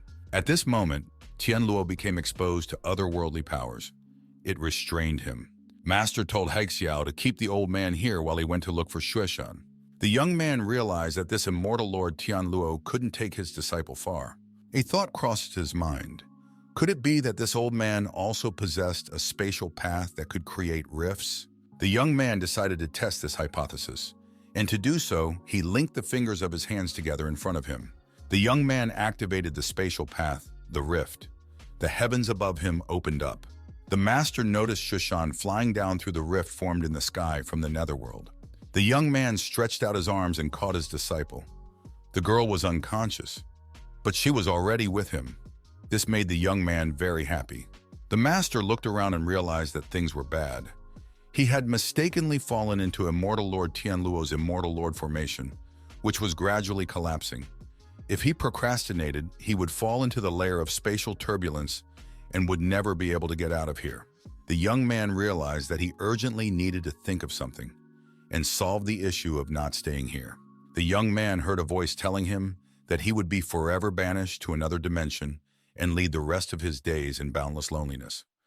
The young man must find a dimensional fragment to enter, or he would fall forever into darkness and never return. The young man thought of the sisters, Chu Yan and Chu Xin. He realized that the sisters were on the ground. The young man realized that this immortal Lord Tian Lu had destroyed the passageway to the immortal world, so it would be difficult for them to go back. The young man decided that he should go back to Earth first anyway. On Earth, he would find the sisters and obtain the system rewards. After that, he would link himself to the immortal world to go back. And it wouldn't be too late to settle scores with the immortal Lord of the Earth, Tianluo. The young man saw the Earth realm. He thought that they were returning. The young man saw the Eastern Pearl TV tower. He realized that he was in Shanghai, and they managed to return to Earth. Shushan asked the master if this was his hometown he was telling about. The girl said that the master's hometown is rich in spiritual energy and full of talents. All these people are above the demigod realm. It's just unbelievable. The young man wondered, can spiritual energy exist on Earth? The young people are standing in a queue. Some want to pass by bypassing the queue. Because of this, an altercation formed between them. The scandal is escalating. People are already starting to clarify relations. Someone has offended an elderly woman and doesn't want to apologize. The young man said that in this world, if you don't cultivate immortality, you will deserve to be humiliated. If this woman had not wasted time but cultivated, she wouldn't have aged. It was her own fault.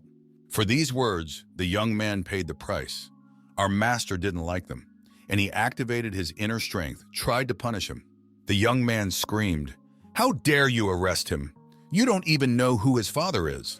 The master said you shouldn't bring up daddy in times of need, because he's his own fault and deserves to be bullied. The boy kept crying and saying that he would complain to his daddy, and that it wasn't fair, because he didn't know anything about justice himself. Master said if his dad behaves the same way, then he will keep him company. Shushan asked the master what happened to his soul searching. The young man replied that so many things have changed on Earth since he left here. The young man noticed that the spiritual power of the Earth had been revived.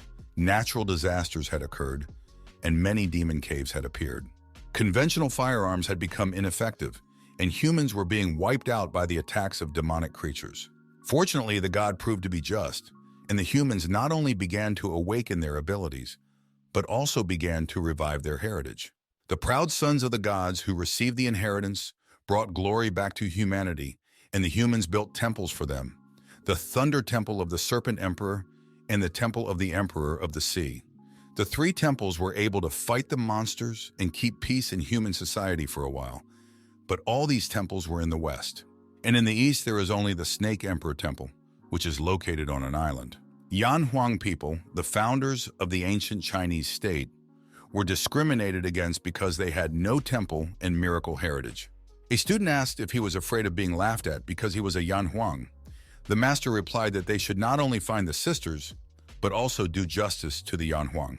Shushan took the master's hand and she felt his hand trembling. The young man noticed that something was resonating with his body. The girl surmised that it must be human heritage. The young man said that the bearer of the miracle could awaken the ability and receive the power of the people's faith to strengthen their soul. It seemed to give them a good gift right away. The girl asked if the host liked her new clothes. The young man replied that he just didn't expect to see her in such clothes. The girl asked the master if he had figured out what this inheritance was. The master replied, "The spiritual energy of this inheritance is similar to the energy of the heavenly treasure bell in the heavenly pride pavilion. Both come from the chaotic power of the earth of heaven." The girl said that if a master could inherit such a miracle, he would definitely be able to ascend several levels higher. Someone said that Representative Yan Huang had found another trinket. These two are very serious. The stranger said that the broken stone that was officially used by Yan Huang to fool people actually took it as an inheritance. Yan Huang people are so ignorant. It is well known to everyone that only Yan Huang people have no heritage. The Western temple is the best. I can't believe there is anyone in Yan Huang who still believes they have any heritage. It's unclear what these two freaks are doing. The young man wonders if it wasn't supposed to manifest. The young man continues to perform his manipulations. His student is watching him. A female image appears, saying he must be defeated and then he can receive the legacy. The master activated the counting path, the defense, and it blocked the blow. The girl said he blocked her blow well, but it wouldn't be enough to save herself. The young man crept up behind the girl and grabbed her by the throat and said that the fun was just beginning. The woman got angry. How dare he sneak up on her from behind? The master said since she and the heavenly treasure bell, both born by the power of heaven and earth, the heavenly chaos purified flame would be able to purify her too.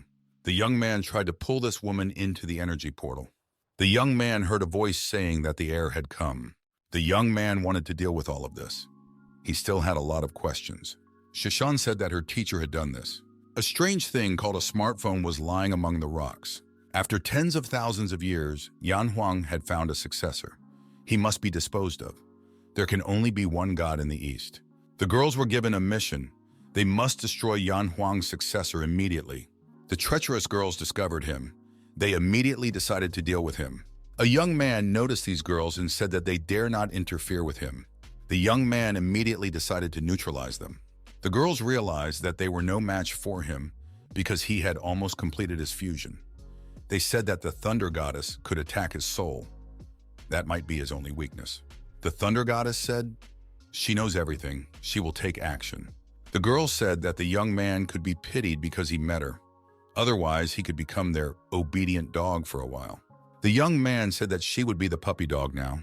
The Thunder Goddess prepared to attack. She began to emit energy all over. Her eyes glowed with rage. The young man said that he was sorry, but his spirit was now in the realm of the immortals. The young man added that he was invincible. The Thunder Goddess was attacked. The young man proved to be much stronger and left her no chance. The girls began to wonder what happened to the Thunder Goddess, whether she was unharmed. The girl said with annoyance that he had absorbed her attack. The guy said that now it was his turn, and he activated the golden feather of the sacred ruler. He directed all of his attack at those girls and told them to die. The voice told the young man not to get excited ahead of time. The young man said that if the Western gods were not needed, so why leave them behind? Shushan noticed that the master had become stronger again. She must work harder to keep up with him. The young man asked his student what happened to her. The girl said she was just wondering why the sisters were still here. The young man said he would answer that question in a week. The student asked if he would have news in a week. Snake Temple. The girls wondered who this guy was. No one has heard anything about him before. The Thunder Goddess says, no one has heard anything about him before, but his soul power is terrifyingly high. There is such a thing with most people, the power of belief in these goddesses. The girls have decided that they cannot let the young man take what is theirs. Something urgent must be done. The girls have decided that even the three of them can't do it. It's going to be a tough fight. They'd have to give it their all. Besides, someone might take advantage of the moment and attack them at the most inopportune moment. The Thunder Goddess reminded the girls of their second enemy. The girls knew it was the demon leader. The Thunder Goddess said that 20,000 years ago, the power of the earth was reborn, and they were able to contain the monster with the help of their heritage. But who would have thought? 300 years ago, a leader appeared out of nowhere and repeatedly broke through their defenses. They had fought many times and suffered a huge number of casualties time after time. All attempts at negotiation he had rejected. Now a young man of equal strength has appeared. The demon leader is their enemy, and this young man a thorn in one side. The girls decided they had to figure out a way to pit this boy against the devouring demon.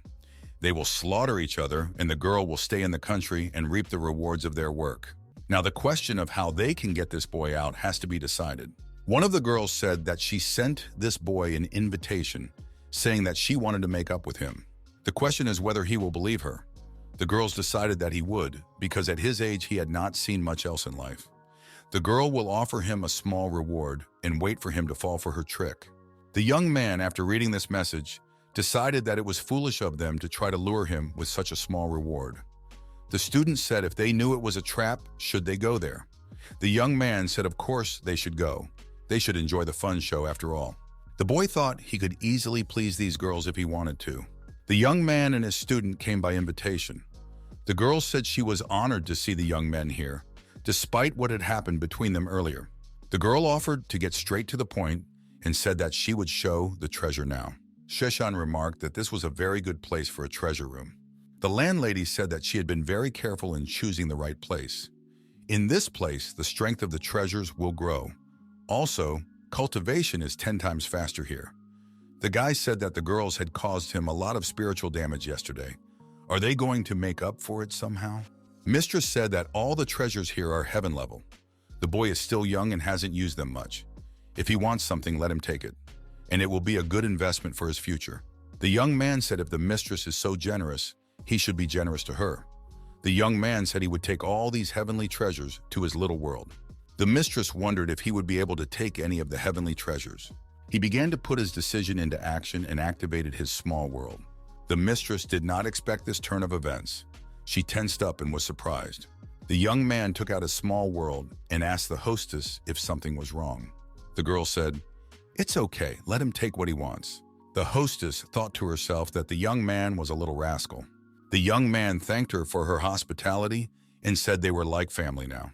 He added since they were now family, he had a small request that the hostess could fulfill. The hostess said she is all ears. The young man said that having visited the snake temple as well, he envied its splendor. And he thought, since he had a legacy, why not erect his own temple opposite this temple? It wouldn't be too huge, maybe a little bigger than this temple. The landlady was losing her patience. She was ready to pounce on the young man, just like the day before. She swung her weapon. The young man parried the blow with ease. It was all done casually. The girl thought he was even stronger than yesterday. His strength had increased. She could not snatch her weapon from his hands. The young men, smiling, asked if something was wrong. After all, they were friendly enough. The woman said that everything was fine. She would personally arrange for them to build their own shrine. The mistress inwardly reassured herself. She tried to hold back as best she could. She told herself that these young people would die soon anyway. So let them act arrogant. They had put their souls into this temple, and besides, she has a gift. The girl continued, perhaps the young man hasn't heard about it, but the reason why their heritage deities retain their current status and spiritual power for so long is because of the secret place. And all the treasures that the young man had seen in the treasure room came from that place. The young man asked if she would be willing to share this place with him. The young woman said they would be happy to have someone of their level join the search.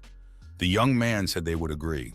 The woman said that this is the land of demonic beasts. Their leader is fierce and evil, and they are counting on the young man's help. Shishan read that this is a demon's cave, but it's too quiet for such a place. Maybe it's a hoax. The woman had thought they came here to fight the monster, but the monster is acting too quiet. The company heard thunder rumbling and the sky darkened. The woman said that the monster was getting close. The woman once again said that she was counting on Mr. Yebi a lot. As she left, she said that when the young men defeated the demonic beast leader and finished the fight, she would come back to entertain them. She didn't have time to leave. The demon was already in place. The woman was surprised that it had happened all so quickly. Her sisters were already in place. They said they had taken the best seats for the viewing. They all agreed to watch these boys together and then destroy them together. The woman said the two men suddenly went quiet. They must have been attacked by a beast, and to discuss the matter, and had no idea that the enemy was closer than she realized. Notice in danger, she activated a powerful defense to prevent herself from being attacked. The sisters asked why they didn't recognize the beast. After all, they had spent a lot of time searching for the leader of the demonic beast. The young man asked, "Haven't they been looking for these two?" In an instant, the girls were deactivated. Their hands appeared to be tied. The woman interjected, "Is it really the goddess of the sea and the goddess of war?" The master said hello to the Chu sisters and said that he was very happy to see them. The woman asked if these two were in cahoots with the demonic beast. No wonder she didn't know anything about their situation. It was he who added that it was because of them that they were able to reunite with them. The woman finally realized it had been a setup from the start. The young man offered to speed things up a bit. He offered her a choice, one to kill herself, the other to kill her together. The boys said not to think they could win just because they had an inheritance. He was the only one of 3 people on this continent who had an inheritance. It wasn't easy for the girl. She fought back as hard as she could, but it was already a foregone conclusion. One of the sisters said she didn't want to waste her time talking. The woman turned to the people of the island. She said to entrust the power of their faith to the gods, and the gods would remove all disasters for them. One of the sisters activated the path of the beast forward.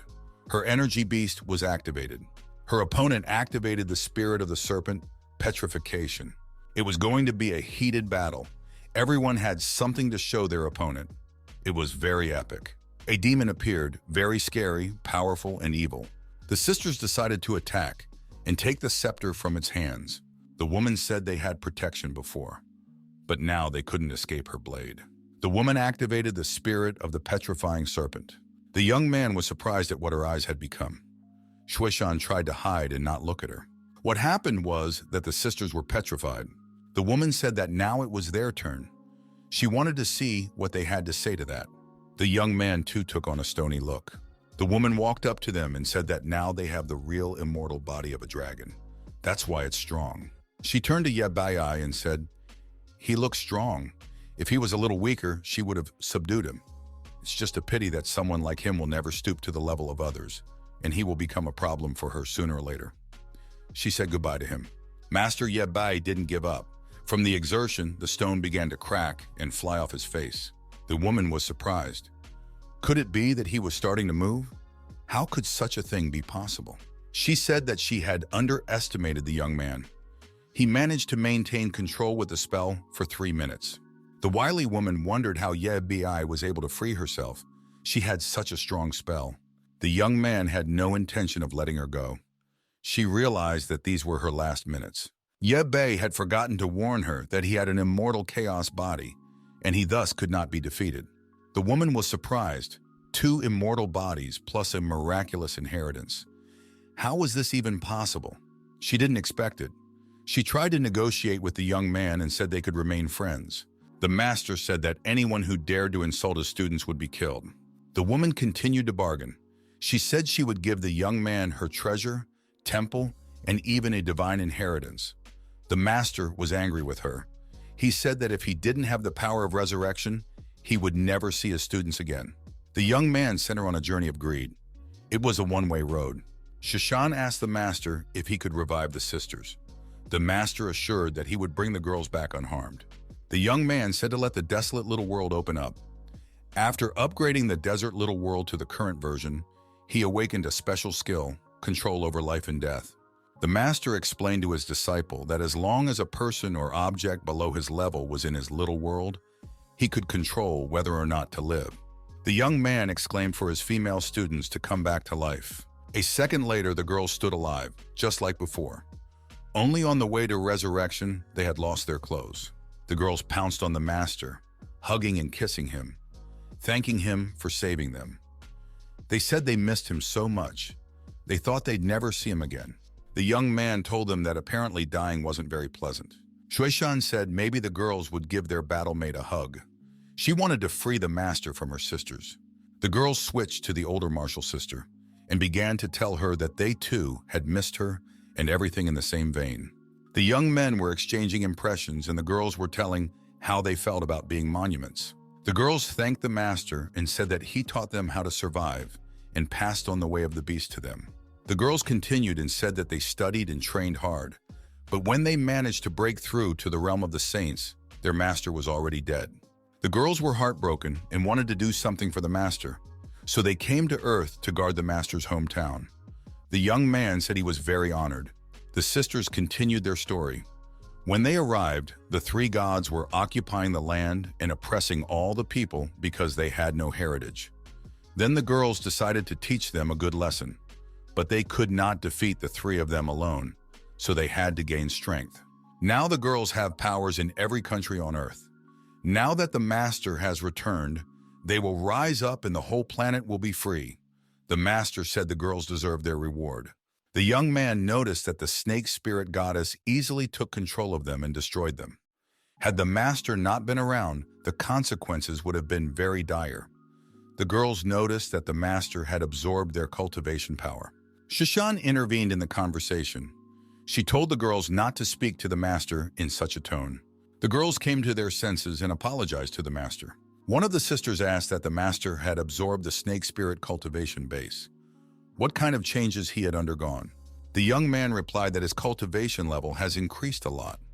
He was only one step away from the immortal void realm. No other changes had occurred. The young man noticed that he was in some unfamiliar place. He couldn't figure out where he was. This must be the pranks of his female disciples. Some stranger appeared beside the young man. She called him immortal. She asked him if he wanted to be her slave and receive her marvelous inheritance. This is the inheritance of the earth god, the young man thought. The girl offered the young man to take her hand and receive her inheritance, to live forever and gain unlimited power. The boy said that the last goddess almost killed him, and this one is ready to give her inheritance for nothing. He doesn't believe in that, so he threw the goddess away. The girl came back and said she insisted the young man take her hand, and he tried to kill her. The master repeated that he didn't believe her, that she was willing to give up her treasure for nothing. The master decided he'd had enough of talking and decided to act. The young man got into a fighting stance and even swung his fist to hit this strange woman. She, however, cried and asked once again for the young man to accept her legacy. She said, please. The master calmed down a bit and asked who she was and why she wanted to give him her heritage. The girl said she was an ancient goddess. She was mistakenly locked in a staff for thousands of years of imprisonment. Now that she is free, she wants to find an heir. The young man said he doesn't believe her. He thinks she wants to take his body, invade him, and destroy his soul. The girl blushed with embarrassment and asked if the young man didn't want a beautiful girl like her to take up residence in his body. They would be able to live together in peace. She would take physical form to warm him in bed from time to time. The young man says he doesn't want that kind of happiness. He does not keep people like her in his entourage. The girl confessed that she had other aims. She came closer to the young man and said that now she would tell him about them. The girl sat on the master's lap, closed her eyes, sighed languidly, and tried to press herself against him. The girl said that all the chaotic power of her body was transferred to the young man's body, and his little incorporeal world was to be filled to the full. The young man understood nothing. Then he thought and decided that his world was indeed filled to the brim. The girl repeated her question. Now he would accept her. If he would willingly give her a sip of his true dragon energy, she could gain a physical body to follow him. The young man said he had to think about it. The girl rushed him. The girl was acting very impulsively. She could not contain herself. The young man said, why do all girls behave like that nowadays? She knows that taking something without asking is tantamount to stealing. The young lady said they were done so they could go back. The young men went outside. The young man was asked by the students if he had already returned. He nodded affirmatively. The girls asked the stranger who she was and how she was here. The girl asked the master to explain everything himself. 10 minutes of explanation passes. One of the sisters asked the master if that was the case. Why didn't he take her as an apprentice to fill the void left by Zhou Tianli's death? The young man said that it was impossible. The girl couldn't allow this to happen. She said that she was a goddess and would never become someone's disciple, even if she was threatened with death. The guy said he could help her find a replacement body, but only if she would help her sisters and be with them all the time. Master said that he came to the Earth realm because he missed his homeland. He also came here to see his sisters. The young man added that he had yet to visit other places and find the rest of his students. The girls said they will miss their teacher and asked that he let them know when he had found the rest of his students. The young man looked at the sisters intently. The girls said it was great to have a master who would always be there for them even after hundreds of years. The sisters cried when they learned that the master would leave them. The master said goodbye to the sisters and hugged them, and said that he would help the new acquaintance to find a body. The girls' eyes immediately shone. They were full of hope. Shashan asked the master if it was a good idea to put the soul of this goddess into the body of the snake goddess. The master said that the sisters want their strength back, and the goddess needs a body. Therefore, they will be able to find common ground. The apprentice added if they start fighting, it will be a grand spectacle. The master suggested to leave these conversations for later and have some fun on the ground, so as not to waste any more time. The passers-by were very jealous of the master. They said that he had a beautiful woman and a beautiful sports car, and the master went to a very expensive hotel. It was obvious that he did not waste time. The young man said that when his little world reached the full level, he attached himself to quite a few kingdoms. Now they could go wherever they wanted. The master suggested that his disciple have some fun before they traveled to the next realm. At this time, far to the north, someone said that the man they were waiting for was already here. They need to guard the entrance and be ready. They need to be well prepared for the guest visit. Shashan recalled the stories of the sisters who said that several sisters had come here earlier. They have been walking here for half an hour, and they have seen nothing but glaciers. There is no creature alive here at all. Master told her not to worry. He didn't tell her when he taught her the 5 elements in the 8 trigrams. The girl repeated it all. Sheshan said that there are no elements here, not even primitive water. There is only ice.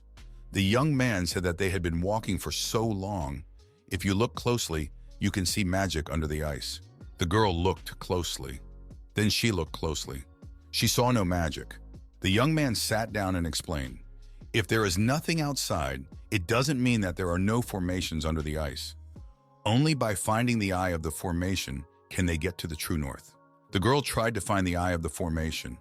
She said that the strongest element in this place is water, so the weakest would be fire. If they could attack its fire eye, they could succeed in breaking the information. The young man said that the eye of the formation was under their feet. The master and his apprentice fell under the ice and began to tumble downwards. They found themselves at the bottom of some kind of cave. There was ice under their feet again. The girl said that this is a different world now, and it is amazing. The master was rubbing the bruises on his head after the fall. The young people realized that they were in the far north. Suddenly they saw a woman tied by her hands and hanging above them. She gave no sign of life, probably because she was cold. The girl recognized her. It was Ceylon. She asked, "Who did this to you?" The master told the apprentice to wake up, because she is trapped. Shashan asked what happened to her. The young man replied that the formation on the ice, this one is a flower. The master added that if she couldn't calm down, she would either become the eye of the formation or become food for these creatures that dwell here. The girl apologized and said that she should be more calm, but it seemed to her that the sound waves were disturbing her blood and a restlessness within her appeared. There was nothing she could do about it. The young man realized that the girl was worried about her sisters. That's why she easily succumbs to these tricks. She should be more careful. The girl was scared. Something incredible began to happen. The sky shone with new colors, and something began to open up. The young people decided to run away and hide somewhere to survive the cataclysm. The girl said it was a real monster. Shueshan said that she had just talked to Ceylon again. The latter said that they should find a person and interrupt the formation. The young people were the center of attention.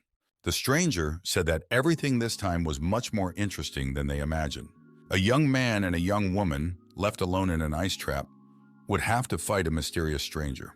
Shashan said that the beasts are attacking as if they have a purpose to separate the two of them. The person that Zilan was talking about must be controlling these beasts. Master noticed that these beasts were becoming more and more numerous, but he decided that the more of them there were, the better, so he could determine how strong the person controlling them was. The young man decided to activate his defenses. The young man switched on the formation of the common path, the path of the beasts. The master summoned his inner strength, and his avatar began to confront the oncoming beasts. The young men decided to change their dislocation and find a safer place. The boy determined that this was a very dangerous place, and to stay here without cover was unwise. The girl heard someone crying. She inquired what her companion thought about it. The young people saw that someone was sitting with his back to them. The girl asked why she was crying. They heard the answer that her master was dead. It all looked very strange and even suspicious. Our heroes were surprised, so there could still be some master here. The young man asked the girl who was her master. The number of riddles only increased. The stranger began her story. When she was young, the village was haunted by a demonic monster. The villagers decided to send a young girl to them as a sacrifice to stop the monster. Her parents took 10 spirit stones from the village chief and the villagers in exchange for her life and sent the girl away. They didn't care about her fate. It was very hard for the girl. She could not break free and resist the evil demon, and the beast took possession of her. But her master came down from the sky, killed the monster, and saved the girl. The girl developed feelings for this young man who saved her from the evil demon. Back then, the master taught her cultivation and showed her what a family was. But 300 years ago, she had seen the master die before her eyes, and there was nothing she could do to help him in any way. The girl said that for 300 years she had been crying, but it has not helped to bring the master back. She is in the midst of these glaciers, but it doesn't help to bring back the master. Shishan asks, "Tilan, is that you?" The girl turned around and looked at the young people. She asked her sister for help. She doesn't have the strength to cry anymore. After all, she has been doing this for 300 years. Sheshan said that she would take the girl away from here. Why did she become like this? The young man said that everything needs to be sorted out here. The master reminded his apprentice that Ceylon was still hanging by the door in the 5-element formation, waiting to be taken down from there and rescued. The young men began to suspect that this looked like some kind of icy conspiracy. Sheshan decided that it might be someone's pranks. The girl found it all suspicious, and she told the master that she couldn't figure out which one was the illusion, the master or Sister Salon. The girl began to suspect that she might even be in an illusion from the moment she stepped into the far north. The young man said that the girl was wrong and summoned her to him. Sheshan decided that the master was manipulating her senses. If she fell into his trap, she would go mad and never get out of here. The girl turned to the master and told him that she would break out of this illusion and asked him to wait for her. The young man called out to his student and shouted loudly, saying her name. The young man remembered that she had disappeared ever since they had used the 5 elements in 8 trigrams technique. It seemed to him that someone had deliberately separated them, trying to break them one by one. The young man thought that he had reached a dead end. The young man decided to use whatever techniques he had. He didn't want to be stuck in this place. Now he was faced with a choice. The young man noticed that there were 2 doors in front of him, the door of life and the door of death. So he had to make a choice. He must think hard. The young man thought that he has good self-confidence since he thinks he is a god. He thinks he can control the life and death of anyone, and everyone else must follow his rules. If the one who controls him is confident that he can kill, then the young man will take the gate of death. The young man decided to go through the gate of death and look at this pseudo-god. The master saw the girl sitting on a cold stone, crying, for her master had died. The master was surprised to see that it was his disciple, Ceylon. He called her by name and put his hand on her shoulder. The girl flinched, turned around, saw the young man, and said that her master had returned. The master realized that something was wrong here. Unknown forces were attacking him. It was unexpected. The young man swore and decided that this had to be countered somehow. A decision had to be made immediately. The young man guessed that the ancient beast of the north had decided to give him a few surprises. The master decided that it was necessary to resist this beast. So he activated his inner powers. He thought that he would use his fighting techniques if necessary. The beast from the north was not going to give up. It was determined to take the master down for good and destroy him. The young man found all this strange. He noticed that after a few rounds of fighting with Lon, his physical strength, sensitivity, and attack power had greatly increased. The young man surmised that maybe this was actually a training ground. The doors of death were for the weak and 2 lives for the strong. The young man noticed how much stronger he had become. The beast of the north helped him in this. After he had broken the physical limit last time, he couldn't find a way to repeat that success. There was no way he expected to be able to make a breakthrough. Master asked again why she was crying. She doesn't want to be killed. The young man heard some sounds. He asked who was there. A stranger came out of the shadows and said that his little friend had finally appeared. The stranger turned out to be an acquaintance.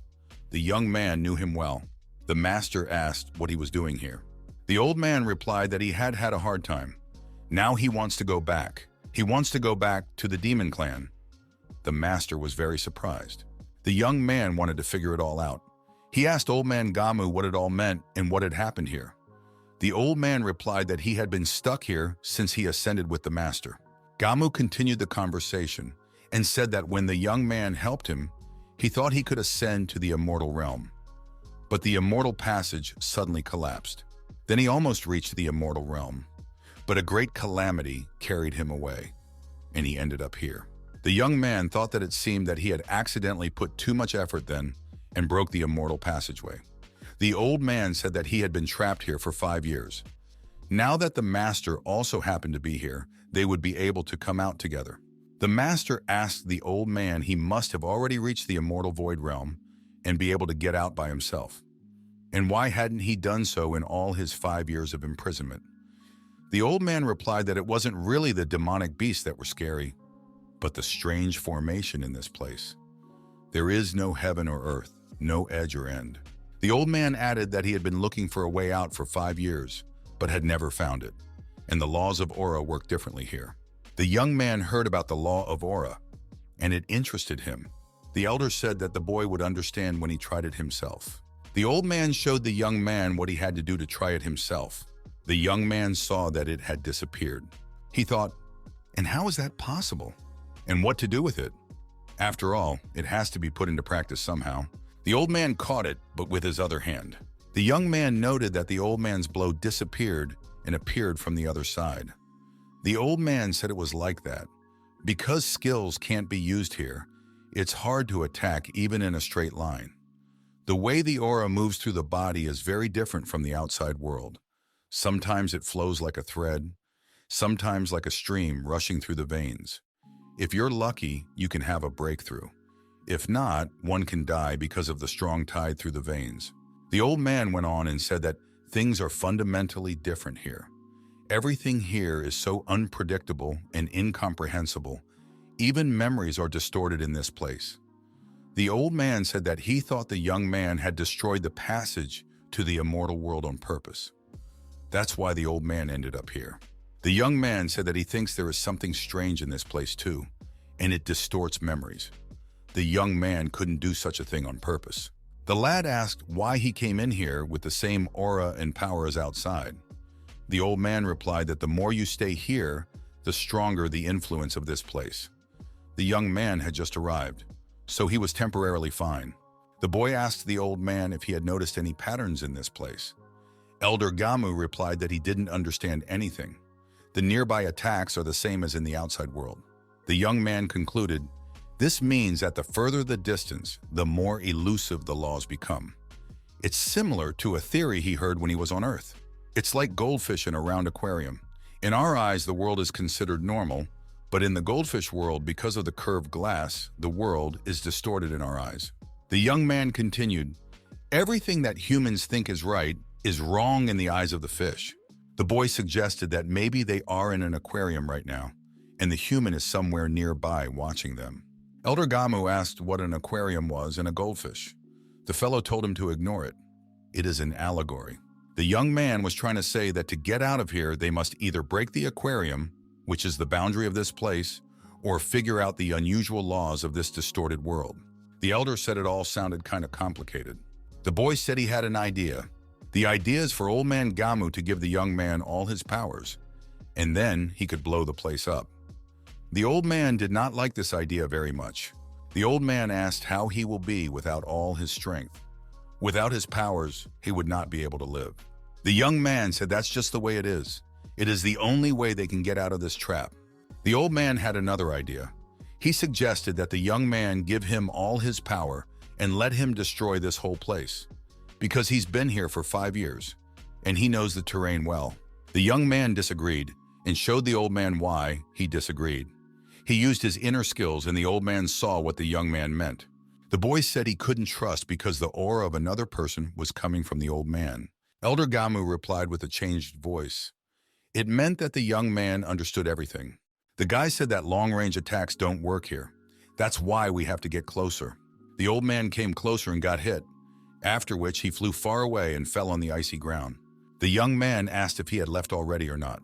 A tall staircase appeared above it, a door that opened. The boy pronounced, "At last they had met. After all, this is all you're doing." The elder who stood at the top said that yes, he is the Lord of the Far North, He Xuancheng. The young man said if the elder had no intention of harming him, he would not fight him. The young man asked if the old man would give him his female disciples, and they would part peacefully.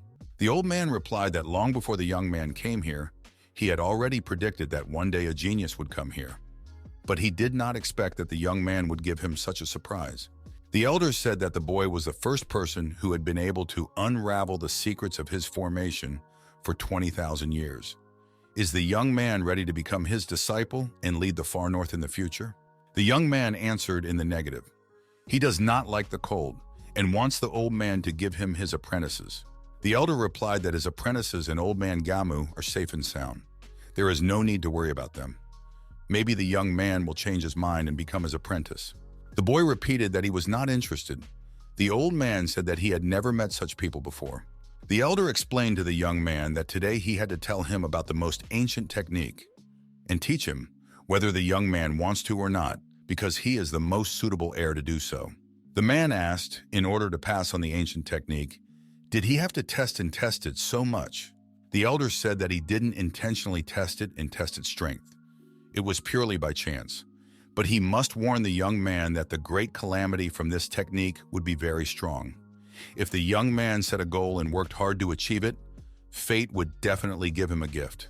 The young man wondered if the old man was not even going to deceive him. The old man continued, this technique should be learnt slowly, and when the young man realizes how powerful it is, he will be able to destroy the heavens and create the world, and become the master of all things. The young man concluded that this bead is an extremely powerful, dangerous bead.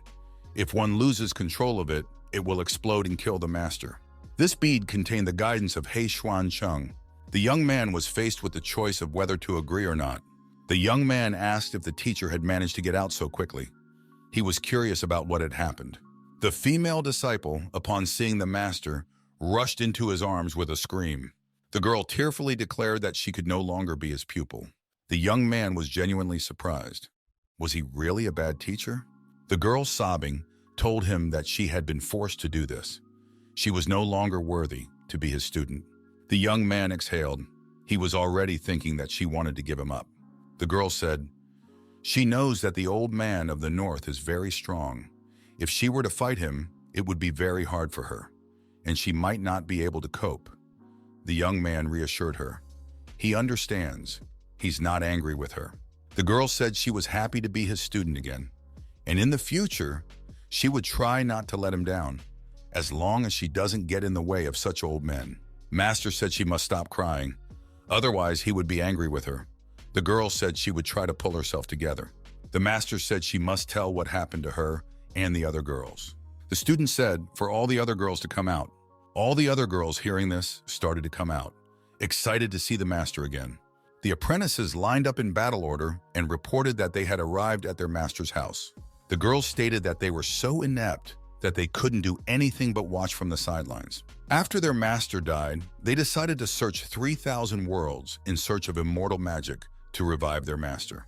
They ended up being trapped in this place ever since they first got here in the far north and couldn't leave.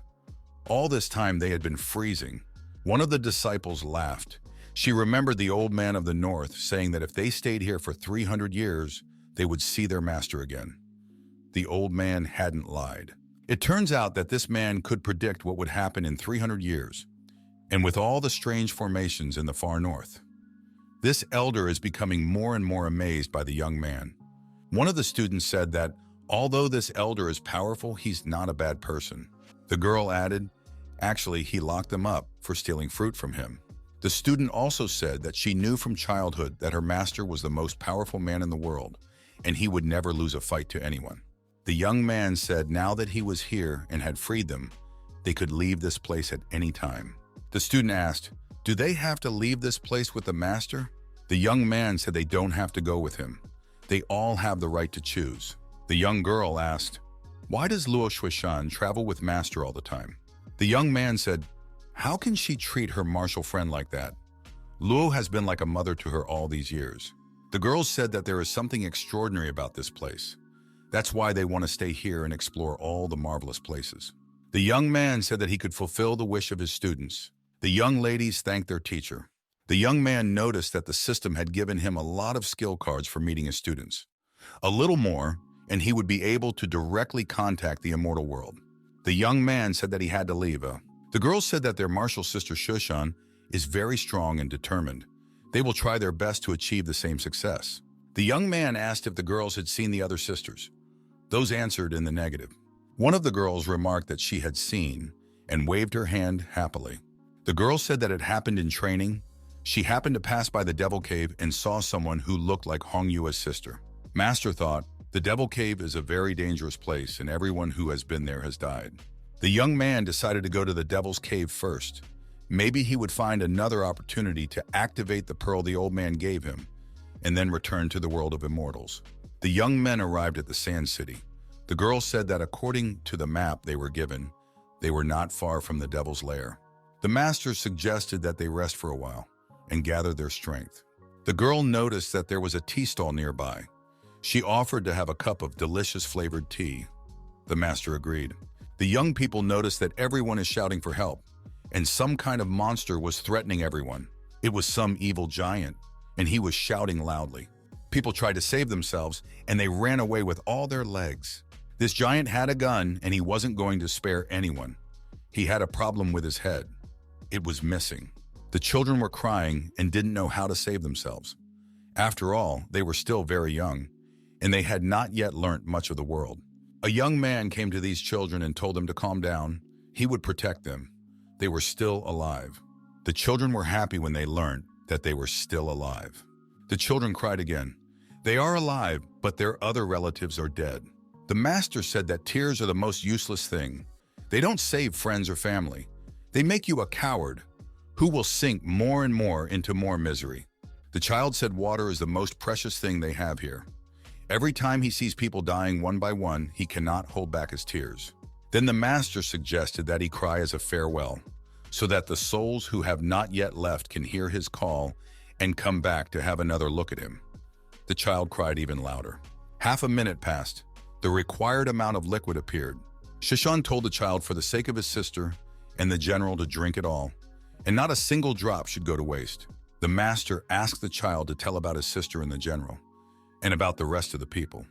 The child said the master looked like an immortal from another world. The master agreed. The boy said that in fact, many immortals come here to train because there is a devil's lair in their land. In the Devil's Cave, there are many heavenly treasures that can help in cultivation. But there are also devils living there that eat people. In captivity, they treat humans as food, regularly come to hunt them, use their flesh and blood and aura for their cultivation. The young man asked why the boy doesn't leave this place. The boy explained that they just can't leave here. The demons have cast a spell on them, and now one must first destroy the demons and break the spell, or they can never leave here. The boy said that since he was born, he had never been outside, never seen the meadows and streams his sister had told him about. The child said angrily that their ancestors were killed, and then their children grew up and were killed again. The immortals who came were unable to defeat the demons. The cultivators came one after another, but only one general remained. The master asked who that general was. The child replied that the general was the bravest woman in all the land. With her bow, she fought hard to save them from the monsters. The young man surmised that if it's an archer, then that's definitely Hong Yue. The child continued and said that the general gave them faith in a bright future. She taught them what it meant to defend themselves and be strong. The child came here to wait for the general, but he didn't expect the beast to sneak into the general's formation, and the master had already seen the rest. The child told the young men to leave and not to risk themselves. The master refused to leave. The boy declared that it was really scary here and dangerous, and we should leave. The master said he wanted to meet the general and the beasts that were eating their men in person. There was a ringing sound. The child said it was a bell. The sound is alarming. It means that a large number of beasts have invaded, and the general and the rest of the people are now in danger. The master said for the boy to take them where they need to go. The young boy said he wanted to join the general and help him. The girl fought the demon desperately and screamed for it to go away. The demon was very fierce. The demon was stronger in this round and threw the girl far back with a powerful punch. The girl flew aside with a scream. Blood spurted from her nose. Suddenly a general appeared.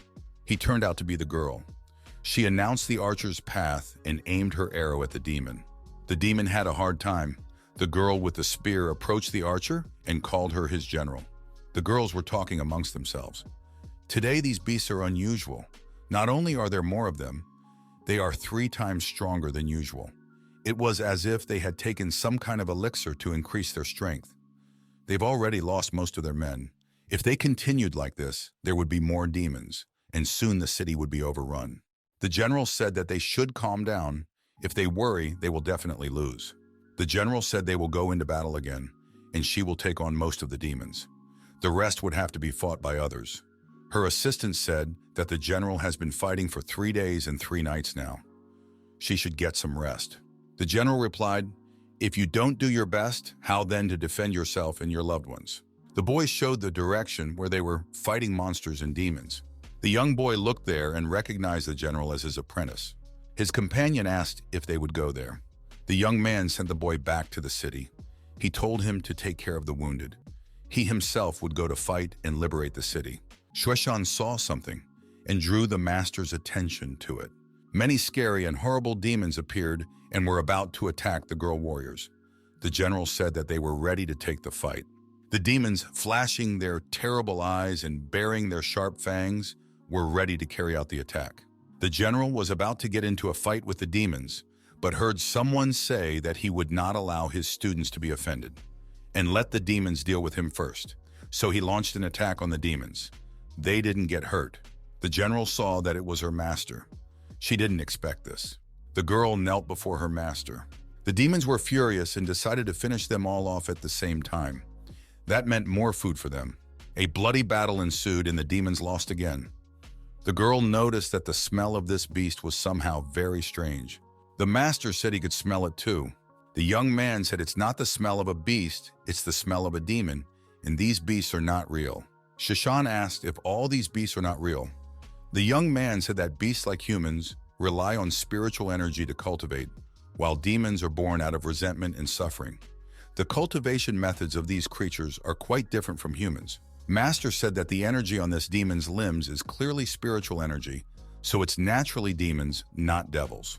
Shishan said that a demon cave could be seen up ahead. The general called out to her friends. The girl was holding her injured battle friend in her arms. The general thanked the young man for helping chase away those terrible monsters. The apprentice said that the master's resurrection was the greatest gift she could receive. The master asked Hong Yue who the girl was. The general replied that she had always been her companion, and now she was very badly injured. The master said that he would help his battlemate, and added that his poor pupil had already suffered much. The girl replied that she was not afraid of suffering. She was just asking for help. The master looked and said that this girl was very badly hurt. An immortality class elixir would be needed to save her. The general stated that she just had one left. The master had once given her this elixir. Now it turned out to be very aged. The girl was put the healing pill into her mouth. A blush appeared on her cheeks and she opened her eyes. The master said she would soon feel better. The young man asked why the general was so kind to her and gave her the elixir of immortality. After all, she had not dared to use it for so many years. The girl said that she felt it was necessary now. Shuishan said that Hong Yue had done a good deed, and she did well today. The girl said that after the death of the master, she went on a journey to escape from the dismal heavenly realm and ended up in this place. Her mate's parents were killed when she was just a child. She and her younger brother had to survive in this cursed place. The girl has a very strong character and a strong sense of loyalty, so she was always treated as her own sister. The girl woke up and thanked her mentor for saving her when she badly needed it. The general said she decided to follow the master's example and started saving people too. The young man offered to talk about it.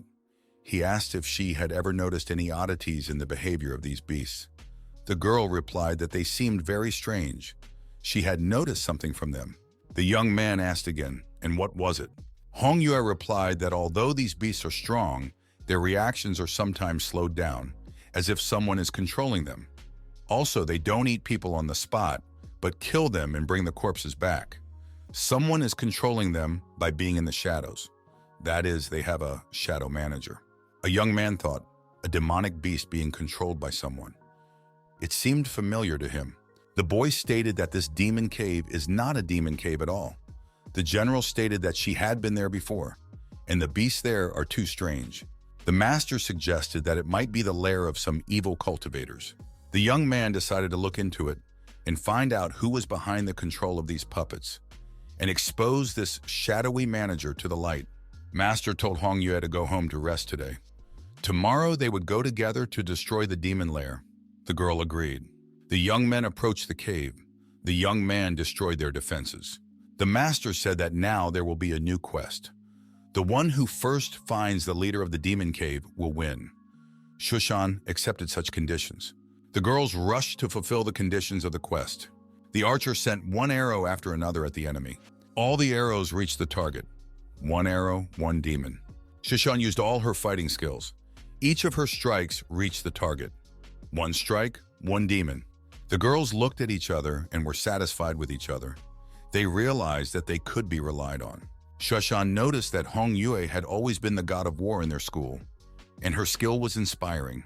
The girls worked as a well-coordinated team. It was as if they had never been separated for 300 years. The general's friend said she could see the demon leader's lair. The girls crept up on the demon leader.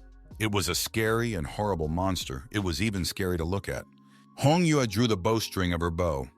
She said that the demons had attacked them, killed their loved ones, and bullied them. Therefore, there was no way she would forgive this demon ringleader. The girl released an arrow at this vile demon. The demon realized that he was finished. There was fear in its eyes. Nothing would be left of its demonic essence now. But the demon was lucky. The arrow changed trajectory and fell near the demon. The general asked why this happened. Shushan replied, apparently Master had intervened.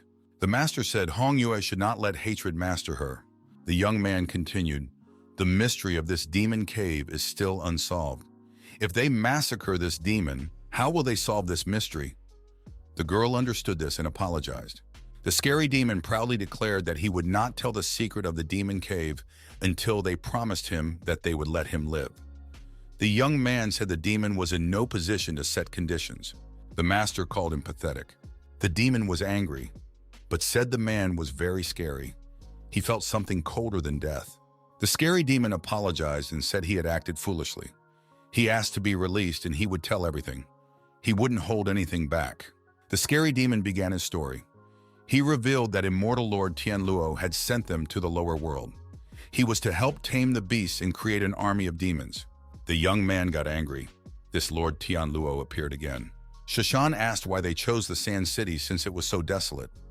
The terrifying demon replied that the Sand City hadn't seen rain for many years, and the aura there was special, imbued with pure yang power.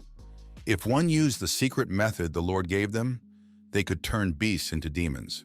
The terrifying demon concluded that he was only a chosen puppet and he had nothing to do with it. The young man thought of the demon trading hall in the immortal realm, the auction pavilion in the southern heavenly arena, the talent competition of the immortal country of the 9 major leagues in the Sand City. It always seemed to him that there was some kind of connecting thread here. This connecting thread was the immortal landlord Tianluo. The Lord had gone to great lengths to obtain resources, demonic beasts, treasures, immortal goods, and demon armies. He probably wants to become the Lord of all worlds. It seems like this overlord has grand plans. Master told Hong Yue to deal with that evil demon. The scary demon shouted that they can't deal with him because he told the whole truth, and he was actually very scary. This demon was not only scary, but also cunning. He tricked the girl and ran away. The girl was annoyed. Hong Yue was ashamed because the cave demon ran away. The young man didn't blame her because the demons retreated anyway. This trickster was trying to confuse everyone. The general thought of what would happen if this demon escaped and told everything to the immortal lord, and he would bring more demonic creatures here. The deserted city would be in trouble then. The master said that he was wounded and lost his power over the city and spilled a lot about the immortal lord. That's why he can't go to his master now. The girls decided to check what other trump cards this demon had hidden up his sleeve. Shushan advised them to follow up with this demon. Everyone found her suggestions to be reasonable. The girls found themselves in the middle of some obscure sign that started to dismantle. The disciples realized it was a trap. The master couldn't understand. His aura had just been here, so why was it all gone now? It was impossible for the young man to understand what the tricks were. One had to solve this rebus. There were many red demonic colors around the young man. The young man started sneezing. The sneezing continued non-stop. The young man realized that the pollen from these flowers had managed to somehow penetrate his body. The master found himself in the center of the same demonic sign. He couldn't understand what was happening. It seemed to him that the very base of the place was shaking. The young man was starting to sneeze again, and everything around him was changing. The master couldn't understand what this insignificant spell was. It breaks with an ordinary sneeze. A certain flying person appeared and announced that the sea of flowers had been invaded by wild men. Someone's coming. We must rescue the demon at once. It was all about our master. The girl kept flying over the field and making such a warning. There were more and more of these flying girls around the master. He was wondering how it would all end. These ladies were belligerent against the master. They warned him not to take another step forward or else the consequences would be dire. Their faces expressed anger. The master wondered what kind of demons these were, why their spiritual powers were so small. And they looked so small. They looked like toys, and they scare the boy with terrible consequences. One of the girls warned him that his spirit power wouldn't help. If he kills even one of them, he will cause a complete imbalance in the sea of flowers. Then he would be destroyed along with the entire kingdom. The young man concluded that this was indeed the easiest and most effective way for the lower demons to survive. These little creatures are so weak that the young man could break their bones with his fingers. Something must be done to get his way and not hurt them. The demon girl noticed that the man was scared. If he gave them 3,000 drops of spiritual elixir, they would let him leave quietly. The young man thought about it and decided he had a great idea. The young man gave the girls what they wanted, and they were happy. The master noticed that these little demonic bugs who had seen nothing in life dared to blackmail him. They could literally choke on that much liquid if he spilled it. He put something in it, by the way. Now they could enjoy it. The young man noticed that there was something in the field among the flowers. The master went closer and saw that it was a coffin. I wonder who is in it. It was Yunzi, master's 27th apprentice. A young girl similar to Luo, sweet, soft-hearted, sometimes foolish. She had learnt the way of seduction, but she got stuck halfway through and couldn't master it. So she went off to train on her own and disappeared for 300 years. The master recognized his apprentice. The young man came closer, called her name, and told her it was time for her to get up. The girl did not move. She was unconscious. In fact, she was lying in a coffin. She couldn't move. The master realized that there was no reaction. Then he decided to do something. The young man applied a secret method. He kissed his apprentice on the lips. The girl immediately opened her eyes. So it worked. The girl immediately had goosebumps running through her body. She decided that she had succeeded in her power of seduction. The girl wondered who it was next to her, who she was seducing. The boy saw the girl open her eyes, which meant she was awake. He knew she would. The girl jumped back in horror. She recognized the master. The young man, smiling, said, the girl was looking for someone to help her reach the path of seduction, and it turned out to be the master. The girl sadly replied, it turns out to be the master. She said she would have to go to bed again and wait for the next person to kiss her. The young man called the girl his beautiful pupil and asked her if she was not happy to meet him after 300 years. The girl opened one eye because the other was asleep. She asked the teacher to be quiet because she is trying to fall asleep again. The girl yawned and told the young man that it was because of him that she was called Little Lowly. Everyone treated her as a little girl. Her way of seduction was useless. As a result, all the Marshall sisters had succeeded in comprehending their paths. But she was stuck halfway and had to impose a restriction on herself. If she had broken through, she would have succeeded. But then the teacher messed it up. The young man asked if the restriction was to lie there like a sleeping beauty, waiting for someone to kiss her. A kiss won't make her stronger, because she's forgotten everything he taught her, and added that it was time to get up. The girl crying said that she was on the verge of success and the master ruined all her plans, so it was all his fault. The young man was upset that the girl blamed him for everything. The young lady kept crying and blamed her master for all her troubles. The master turned around and was about to leave. He said that now she would not be considered his pupil. The girl tried to stop him. She apologized and said she was just a little overexcited. The master asked if she wanted him to remain her teacher. The girl said that 300 years ago she had left the master's house to finalize her plan. But when he opened his eyes, she saw her master again. That's why she was worried. The master said he woke her up as she lay in her coffin in the unknown underworld. Didn't he help her? The girl said she wanted to thank her master for waking her up. She recalled that the master had once told her that the true path of enchantment was based on the fact that she could only achieve it by merging chi with her body. The girl said that she had not forgotten anything. The teacher took pity on the girl and said that he would continue to teach her.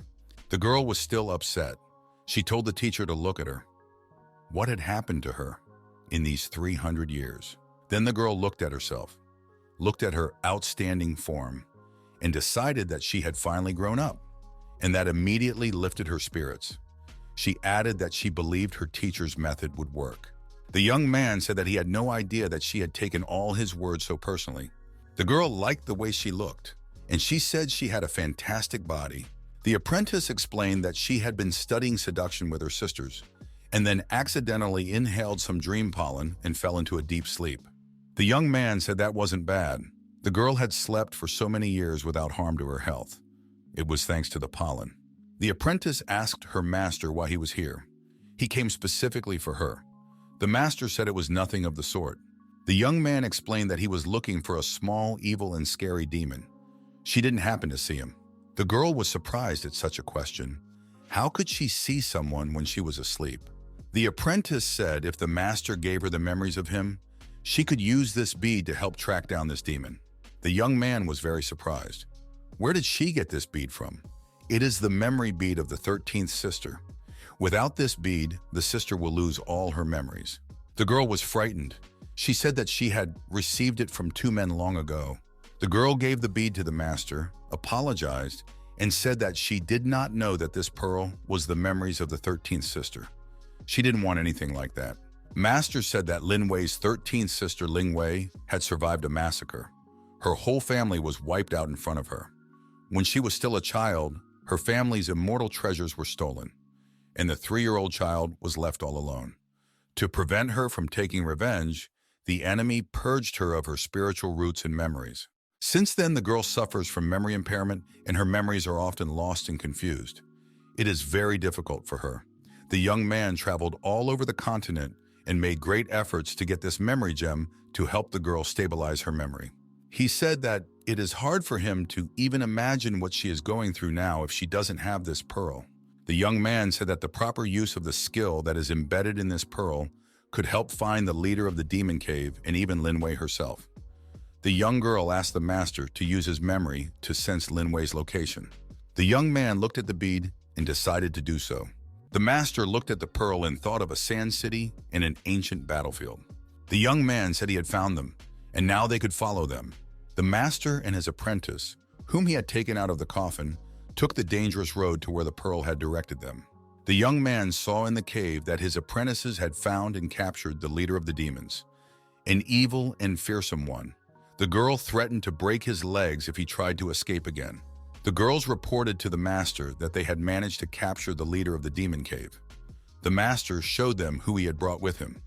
The girls said hello. The girls asked how Yun ended up with him. The master said it was a long story and asked how they were able to catch this demon. The girls said that it was purely by accident because the demon doesn't know how to hide. Shishan added that this demon was injured. It was having a hard time moving around. The demon looked at the master and didn't understand how he could come out of the field of flowers. And there was more than one more. It was absolutely impossible. The master directed all his inner strength at the demon and switched on the soul search mode. The demon appeared to be chained in an energy shell. It screamed in fear. The demon screamed that he would tell everything just to be spared. Mr. said it was too late, and he took the bastard down. There was nothing left of him, just a flash. Shishan asked Master what he had learned. The young man reported that immortal Lord Tian Luo intends to become the Lord of the Higher Realm. The Master said that they now had a very important matter to find out where Ling Wei was. Shishan wondered, how did her sister become so mature? The girl was very happy from her senior martial friend noticing her changes, and she rushed into Shuishan's arms. The general said that she should have explained instead of smothering her breasts. The master suggested discussing it on the walk. The whole company came to the Sand City. Shuishan stated that Sister Lin's life was in question. Master said that it had been many years since Lin had lost the memory pearl. They decided to settle down in Sand City first before traveling to the ancient battlefield to find out Sister Lin Wei's whereabouts. In the city, everyone learned that General Xiaoliang had returned and asked why she was here. A child came up and offered the general some juice. He said that he had stored the juice of this plant for a very long time, especially for the general. The girl thanked him, said she would not drink it. The master asked the child if he remembered their last meeting. The child said he wanted to see the world, drink water from a big bowl, and see what green trees look like. The young man said he could grant the boy's wish right now. The master sent the boys to his barren little world. The young boy asked if he still needed the sap of the desert plants. The boy said he didn't need any more now, and added that he knew that the young man had defeated the beast and saved his sister and brought the general to them, and for that he was thankful. The general thanked the master on behalf of himself and all the people of the desert for ridding them of the demons. The young man said not to thank him again. He was tired of it. The master told Yun Yue that he had lifted the restrictions that the immortal lord had placed on the desert city. She could now take these people and leave or stay and guard this place further, and he would be leaving. Master said that Lin Wei's life is in danger, so he and Shushan will go to the ancient battlefield to find his disciple there. Master said that she could stay with her sister Hong Yue too. There would be something for her to do here. The girl said she understands everything. She will do her master's work. She will miss him. She'll find something to do here, and began to hug her master. Sheshan said she shouldn't do that, because her emotions would let her guard down. She can forget about master now. It was in her best interest. The young men arrived at the ancient battlefield. The girl asked if the master felt anything. Sheshan surmised that the murderous spirit was right behind them. The master decided to look around and take a sniff. It seemed to the young man that there was someone here, and his scent was in the air. He smelled the spirit of a lion, and he saw this king of beasts. Some bandits were running after this animal, and he, fleeing from them, jumped right into the master's arms. The young men looked at each other. They had not expected to see anyone here. These pursuers were not very polite. They told the master to hand over this lion now or they would tear it to pieces. The master didn't like being spoken to in that tone of voice. He could see the rage in his eyes, so he asked the rude men to repeat what they had said. The bullies were furious. They didn't expect anyone to resist them like that. Then they began to wonder if they should cling to this young man. Then the bandits turned around and decided to run away. The elder said they were doing it for nothing. When Lin Wei comes back, they will go together and show who's boss. Sheshan heard this and told the master. So this place knows about the 13th sister. When they come back, we'll have to sort it all out. The formidable Beast King looked at the young man with kind eyes and purred. Suddenly, a girl with a sword in her hands appeared out of nowhere. She had an aggressive attitude. The young people recognized her. It was Ling Wei. The bandits were glad that Li had come. The girl approached the bandits and asked them if they had caught a lion. The leader of the robbers pointed his finger at the master and said that they had stolen their lion. The girl asked the strangers how they had the courage to rob them. Ye Bei and Shuishan smiled politely in response. They were happy to see an old friend. Ling Wei looked at them in bewilderment. She thought that she was being bullied. She grabbed her sword and shouted angrily, "Give back the lion or this day will be your last." Ling Wei wanted to stab the young man with her sword, but something happened to her. She said she couldn't move. Indeed, she froze in place like a monument. Master asked if Ling Wei was sure that she wanted to attack him. The girl screamed. She couldn't do anything. She could only scream. Master began to frighten her with his fingers.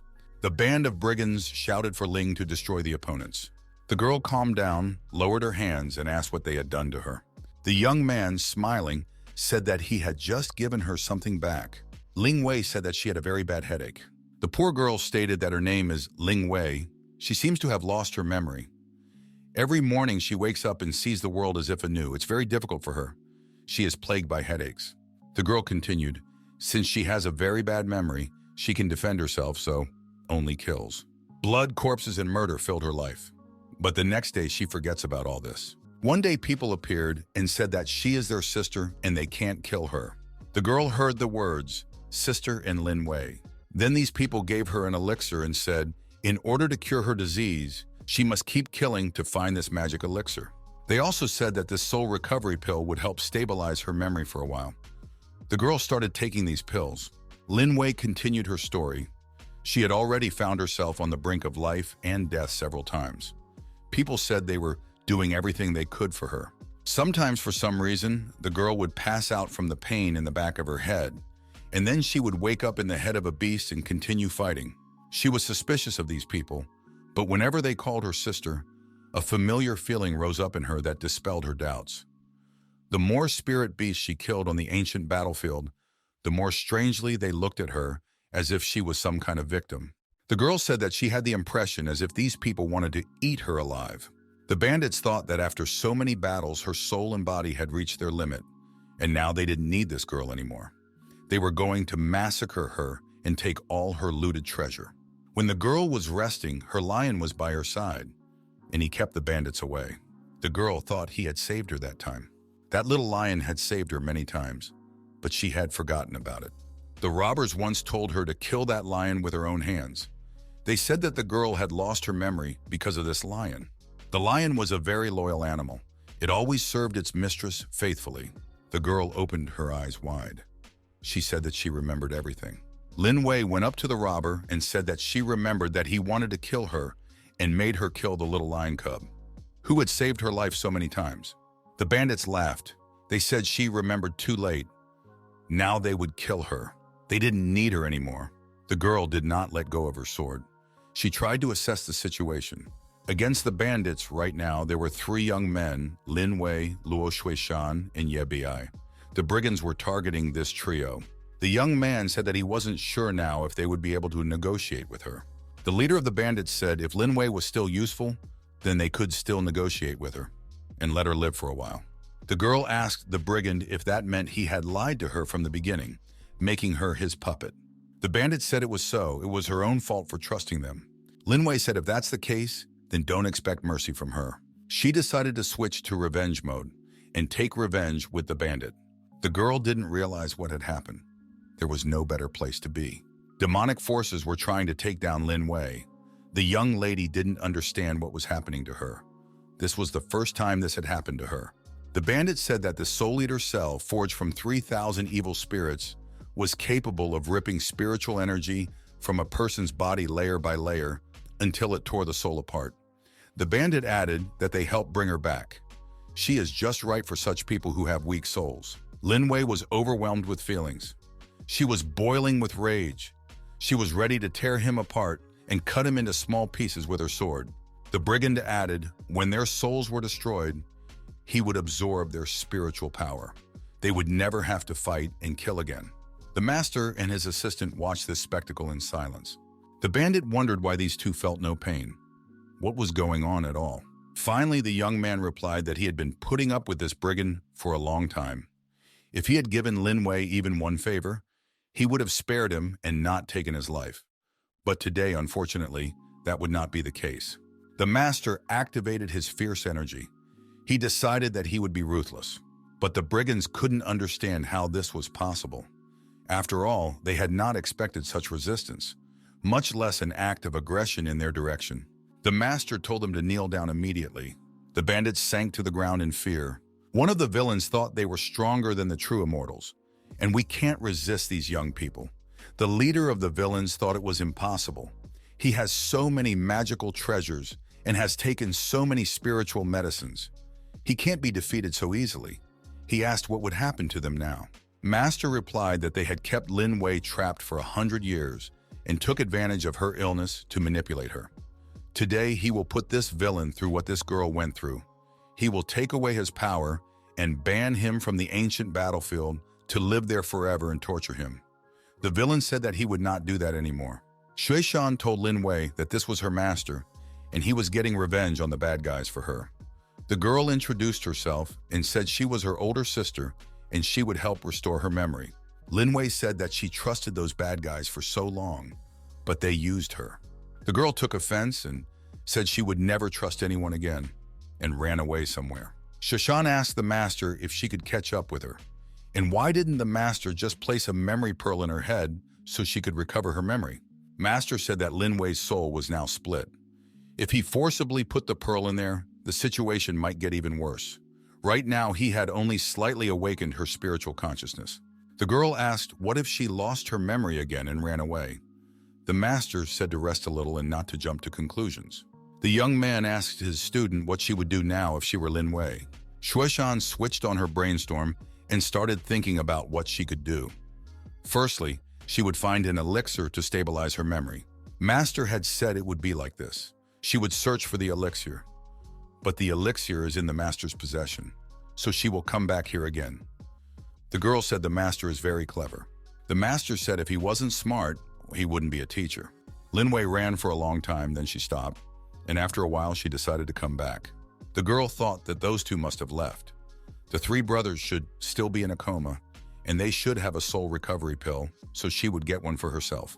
The master appeared and tentatively climbed up a tree, just in case, and asked the girl if he was the one she was looking for, and showed her the right pill. The girl was upset. She said that this man not only did not leave, but also took another pill of soul restoration. The master replied that she would find out soon. Lin Wei was approached by her sister. The girl was at a loss. She didn't know what she should do and what lay ahead of her. The girl had been shot in the neck and said that these young men were shameless. Lo said the pills her sister gave her were very effective. Master replied that the ancient battlefield is full of dangers. Luo will guard them while he restores the girl's memory. Shueishan said that she would take care of it, and the girl went on combat duty. The master, activating his inner strength, began the process of restoring the memory. It was very difficult. Such operations have always been some of the most difficult. The young man said the memory pearl held all her past memories. Once it was absorbed, she would stop forgetting everything. The master said that the process of restoring the memory from the backup has begun. There shouldn't be any glitches during this period. You could see from her face that the girl was having a hard time. She said she had a headache. The master was alarmed. Shueishan asked what was wrong. The young man said that Lin Wei's soul was too damaged to absorb the powerful memory pearl, so an automatic lockdown was triggered. Lin Wei was in an energy capsule. Shueishan said that her sister looked like she was in pain. Would the teacher be able to help her? The young man said he would try. The master switched on the golden feather purification mode. The girl started to come around. She recognized the master, the older sister. The girl asked if she was able to recover her memory. Could she tell about her past? Lin Wei replied that some fragments of memories flashed before her eyes, and she saw her teacher and sister in them. The master realized this meant that the girl's memory was being restored. But this is just the result of the memory bead trying to force its way into her body. After a while, she might still lose her memory. Shueishan said that this is very sad. The girl cried. Master said that he had never seen her with tears in her eyes. She would no longer be the cold, bossy sister he remembered. Lin Wei said that after a while, the dawn will come and she will forget the two of them again. She hopes she won't be resented for that. Master said they would help her restore her soul and memory completely. The dawn came, the morning of the next day. The young men walked up to Lin Wei's house. Lin Wei stood with her eyes closed. She didn't dare to open them. Finally, the girl opened her eyes, saw the young men in front of her, and asked who they were. The young man said that he was her master, and this was her martial sister. If she didn't believe it, she could fight her sister. Then she will know that they are telling the truth. Shueishan asked the master if she would have to fight again. Lin Wei said she would not fight. She would take their word for it. Shueishan was surprised that she believed so easily. Yesterday, it was the opposite. The girl said that the two of them were stronger than her, and there was no point in cheating because they could still handle her. Their faces always seem familiar to her, and they evoke a sense of trust. Shushan remarked, if she had known it would be this easy, she would have just waited for her memory to recover. The master offered to go with them and find her a divine treasure that would restore her soul. The girl thanked him for the invitation. Somewhere outside the ancient battlefield, Lin Wei noticed that there was not a single spirit beast on this ancient battlefield. Everything looked kind of empty. Master said that he had time to examine the girl's soul before she lost her memory. The bad guys were using her as their fighter, and she was fighting spirit beasts to collect treasures for them. Shushan said that Lin Wei was a good fighter.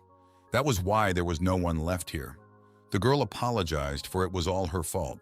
Master noticed that the bad guys were afraid of death, so they only defended the outskirts of the ancient battlefield. The most valuable treasures must be in the center. He thinks that's where they'll find what they're looking for. In the center of the ancient battlefield, Shuishan said, as expected from a place where ancient immortals fought, there is a lot of spiritual energy and true qi here. Any herb here is of immortal quality. Any blade taken in hand turns into an immortal weapon. Lin Wei added that this was the perfect place to learn quickly. This place seems peaceful, but there is danger everywhere here. Master said that he won't fight today. He's taking the day off, but the girls must defeat a void immortal level beast or even higher only. Then they will willingly sacrifice their souls and the girls can truly take their powers into themselves. The young men saw a large bird. It was hovering over the place where they were standing. It was the perfect target for their hunt. The master said it was Lo's finest hour. The girl said that she understood everything. Lin Wei watched carefully. She told the master that she would go too. Just then a wild beast showed up. It was a big white wolf. It began to howl loudly, and that howl could be heard far away in the neighborhood. Lin Wei noticed that he was calling for help, and it was about to get hot. The big bird was preparing to fight Shuishan. The girl said that she had a chaos immortal body and was blessed by heaven and earth in the heavenly pride pavilion. In the fire of the phoenix bird wouldn't hurt her. The girl looking at the bird said, "It's over, little phoenix bird." Shishan easily handled this animal. She said it's all done, and now she would wait for Sister Lin Wei to finish her work. The white wolves were becoming more and more numerous. Lin Wei activated the path of heaven and earth, turbo mode. The girl knew what she had to do. This was a chore for her. She pounced at the wild beast with a shout, swinging her sword. The beast flew apart. The animals tried to overpower their rival. Lin Wei stabbed her sword into the wild animals' bodies. Blood rushed out in all directions. The fight was fierce. The animals possessed incredible strength. Hatred was in their eyes. The girl decided to herself that she was acting too slowly. Something had happened to Lin Wei. She forgot about the wild animals and grabbed her head. At the last moment, the master was able to protect her from the bloodthirsty beast that pounced on the girl. Shishan asked, "What should they do? Lin Wei can't fight in such a state." Lin Wei said that she had a very bad headache. The master decided that it was the effects of the forced fusion of the memory pearl. The young man said that they had to go and took his apprentice in his arms. The young people saw a portal through which one could teleport, a desolate little world. The young man said that Lin Wei could no longer speak to them. She has severe trauma to her soul. There is nothing they can do about it now. Shushan asked what they should do. Master replied that Lin Wei's soul could only be healed if she defeats the divine beast. But in her current state, she wouldn't be able to defeat the beast. Master said that there were many treasures he had acquired in the small world. If he uses them on Lin Wei, the situation might improve. To do this, one needs blood ginseng, weeping pills, blood peony branches. Master gave a surprised look. Something is not going according to plan. He wondered why none of the treasures appeared. The young man began to suspect that all the spirit pills and elixirs in the small, barren world had disappeared. These things couldn't disappear for no reason. So someone had stolen them. Shushan was indignant. After all, this world was created by the master with his own hands. How could someone dare to steal his things? Now the young man asked how such a thing was possible. The young men noticed a huge wild beast in this small world, with red glowing eyes. They looked at this creature with astonishment. Shishan thought it might be a small lion cub. Master said that this was how it was. It was this lion cub that had devoured all of his priceless treasures. The girl angrily told the master that she would destroy it now and feed all its flesh to Sister Lin Wei. The master said the lion cub had something to tell them. The lion cub purred, then roared. The girl asked the master what it said, probably asking to be spared. The master replied that the lion cub was willing to sacrifice his soul to help Lin Wei recover her soul and memories. The girl was very surprised at what the master told her. Master said, if this one hadn't entered his desolate little world and eaten all the treasures, he wouldn't be so strong now. He really was willing to give his soul to help. The lion cub growled softly. Master said, if this is true, then it is commendable. Lin Wei absorbed the lion cub's soul.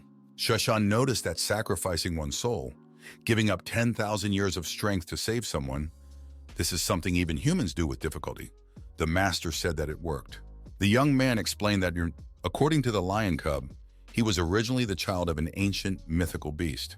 His family had abandoned him because he was too weak to cultivate.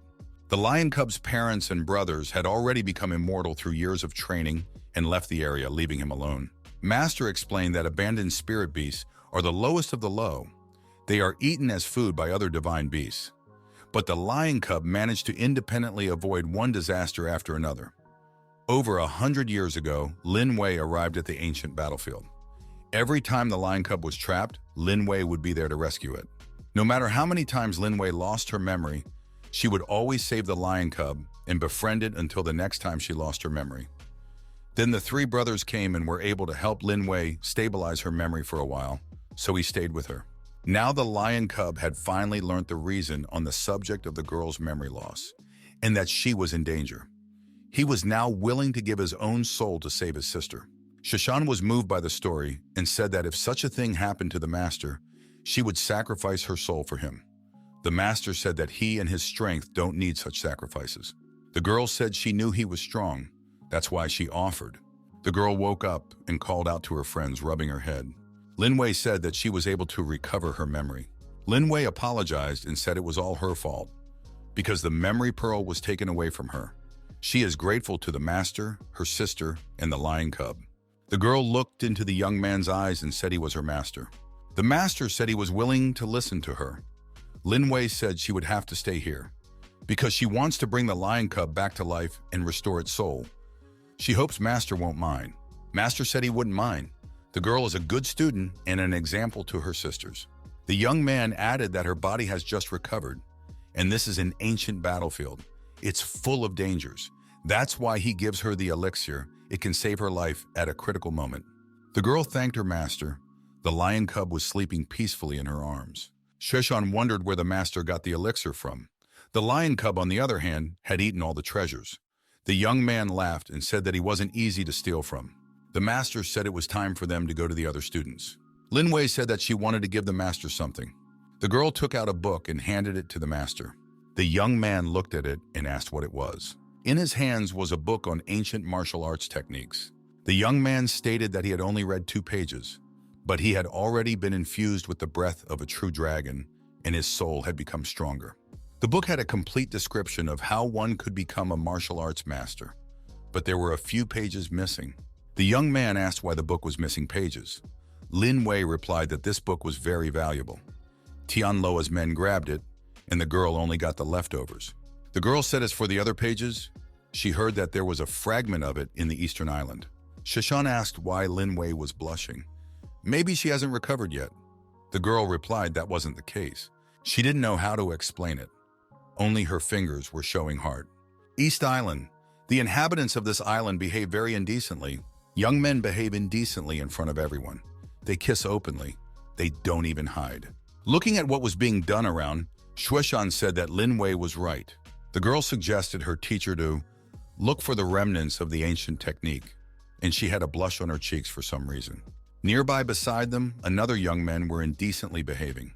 They were embarrassed, but they were still behaving indecently. Shushan blushed and said, "The circle is all obscenities." The girl saw other obscenities as well. This had already angered her. She closed her eyes and shrank back. How many obscenities she did not know yet. The master concluded that the people here were very strange. Someone accidentally touched the girl. She clung to the master in fright. He called her his little girl, apologized and said she didn't mean to. The young man said she didn't need to apologize. From the outside, it all looked obscene. The young man who hurt the girl apologized, and he said he wasn't watching the road. He was carrying buckets. The girl was embarrassed and thought to herself that it had been so long since she had been close to the master. The young man said he wanted to give the young people a gift. The young man ran off contentedly with his buckets. The young girl held his gift in her hand. Shashan said that all the people here are strange. The petty merchant gave her an immortal rank spirit pearl. This is too unusual. The young man suggested the girl look at the faces of the people around her. All the people around were cheerful, and everyone had a smile on their face. The girl concluded that everyone here was smiling. Both old people and children are laughing. She asked how this was possible. The master told the girl to look at them again and decide if they were laughing or crying. Shashan saw tears in everyone's eyes. The girl was horrified. She thought it could all be an illusion. The girl asked if it was all an illusion. The master replied, "Crying is real and laughter is real, but the crying is on the inside and the laughter is on the outside." The young man concluded that he wanted to see what they had inside because it all looked very strange. He activated the soul search. The young man enlightened the man. His face had a strange expression of emotion. The master continued, then drilling him with his gaze. The young woman tried to do the same. The master couldn't believe that no one here could see it. If you activate the soul search mode, everyone's aura is visible. Shashan concluded that these people only remembered things related to the island. All other memories were gone. I wonder who erased the memories and why they were done to them like that. The young men watched the petals fall from the tree. The young man seemed to begin to guess. He told his companion that someone was using the peach blossoms to hide the weeping from their hearts, to make them forget the past so they could keep smiling. The young man decided that if he could find the source of the petals, he would uncover the secret of the Eastern Island, and then he could easily find a fragment of an ancient martial art. Both of them saw a large, beautiful house in front of them. Master suggested that they go there and have a look. The house was lively. There were many young females walking around. The girl guessed that it was a greenhouse. The young man offered to go inside. The local girls began to assess the young man and his companion. They liked them very much. In the process of communication, the young men learned that here they can get all kinds of girls and they will have everything they wish. And this place gives a discount to beautiful people. If they bring someone with them, the discount is even bigger. At some point, Shashan started asking for help. The girls said that she had nowhere to rush. They also have men as well. The peach petals kept falling. The master said that the heavenly crystal will go to the one who manages to grab it in time. Whoever manages to get the heavenly crystal will have no worries for the rest of his life. The girls started jumping up and down. Each one wanted to grab the heavenly crystal, because with this crystal, one would not have to work for the rest of his life. The master suggested his companion to go to the backyard. The young people saw a girl. She looked familiar to them. Shashan asked what Sister Ye-mung was doing here. Sister Ye-mung turned around and asked who they were. Shashan tucked her under her arm and said that they were master and first sister. Why didn't she remember them? The girl said she didn't remember them. They had made a mistake. They are waiting for her, and he has a lot of things to do. Ye-mung was quickly moving away. Shuishan tried to catch up with her. The girl thought that Ye-mung's sister had lost her memory too. Master said that he had examined her soul. She doesn't have amnesia. She's hiding from them. Shashan couldn't believe her ears. The girl told the master that Ye-mung had always admired her teacher. His words had a strong influence on her, and she had worked hard to rise to the holy realm. Why is she pretending now? The young man said she came out of the pleasure pavilion, saw them and pretended not to know, and fled to the inner courtyard. The young man offered to find out what was the matter. The young men went to the inner courtyard. They were very careful, but they tried not to attract attention. The student asked what the noise was. Those who violated the boundaries of the inner courtyard would not be able to go back. There was some kind of explosion. Then there was smoke. The girl decided it was some kind of spell. The guy decided that for fun, he could try to unravel the secrets of the house's courtyard. They decided that this guy was very unusual. He might be useful to the mother goddess. We should send him to her. The young man wondered what they were trying to achieve. The girl knelt down and told the mother goddess that this man was new to the Eastern Island with a very unusual body. That was why he had been sent here. She asked that they be left alone. The young man thought, they want him to become a spiritual vessel for this tree. Is everyone on this island so abnormal? No wonder the people on this island are so strange. The young man continued to lie there without moving. Then he got up and decided to look around. Then the young man said that he didn't intend to take it anymore. The master decided to massacre this tree.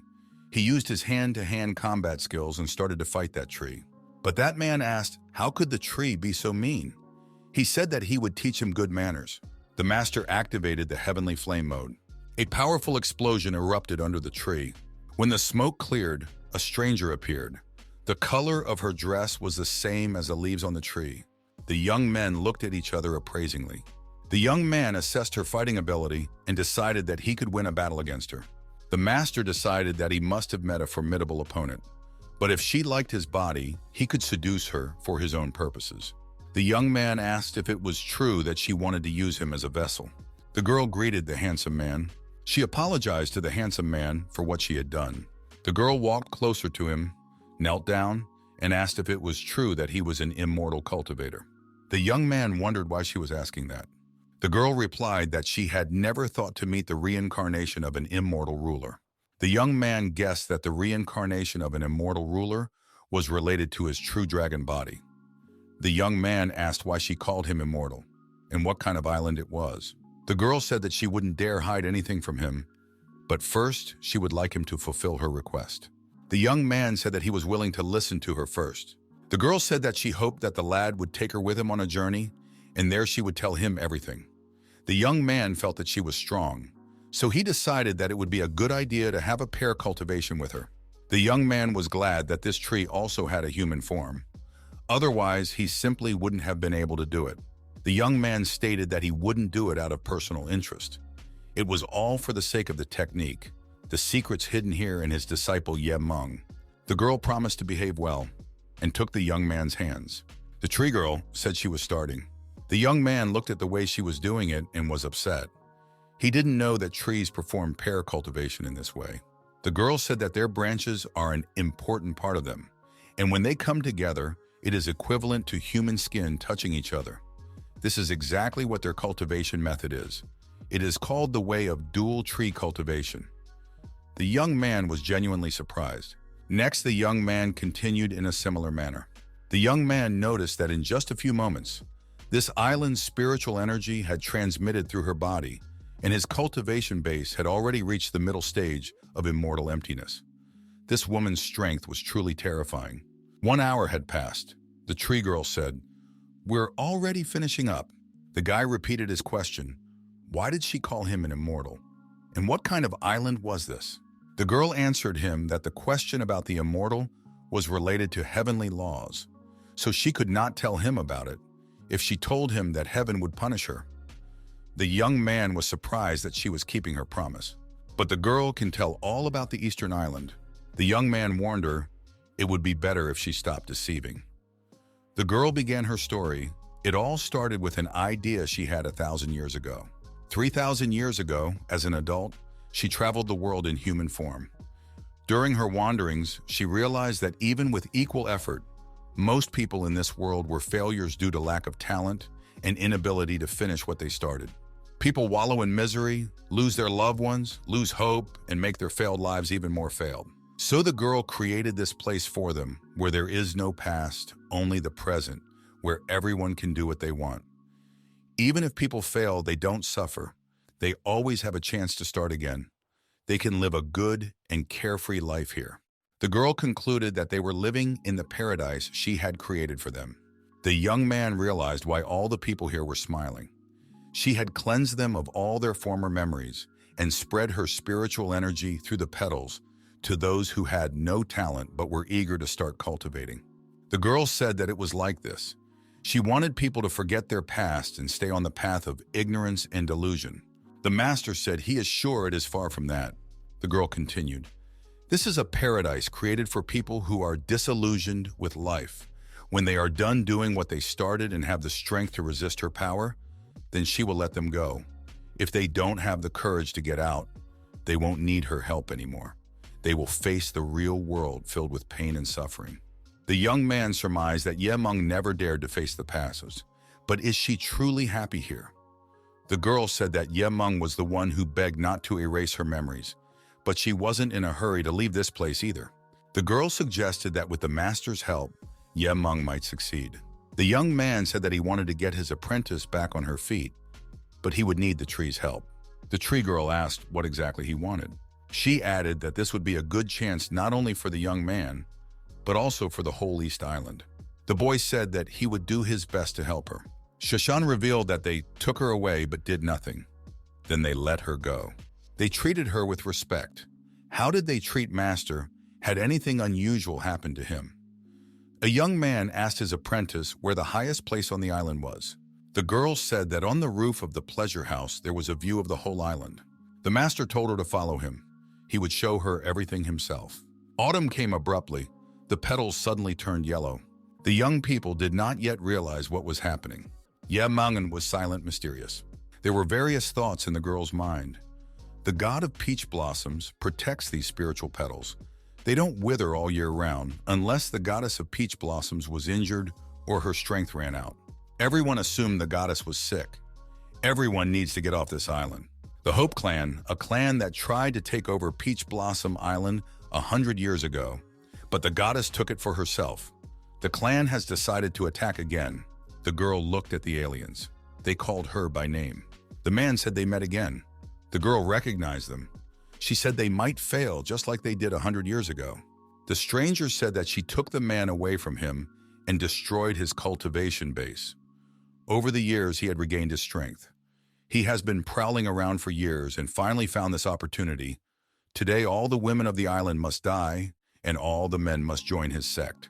He told his warriors to take over the whole island and kill Ye Meng. But the man didn't succeed, and he said that she is still as strong as before. The leader of the Hope Clan said that the girl would now be finished. Ye Meng instantly found herself bound hand and foot. He said that last time she managed to overpower her with this trick. But today was his day of revenge. The bound girl was hanging over the abyss. She said she cared about this place, and she wants to protect it. And he's going to destroy it in front of her and make her feel the pain he felt then. There are cries for help, screams that the East Island has been destroyed. People have noticed that the peach blossom tree is on fire. There is an urgent need to put out the fire. The man said that without this tree, everyone on this island will regain their memories and die in pain. The girl said that if he destroyed the tree, everyone would curse him, and he would go to hell.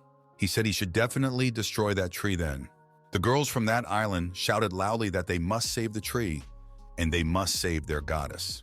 Ye Meng had nothing left, and she activated the path of ice. Bound hand and foot, she tried to meditate and activate her inner resources. The man said it was an immortal chain. It sealed all of the girl's spiritual power. Now she could watch the Eastern Island being destroyed. Ye Meng realized that the teacher was right. She was wrong. She shouldn't have thought that by hiding here and pretending, everything would be okay. Ye Meng asked for Master to save her and save this island. The man heard someone say that anyone who dared to hurt his apprentice would die. The master appeared and Shushan appeared. The man asked who they were and why they were standing in his way. The young man didn't speak for a long time and threw a stabbing blow right in his opponent's jaw. There was a massive explosion. The woman asked how dare he hurt her in the face. Now he's going to be finished. The young man would not concede. He didn't want to talk. He did his job and continued to press his opponent. The man was lying on the ground with Mr. Yi Bai standing in front of him. The man looked at Master and was frightened. He was beginning to realize who was in front of him. He saw a strong physique, rich spiritual power, and a handsome face. And most importantly, it was his piercing aura. He was amazed by his external and internal data and thought that he would love to pair Cultivate with him. The man suggested that the master join his clan. Then he would have many advantages. In addition, the OA would be able to ask the clan leader to turn a blind eye to the mistake he had made earlier. The young man didn't understand why everyone wanted to do pair cultivation with him. Now even the men wanted to do it. Sheshan said that he insulted her master and she would kill him now. The master said that maybe he would be useful to them. The girl said she would not kill him, but began the process of activating her inner resources. Sheshan was enraged. No one had ever done this to her master before, and she couldn't let it go unpunished. This piling of chains couldn't stop her. The stranger said he was the second head of the Hope Clan, And the master had not only heard him, but rejected him. The second head of the Hope clan said that he would massacre Shueishan now. The girl was beyond furious. No one had ever treated her like this before, and she was ready to trample her opponent. The opponent was being aggressive. He wouldn't back down. Shishan's insides were boiling. The girl activated fierce anger and decided that her opponent was finished. The man said that it was a very terrifying power. How could it be possible? And decided that he should retreat. The girl said he might as well not even dream if he decided to retreat, because he wouldn't get away with it.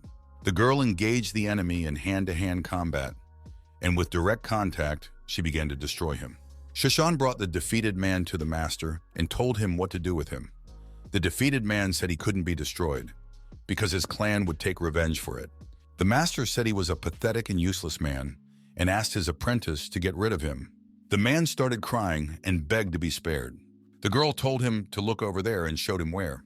The apprentice told her master that these men were above the Holy Realm, and they had come to take over the Eastern Island. The girl decided to get rid of them all. The master blessed her and sent her off to do her tasks. Shishan went, straightening them all out. The tree girl was amazed at the young men's behavior. The young man was tensely thinking. The tree girl asked what the master's apprentice was talking about. The master said that she would take care of all those henchmen. The girl stated that they were cultivators of the Holy Realm and above. How could a fragile young girl be sent against them? The young man told the tree not to underestimate his disciple. The tree decided to rely on them. If any problems arose, she would take action. The girl asked the master what about the original plan they had discussed. Should she really have to stand here and pretend while the Eastern Island was being destroyed before her eyes? The young man said that was his plan. The girl screamed that her city, the pleasure pavilion, the perfect place, was all destroyed. The young man said not to jump to conclusions. The disciple powerfully dealt with all the enemies. She left no hope for the Hope clan. Shishan methodically destroyed the opponents one by one. Everyone feared her like fire. The girl didn't stop and activated the path of destruction. Finally, Shishan landed in front of the master and said that the task was completed. The tree girl thought that this was the power of the god of war. An immortal cultivator's apprentice is too powerful. The master thanked his apprentice for her excellent work. The young man said that the problem was solved. Now we have to search for Yemeng. Shishan said that the soul lock went straight through her, so she might have damaged her cultivation base. She wanted to transfer her spiritual energy to the girl to heal her. The tree said for them to wait. She said that she knew where Yemeng was. Shishan looked at her incredulously. The master said she could be trusted. The tree said it would do its best to keep the girl safe and sound. But before that, she needed one more favor. The girl said that the tree was nothing like the goddess of the Eastern Island. The master decided to apply his inner resources. He saw Yemeng lying not far in front of him. The young man pointed at her. Yemeng began to come to her senses. The tree girl noticed that Yemeng had woken up. The master said that she was fine. Yemeng thanked the master for releasing her, apologized for her behavior. The girl said that she had just felt the aura of 41st Sister Su Ling Ling's aura from the second patriarch of the Hope Sect. Master was immensely surprised. How could this be? The girl continued and said, she suspects that Sister Ling Ling Ling has been captured by the Hope clan. Sheshan said, Su Ling Ling was the worst student in their school. Yemeng said that she would save Ling Ling. The girl was covered all over with a strange glow that was accompanied by flashes of lightning. She wondered what it was. The tree girl said it was the boundaries of the island, and she can't leave this place unless she overcomes her inner demons. She should try it, and there is nothing to be afraid of. Yemeng said that she has been preparing very hard for this day. Why is the barrier not letting her outside? The girl decided that she was not worthy of being a master's apprentice. She lost everything. She was beaten to a pulp. She couldn't even defend the island. She thought she could get out, but it seems she just didn't deserve it. Tears came to the girl's eyes. She was at a loss. Master said they were waiting for her outside. She must defeat her inner demons. The young man told her to go to them soon. The girl with tears in her eyes said that she would try her best. The young men knew that the clan of Hope was ahead. The master offered to go inside. Not one noticed the young men about to enter the cave. The assistant said to the third patriarch, "This is the person who killed the second patriarch. Can we let them in so easily?" What should we do with them? The girl said they should tell the master and arrest him. The assistant said that this man is powerful and she is very afraid of him. The girl pointed out that the stronger he is, the better for them. They can use him for their own purposes. No man will escape her. If she can destroy him, she will be respected by all. And then she would come to be incomparable. Shushan decided that they had encountered a formation. The master said that they would be coming soon. The assistant was attacking his mistress. She was screaming and calling for help. The girl was begging hard for someone to help her. She no longer had the strength to fight back. The master flew to the rescue. He's always ready to help. The master struck the criminal who was threatening the girl. He approached the stranger and asked if she was okay. She thanked her savior and said if it wasn't for him, she would be dead by now. Shushan asked who the girl was and why she was here. Said she lives at the foot of the hill. She came here to look for her brother, but didn't expect to run into that evil girl. The stranger thought that someone like Shushan would not be easy to deal with. It was better to have another handsome man in her place. The girl kept thanking the master and said he was her hero. She can see that they are kind people, and could they please help her find her brother? The young man said he was willing to help, but he doesn't know the way. The stranger said she knows the road. The girl showed the way and the young men followed her. The master noticed that they were being followed. He surmised that the stranger and the attacker were in on it. The young man suggested that they split up. He would go look for the woman who attacked him. Shushan would go to find her brother. The girl decided that there would be a huge number of traps waiting for them in her territory. The girl decided that the young man suspected something. The girl knew that she was on her territory and she was in an advantageous position. That woman was useless to her. She just had to get this man. She must think of something to make him stay. The girl announced that her back itched, most likely a bug bite. We should check her out, see if there's a bug, and scratch her back. The young man thought that was all the imagination the Hope clan had. The stranger knew that men were always easier to deal with. No matter how strong he was, she would charm him and make him her puppy. The stranger was amazed at the master's reaction. The girl didn't understand how the young man was able to figure her out. But it didn't matter anymore. Now she had to defend herself. She decided to see what he was capable of. The young man realized that the Hope clan was not very strong. The young man grabbed the girl by the neck. The boy lifted his victim off the ground. She said he was fast. The young man said she had 3 seconds to give him reasons why he could keep her alive. The girl said that every time she takes a breath, her body feels like it's being torn from the inside. Even her soul feels the pain, and it feels like she's about to die. She said that she could take the young man to the elder of the Hope sect. Master thought that was a good reason. He did nothing more to her. He let her go. The girl said that she was the third patriarch of the Hope clan. She could tell their elder, just so the young man would spare her. The boy said for her to take him to the elder. The girl replied that she couldn't do that. The young man looked at her sternly. The girl was frightened and said that she was not deceiving him. Only let him not kill her. Her elder is so strong that the people in the Eastern Kingdom are afraid of her. She spends all her time deep in the mountain where there are first-class formations and a barrier, so she is not easy to find. Therefore, the girl said that she couldn't take the young man to her. The master stated that she had 3 seconds to convince him and started the countdown. The girl asked for the countdown to stop, saying that she would tell everything now. Her elder holds a general meeting every 3 months to sort out the affairs of the clan.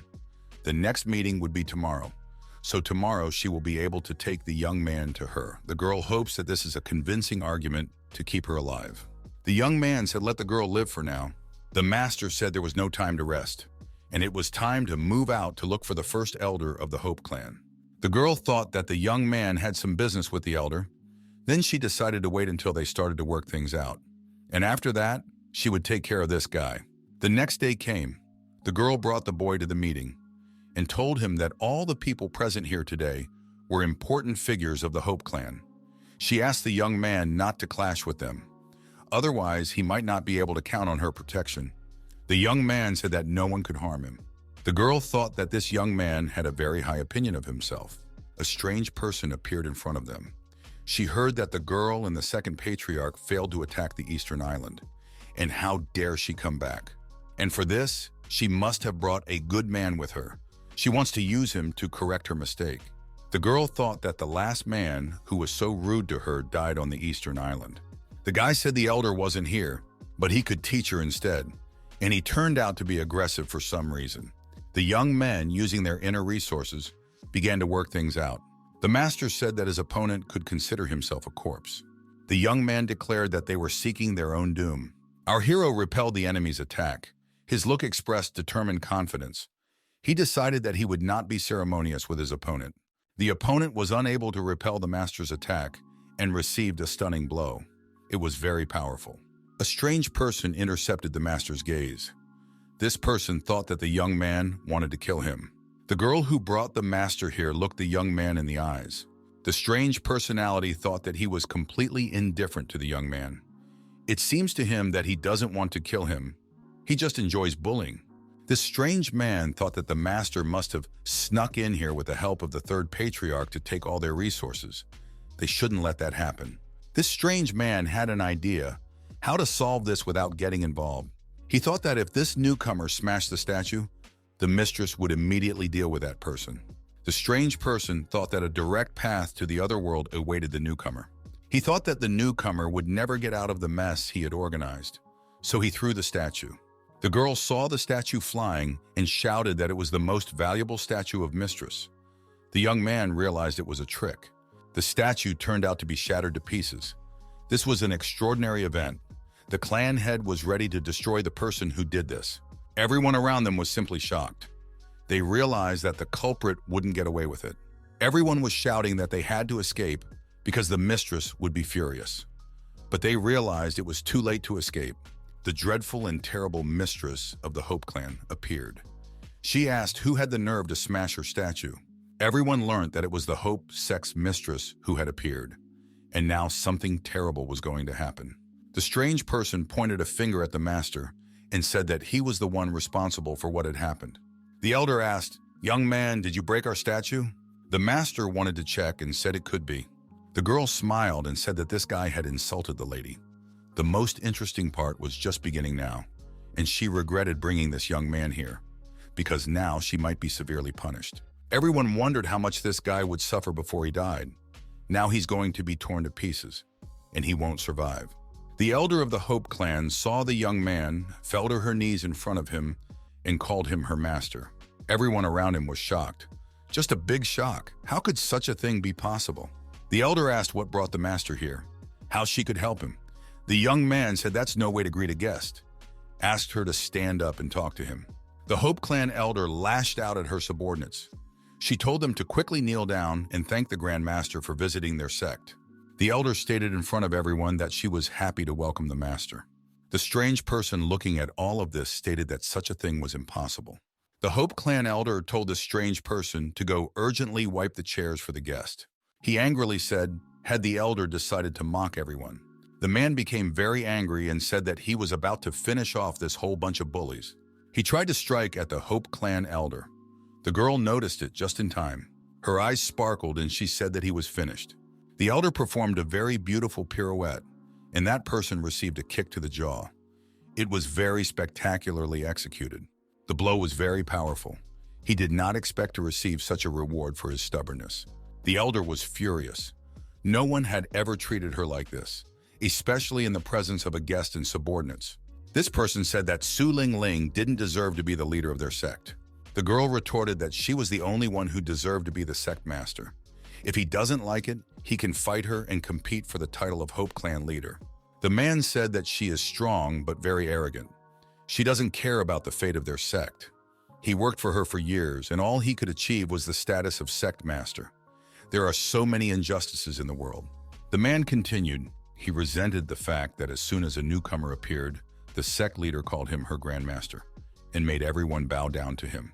But fortunately, the man continued, he had found a new master for his sect. This is immortal Lord Tianluo. This lord has already sent someone here. Soon there will be no escape because that someone will get everyone. Bei only laughed in response. The young man said it was not proper for a man to behave like that. The guy thought that this man had decided to find himself a more suitable sect master.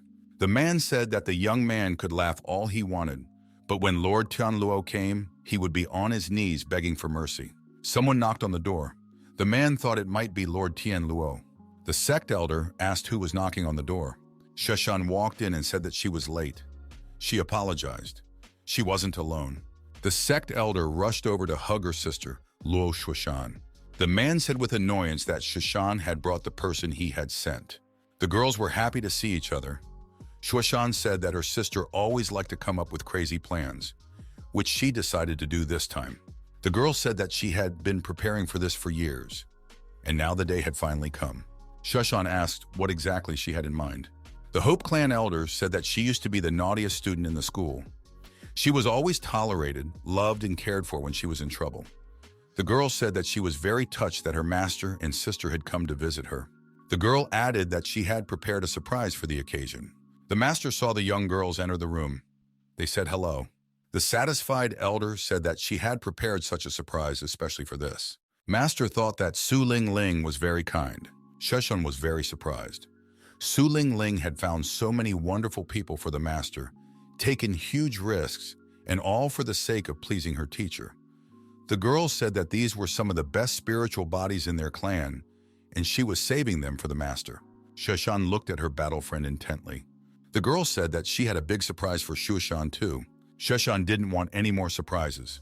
She said that if there were any more surprises, she would punish Su Ling very badly. Su Ling asked if she was not satisfied with the people she picked up. Sheshan angrily said that if she remained lonely for the rest of her life, it would be Su Ling's fault. The elder sincerely did not understand what she was talking about. The teacher heard what his female disciples were talking about and laughed. Sheshan asked for an explanation. The guy blushed and fell silent. He decided not to upset his student anymore. The master walked up to Su Ling and whispered something to her. The girl covered her mouth with her hands in horror. She realized that she had done something inappropriate. Ling said that her older sister had finally had an epiphany, and on this occasion, she had another surprise. Master thanked his apprentice for her kindness, but he wouldn't dare to do anything when her elder sister was around. Sheshan interrupted these conversations and said that one should not forget what occasion they are here for. Su Ling told all the girls that they could disperse. The elder said if the young people followed her, they would know what kind of surprise they were talking about. The Lake of 1,000 Spirits in the backyard of the Hope Sect. There was a spiritual liquid in the lake. Su Ling said that this was the big surprise she had warned about. The girls said that this is an unusual lake. It is the treasure of their sect. The master asked that the statue in the hall was a dummy to divert attention. The girls said it was. She used to use that statue to intimidate her people before. The real treasure is this lake. The Lake of 1,000 Spirits has existed since the beginning of heaven and earth. The energy contained in this lake is made up of the pure chaos energy of heaven and earth. The first sect master used this lake to strengthen his strength. The girls said that at the bottom of the lake lies a great secret. If one penetrated there, one could gain something incredible, and it would change the course of events. The elder remarked that this something incredible could help her become strong. The master noticed that his apprentice was always lazy when training, and now she had also acquired a lake for accelerated cultivation. The girl replied that she had never found the secret treasure at the bottom of the lake, much less used it. She had been waiting for this meeting in order to bring the youth here and use this secret treasure. Sheshan thought that Su Ling's abilities were not as good as those in the immortal void realm, and even she was unable to understand the essence of this secret treasure. Master suggested going down to the bottom of the lake and checking everything. Su Ling said that she would wait for Master and Sheshan on the shore.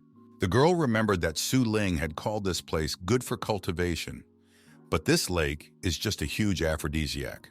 Master remarked that dual cultivation was also good. He said that he shouldn't upset Su Ling and start using this place to its full potential. A local crab was passing by and was very embarrassed when he heard the young people talking. 3 days passes.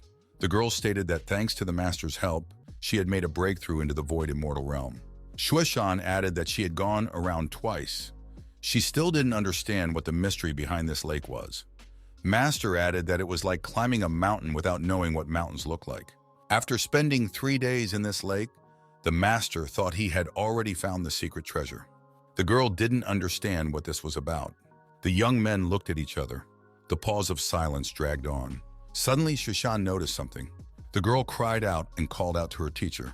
The master returned and held out his hand to his pupil. The girl asked for help. She said that this thing was sucking out her spiritual energy. Sheshan said that she was under its control and she can't resist it. The young man noted just now he had used at least 6 levels of his power, but it didn't help anything. What if the secret at the bottom of the spiritual lake is a big trap? The youth realized that this vortex was completely invulnerable, and it feeds off of the disciples' spiritual energy. And now it's even stronger. There's no way to resist it. The master began to realize what it was. He realized that the so-called mysterious treasure at the bottom of the lake leads to the immortal staircase in the immortal pavilion. However, the immortal pavilion looks a bit different now. It looks like it's been destroyed. And the whirlpool, it's the immortal staircase's automatic defense and repair system that uses the girl's spiritual energy to repair it. If this continues any further, all the spiritual energy will be sucked out of the girl. The master realized that this beam was a true miracle. Even if normal attacks could affect it, they wouldn't be able to interrupt the energy absorption process. There was only one way out. He had to stealthily switch places with Luo and become the object of absorption. The girl was terrified and asked what her teacher was going to do. The young man continued his manipulations. He had already made a decision. Shushan cried out in horror. The master declared that this vortex was nothing to him and asked that the girl trust him. The apprentice said that she trusted her master. The young man turned, as always in critical cases, to the system. The boy told the system that he had found a lot of tutorials, and now he must have a lot of skill cards. The system said to use them to repair the immortal staircase. The young man began to meditate, and through his inner powers to repair the immortal staircase. The young man's eyes became like searchlights. He began to spew lightning bolts and screamed loudly. The girl realized what was happening. The master told his disciple that they were returning to the world of immortals. The young people landed in the world of immortals. The girl joyfully announced that they had returned. The master saw that the precept hall was in a state of neglect, and that was surprising. The young man surmised that there had been a big battle here. The girl was also amazed at what was going on around her. The young man felt sick. He said that he had just fought a whirlwind, so he had lost some spiritual power. It would pass now. The young woman offered to help him. The young men heard someone coming towards them. Who could it be? The master saw that it was one of his students. She said hello to them. Shushan wondered, what is Xingchen doing here? The girl said that she was looking for them. The girls threw themselves into each other's arms, and Xingchen cried and kept repeating that she had finally found them. The master asked how his disciple ended up in the immortal realm. The girl said that she had trained hard, and when she learned that the master had ascended to the immortal realm, she trained even harder to ascend. The girl added that not only her, but many other sisters had ascended and established their own powers in the immortal world. The girl continued, after they ascended, they couldn't find the master, nor could they figure out where he had gone. Master said that it was a long story. Xingchen saw that the master didn't look well and asked what happened to her master. The young man queried if it was true that the girl had founded her own power in the immortal world. The girl confirmed that it was. The young man suggested to go to Xingchen and talk about it on the way. Xingchen offered her master a decoction to recover quickly, and then his body would automatically recover and wouldn't bother him. The young man thanked his disciple and said that he needed to recover his spiritual power and let the girl go. Xingchen bowed out and left. The stranger approached the master and said that he had finally found Taibai. The stranger knelt before the master and asked his younger brother to save their immortal demon world. It was Chang Lao. The young man said that he had just returned to the immortal world. He needed to rest for a while. How was Chang Lao able to find the young man and go through all the trials along the way? Chang Lao thought that he hadn't seen the young man for only a few months, and he had already surpassed him in strength. Chang Lao said that he had used one small trick to find Taibai, a seal to always know his location in case of need. This seal did not harm the young man in any way. The master asked, so what does he want?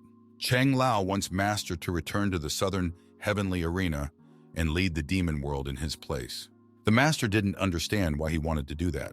Chang Lao continued, Immortal Lord Tianluo has become so powerful that he has absorbed many powers in the immortal world, and the immortal demons are now heavily discriminated against in the immortal realm. They are now afraid of being harmed by Tianluo even more. Master said that Chang Lao had always been more powerful than him. Chang Lao said that now he is very scarred and can't save the immortal demon world. The young man said that he didn't understand what was required of him. Chang Lao continued, In 15 days, there will be an alliance meeting in the immortal demon world. All the forces will take part in the competition. The main prize will be a supreme spiritual weapon and the position of alliance leader. The young man had already become a great novice of the southern heavenly arena. If he spoke on behalf of this arena, it would be fine. The young man asked if Lord Tianluo would be there. Chang Lao said that he would not be there. He's been sitting around for 6 months now, keeping his head down. The young man decided that if he could use the Immortal Realm Demon's name to get the title of Immortal Realm Alliance Leader, then he could destroy the Heavenly Lord with half the effort. Master said that he accepts the invitation. Chang Lao said that he would organize a group of soldiers to escort the Master to the meeting. The Master thanked and said he didn't need the guards. He has his own plans for it. Chang Lao was satisfied that the Master had accepted the invitation. The man gave the young man a seal from the demonic immortal realm. The bearer of this seal is its lord and can summon powers at any time. The young man asked why he trusted him so much. Chang Lao stated that he has trusted the young man ever since he met him. He just feels that the young man is good, therefore has a strong trust in him. The Master said that he would protect the immortal demon world from now on. Chang Lao thanked the Master. The Master told his disciple that they were leaving again. 14 days have passed. In 2 days, the Alliance Conference would be held. At this time, the first-class forces of the Lengxiao Palace have taken over all the inns. This was a clear sign that the others were showing strength in their authority. The girls said that they were not only taking over places, but also challenging the members of the other forces before the gathering, to cripple them in front of the assembly and gain an advantage. They are still one of the leading forces in the immortal world, but their actions look rash. Master said that somehow this method works, but he doesn't justify this way. At the hotel, the duty officer said that the last 2 rooms out of 20 have already been booked. The duty officer said if the young man went and asked for a cup of tea, he might be able to find a vacant room. The young man went up to the company, apologized, and asked them for a cup of tea. The young man said perhaps his interlocutors are from some village, so they don't know about the 10,000 Sword Sect. This clan is the second strongest in the immortal world. They have countless disciples, and if Master gives him his room, he will keep them alive. The young man laughed in response. If a young man can't get a room, why is he bragging and calling himself a young master? The Master said to Luo to take care of this guy. The young man decided that now everyone is finished. He will punish everyone. The boy pulled out his sword, but just a second later the girl broke it. The guy wondered why she broke his weapon. How would he be able to kill her now? Sheshan decided to punish the impertinent boy. The young man with his broken sword regretted that he got into a showdown with this company. The boy said that he had the wrong address and that he had come here for nothing. The Master looked at him sternly and asked if he was going to leave already. Already on the threshold, the young man said that he was from the Tianluo clan. He wouldn't give up so easily. He will return with those who can stand up for him and take care of this company. Sheshan asked if they would just let him go like that. Master replied that this young man will come with Tianluo's men. That's what we need. The young man added that his war with Lord Tianluo would start right now. Tianluo learned that Ye Bei is in town and ordered that he be brought in. The girls are amazed by the Lingxiao Palace.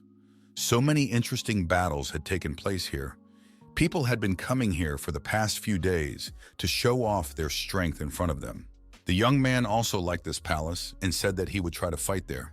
The apprentice said that she would not hold him back. Preparations for the competition were underway. Everyone was asked to enter. The 10,000 Sword Sect has entered the arena, followed by the immortal demons. The spectators are discussing the competitors. The immortal demons are so insignificant, there's no reason for them to participate. Another says that even a second-rate sect should be given a chance. Immortal demons are weak in front of humans. Why would they dare to raise their heads in the immortal realm?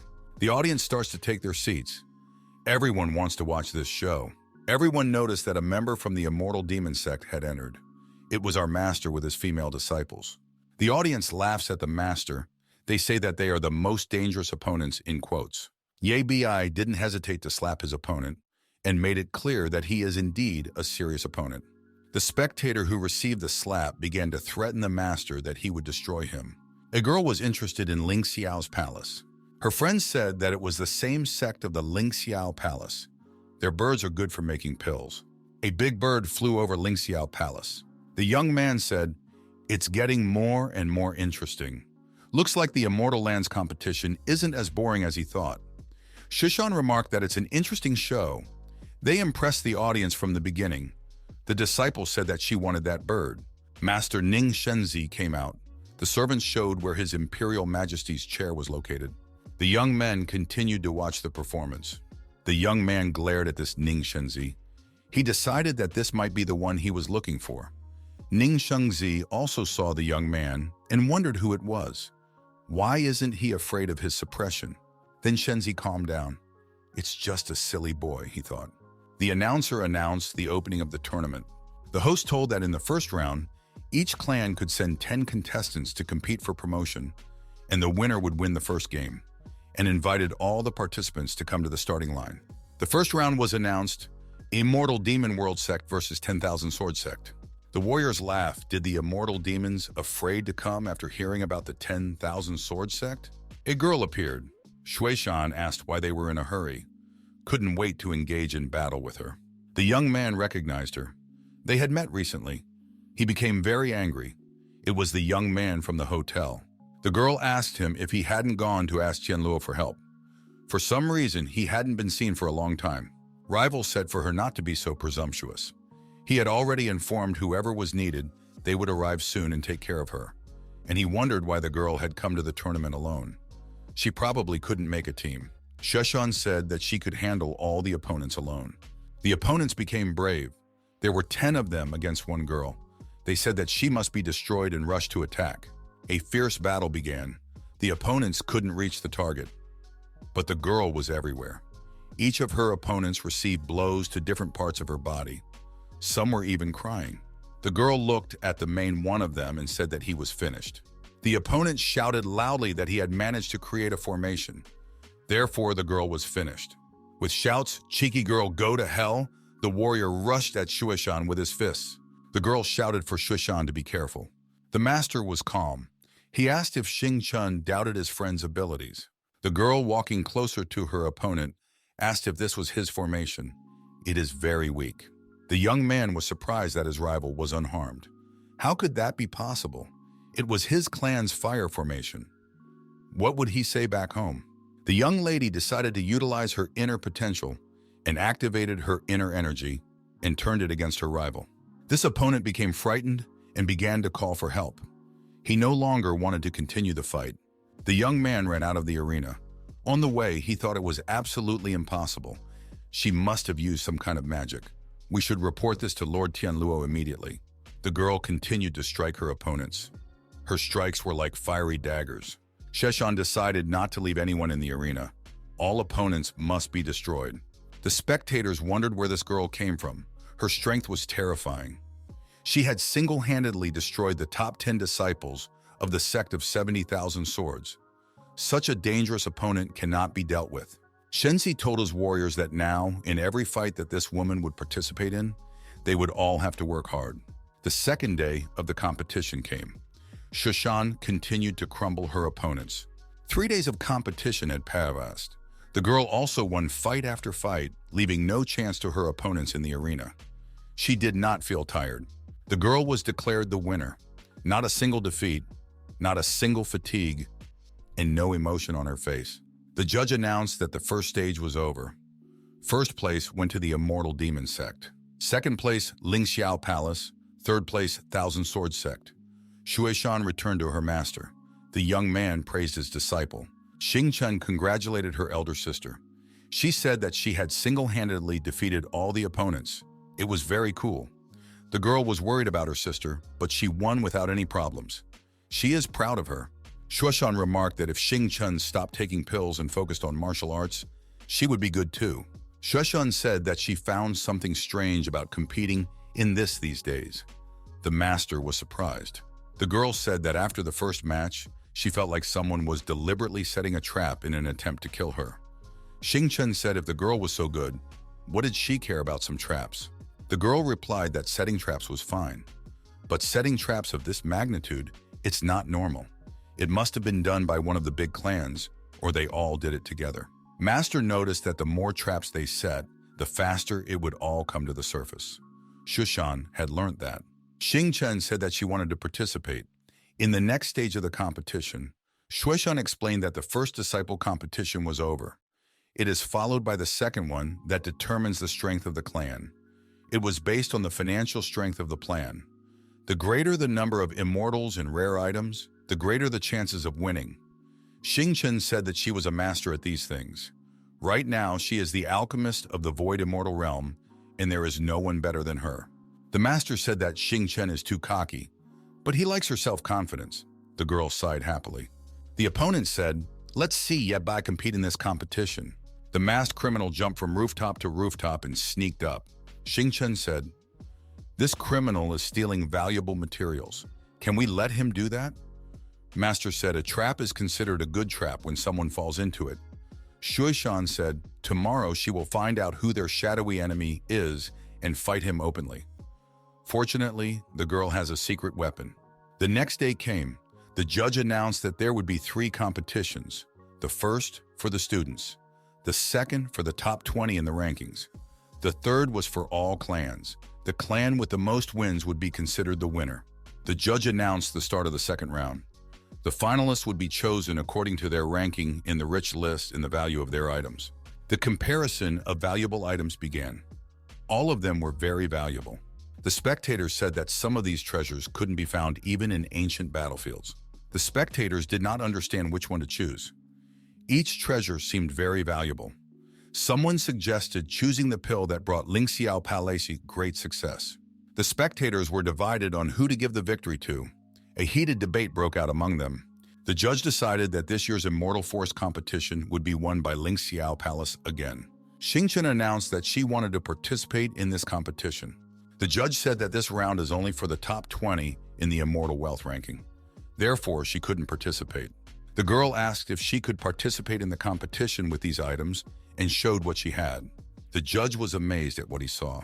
The audience noticed that this girl had such rare, precious items that she was assured of first place, as long as it wasn't a fake. The girl told the judge that he could check all the items for authenticity and conduct a forensic examination. The judge conducted an examination and determined that all the items were authentic. The judge then announced that the finalist for this round was a young lady named Xing Chen. The opponents were discouraged. They didn't expect the unknown girl to win this round of the competition and wanted to appeal the judge's decision. The judge said that of course they could make it to the finals if they had as valuable items. The girl said that yesterday she had prepared a heavenly soul blood dissolving pill.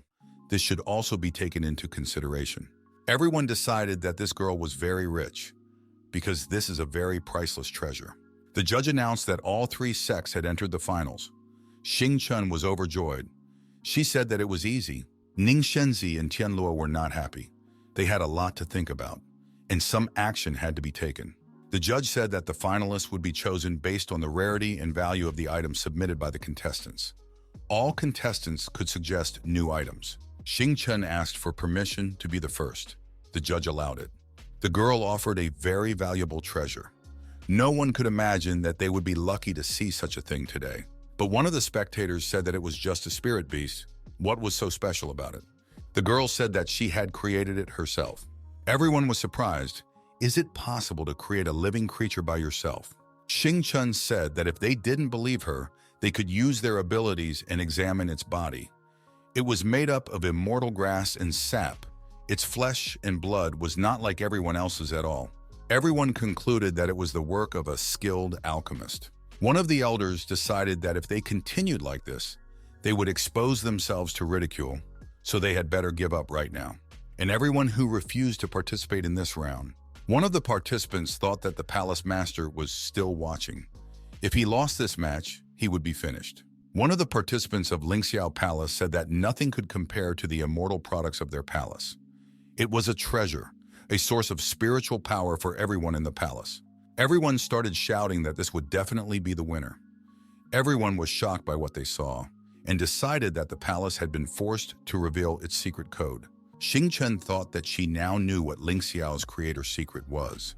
The girl told her rivals that her little spirit beast was rare, but that didn't matter, and she congratulated them for winning the round. She thought that losing everything in one round was no big deal. The opponent thought something was wrong here. It's the girl who is up to something. The girl went up to the master and said that she had accomplished the task. The master praised her. Shenzi thought he had underestimated these three. He was angry. He decided that if they ever drew attention to themselves again, he would not let them live to see another day. Night came, the inn of the Immortal Alliance.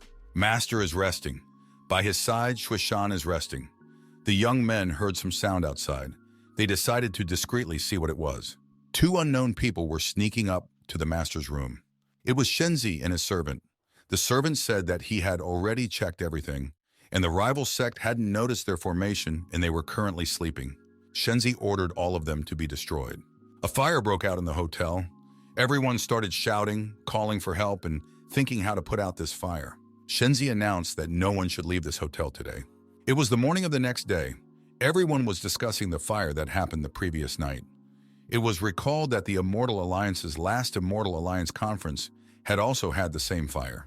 The passers-by thought that it was once again the hand of the Lingxiao Palace. Isn't there a clan that can subdue them? Where are the people from the Immortal Demon Realm? This year they came with a worthy participant. Maybe they can thwart Lingxiao Palace. Another passerby stated he heard that they were staying at an inn, but after the fire last night they must have already left. The servant told his master Tianluo not to be discouraged. Shenzi decided that they would still be in first place this year. The referee announced that for special reasons, only a few teams would participate in the final round of the tournament. This is the last round of the tournament, the outcome of which could affect a lot of things. It is called the competition in the secret realm. In the secret realm, the competition will be not for life, but for death. Some clans have already entered the secret realm to begin the competition. Shenzi and his minions were surprised at what they heard. The judge said that this is the demon world. The master looks at the dead animal. The young man said that this divine beast died somehow quickly. It was somehow weak. The man took the cauldron of the divine emperor. The young man said he is finally here. Master said that the duel between the demonic immortal world and Lingxiao Palace will be held today. So it's not too late for them to leave. The men looked at each other. They weighed the pros and cons. Shenzi said if they killed Yebai, he would become the lord of the immortal lands, and then their clans would be promoted to the second grade of power and become part of his Lingxiao Palace. These men said that they were no longer on Shenzi's side. They had gone over to Yeibei's side. He offered them more favorable terms, and they signed new contracts. Shenzi decided they wanted to die. He said he was giving them a chance to leave now, or he would destroy them all. The man ordered the bird to kill all the defectors. The bird refused to carry out his order. He asked what the phoenix's problem was. Shenzi couldn't understand what was going on here. Shushan stated that she had warned him. He somehow didn't believe it. The man wondered why she was still alive. Xing Chen was angry. First, he had set a trap for her sister at the tournament. Then he sent someone to kill them. She thought it was foolish of the man to stay here, hoping that he would not be avenged. Shuishan told her sister not to talk to him, and added that the phoenix bird drank the potion she stole from Xing Chen. Therefore, the bird is weak right now, and the bird is easy to deal with right now. Shenzi resented how she dared to poison his divine pet. He would finish everyone off now. The girls struck hands and decided that they would act coherently. Xing Chen twisted her leg and fell down. The master said that if Xing Chen could destroy him, he would get the divine emperor cauldron and the firebird. The girl's eyes lit up. This was a very generous offer. This divine emperor cauldron is a supreme alchemical weapon that could increase the effectiveness of her alchemy by several times. It can also be used as an attack and defense weapon. It is simply perfect for her. Shenzi was startled. He saw that the girl had activated the divine emperor cauldron. The opponent screamed in terror. The girls blasted him. All that was left of him was a red stain in the sky. Xing Chen was very happy that the divine cauldron and phoenix now belonged to her. Shuishan was as calm as ever. The stern men noticed that the divine emperor cauldron was in the hands of a little girl. They decided to take action. The young boy and girls watched the intentions of these harsh men. Could it be that they had switched sides again? The master wondered why they were still here. They were frightened and said that they had come to thank Yebai for saving them. Otherwise, they would have died. The young man interjected because they would have sided with him anyway. They nodded vigorously in the affirmative. The men said that these three had already won the artifacts of this round and were the champions of this year's tournament, so they had come to invite them to take their place as allies of the immortal land. The master liked being named the winner of this year's tournament. After all, that's what it was. The man said that they often pretended to be switching to the enemy side. It's a tactic they have, and in the end, they have always remained winners. They always try not to rock the boat so that they can pick the side that's going to be the winner. One of them claimed that the immortal lord had instructed them to take the divine emperor's cauldron. Now they should deceive the young man and send him to the Tianluo immortal land for the lord to deal with him there. They told the master that Ye Bai was a man of their level and he was the one they needed, and offered him to take the lord's place as soon as possible. The young man agreed. He wanted to see what they could do. The judge announced that the winner of this alliance of immortal lands was the immortal demon world.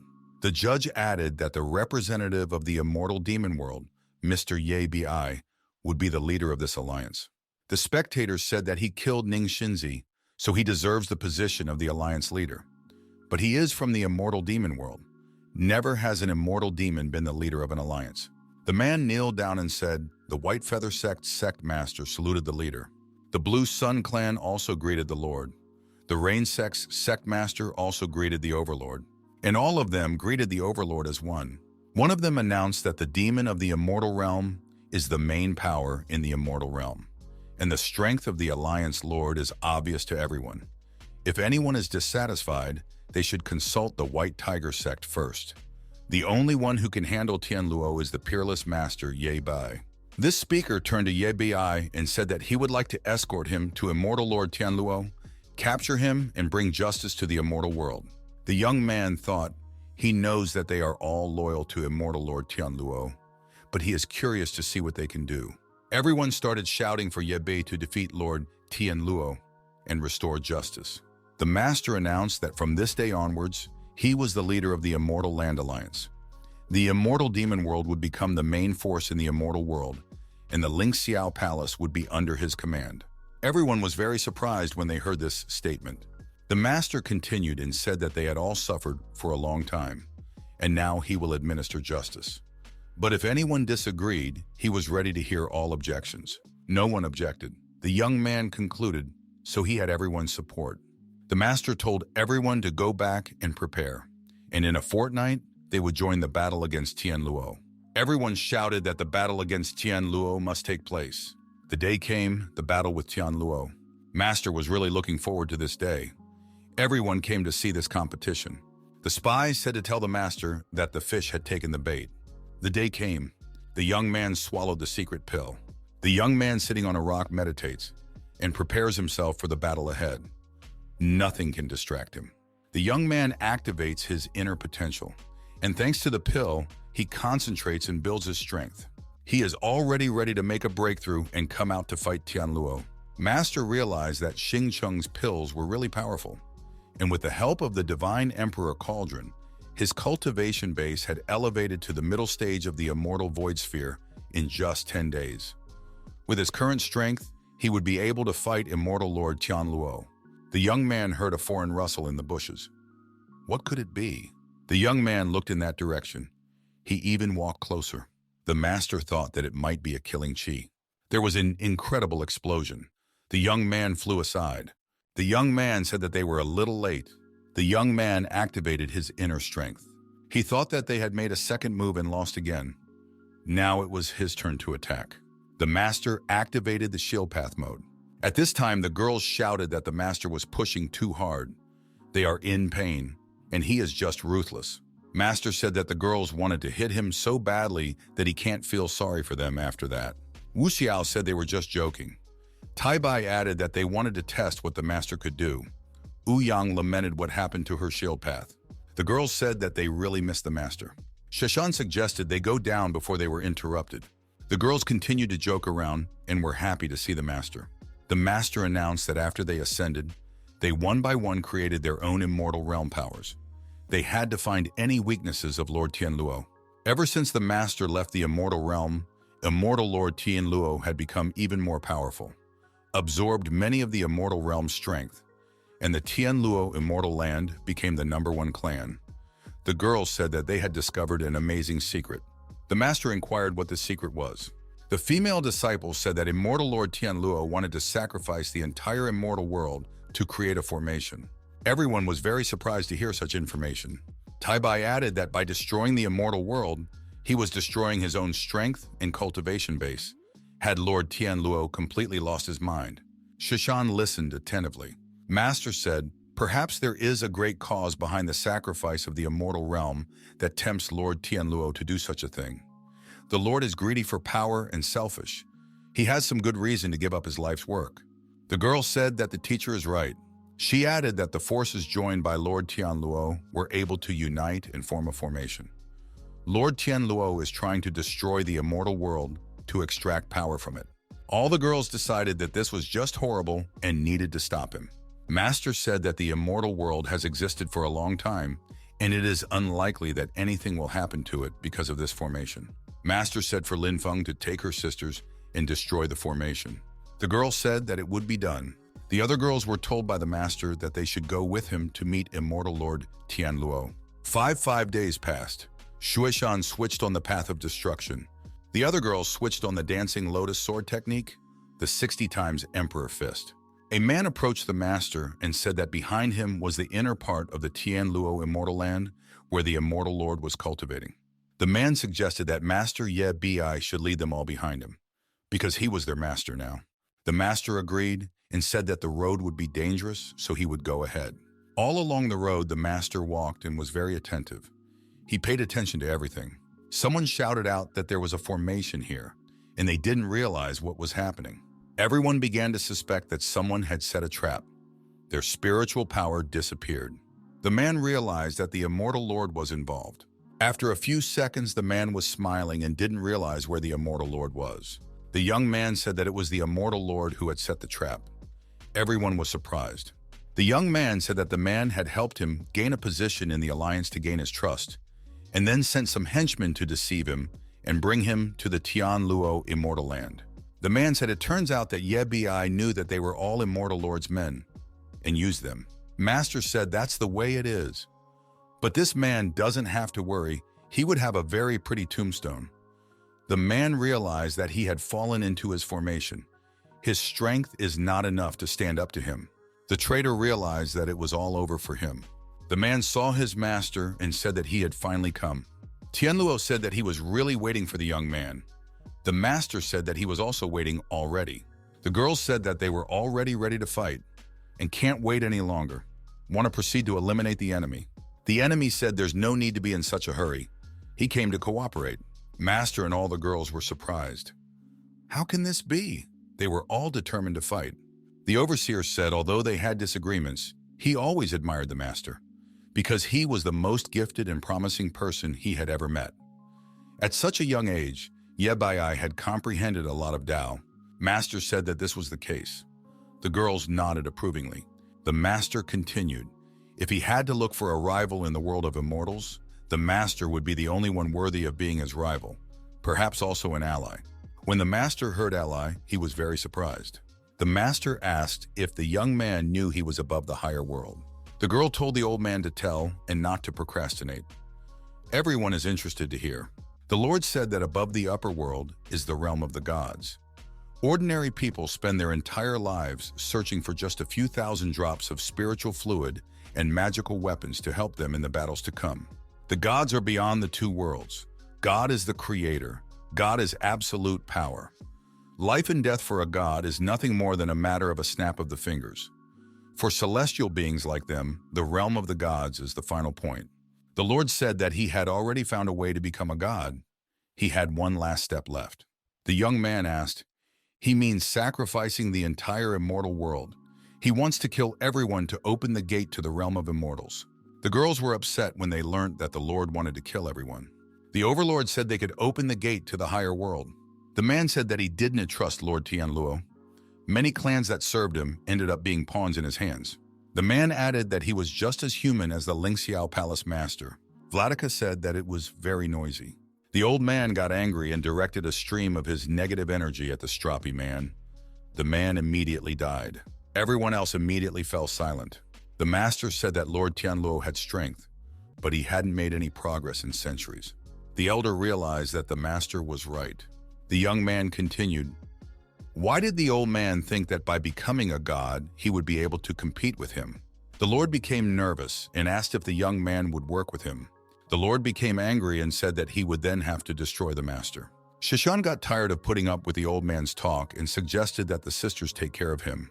The Lord said that this wasn't the first time he had killed a master's female disciples. The young man turned purple with anger when he heard such words.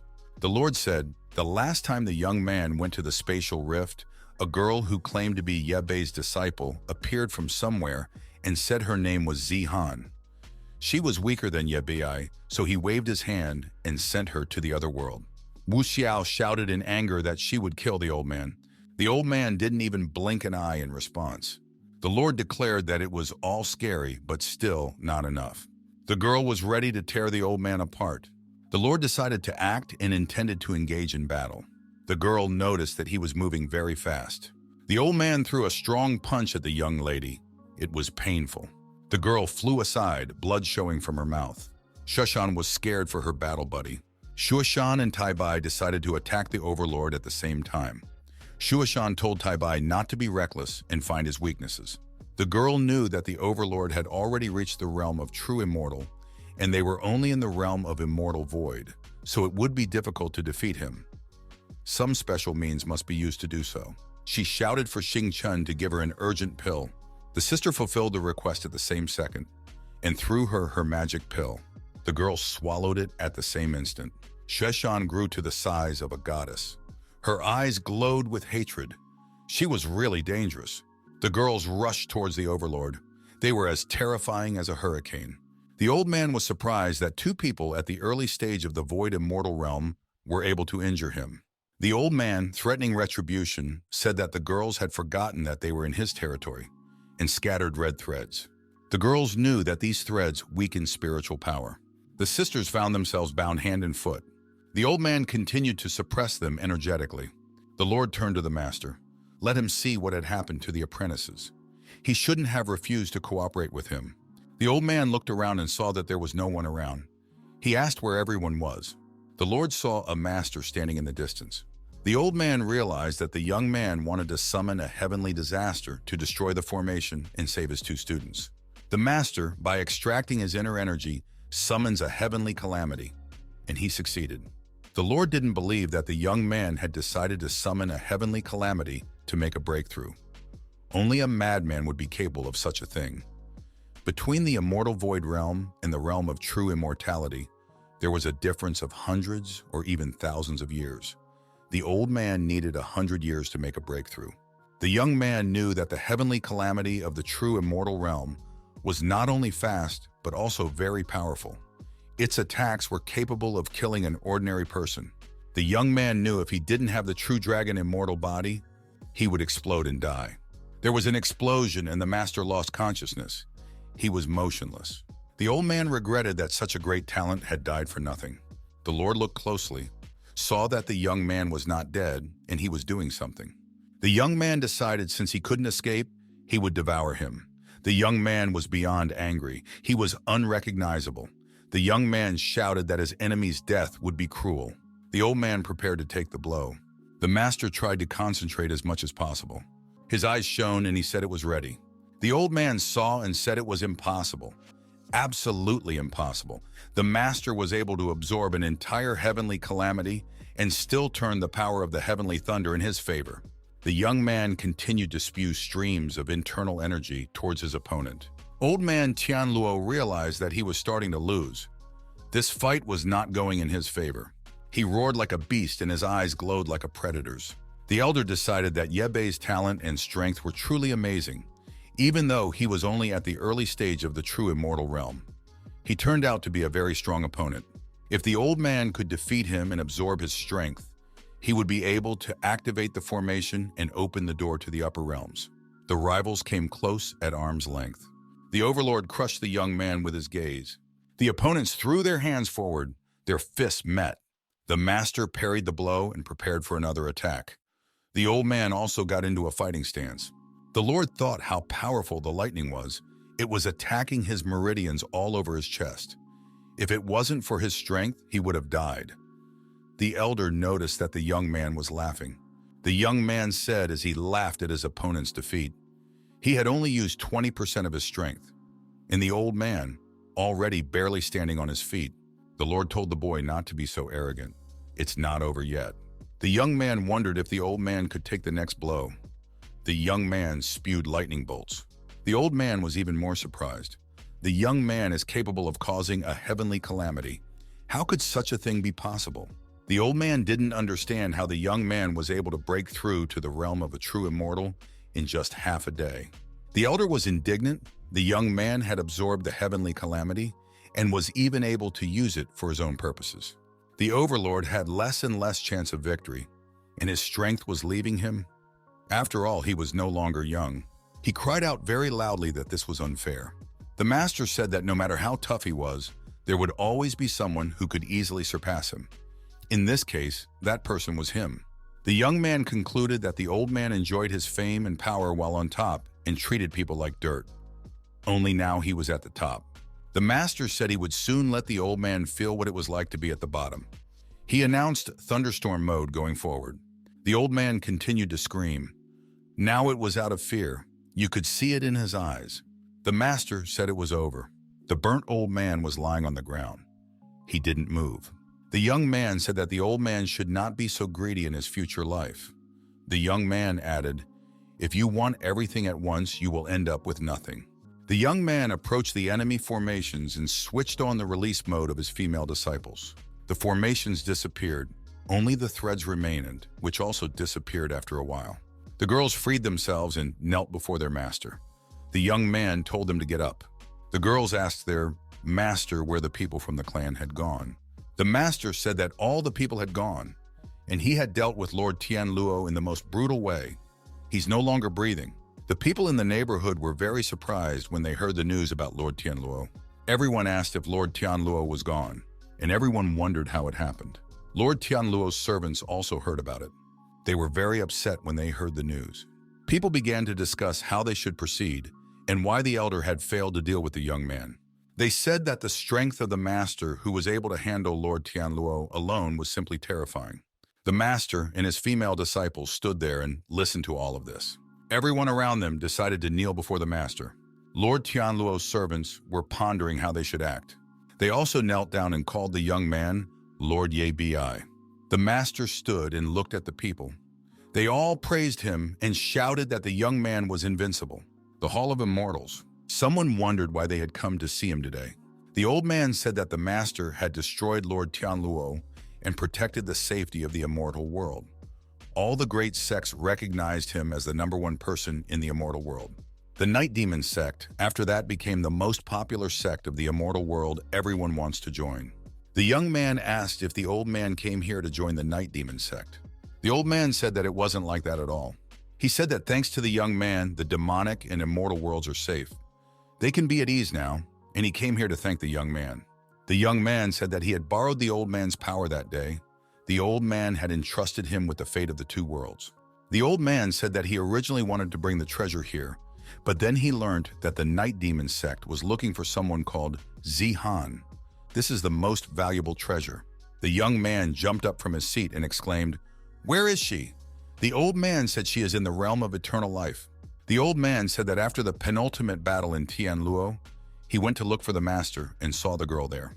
The old man wanted to help her, but she was very wary and refused to help. After that, she took 2 pills and went alone to the eternal realm. The old man had recently realized that this girl was the master's apprentice. Therefore, he hurriedly told him the news. The young man thanked the old man for the information. The old man said that the master was very kind to him, and it was time for the old man to leave. The young man said goodbye to the old man. The master thought that this one realm of eternal life is very dangerous. He must help his apprentice. He decided to save her in 3 months. When the secret realm of eternal life reopens, the entrance to the secret realm of eternal life. The master and his disciples approached this entrance. They were very curious about what lay ahead of them. Taibai asked if this secret realm of eternal life was not the famous sacred place of opportunity. Why is it so empty here? Shoshan said that this place is very dangerous and many people can't get out of here. That's why there are so few people here. If one must enter the secret realm, One must carry the jade token of the realm of eternal life. Taibai said that now everything is clear. The young man decided to cross the threshold because there is a female disciple waiting for him there. After they crossed the threshold, there was an explosion and a lot of fire appeared. This was all happening inside the secret realm of eternal life. Sheshan concluded that this secret eternal life realm wanted to kill them right at the entrance. The girl concluded that even they would have a hard time dealing with this secret realm here. Would their battlemate be able to survive in this complicated world? The master looked around and asked where his apprentice might be. Wu Xiao told the master that they couldn't continue like this. How could they save their sister when they couldn't protect themselves? The young man began to concentrate his internal energy between his fingers. A ball of fire appeared. That should help him. To find his apprentice, the girls asked what this place was, why it reacted so violently to their appearance. Taibai asked how this place could be called the realm of eternal life if there were only deserts and falling meteorites around. Shesha noticed something. It was a familiar thing. The girl picked it up and said that it was a jade spirit pendant. The girl showed this pendant to the master. The master recognized this pendant. He had given it to Zihan once, but there is no trace of it around. So the girl has run away somewhere. So it's not a dead end at all. Sheshan noticed that the meteor attack was so fierce and strong that even a master had a hard time dealing with it. So how on earth was their sister able to escape? 2 hours pass. Master and his female students had been hiding from the meteorites the whole time and were deciding where to look for their sister. Wu Xiao surmised that their sister had destroyed the meteorites and got out, and suggested asking the master to do the same. Shueshan said that master can't say such a thing or he would get tired because there are so many meteorites. The girl said it was a joke. Wu Xiao asked the master if they would start doing something or just keep waiting. The master offered to look at the meteorites. They seemed kind of strange to him. The girls took a look and were indeed convinced that the meteorites were strange. They are kind of big and dense. Shishan said that a meteorite this dense should have crushed them in a blink of an eye. But she feels fine. Something is not right here. The meteorites disappeared when they hit the ground, so the problem isn't the meteorites with the ground. Taibai said that they explored the ground with their powers. It's just ordinary earth and no trap. The master said it's a mystery, but they don't have a clue yet. The girl remarked that spiritual power will not help here. The master made the right conclusion. One must make the meteorite fall directly on them. Wu Xiao stated that weak cultivators would choose the easiest way and dodge the meteorite. There's a catch to this. The longer they dodge, the longer they stay here. Taibai suggested that they cover with a shield and let the meteorite fall on them. The young men did so. They stood in the open and waited for the moment when the meteorite fell on them. After the meteorite hit the company, they all started to fall and ended up in some strange place. One of the girls surmised that they had gone to heaven. Yingchen saw an immortal shade vine. She said it was a great elixir to heal poisonous wounds, and this vine is at least 1,000 years old. If used to make pills, it would resurrect the dead. The girl concluded that the immortal vine is extremely ferocious, but she has the Emperor God Cauldron that the master gave her. She must, no matter what, gather this vine. The girl was pricked by the thorns of this vine and cried out. At the same instant, the vine wrapped itself around the girl's entire body and cut into her with its thorns. The girl began to bleed and gasp for breath. Wu Xiao rushed to her friend's aid. The girl started a battle with the plant. It was getting her too, and there was nothing she could do. The plant was aggressive. The master pulled the girl aside. The girl said that this immortal vine was stronger than usual. She wouldn't be able to save Xing Chen if she continued like this. Shuoshan said that this is a secret immortal realm, and the creatures here are unusual. If they want to save Xing Chen, normal attacks won't work. Wu Xiao stated that this is a tree, and the thing it fears the most is from fire. They can burn it with fire. Master said that it's not that simple. Most likely fire would not be able to handle this vine. The master stood there wondering what to do. His apprentice was rushing him. You can't watch Xing Chen just die. There was an explosion. The girls were surprised. It's not like they did anything. After the explosion, some girl appeared and released Xing Chen and carried her out in her arms. The girl's name was Ning Bu. The girl stated that the young people shouldn't have come here, but they still had time to leave. The master thought that this girl looked familiar. Shishan thanked for saving their sister. The girl said that it wasn't worth the thanks. Shishan asked what the girl's name was. The girl introduced herself and said her name was Ningbu. The girls looked at each other. This name seemed familiar to them. The young man knew that this was Ning Shengzi's younger sister from the Ling Xiao court that he had recently defeated. Shuishan said that she knew who it was too. The master said that he now understood why she defeated the immortal vine so easily. The girl asked what they should do now. They killed her brother and she saved their sister. The young man said that her brother was a bully and he was worthy of death. As for his sister, if she didn't find out about it, the friendship between them would remain. If not, then they would become enemies. The girls said they understood everything now. The girl kept her eyes on Ningbu. She was wondering where she had run off to. Everyone decided to follow Ningbu and see where she went.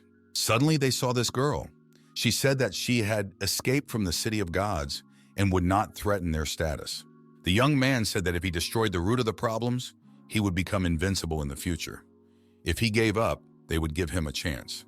The girl said he is weak and has let others control his power, but there is no way she will accept defeat.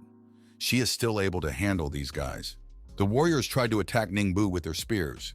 The girl was coming at them, flashing her sword in her hands. A warrior attacked the girl. She effectively repelled his blow. The girl continued to repel the enemy's attacks, and at the same time managed to deal damage to the opponent. The girl became enraged and activated the 9 fiery suns mode. The warrior shouted that the girl was finished and tried to hit her with his long spear. The warrior saw her carrying a talisman gifted by the emperor, specially designed to fight the flames of the 9 suns. The girl dropped the sword from her hands and dropped to one knee. The warrior said that she was once great, now smitten at his hand. He said die and tried to deal with this girl. He had already swung his spear at the girl, and in that instant, his spear was broken in two, and the warrior himself was struck down. The girl, too, was greatly surprised. The master stood beside her and said it was all over. The girl stood up and said that she had always helped others. This was the first time she had ever accepted another's help. The master said that now they were even. The girl thought, this man doesn't look strong, but he killed a soldier in the last stage of the Holy Realm with one blow, and he had saved her life.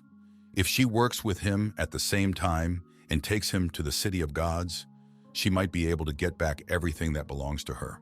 The girl said if the young man needed some kind of chance, she would definitely give it. Shusha noticed that she was looking at the master very strangely. She can't let her act like that. The master said that he needs such a chance. Shushan said no way. The young men looked at each other and understood everything. The young man said they are looking for a girl named Zihan. Maybe she has been seen. The girl said, there are only 3 kinds of people who come to the eternal realm of the dead, those who return to the immortal world, and those who seek the city of the gods. It all depends on which type Zihan belongs to. All 3 of them were surprised when they heard about the city of gods. The girl said that the greatest opportunity to be in the realm of eternal life is to walk the path of eternal life, and it is in the city of gods.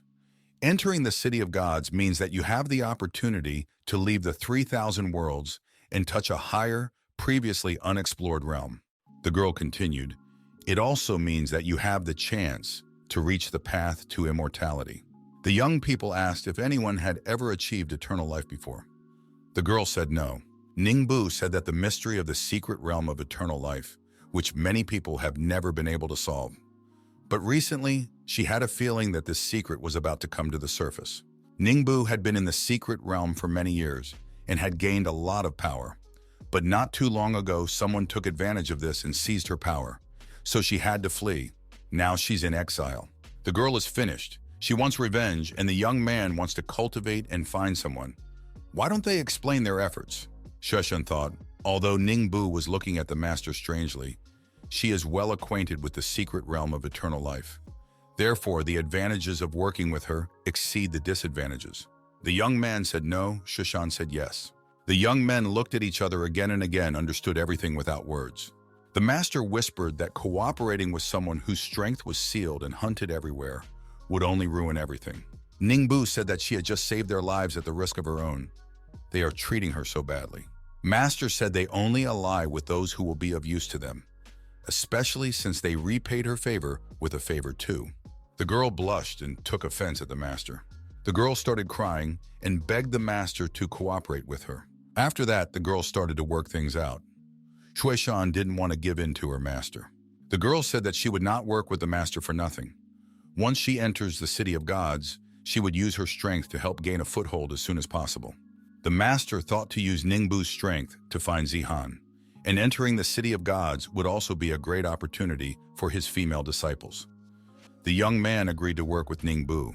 The girls said that the city of gods was waiting for them. Ningbu said that they should wait.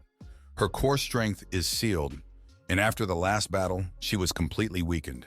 She needs time to recover her strength. Shishan asked when that will happen.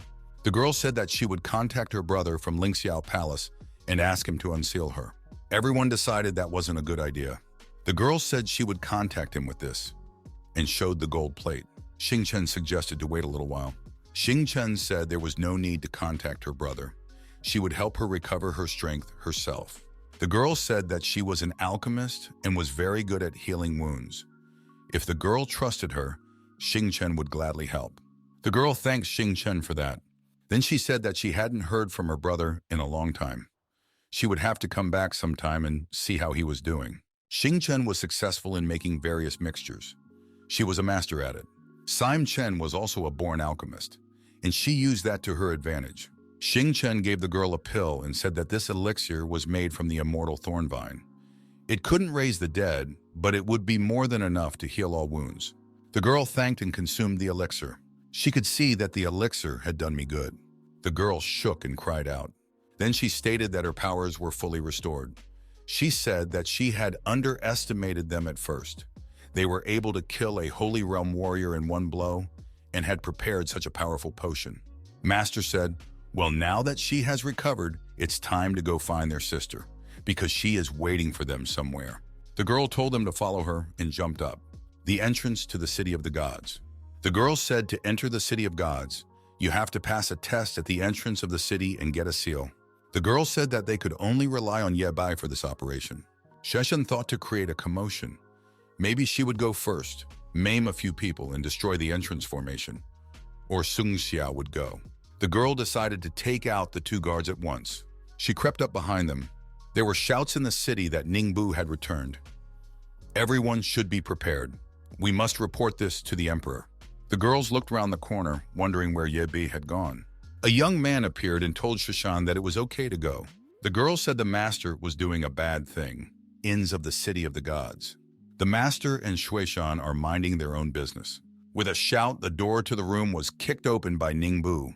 Ningbu asked the young people, what was that just now? Ibai sipped his tea and asked if she had already returned. The guy told Ningbu that she was able to enter just now. He was able to enter too. Then what's the problem? The young man asked Ningbi why she is resentful. She is in this place, they are in this place. The girl didn't understand what was going on, and it seemed like the young man was mocking her. She was getting nervous. Ningbu was ready to start a fistfight. You could read it in her eyes. The young man told her to calm down and sit down. If she wanted to cooperate, she should just listen to them. The guy asked her if she had learned anything useful during this time. What she had been doing. The master organized a meeting. Ningbu reported that she had contacted the ministry and would soon be able to give news about the person they were looking for. The girl added that the young men had to promise her something. Ningbu made a condition: if they take this pill, she will believe that they really want to work with her, and she would tell about this person immediately after taking the pill. This pill was blue in color. The young people were surprised. It was a strange condition. Wu Xiao was indignant. Maybe the girl wants to slip them poison. Companions don't make such conditions. Xingchen suggested that it wasn't poison, it was an amulet. Ningbu said that it is indeed an amulet. It is used to make a promise. The girl just wants to make a contract. Ningbu revealed that she saved a man who was seriously injured during the Ascension. His name was Shen Tiankui. Xingchen surmised that this was the same person the soldier was talking about. He was being searched for everywhere. Ningbu continued. After she saved this man, he pretended to be loyal to her. In reality, he sucked the energy out of her little by little. Then he beat her to a pulp and took her power. Wu Xiao asked what this had to do with their deal. The girl replied that it was too difficult for her to fight against her enemies. That's why she wants to find a trustworthy partner, one who will lend a shoulder in times of hardship. Ningbu is sure that they are strong people and don't abandon their mates. The apprentice told her master that the girl is right. Ningbu continued, she is willing to make a pact in exchange for them exchanging strength. Then she would help find Zihan. By eating this pill, they will finalize the pact. Master said that this is a great ascension opportunity for ordinary people and immortal cultivators. This is quite a bold proposal. Ningbu said that she always keeps her promises.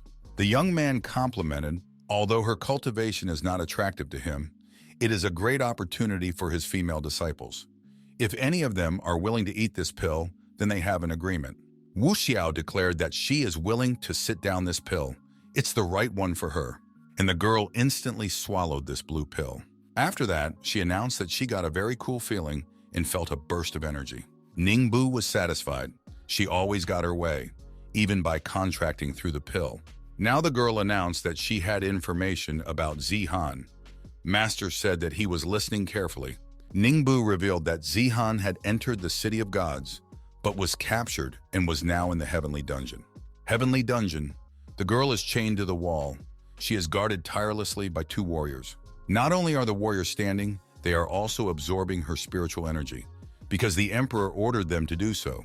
To absorb a person's spirit is to destroy their cultivation base, and it's a cruel punishment. The girl is losing her powers. She can't even open her eyes. She's lost hope. A warrior tells another that if they get her power, they can open the path of eternal life. They notice that this woman is so strong that they needed 3 Saint Realm cultivators to bring her in. She has a very strong spirit. They first use the 5 soul-locking nails, and when her soul is subjected to chaos, they absorb all of her power. The guard apologized to the girl and started using the 5 nails. These nails struck the prisoner. Everyone heard an incomprehensible scream. A team of liberators appeared, who dispersed the guards and came to free the prisoner. The girls noticed that there were restrictions everywhere in this prison that affected spiritual power. Sheshan was amazed at what was done to her sister Zihan. It was a scary place they had come to. Far in the corner, they saw their sister and rushed towards her. Saying her name, they ran up to her. On the way, they deactivated a few more guards.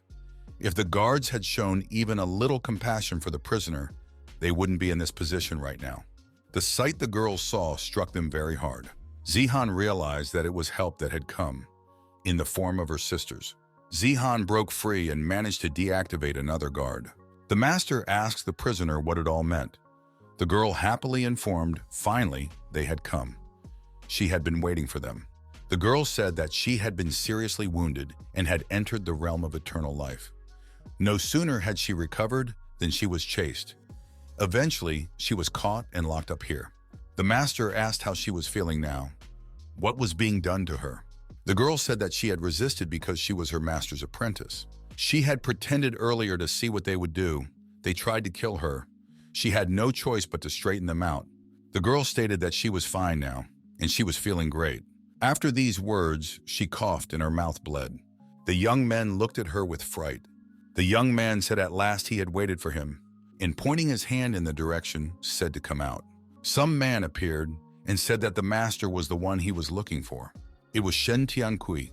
He said that he was now extracting the soul from Zihan as well. Master said that the man had deliberately lured them all here and gave Ni Ningbu information about this place. Ningbu said that was the case. He had been following Master ever since he killed Lord Tianluo. Ningbu angrily asked what his goal was. The young man said that the biggest secret of the realm was the path of eternal life. Many people had come and gone over the years, but no one had been able to discover this secret. At first he thought it would be Ningbu, then that it would be him. But they both failed. Then he saw Ye Bai. The newcomer who had just entered the immortal realm had not only survived the spatial turbulence, but had also managed to kill immortal Lord Tianluo. And after his appearance, the sleeping city of gods stirred. Shen Tiankui offered the master a cooperation.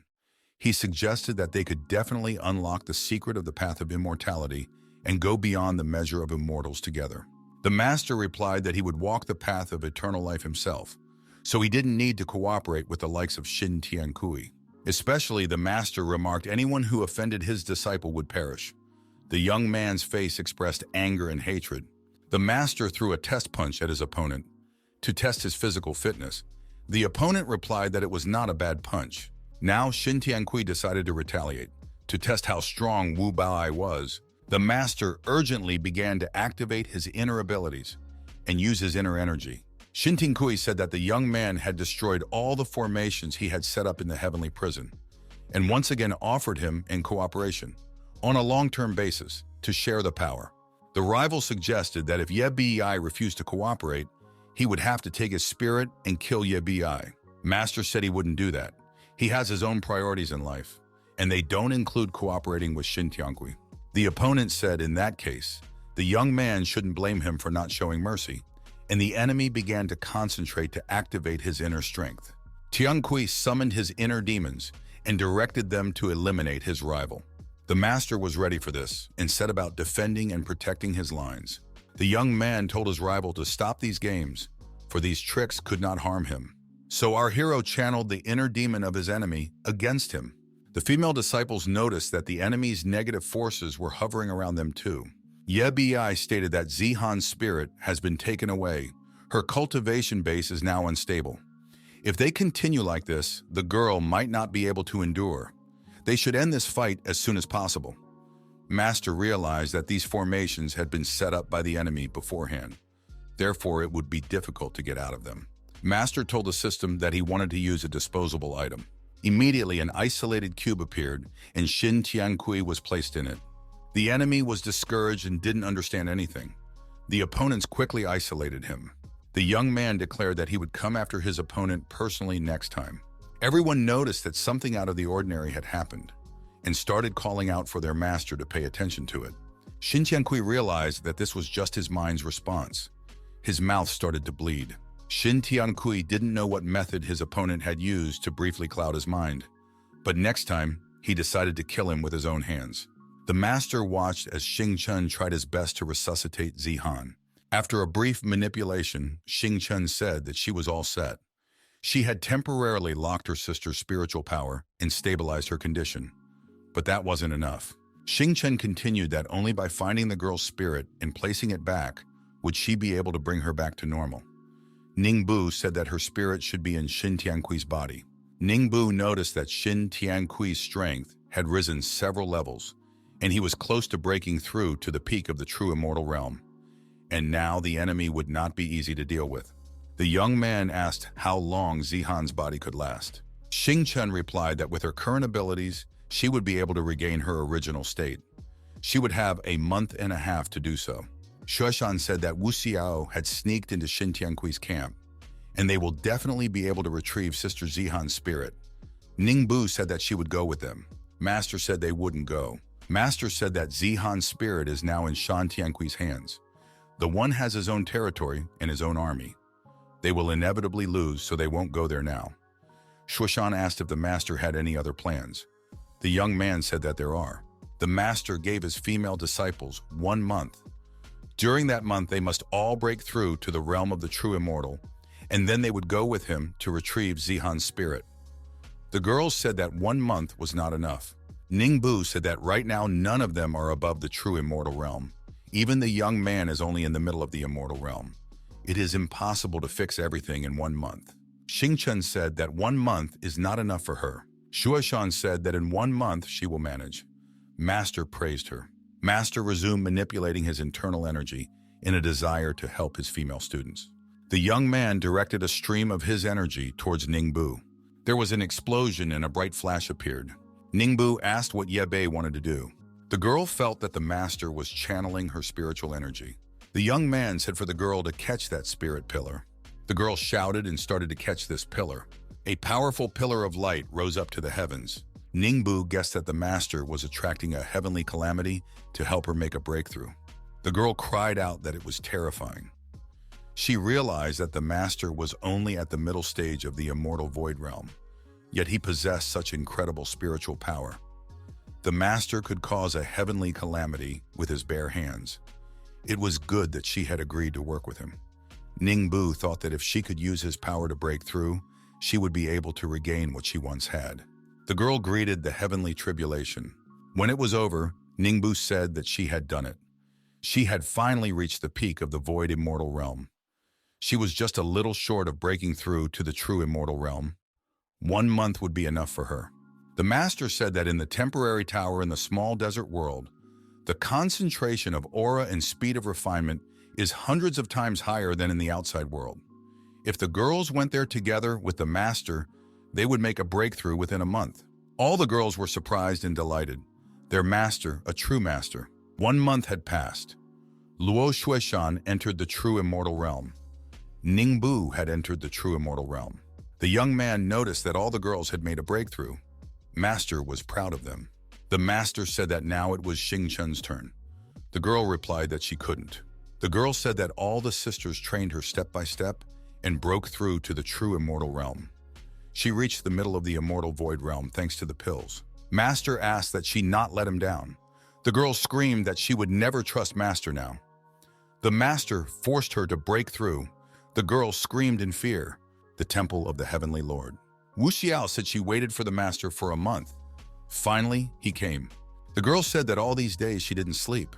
She had sabotaged all the formations in the heavenly Lord's divine hall beforehand. The master thanked her. The girl continued.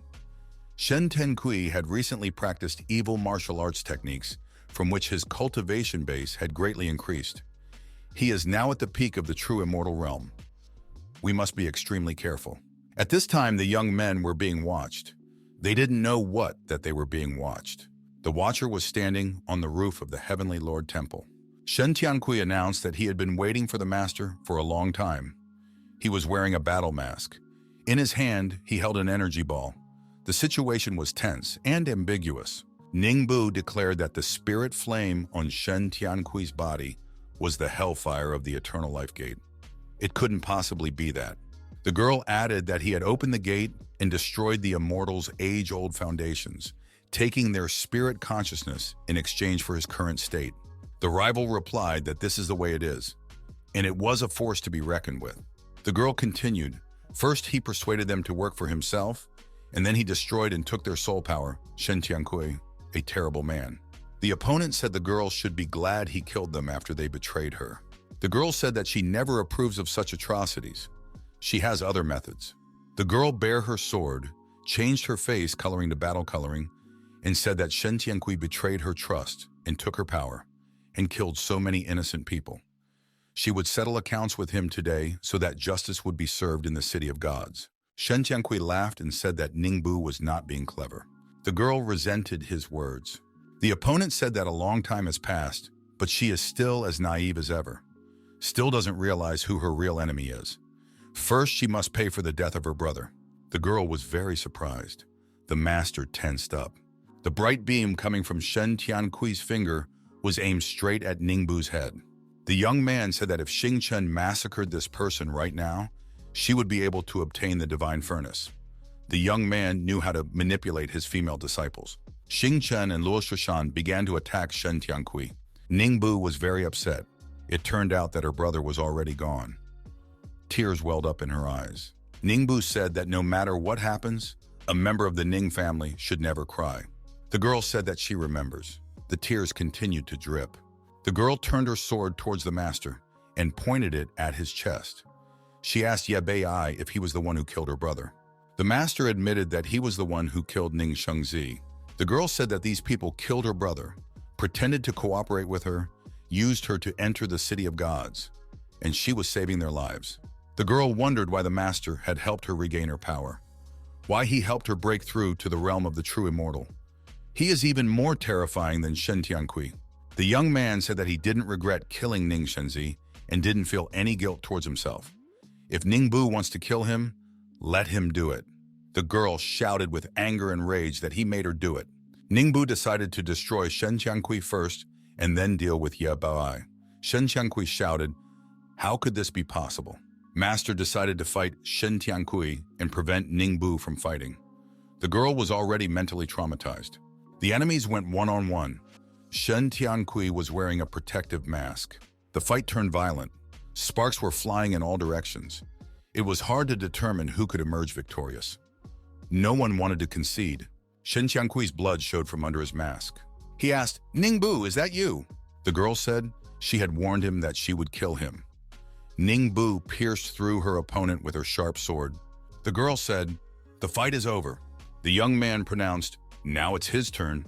Ningbu asked the master why he killed her brother. Xing Chen was the first to answer. Because he attacked them first and tried to kill them. Every year, her brother did evil things during the competition. He was a villain, oppressed other powers, and every time a new power appeared in the Immortal Land Alliance, he would kill it. In the middle of the night, while everyone was sleeping, he set fire to the inn they were staying in. If they didn't deal with him, he would deal with them. The girl remembered her brother telling her that they should be the strongest in the world of immortals. The girl cried and asked the master why he saved her, why he helped her get her powers back, why he agreed to work with her. Ningbu said, if all this master hadn't done, she would have been able to kill him quietly. Master said that you don't have to be merciful at all. She had saved Zihan and now they were even. Ningbu said that if master died, it would be revenge for his brother. If she died, she would atone for her brother. The girl's eyes shone belligerently. She arched her back and prepared for battle. A sword glittered in her hand. Xing Chen asked why Ningbu wanted to die. The energy of her strike would absorb hundreds of years of her cultivation, and although it wouldn't kill the master, it would cause significant damage. If this strike is stopped, she will have to use up all her energy and die. The master replied he expected this day to come, but he didn't think the girl would make that choice. The young man said that he had to put an end to everything. Ningbu shouted that she had no regrets about meeting the master. We are the only ones who should end it now. The young man frantically did a soul search. Master channeled his energy towards Ningbu's avatar. The girl shouted that he could forget everything. This was the last gift she could give him. The young man cleansed her soul, and she fell exhaustedly onto his chest. Sheshan concluded, ashes to ashes, ashes to ashes. Xing Chen said that the world is very strange. The young man put Ningbu on the ground. Wu Xiao said she wanted to learn such a trick too. The master promised to teach her when they returned Zihan's soul. Someone caught the young people's attention. They turned around. The young people headed towards that place. On the way, Shuishan said that it looked like an aura. Even she hadn't seen such a thing before. Master said that they should go and see what it was. The young people were curious as to why Shen Tianqui's body flew here. What was wrong with him? Shen Tianqi will never come back to life, and this body doesn't seem to belong to Shen Tianqi.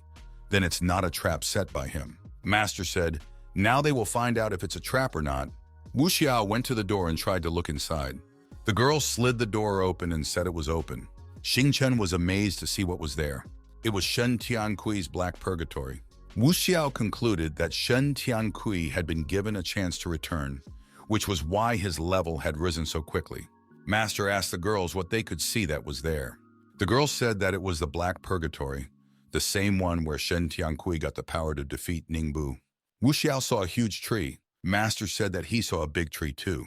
Master concluded that the killing energy coming from here was too real. It didn't look like a cover-up. Shoshan said that she had read from ancient scrolls that once upon a time, there was a monument that also had 2 doors. Only the really lucky ones can find the real entrance to find heaven, and ordinary people can get to a door that can only lead to the real world. That should be the case here as well. Master said that Shen Tianqi had gone through many hardships, but he didn't realize that the path to liberation was right under his nose. One just has to enter. Xing Chen said that they were waiting for Master here. Master and Shushan went inside. They found themselves near the very same tree. There were bubbles flying around. The girl put her palm up, and one bubble descended on her hand. In that ball, she saw Shen Tianqui's face. It was his spirit. The girl realized that there were many spirits here. But why are they here? The master replied that they were trapped by Shen Tianqi before and couldn't get out, but now they stayed here by the tree. The young man surmised that Zihan's soul must also be here somewhere. Sheshan noticed and said that she was here. The young man tried to contact her in his telepathic way. The soul flew towards him and ended up in his hand. The master handed over the soul to the apprentice and said, Zihan can't wait any longer. We must take it to him as soon as possible. In the meantime, he will find out what's going on here. The girl ran off to do her tasks and the master went to reconnoiter. The young man realized that this was a tree of eternal life, and the law of time contained within it was very mysterious. Someone asked the master what he was doing here. The young man said, "Oh, who is it?" The tree reacted to the master's presence. He decided it was some kind of person. A girl appeared who said she was the goddess of the tree of eternal life. and he was the chosen successor to the law. The young man wondered why he was the successor, why he is the successor of the law. He had never thought like that, never pondered in that format. The girl explained that the one who can see the true entrance to the gate of eternal life is the chosen successor of the way of eternal life. But since he is the chosen of the law, he must go with her. The girl said when the tree of eternal life recognizes him, he will become its guardian and gain access to the path of eternal life. The girl said for him to stand here and not move. The goddess would do the rest.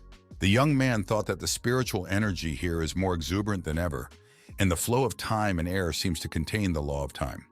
If one took the chance, one could be on one's own path. The young man said that the girl had guessed. The young man listened attentively to his interlocutor, but he did not understand anything the girl said.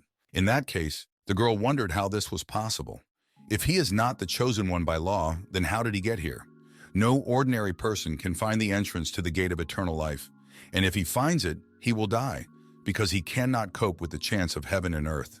The girl thought, who is this young man? The master thought that he is not the one who should inherit Luo Shushan's path of eternal life. The girl thought, so it's this young man's girlfriend.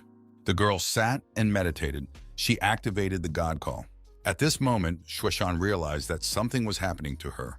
She somehow detected a tremor in her soul, as if someone was calling out to her. The girl decided that she had to go back up through the portal. Shushan heard someone's voice in her head. The girl didn't realize how she ended up near the master. The girl asked the master why she was here. The young man told her not to worry, and asked how Zihan's soul was doing. Shushan said that she had just sent her soul back, but suddenly a voice appeared in her mind telling her where to go, and then she fainted and came here. The tree goddess said that it was the gods who called her here. The girl is the chosen one. She is the heir of the law. If she inherits the law, she can find the path to eternal life. The path to eternal life is the dream of many people. If the girl agrees to make a pact with the goddess, to control the law of time and space and become a true god, the master asked if to become a perfect heir of the path of eternal life, what will happen next? The girl said he would eternally guard the tree of eternal life and the path of eternal life and maintain the balance of time. Shushan said that she didn't want to. The tree goddess was surprised. The girl said there was no way she would want to leave her master. The goddess said that human emotions are fleeting, but becoming a god is a centuries-old job, and it would be foolish to give it up for her master. The goddess had a soul in her hand. The master, realizing that something terrible was about to happen, rushed towards his apprentice. His face expressed rage. The girl was frightened and called out to her master. She screamed that she could not move. The tree goddess said that there were only a few gods in the world, and she wouldn't let the girl miss her chance so easily. Shushan realized that her destructive power was gradually disappearing, replaced by the power of heaven and earth. The girl's consciousness, her memories, were getting further and further away from her. The young man shouted in anger for her to let his student go. There was nothing he could do. The goddess was stronger. The goddess declared that it was selfish of him to keep her here for his selfish desires. Master said he would take her away to make her a god, and she would have her own will. So it was best not to interfere. The young man shouted in anger that he was ready to burn the sky. He was beyond furious. You could see it in the expression on his face, in the glow of his eyes. The goddess, looking down at the master from above, said that mortals, they are really something. With gods, they are nothing. In her hands, she held a soul.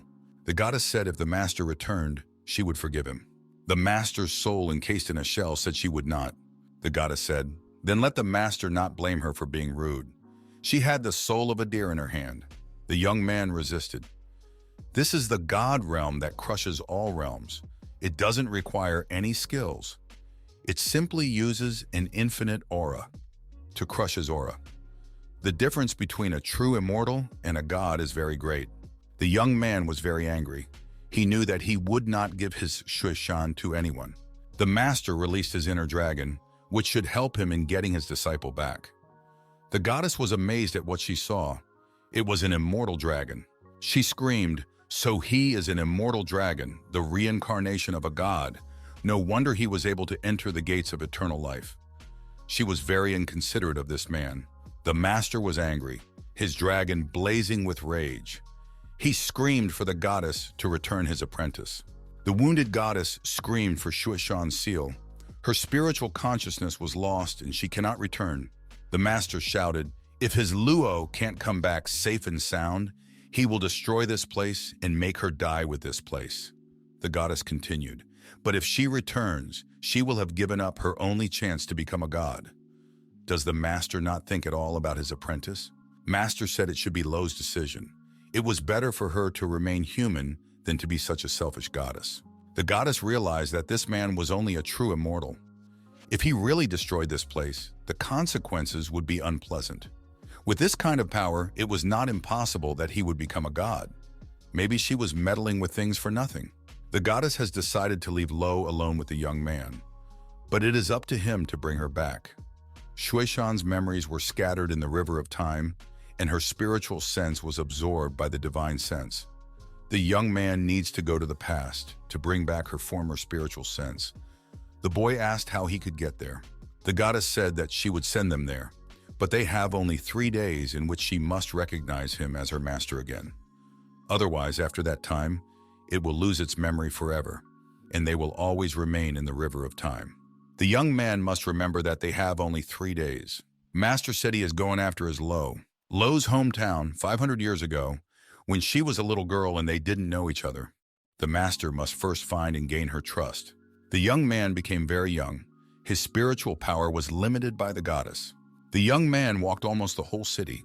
There was no her in the east. There was no her in the western part either.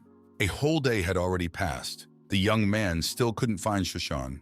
The young man decided to eat first before continuing his search. He decided to buy 1 bun with poppy seeds. The young man heard someone shouting at the girl and saying that she shouldn't stay. It's a brat from the Luo family. The young man realized that he was talking about his little girl, Lo. Some boys were hitting the girl, calling her names and looking very aggressive. Yebi approached those boys and told them to let her go. He was determined. The bullies told him to mind his own business. Otherwise, they'd beat him up. The boy didn't realize that now that he was in a child's body and his spirit was restrained, he would have to find another way to deal with these kids. It dawned on the boy. He had an idea. The bullies were beating him up and he wouldn't fight back. One of the bullies picked up a huge rock and wanted to throw it at Yebi. But suddenly he dropped the rock with cries of, "Oh my God, my back!" Some of the adults chased those bullies away. The girl called for help so the bullies wouldn't hurt the guy. The boy apologized for being late. The girl asked who he was. The young man replied that he was Yebi, a man who would help her, and offered the girl a poppy seed bun. The girl repeated his name fearfully and took the bun. The boy offered to introduce himself to the girl. The girl turned around and walked away, eating the bun on the way. The young boy thought that before meeting him, she was always so protective. At this time, the Blood and Rain sect had drenched her family in blood, leaving her alone. He must help her take revenge and kill the Blood Rain sect. The young man needed to find resources. The young man listened to what passers-by were talking about. He learned that it was possible to win 1,000 spirit stones. The lad thought that he could easily accomplish this task. Formation Guild. The adults said this was no place for children to play. They wanted to send him to his mother, or they would have to teach him a lesson. The boy made the adults laugh by saying that he was here to solve their problem and only he could help them. The adults decided to escort the child out so he wouldn't disturb the dignitaries. Someone stopped the guards. The man said that heroes were born in their youth. Age was not a criterion in the immortal cultivation world. If the youth had the courage to come to the guild, then he is not that simple. Let this boy give it a try. The boy thanked President Chuan for his help. From the side, there was someone watching the young man. The Formation Guild was very solemn, and there was a big puzzle. Master Chuang said that this puzzle was different from the past ones. It's recorded in an ancient scripture, and so far only one person can solve it. If the boy can solve it, he will become an honored guest of their Information Guild. The young boy thought that 500 years ago, this might have been difficult for many people. But for him now, it was commonplace. The boy looked at it and said, he knows how to solve it. Master Chuang thought that he was wrong about this child. This is just a simple child trying to make a scene. Everyone thought that this boy was cheating. Such puzzles are beyond a child's ability. Little Lo was present nearby.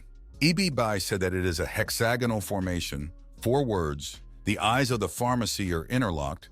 The gap of the pharmacy seems like a big hole, but the real gap is the heart of the formation. If he reconstructs the center of the formation, he will be able to solve this riddle. Master Chuang was astonished. This child had solved the mystery of the formation at a glance. The child asked Master Chuang to lend him some of his spiritual power. Master Chuang lent it, and the child jumped to this formation. To put things in order, Ye Bei said that everything was ready. Master Chuang was astonished. How could such a thing be possible? The man thought that the child had no spiritual power, but he saw the secret of the formation and could even solve it. This child is a genius. Master Chuang suggested that the child go to the inner sanctum and talk to him. The boy said that he would like to take someone with him. The man agreed and asked who he wanted to take. The child said he would like to take this girl right here and pointed to Little Lo. The girl was scared and said she had to go. She can't. Yabai took her hand and said he was here to help her. The boy whispered in the girl's ear that he would help her get revenge. The girl thought that this boy gives her a very familiar feeling. Little Lo asked who he was. Ibai replied, he is the one who will help her. The young man said if he helps the girl to destroy the Blood Rain sect, will she call him her master? The girl wondered how he knew about her enmity with the Blood Rain sect. The young man stated he knows that the girl can't trust him easily, but he really wants to help her, especially since she has nothing to lose. Instead of being afraid and running in the streets, why doesn't she take a chance? The young man once again asked her to trust him. The girl agreed. They looked into each other's eyes. The child said he wanted to make a deal with Mr. Chuan. Ibai said that he could tell the location of the ancient formation, and for that, he would be lent 3 tri-hundred intermediate formation masters. Master Chuan was surprised.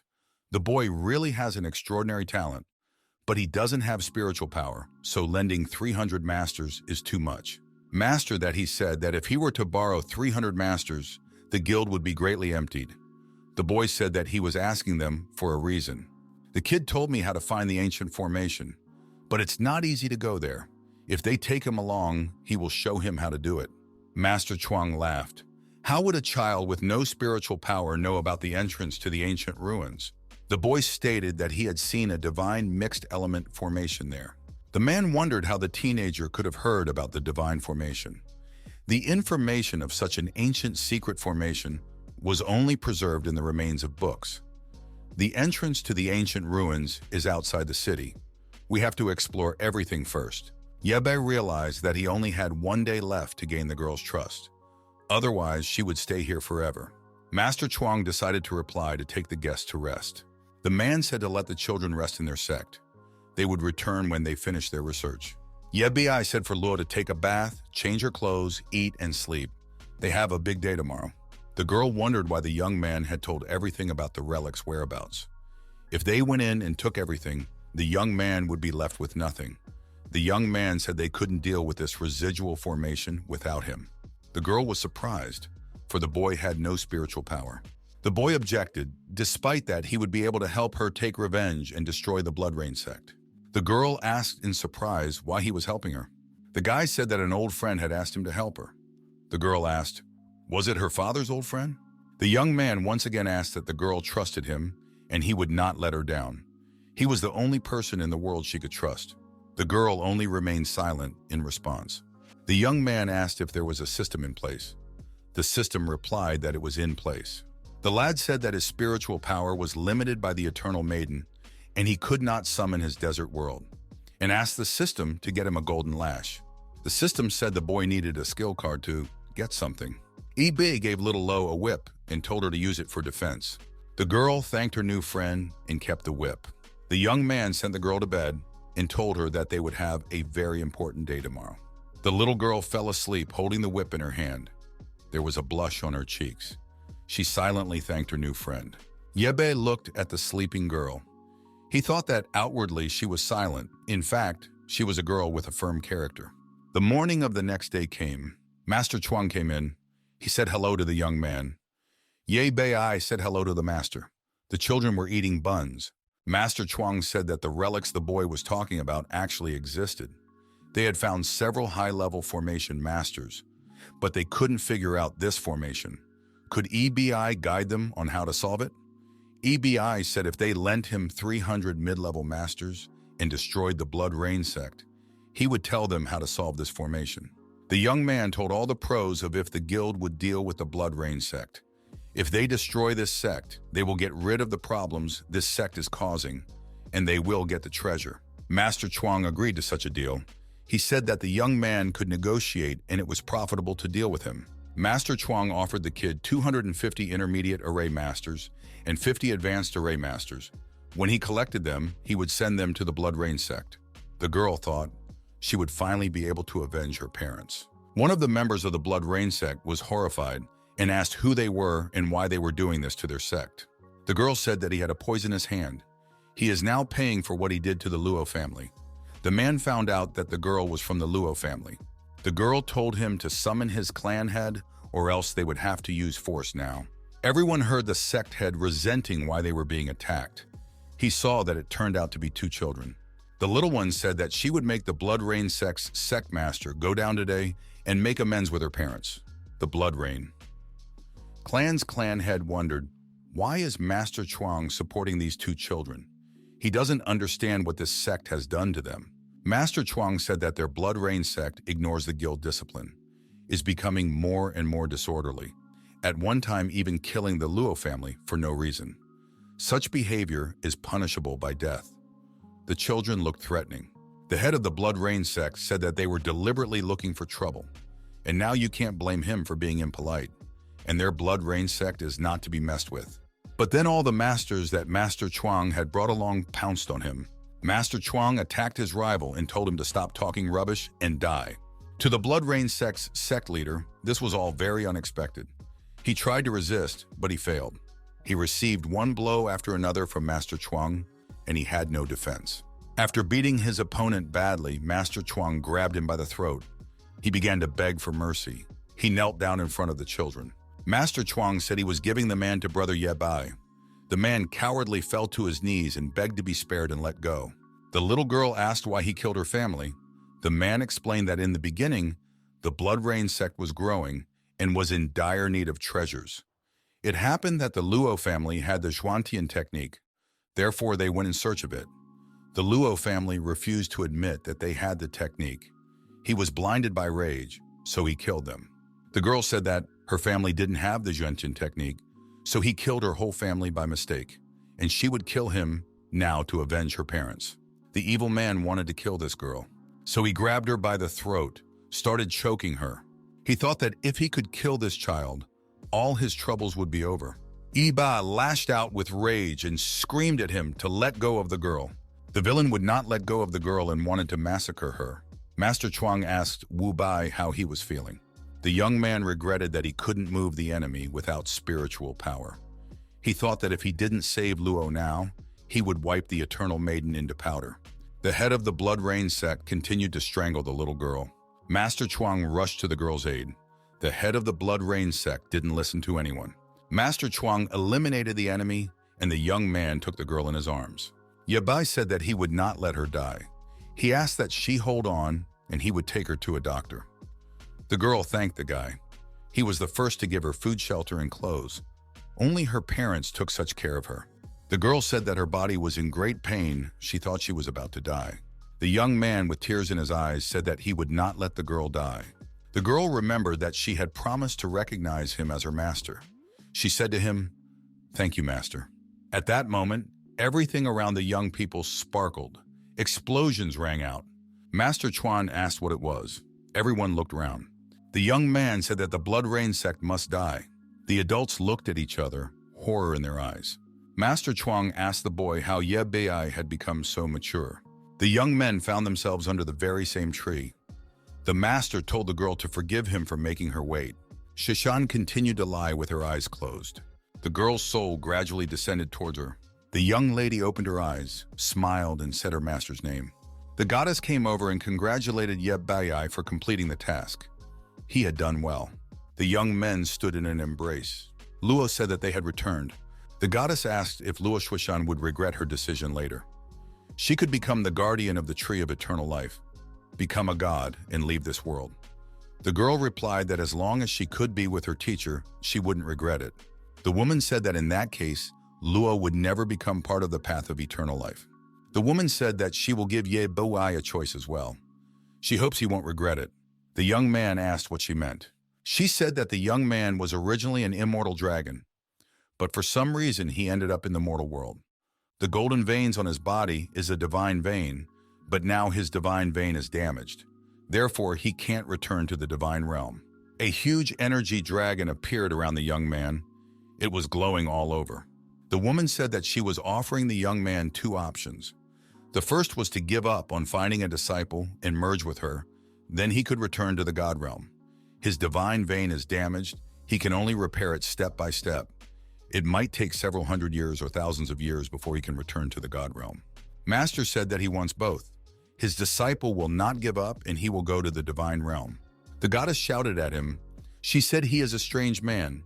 He is presumptuous and can only go to the divine realm because he wants to. Anyway, the goddess said she would give them a gift that would extend their lives by 1,000 years and hope to see them to the divine realm. Luo thanked her for the fruit of longevity. The goddess said she didn't need to be thanked. It was just a favor. They all said their goodbyes, but the goddess was devious because the young man didn't agree to her terms and took her heiress. She promised him revenge. The young men returned to Earth through a portal. The apprentices ran up to the young man and told him that they had finally waited for them. The master asked how Zihan was feeling. The girl said she was fine. After a few days of Sister Xingcheng's meditation, she had fully recovered her senses. Master stroked his disciple's head and said that everything was very wonderful. The young man noticed that the system was working again because he got some kind of prize. The master asked the system to exchange the mysterious prize for access to the system so that he could check the recovery process of the divine vein at any time. The disciples said that during the time the master was gone, there were significant changes. When Ningbu learnt of her brother's death, she returned to the immortal realm. The forces remaining in the city of gods began to fight amongst themselves, causing chaos and confusion. The people are now in a panic, and everywhere are searching for the whereabouts of the eternal path of life. The young man offered to mind his own business. Wu Xiao stated that she wanted to break through on her own. There are many opportunities in this realm of immortality. She is the only one who has not made a breakthrough. Xing Chen wanted to visit the legendary Herb Valley. Zihan decided to go with her sister to protect her and get her body in order. Master said that everyone can go about their business. Everyone has their own path and wished everyone success. It was late evening. Shushan thanked the master for all he had done for her. The girl wanted to kiss him. The young man closed his eyes. Suddenly, something painfully pricked the young man's lip. He opened his eyes and there was a bird in front of him. The young man couldn't understand how this happened. Why had Lo turned into a bird? There was a bird flying near the young man. He realized that his spiritual powers were limited. She was the only one who could do this. The master realized that this was the pranks of the Eternal Maiden. The bird told the master that whoever allowed him to take her heir would be released in 10 days. The young man realized that it was up to him to figure it all out. The young man chased the bird away and told her not to come to him. He would not open the door for her. The young man offered to rest. It must be hiding now. So they have a few days. Local inn. The young man is told that the path of eternal life is now open. Everyone joins the Yiwu Yuan sect to search for treasure. Maybe the young man wants to join them. The young man said he wasn't interested in to get out of their way. They didn't relent and said they would be honored if the young man joined their clan. The man repeated himself and told them to get out of the way. Then they began to demand a toll from the lad. The master, with a well-judged left-hand punch, sent his opponent into a knockout. The young man was in no mood to joke, and he said although his spiritual power was limited, but he was more than capable of handling the likes of this acquaintance. The stranger decided not to make any more jokes. It was enough for him to do it once. The girl from above watched the young man and his bird. The girl said that the young man was very impressed with her. It turns out she's impressionable. This person caught up with the young man and suggested to him that he should be her favorite. The bird on his shoulder flapped its wings and expressed its displeasure. It wondered why everyone wanted her master. The young man sent the stranger away with a slight wave of his hand. The woman said she had seen the young man in the inn, watched him, followed him. She wouldn't back down that easily.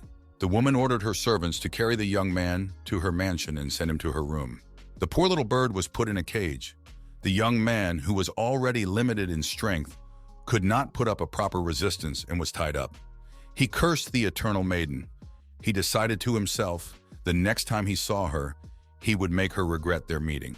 The treacherous woman proceeded to blackmail him. She offered the young man a choice. Either he would drink alcohol with her, or she would kill his bird. The young man thought the woman had carelessly taken out a bottle of wine, but it was actually an immortal-level treasure.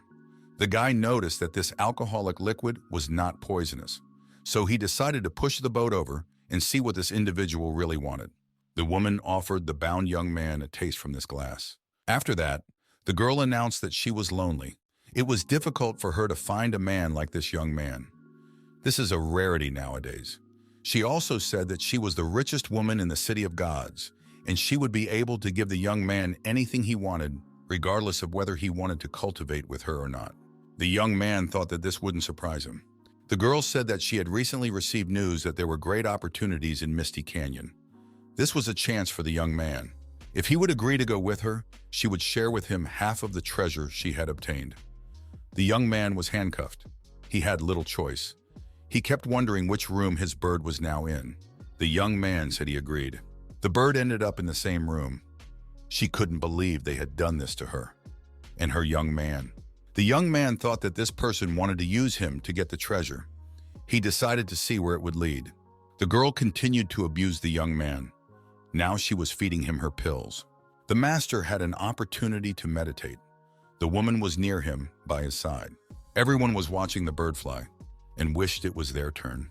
The bird sat in the cage and couldn't take it anymore. Tears were running down her cheeks. The woman was telling her young man that he was the only one she would always love. The little bird asked that the gentleman not give up. The young man said he was thirsty. He was interested in yesterday's immortal spirit liquid, and the elixir that the woman drank yesterday would do as well. It should be brought as well. The woman, seeing that the young man showed interest in the liquor, said that they were on the right track. The bird kept on chirping, sitting in the cage. The bird was crying. It couldn't believe that its teacher could do this to it. The big migratory bird was taking the woman and the young man and his bird to the Misty Canyon. The woman said they would be there very soon. The men flew to the spot. They entered the Misty Canyon. There were many guards with them. The woman said that she would always protect her baby. The young man noticed that there was more than one aura in the mist. There seemed to be some kind of miracle here. Otherwise, it wouldn't have attracted so many people and beasts. The young man decided to send Luo to the desert world until he recovered. The whole company saw a big green evil giant. The woman sent her servants and ordered them to massacre the giant. The giant screamed and scattered all the aliens who decided to attack him. The woman was frightened and decided to hide. As she was running away, she tripped, fell, and hurt her leg. As she was running away, she noticed that her companion was trying to protect her. The young man shouted for her to get ready. In his hands, he held something. Master shouted, "It's over, little monster." The master glared his eyes, told the monster to die. The girl was afraid that she might actually fall in love with this young man. Her savior approached. He was calm and cold-blooded. The young man looked into the cave and saw something there. It seemed strange to him. The woman jumped on him, hugged him, and said she was crazy about him. She was in love with him. The young man pulled the woman away and told her to let him go because the enemy was coming. The woman looked round, saw the eyes glittering in the dark, shouted why there were so many monsters, and jumped on the young man. Out of the darkness came a huge monster with a throne on its head. There were more monsters behind it. On this throne sat a beautiful stranger who told the young man to get out of here or die. It was up to them to decide. The woman stated that no one in this city of gods had ever dared to speak to her like that before. At the same second, a huge sword stabbed into the ground near them. The woman changed her mind about speaking in such a tone. She saw that it was a bloodthirsty black blade. She recognized the girl on the throne. It was Dugian. Dugian declared that from now on, this entire Misty Canyon belonged to her, and everyone can get lost because she doesn't want to kill anyone today. Because today is the anniversary of her death. The master's companion declared that she is the richest woman in the city of gods and always gets what she wants. Even if the girl is a famous goddess of killing, there's no way she would give up the treasure she came here for. The girl's eyes sparkled. She said, "If there is still one, then you can prepare to die." The wild beast roared very loudly and bared its powerful, fearsome fangs. The woman said for Yebai to stay and restrain this stranger. she would go and call someone for help. The woman turned around and walked away, leaving the master alone with the stranger and the wild animals. The young man put a hand on her shoulder. She stopped. The master asked her when he had promised her something.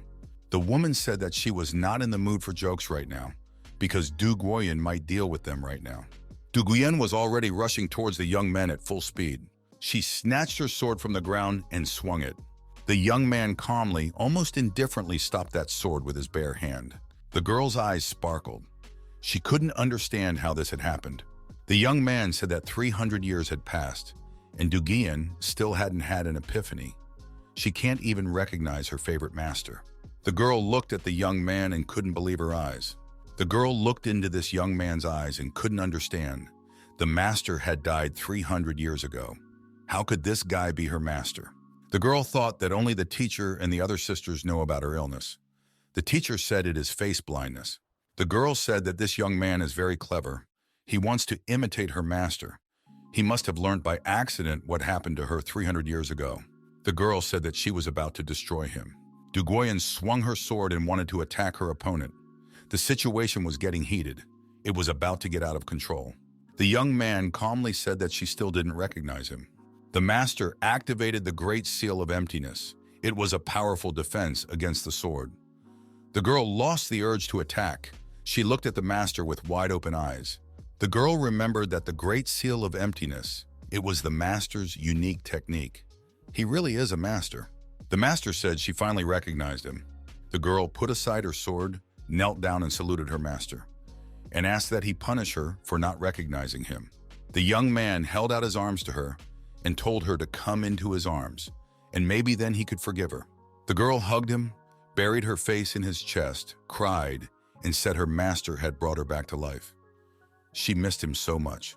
The young man noticed that the system gave him a message. It was a system message. The young man thought that because of this system, he doesn't understand anything when he can count on a prize when he can't. The girl said that there were countless wonders in the city of deities, asking how he ended up in a place like Misty Canyon. The young man's companion saw that the danger had passed, decided to join the young men. The woman said she was the one who brought the young man here. They came together to find miracles. Du Guoyan stared at the woman intently. She didn't like this. The young woman asked who the woman was. She didn't recognize her. The woman declared that she wasn't her sister, but she should call her mistress. The young man grinned. Du Guoyan asked why. The woman said because she would marry her master, and she won't let him suffer anymore. Du Guoyan looked at her master sadly. The girl turned away and said all clear. There was sadness on her face. The young men stood there looking at each other. A purple mist appeared around them. The master thought about what to say to his student. He did not share the woman's point of view. He asked why she was doing this to him. Du Guoyan said that someone had set a trap for them. They should be careful. The wild animals screamed. Du Guoyan asked what was wrong with them. The girl turned around and quickly ran to the cave. The woman asked if BEI thought the purple mist was strange. The young man asked what was wrong with her. The woman said she was very hot. This purple mist must be poisonous. The young man decided to use his unique abilities and scan the mist and test it for spectral analysis. He noticed that the purple mist formed and spread so fast that he followed it. Wherever it goes, it means someone is controlling it. The master also noticed that the purple mist is very huge. Whoever is controlling it must be very powerful. We need to find out who is behind it. The woman asked Ye Bei to be very careful, because she would still need him. The young man went on a scouting mission. Ye Bei fought a fierce battle with the purple mist. He had the relevant experience and skills. The lad noticed that he was careless. In fighting the fog, his arm was injured. The right one. The young man said that this purple mist poisoned people's minds and destroyed their cultivation. It is very harmful and must be forced out. The woman said that she was very hot and asked Ye Bei for help and promised to give him whatever he wanted when they returned for that help. The young man remained silent. The woman whispered in his ear, "Since he doesn't say anything, she will assume he said yes." Ye Bei thought that she wouldn't manipulate him anymore. The woman, left alone, asked the young man when he found out about it. The boy replied that from the beginning, when she peeped in the inn and approached him. The woman said Ye Bei's acting ability surprises her. Ye Bei said he needs to figure out what she really wants. She replied that she wanted his body. The young man got angry and said, "If she's so tough, let her try this," and extended his hand in her direction. She was energetically unstable. The woman said if Bai didn't want to go home with her, she had no choice but to use her power. The woman claimed that Bai had caught her. The young man repelled the attack and prepared to retaliate. The young man thought that her realm, it was indeed something extraordinary. Bai prepared to repel the attack from the enemy forces coming at him. The master remembered that he was limited in strength. The attackers looked like trained mercenaries. The woman said that she had been deceiving him from the beginning. Everything in Misty Canyon had been arranged by her on purpose, except for the appearance of his apprentice. These people, too, had been prepared for him long ago. The young man asked what she wanted. She replied that he should speak to her sincerely as her pet, and she would tell him the truth about everything. The woman added that it was up to him. She gave the command for him to be captured. The mercenaries were approaching the young man. The lad realized that all these people were above the level of the Holy Realm. They can't destroy him, but they managed to trap him. The woman told Bai to raise his hands and surrender, and then she would spare him. But then the wild animals appeared again. Their eyes glittered as before. Their facial expressions gave away their intentions. The woman had not expected this.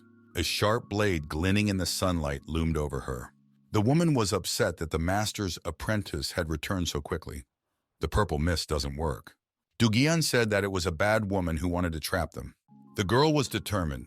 She was an expert in traps. The woman realized that she wouldn't be able to overpower Bai because he had such help.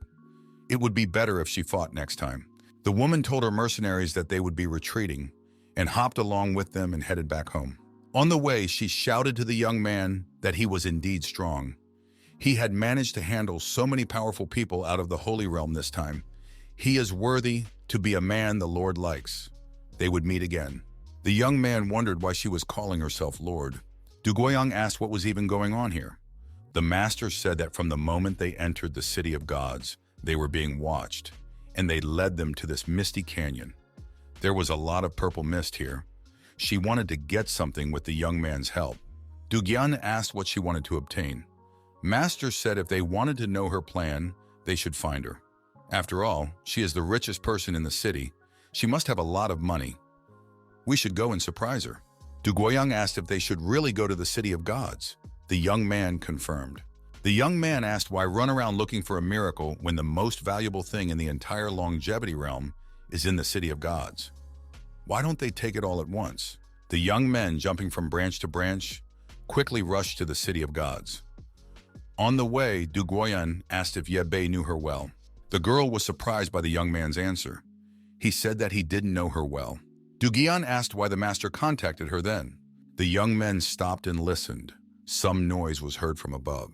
From above, Shuishan was on her way to land. The girl was calling for her master.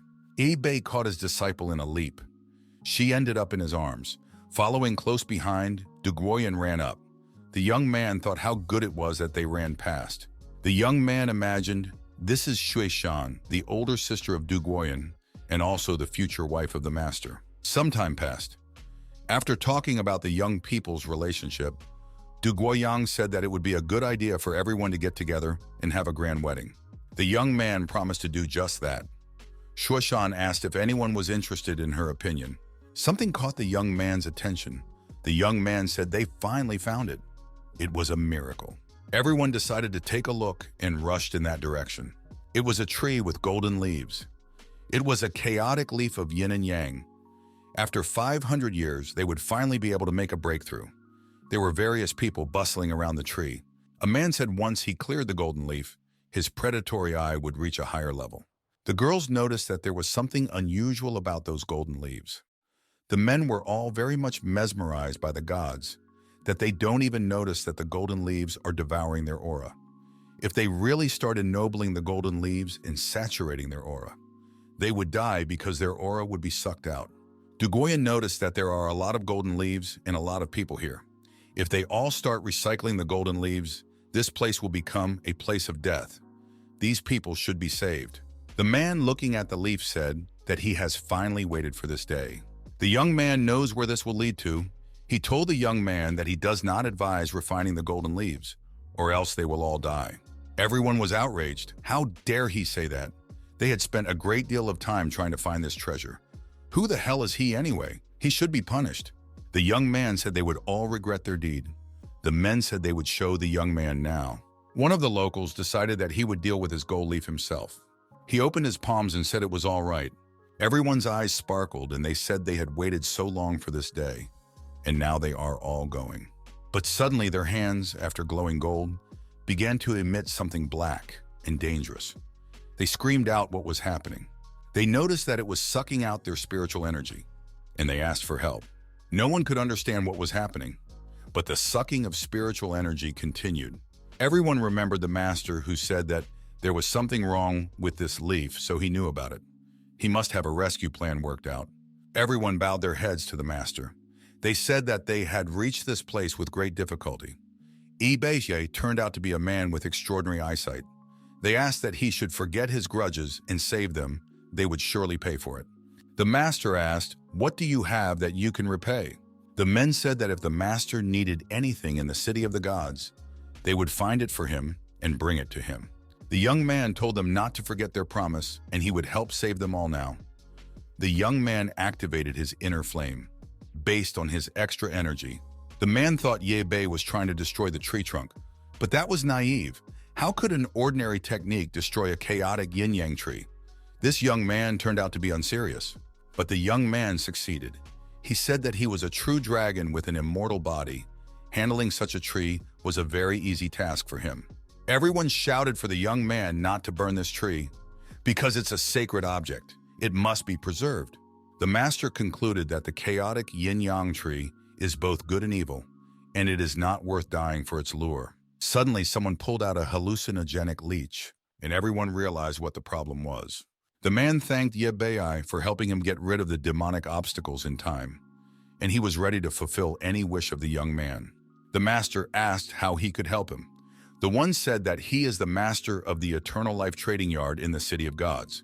Therefore, he could choose anything he wanted from his shop. The young man said that he needed to help him find someone. The master was about to say the name, but Shushan came over and he kept silent. The girl was determined. She caught something. It was yellow and glowing, looking like a golden pill. The girl looked at it and said she had a strange feeling as if it had been with her for a long time. The young man asked that she not do anything with it. The girl noticed how the activation of this bead in her hand started. The young man rushed towards his student with a shout. Shushan lost consciousness and fell down. The master thought that she wasn't that reckless, and the yin-yang tree wouldn't seduce her so easily. There must be something strange here. Du Guoyang asked the master what happened to her sister. The master replied that she was unconscious right now. He has sealed her spirit for a while. For a while, she won't be able to wake up. The girl asked and what they should do now. The man suggested they go back to the city and he would give them temporary shelter. The young man thanked. The man said if they needed anything, he was always willing to do a favor. The master said he was very kind. The man said he had news about Fuchu that the young man asked about. Du Guoyang said that it was all very strange. The man said that originally Fuchu was originally a popular figure in the city of gods. She always made an impression, but after she returned to the city of gods that day, she just disappeared. The man continued, what was the strangest thing was that she left the treasure mansion unguarded. It was as if she had set a trap. The young man decided this trap was set for him. Du Guoyang suggested sending someone to scout there first. The master said that they would go there themselves and check it out. Du Guoyang drew master's attention to her elder sister's body. The little girl was not feeling well. Her body was bending. It could be seen that there were some strange processes going on in her body. The young people were very frightened for the girl. The master decided that she was breaking through. The girl's eyes opened and shone. The young man knew that these days she had received one after another various opportunities. Even though she was not conscious, her body began to automatically absorb energy, and she began to make breakthroughs. Du Guoyang asked if nothing bad would happen to her sister. Master said that he had faith in her abilities. The girl looked at her sister and thought that she must be fine. Du Guoyang asked what they should do with Fuchu. Master said since she was waiting for them, then they would go to visit her. The young people went to Fuchu's house. There was really no one there. Master thought that there must be treasures in the house. Du Guoyang looked in and saw that there was still no one there. The young men went into the house and saw that there were indeed many treasures in the house.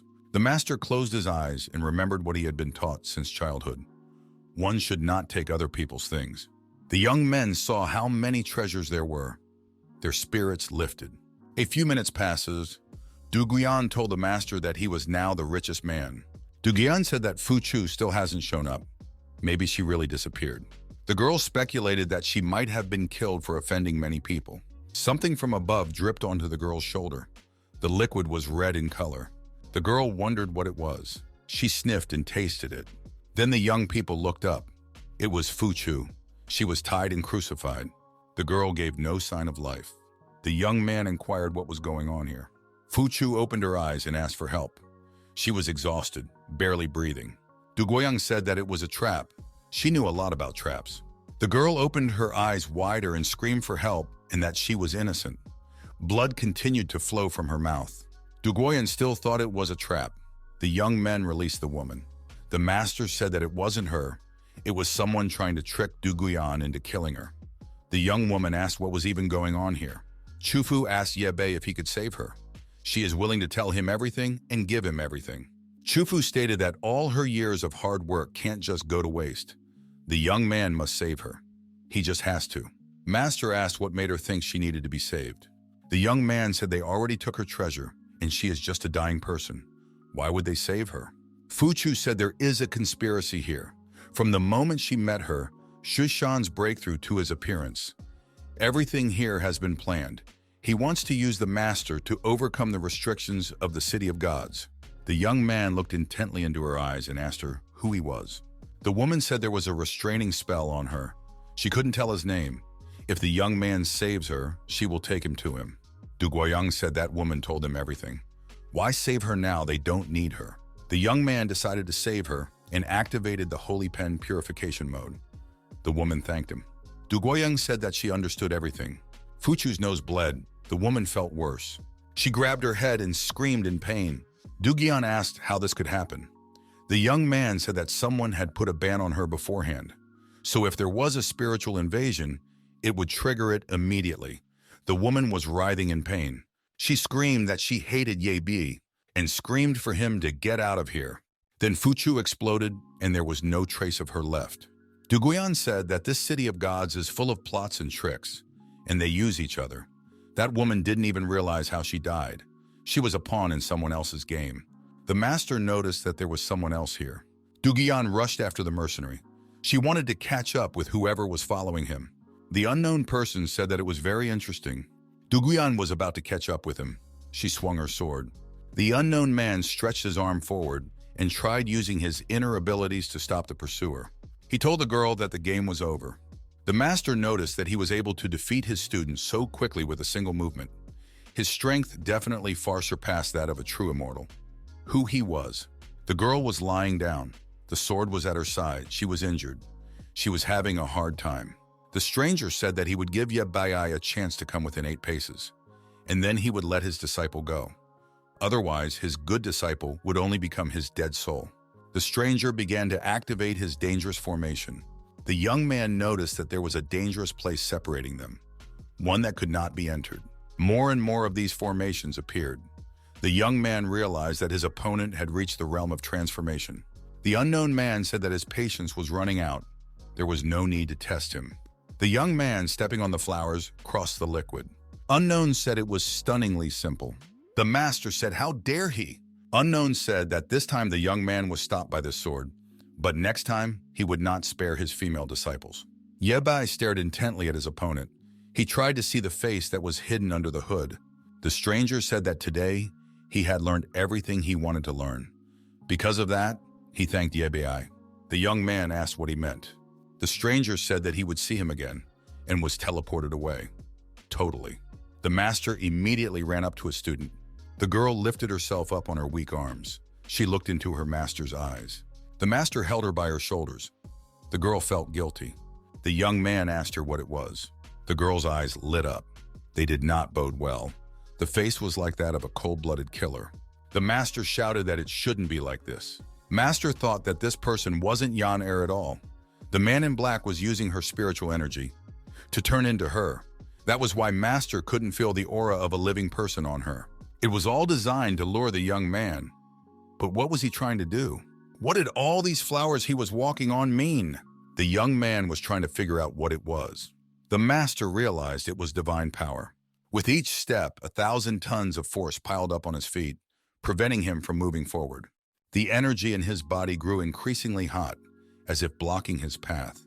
The young man couldn't understand what it was, why it was resonating with the spiritual energy in his body. He thought that he couldn't suppress these lotus flowers with spiritual power alone, and couldn't get any closer. How could he get that golden bowl? The young man tried to solve the question using his accumulated experience and his acquired techniques. He realized that it was useless. What is needed is a step-by-step approach. He would now seize the opportunity to make a breakthrough, and that's when he could get closer. The Master began to prepare for the breakthrough. He sat in the lotus flower and assumed the lotus pose. It was close, but still out of reach. The young man realized that this holy place to train in just a few days, his martial realm had increased to the peak of the void immortal realm. These were his most outstanding results, which he had achieved in just a few days of training. He had achieved it. It was astonishing. Now he could realize who he really was. The Master tried to comprehend what was happening. The glow intensified. The young man wondered if it was again. The young man opened his eyes and Du Guian said, "Finally, the Master has returned." The young man looked intently into her eyes. He wondered why she was dressed like that. The girl threw herself into his arms. The girl said that it had been 5 years and finally the Master had returned to her. The young man wondered if it had really been 5 years. The girl explained to the Master that he had been gone for 5 years and Lo's sister had been sleeping for 5 years. A lot of things happened in the city of the gods. Finally, the Master returned. The young man thought to himself, as far as he was concerned, he had only been in this space for a few days. But outside of it, 5 years had already passed. This formation must have been created for him a long time ago. I wonder who that man in black was. The Master remembered that he still had a golden scale. Where had it gone? Something began to happen to the Master. A powerful aura formed around him. Energy was surging outwards. Master didn't understand what was happening to him either. Du Guian asked if Master was feeling well. The young man was thrashing around the square. A whirlwind formed around him. Everyone who was around him, falling into this vortex, felt bad. They felt dizzy, and their mouths were bleeding. A student asked what was happening to the Master. She realized it was the Master's spirit power. The young man felt troubled. Outwardly, it manifested itself in this way. The girl wondered where there was so much spiritual energy coming from. This had never happened to the Master before. Perhaps it was the effects of his illness. The girl felt the influence of this spiritual energy on herself. It was like the effect of a living organism, very sensitive. The girl thought that by touching her, this spiritual energy tore through her veins and hit her directly. Not that 5 years, even 500 years, would not allow anyone to reach this level of development. The girl wondered, where had her teacher gone now, and what he had been through in all those 5 years? More puzzles arose. The bleeding young man called out to the girl. He said they'd been friends for 5 years, and he needed her help. The girl replied to him, considering what he had done in these 5 years. She would definitely save him. Du Guian uttered, "These waves have completely closed off the outside world. The teacher is so immersed in his spiritual world that he can't hear them. Now all they have to do is risk their lives to wake him up." The girl jumped high, swung her sword, and shouted for the teacher to wake up. The young man thought that it had even entered his body and seemed to be affecting his spiritual growth, the growth of spiritual energy in his body.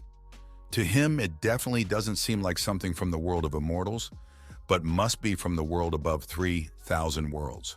Looking at the golden scales, the young man thought about why this had fallen into his hands, why it was hidden, and what those sounds were. There was an explosion. A huge sword, glinting in the sun, stabbed into the ground in front of the young man. The Master shouted, "Does Du Guian really want to make his elder sister a widow?" The girl heaved a sigh of relief. The Master had finally come to his senses. The young man woke up and asked what was even going on.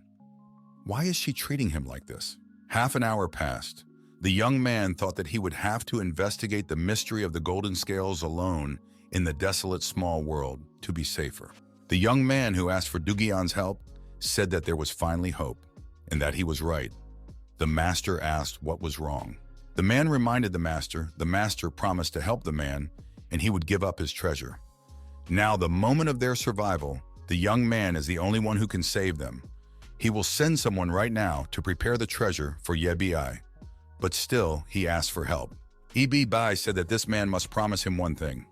It was time to do it. The man promised to do anything he wanted for the master. The master, in the presence of Dugian, asked the man that he should go to the Tianshuan. The man interjected, "Why to go to Tianshuan?" Dugoyang asked, "Why does the teacher want to go to Tianshuan?" Yebi repeated, "He wants the man to go there and bring all his female students to the immortal world."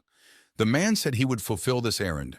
Yebi said he would like to know what happened during the time he slept. The man said that in the 5 years since the master had disappeared, the city of gods had changed greatly. Countless miracles had appeared. In just 5 years, everyone's living standards had improved to a degree that they had never imagined before. However, it was during these 5 years that an extremely terrifying sect emerged in the city of gods. Their goal was to destroy equality in the world and create the most rigid, hierarchical society. The man continued, this sect believed that everything was originally hierarchical and that everything should be sacrificed to their sect. They had massacred many of the rising geniuses of the city of gods. In the past 5 years, the members of this sect had obtained an untold amount of power. The sect drained people's spiritual energy and tormented them to the point of exhaustion. No one could stop them. Now the sect members are preparing an attack on Yilang City, the holy place of the city of gods. If this city falls, the city of gods might be lost. The man gave the young man a ring and said when he gets to Yilang City, he should use his spirit power to activate it. The people there know everything and will be pleased. The man continued, the situation in Yilang City is complicated. He won't be able to explain it clearly, but the young man will understand when he gets there. The young man looked at that strange ring. What could it have to do with the situation in Yilang City? The master was curious to see what kind of place it was that such a great cult was formed in.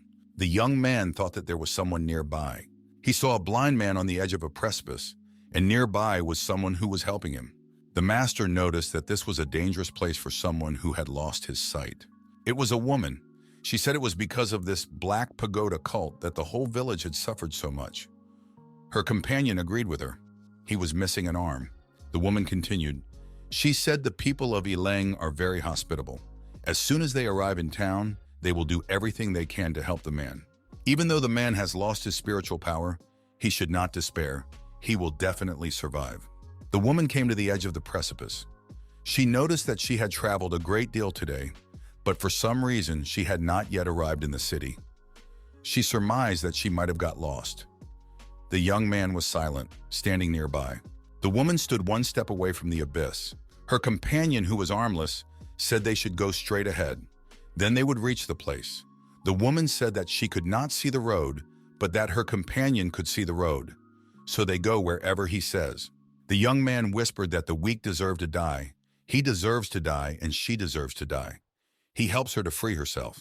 That's what their leader said. The woman asked what he meant by that. The man without an arm shouted that life has no meaning. There is no need to fear death. And he swung his hand at the woman. His face was twisted with hatred. The young man with burning eyes said he was not wrong. He struck the woman's shoulder with all his might. She shrieked, and with a scream, they both fell into the abyss. The master thought, so this is the Black Pagoda that is not to be messed with. They can't kill people just because they feel like it. The young man threw himself into the abyss after the poor woman. The woman flew down and screamed in terror. Our hero caught up with her. Just before the ground, the master picked up the screaming woman under his arms. The woman continued to scream with fear. She didn't understand anything because she couldn't see anything. The poor woman sat in the woods under a tree and couldn't understand how this was possible. She had once saved that man. The master told her that she had saved someone she shouldn't have saved because he was a member of the Black Pagoda cult. The woman wondered if he was a member of the Black Pagoda. The young man confirmed her assumption. The woman bitterly concluded that she had saved a murderer who had massacred the entire village and even nearly brought his hometown of Yilang back. The master said that man must have wanted to kill the woman because he knew that even if he returned to the city, his identity would be revealed. So he led the woman to the abyss. The woman thanked the young man and said that without his help, she wouldn't have been able to figure it out. The master said that he was willing to take the woman back to Yilong City. She replied to him that there was no need to do that. The young man wondered why she did not want to go back. The woman replied that when that man pushed her off the cliff, he had made a big hole in her gate of life, so that life had almost dried up. She added that she was originally blinded due to improper exercise practice, but now someone has broken it and her aura is depleted. Nothing will save her anymore. The woman held out one item to the young man.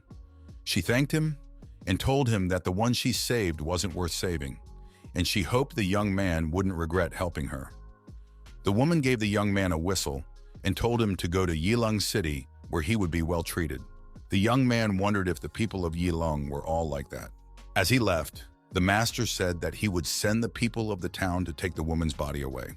The master came to the town, he went to the gate, and said he wanted to see the master of this house. He was told he could only see the master if he had a token. The young man took out the ring he had been given in the city of the gods. Taibai noticed that his spiritual power was gone. He needed to find a use for this ring. He thought that perhaps it was the effect of the golden scales. The guards asked what he was going to do. The master said he wasn't going to do anything, but he was asked to come here and meet their master. The young man thought that now that his spiritual power was gone, he would be at a disadvantage in battle, so he needed to figure out how to trick them. The guards said he wouldn't be able to just face their master. The master said he was misunderstood. The young man repeated himself and said that the master of the trading yard himself told him to come here. The guards replied that Taibai is young and has no spiritual power in his body. He can't be friends with the pavilion lord. The guards surmised, considering that their guest was young, perhaps he had come to see the world, so he should get out of here as soon as possible, and then they wouldn't hold him accountable. The young man thought, in that case, he wouldn't pretend. The lad told them that he was a messenger sent by the Black Tower cult to negotiate. Their master must be, or there will be war. It would be the guards' fault. When the guards heard this, they became alarmed. The master added that he was going to inform their lord of the enemy invasion. We must be careful. If any man does anything rash, we must kill him. A man came out and asked if the young man from the Black Pagoda was really the young man. The young man said it was just an excuse. In fact, Shen Bangquan had asked him to come to them here. The man looked at the master and thought it was him. Then he immediately invited the young man to come inside the house. The master said since the young man had lost his spiritual power, let him stay in the pavilion for now, and they would win the war against the Black Pagoda cult. Master thanked him. The master wanted to give the whistle to the master of the house. The latter told the master to keep it. The young man did not understand why the whistle would not be taken from him. The man said he was sure the young man did not know that the whistle belonged to one of the ethnic groups in Yilong town. It holds the origin story as well as the memories and spells of its owner. Only the owner of the whistle can decipher the spell on his own initiative during a deadly battle. The whistle cannot be allowed to fall into the wrong hands. The whistle must bring something deep and meaningful. He now believes that the young man was indeed sent by the lord of the pavilion. The master remembered the woman in the forest giving him the whistle and telling him to go with it to the city of Yilong. He would be treated well there. It was working out that way. The boy understood what the woman meant. The man said Taibai should keep this whistle with him. They say it saves lives. The landlord said, commonwealths of peace, the common good of all, this is the core belief of Yilong City. No fighting, no hierarchy. One world for all, where everyone can realize their dreams. The young man said it sounded perfect. The man invited the young man to join them. The landlord told him that this is their treasure house and training ground. The young man could take whatever he wanted from here with him. The master was allowed to practice here for the next 2 days. The problem with the Black Pagoda is annoying, but it can be dealt with for now. The young man thanked. The young man was warned not to show his face for the time being. The man noticed that lately the Black Pagoda cult had started killing people. Anyone gifted who did not submit to the Black Pagoda cult would be destroyed. The master noticed that the Black Pagoda cult is ruthless. The master said he would not bother the young man anymore and left him. Master saw that all the treasures and techniques of this city were here. It was a marvelous thing. The iron he has doesn't have any spiritual power. He can't move these treasures at all, not like taking them with him. The young man began to sort through the instructions to improve his technique. The master read all the instructions in a row and improved his knowledge and improved his skills. He even learned information about golden scales. It was just what he needed. The young man understood that the golden scales were an artifact, but he didn't clean it completely. He had only forcibly sealed it into his body. That was the reason why his spiritual power was gone. The young man realized that if he could purify this golden scale, not only could he restore his spiritual power, but he could also break through the realm. The master began to refine the golden scale. He concentrated as much as possible on this matter. The young man was having success. He was doing well. The purification of the scales was in full swing. Energy was surging out. Everything around him was glowing. This was progress. The young man, dripping with sweat, felt that he was still a little short. And then there was a breakthrough. The entire room glowed with light. It's a 100% victory. Now the power will triumph. The master had one last thing to do. Everyone on the street saw a pillar of light rising to the heavens. Even the guards realized that someone had broken through, and they had even more hope that they would defeat the Black Pagoda sect. At the same time, the young man's breakthrough could be seen from afar. The old man said that they should find this man and bring him back. The old man gave the order to the hooded stranger, the one who had chased the master 5 years ago. The young man knew it was a breakthrough, but he can't believe it hasn't been perfected yet. He would have to work even harder. There was a knock on the young man's door. He allowed entry. It was a hooded stranger. He told the master that the second man who had discovered his existence so quickly. He gave the master in 2 options, to be killed by him or to return to the Black Pagoda with him. Taibai and said, what if he chooses the third option? Wouldn't want either one. The stranger said, then he would have to make his own choice. And the battle began, as is common in such cases. The master remarked that the stranger was better than ordinary people. But was that really all he was capable of? The master said he was giving the stranger one last chance. Either he would kill the master or the master would kill him. The stranger decided to kill the master, if that's what it took. But the master decided to resist. It was a very fierce battle. Each of the opponents was strong. They both used their inner reserves and accumulated strength. Our hero said that he gave only one chance, but his opponent did not cherish it. The young man left no trace of his opponent. Only a trace of the master's mighty power remained. Taibai wanted to find out what the Black Pagoda sect was up to. The young man found himself in the forest. He said, since this man is here, let him come out. An old man appeared. He said, finally he and Taibai have met. The master and the old man looked into each other's eyes. They were evaluating each other. The young man said the old man lured him here on purpose. What he needed. The old man said he didn't lure him. Ordinary people can't get such a sincere invitation from him. The old man wanted to test the young man. He said, let's see if he was good enough. It was going to be down to hand-to-hand combat again. The master asked how many living souls were to be purified. The young man said it was just a little trick. The old man grinned and replied, surely it was worthy of the man sitting in that seat. The young man was able to destroy his soul flame technique with a single move. He likes the young man's strength and exuberance. Therefore, he sincerely invites him to join the Black Pagoda sect. The elder said that he was waiting for the young man's response. The young man asked what made the old man think he would accept. The old man replied, because they're on the same side. The elder asked Taibai if the young man knew what he was training for. Does the young man believe that everyone is equal just because he himself came from the sacred palace? The old man continued, does the boy believe that if he trains hard enough, everyone can become a god of Yiling City? The so-called training from the beginning is to distinguish the levels and differences of people. The strong one owns the resources and the world, while the weak ones are destroyed.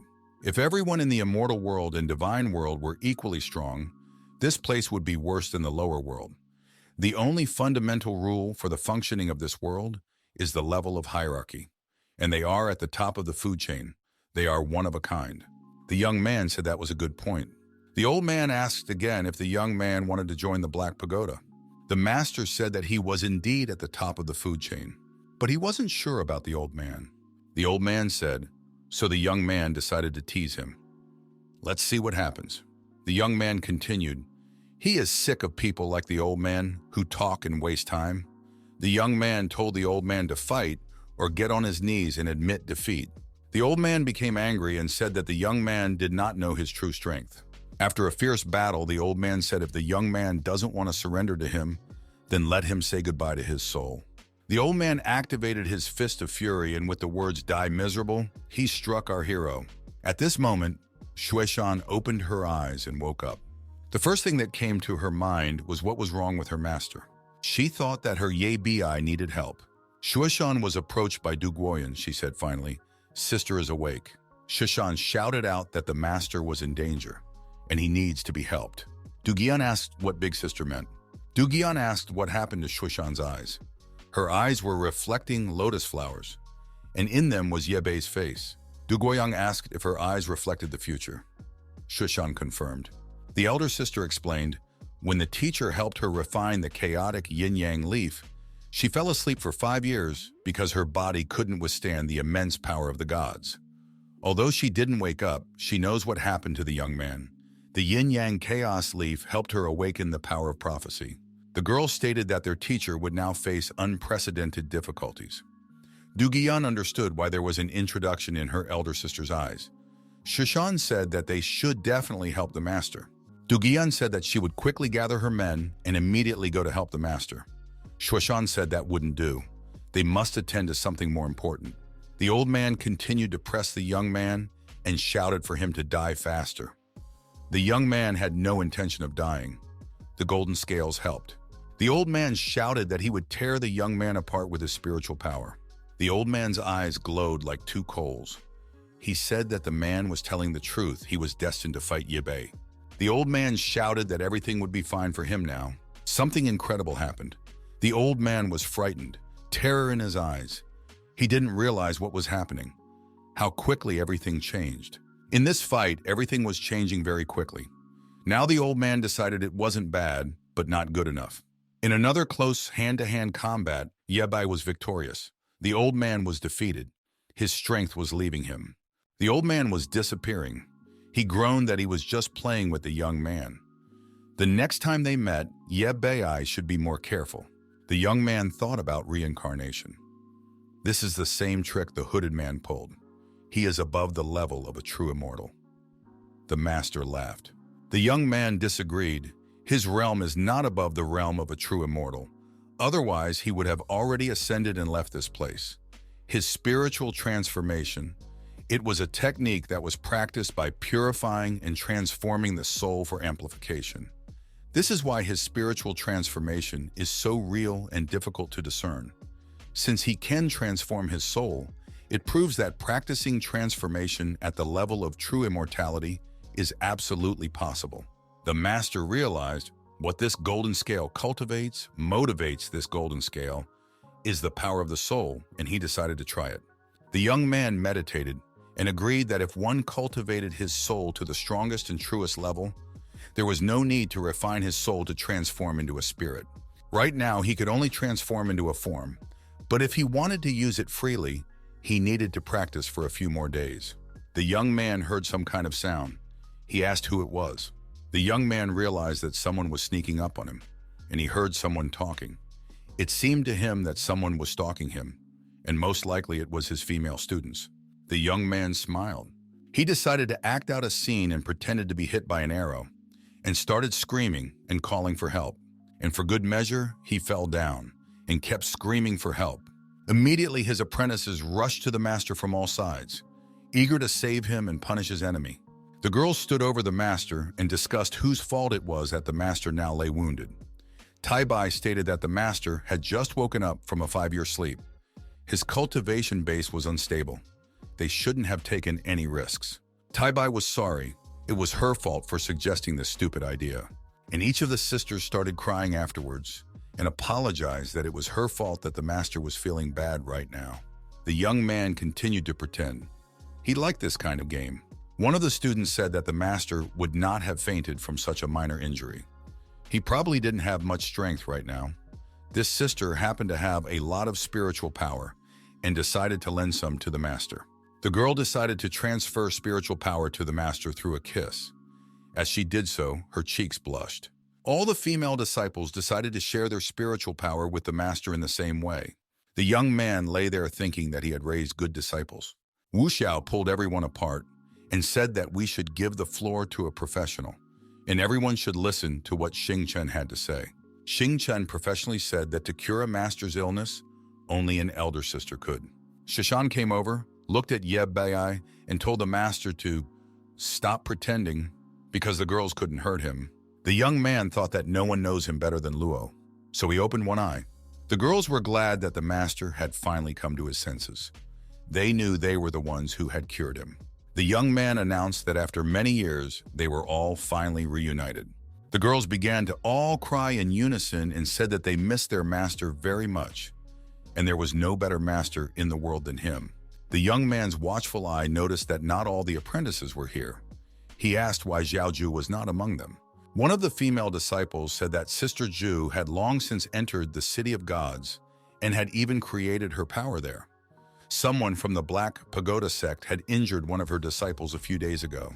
Junior Sister Zhu couldn't stand it, and in a fit of anger, she fought with the Black Pagoda sect. She managed to get away before the great master found her.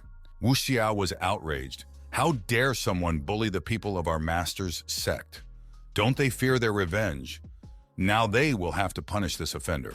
The girls added that anyone who dares to joke with them will be killed. The girls asked their teacher for permission to avenge Xiaoju and destroy the Black Pagoda sect. Master allowed them to do so. Sheshun realized that the battle was coming again, and the adventure continues. A stranger appeared in the Black Pagoda sect. The guards asked what he was doing here. This is the territory of the powerful Black Pagoda sect. If the stranger tried to do anything, their master wouldn't just let him go. It turned out to be a stranger. She wondered what kind of Black Pagoda sect she had to fear. The guards remarked that it was the stranger who was brave. The girl began to manipulate her inner techniques. She brought outward, the inner energy began to spread it around. The guards were surprised and amazed. How could she do such a thing? The guards were terrified. Her spirit is so strong that it would kill them sooner or later. One of them was watching her. She is only good at ranged combat, and she has to wait for a while after launching the magic pearl. The guards realized that it was a matter of life or death, and so they decided to deal with the stranger with all their might. The girl was tired of wasting time on these worthless guards, and she told them to disperse. She looked into the guard's eyes and told him why he thought she needed time to recover. Her gaze was like that of a cold-blooded killer. The girl decided to neutralize these guards. The stranger declared that now everything was ready. The girl cleared her path. There were no obstacles in her path now. She thought it was only 2 small guardians, but she had to use 6 beads. The Black Pagoda cultists are good. The girl noticed that if she came here, she couldn't return without giving her masters a gift. The girl calmed down, shook herself off, and said that she was very tired. It was only now that she made herself look decent. The stranger looked forwards and said if it was really the Black Pagoda sect, why did it take them so long after attacking this place? The man hiding from the girl thought that she was very close to him. Another man looking at the woman said the prey had taken the bait. Their plan is in motion. We need to get this to the master. The stranger said, if only there was a master here. Ileng, the sacred city. They're here at last. Taibai noted that it was very noisy. She was not used to big cities. One of the girls shrieked. She met the gaze of the honorable gentleman. The girl bowed, apologized, and said she didn't mean to do that. The man extended his hand to her and offered to come with him. The girl thanked him, and she went along with the man. The student smiled and said that this was the teacher's way of taking them in. Everyone shouted that the Black Pagoda was attacking. This is very bad. The master and his female disciples were in his little world. He inquired how they were feeling. The girls said they were fine. Outside, everyone was shouting that the Black Pagoda sect was attacking. The enemy is approaching. Lord Lin is seriously injured. Everyone is fleeing. The people in the city and the guards are killing everyone. We must defend the city. The girls were aggressive, especially Wu Xiao, who said that the Black Pagoda should die. The Black Pagoda sect members shouted that the sacred city was just rubbish. It should be destroyed. Wu Xiao knocked that villain out with her foot. The girl said the sisters could go wild. Taibai said, why don't they have a competition? Whoever destroys the most villains of the Black Pagoda will avenge the city of Yilong and become the most powerful apprentice of the master. The girls agreed. One of the apprentices ordered a basket of Linshan phoenix legs, which she had eaten all the way through before. Taibai slapped her back. She said it was time to go out to fight, and this apprentice kept eating. The girl promised that if Xiao Tong won first place, they would bring her a huge basket of Linshala phoenix feet. The girl immediately agreed to participate in the tournament. Her eyes lit up, her face became fierce, and she appeared in full armor. The girls opened the tournament. It was a fight to the death of all the warriors of the Black Pagoda sect. The girls competed to see who would be the first among them. Xiao Tong mainly used weapons like the food path. It was perfect for cooking and fighting, and her skills were unrivaled. Enemies were fleeing from her in all directions. While the girls were fighting, the master asked Shushan why she had been looking very depressed ever since they met. The girl remained silent in response. The master thought that she was hiding something from him. The girl confessed to the master that she could now see the future. The young man realized that this was how she had found her sisters and brought them here. The girl sadly remarked that she could not see everything, but she could see that the master was about to leave and lose something important. The master said, "Does his girl really think he will abandon the 107 female disciples and leave Shuishan?" The girl said, "She is the one who can't see." The young man said, "The heavens determine destiny, not man. The power of prophecy is so that a person can see more clearly what they want, and then to just do it, instead of just giving up on everything." The master stroked Shuishan's cheek and said that she was not like the cold and determined girl Luo. The girl agreed with him. Shuishan thought that wherever master went, no matter what happened to him, she would always follow him. One of the students noticed a bead in the sky. She said it was Ju's 9th pearl. Lo said it's a treasure that Ju never leaves home without. "What's it doing here? Something must have happened to the girl." Wu Xiao, who was closest to the pearl, said that it was indeed Xiao Ju's life pearl. She wanted to take it. The girl didn't have time. At this time, someone intercepted her. Her eyes glittered. She asked who dared to do this. The same old man appeared. He asked how dare she take his bead. That bead was intercepted by him. The young man looked intently at that old man. The one said hello to the master and said that they had met again. Wu Xiao aggressively asked the old man how Xiao Ju's life pearl came into his hands. What did he do to the girl? The old man replied that he took her life. The girl shouted, "How dare he take her sister's life?" and threw herself at the old man with rage. The girl tried to strike the old man, but could not do so. She shouted that he blocked her imperial fist. The old man told the girl not to underestimate him. He's capable of more than that. The villain added, "It's worthy of being Ye Bei's disciple, much better than the souls of the weaklings he absorbed." But his target was not this girl. The old man shouted, "Get lost," and used his fighting skills to scatter the girls around. Shushan's eyes lit up with hatred. The evil old man stated he had just used 80% of his spiritual power. They continue to stand on their feet, but he can see that they are scared. The old man asked why they are silent.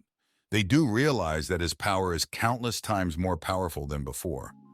Last time he just turned into a spirit to play with them and give them a slight advantage. It won't be like that now. The old man said that there would be a real battle now.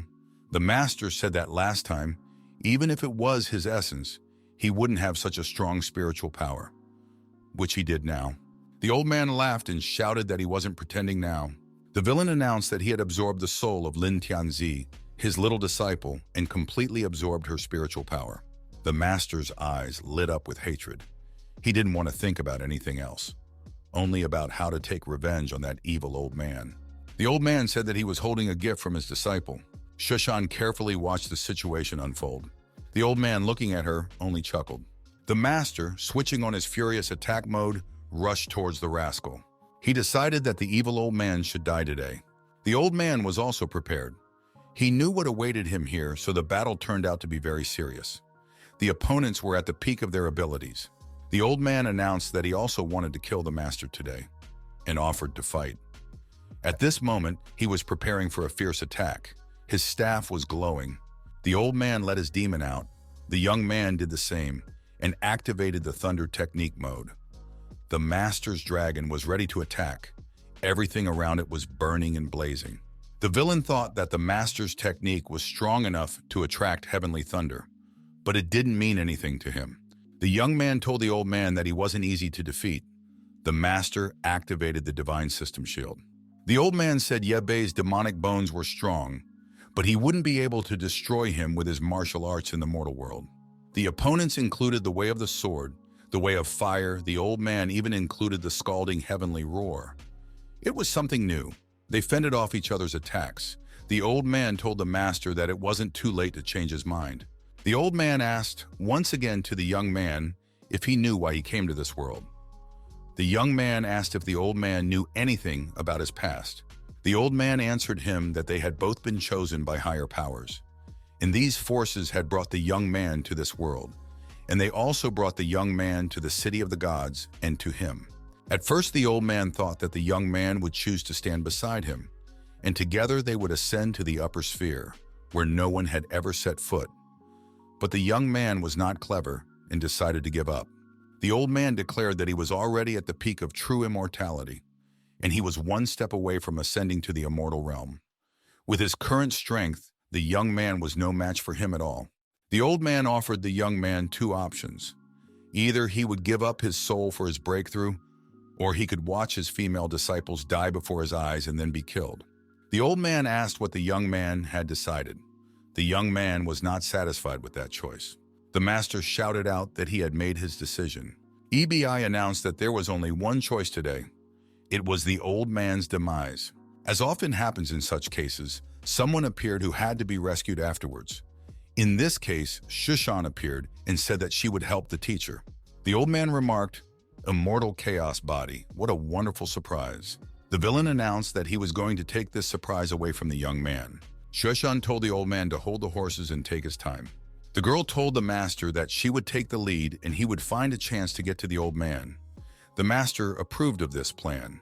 The girl rushed into battle with the old man. She knew what she had to do. The fight turned out to be no less energetic than the previous one. The girl was not inferior in strength to her master. The old man kept attacking the girl and defending against her. The rivals dealt each other powerful blows.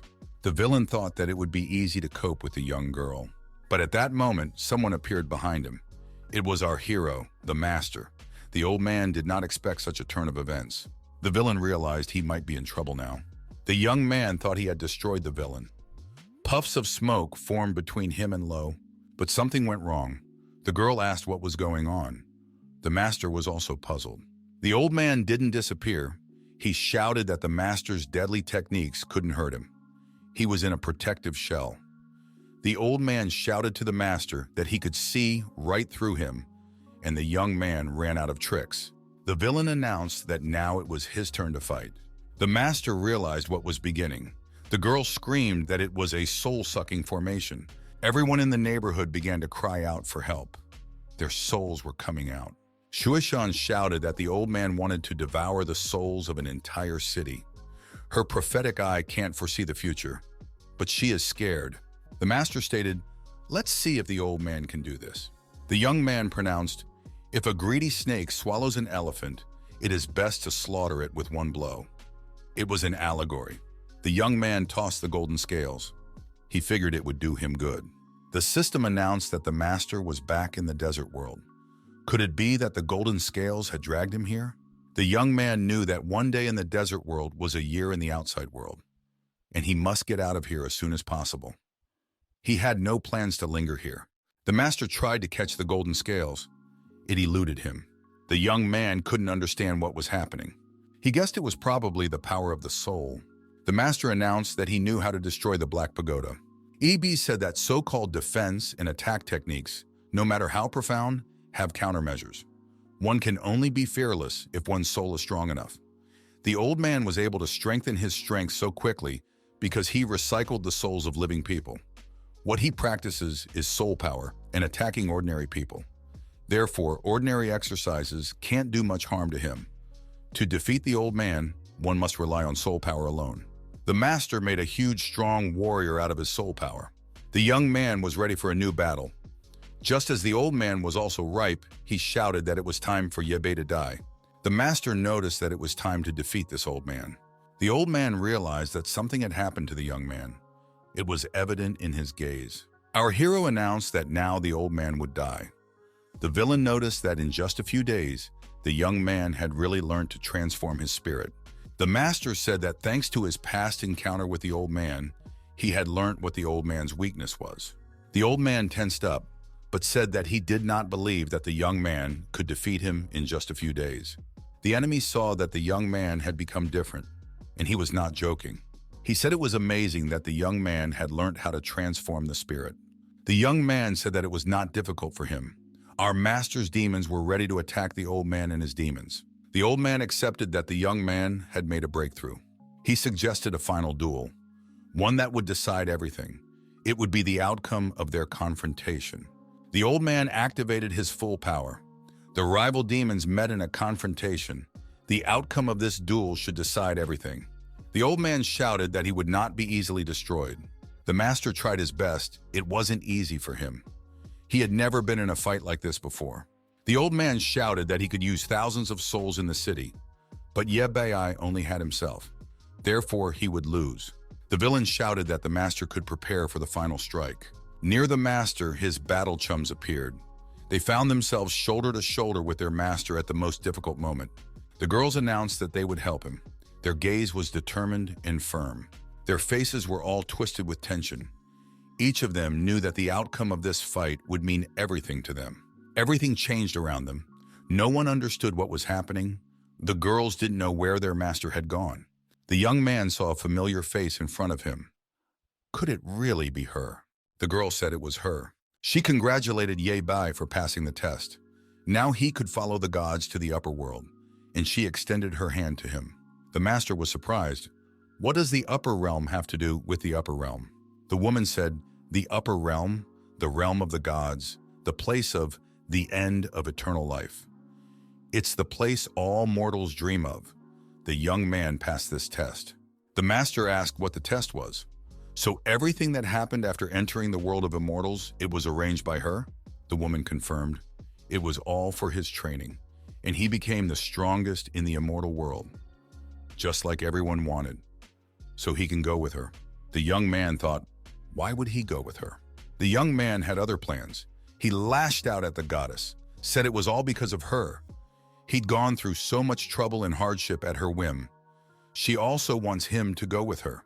The woman, seeing such aggression, said she was wrong. Several hours passed. The woman with a bump on her head from a black eye said that Taibai, when she wants to go to the upper world, she can just tell her. She's busy right now and won't be sticking around. All the female disciples gathered and asked the young man if their master would leave and go to the upper world. EBBA said that there was no way he would do that. The young man said that the girls should train, and they would then go to the upper worlds together.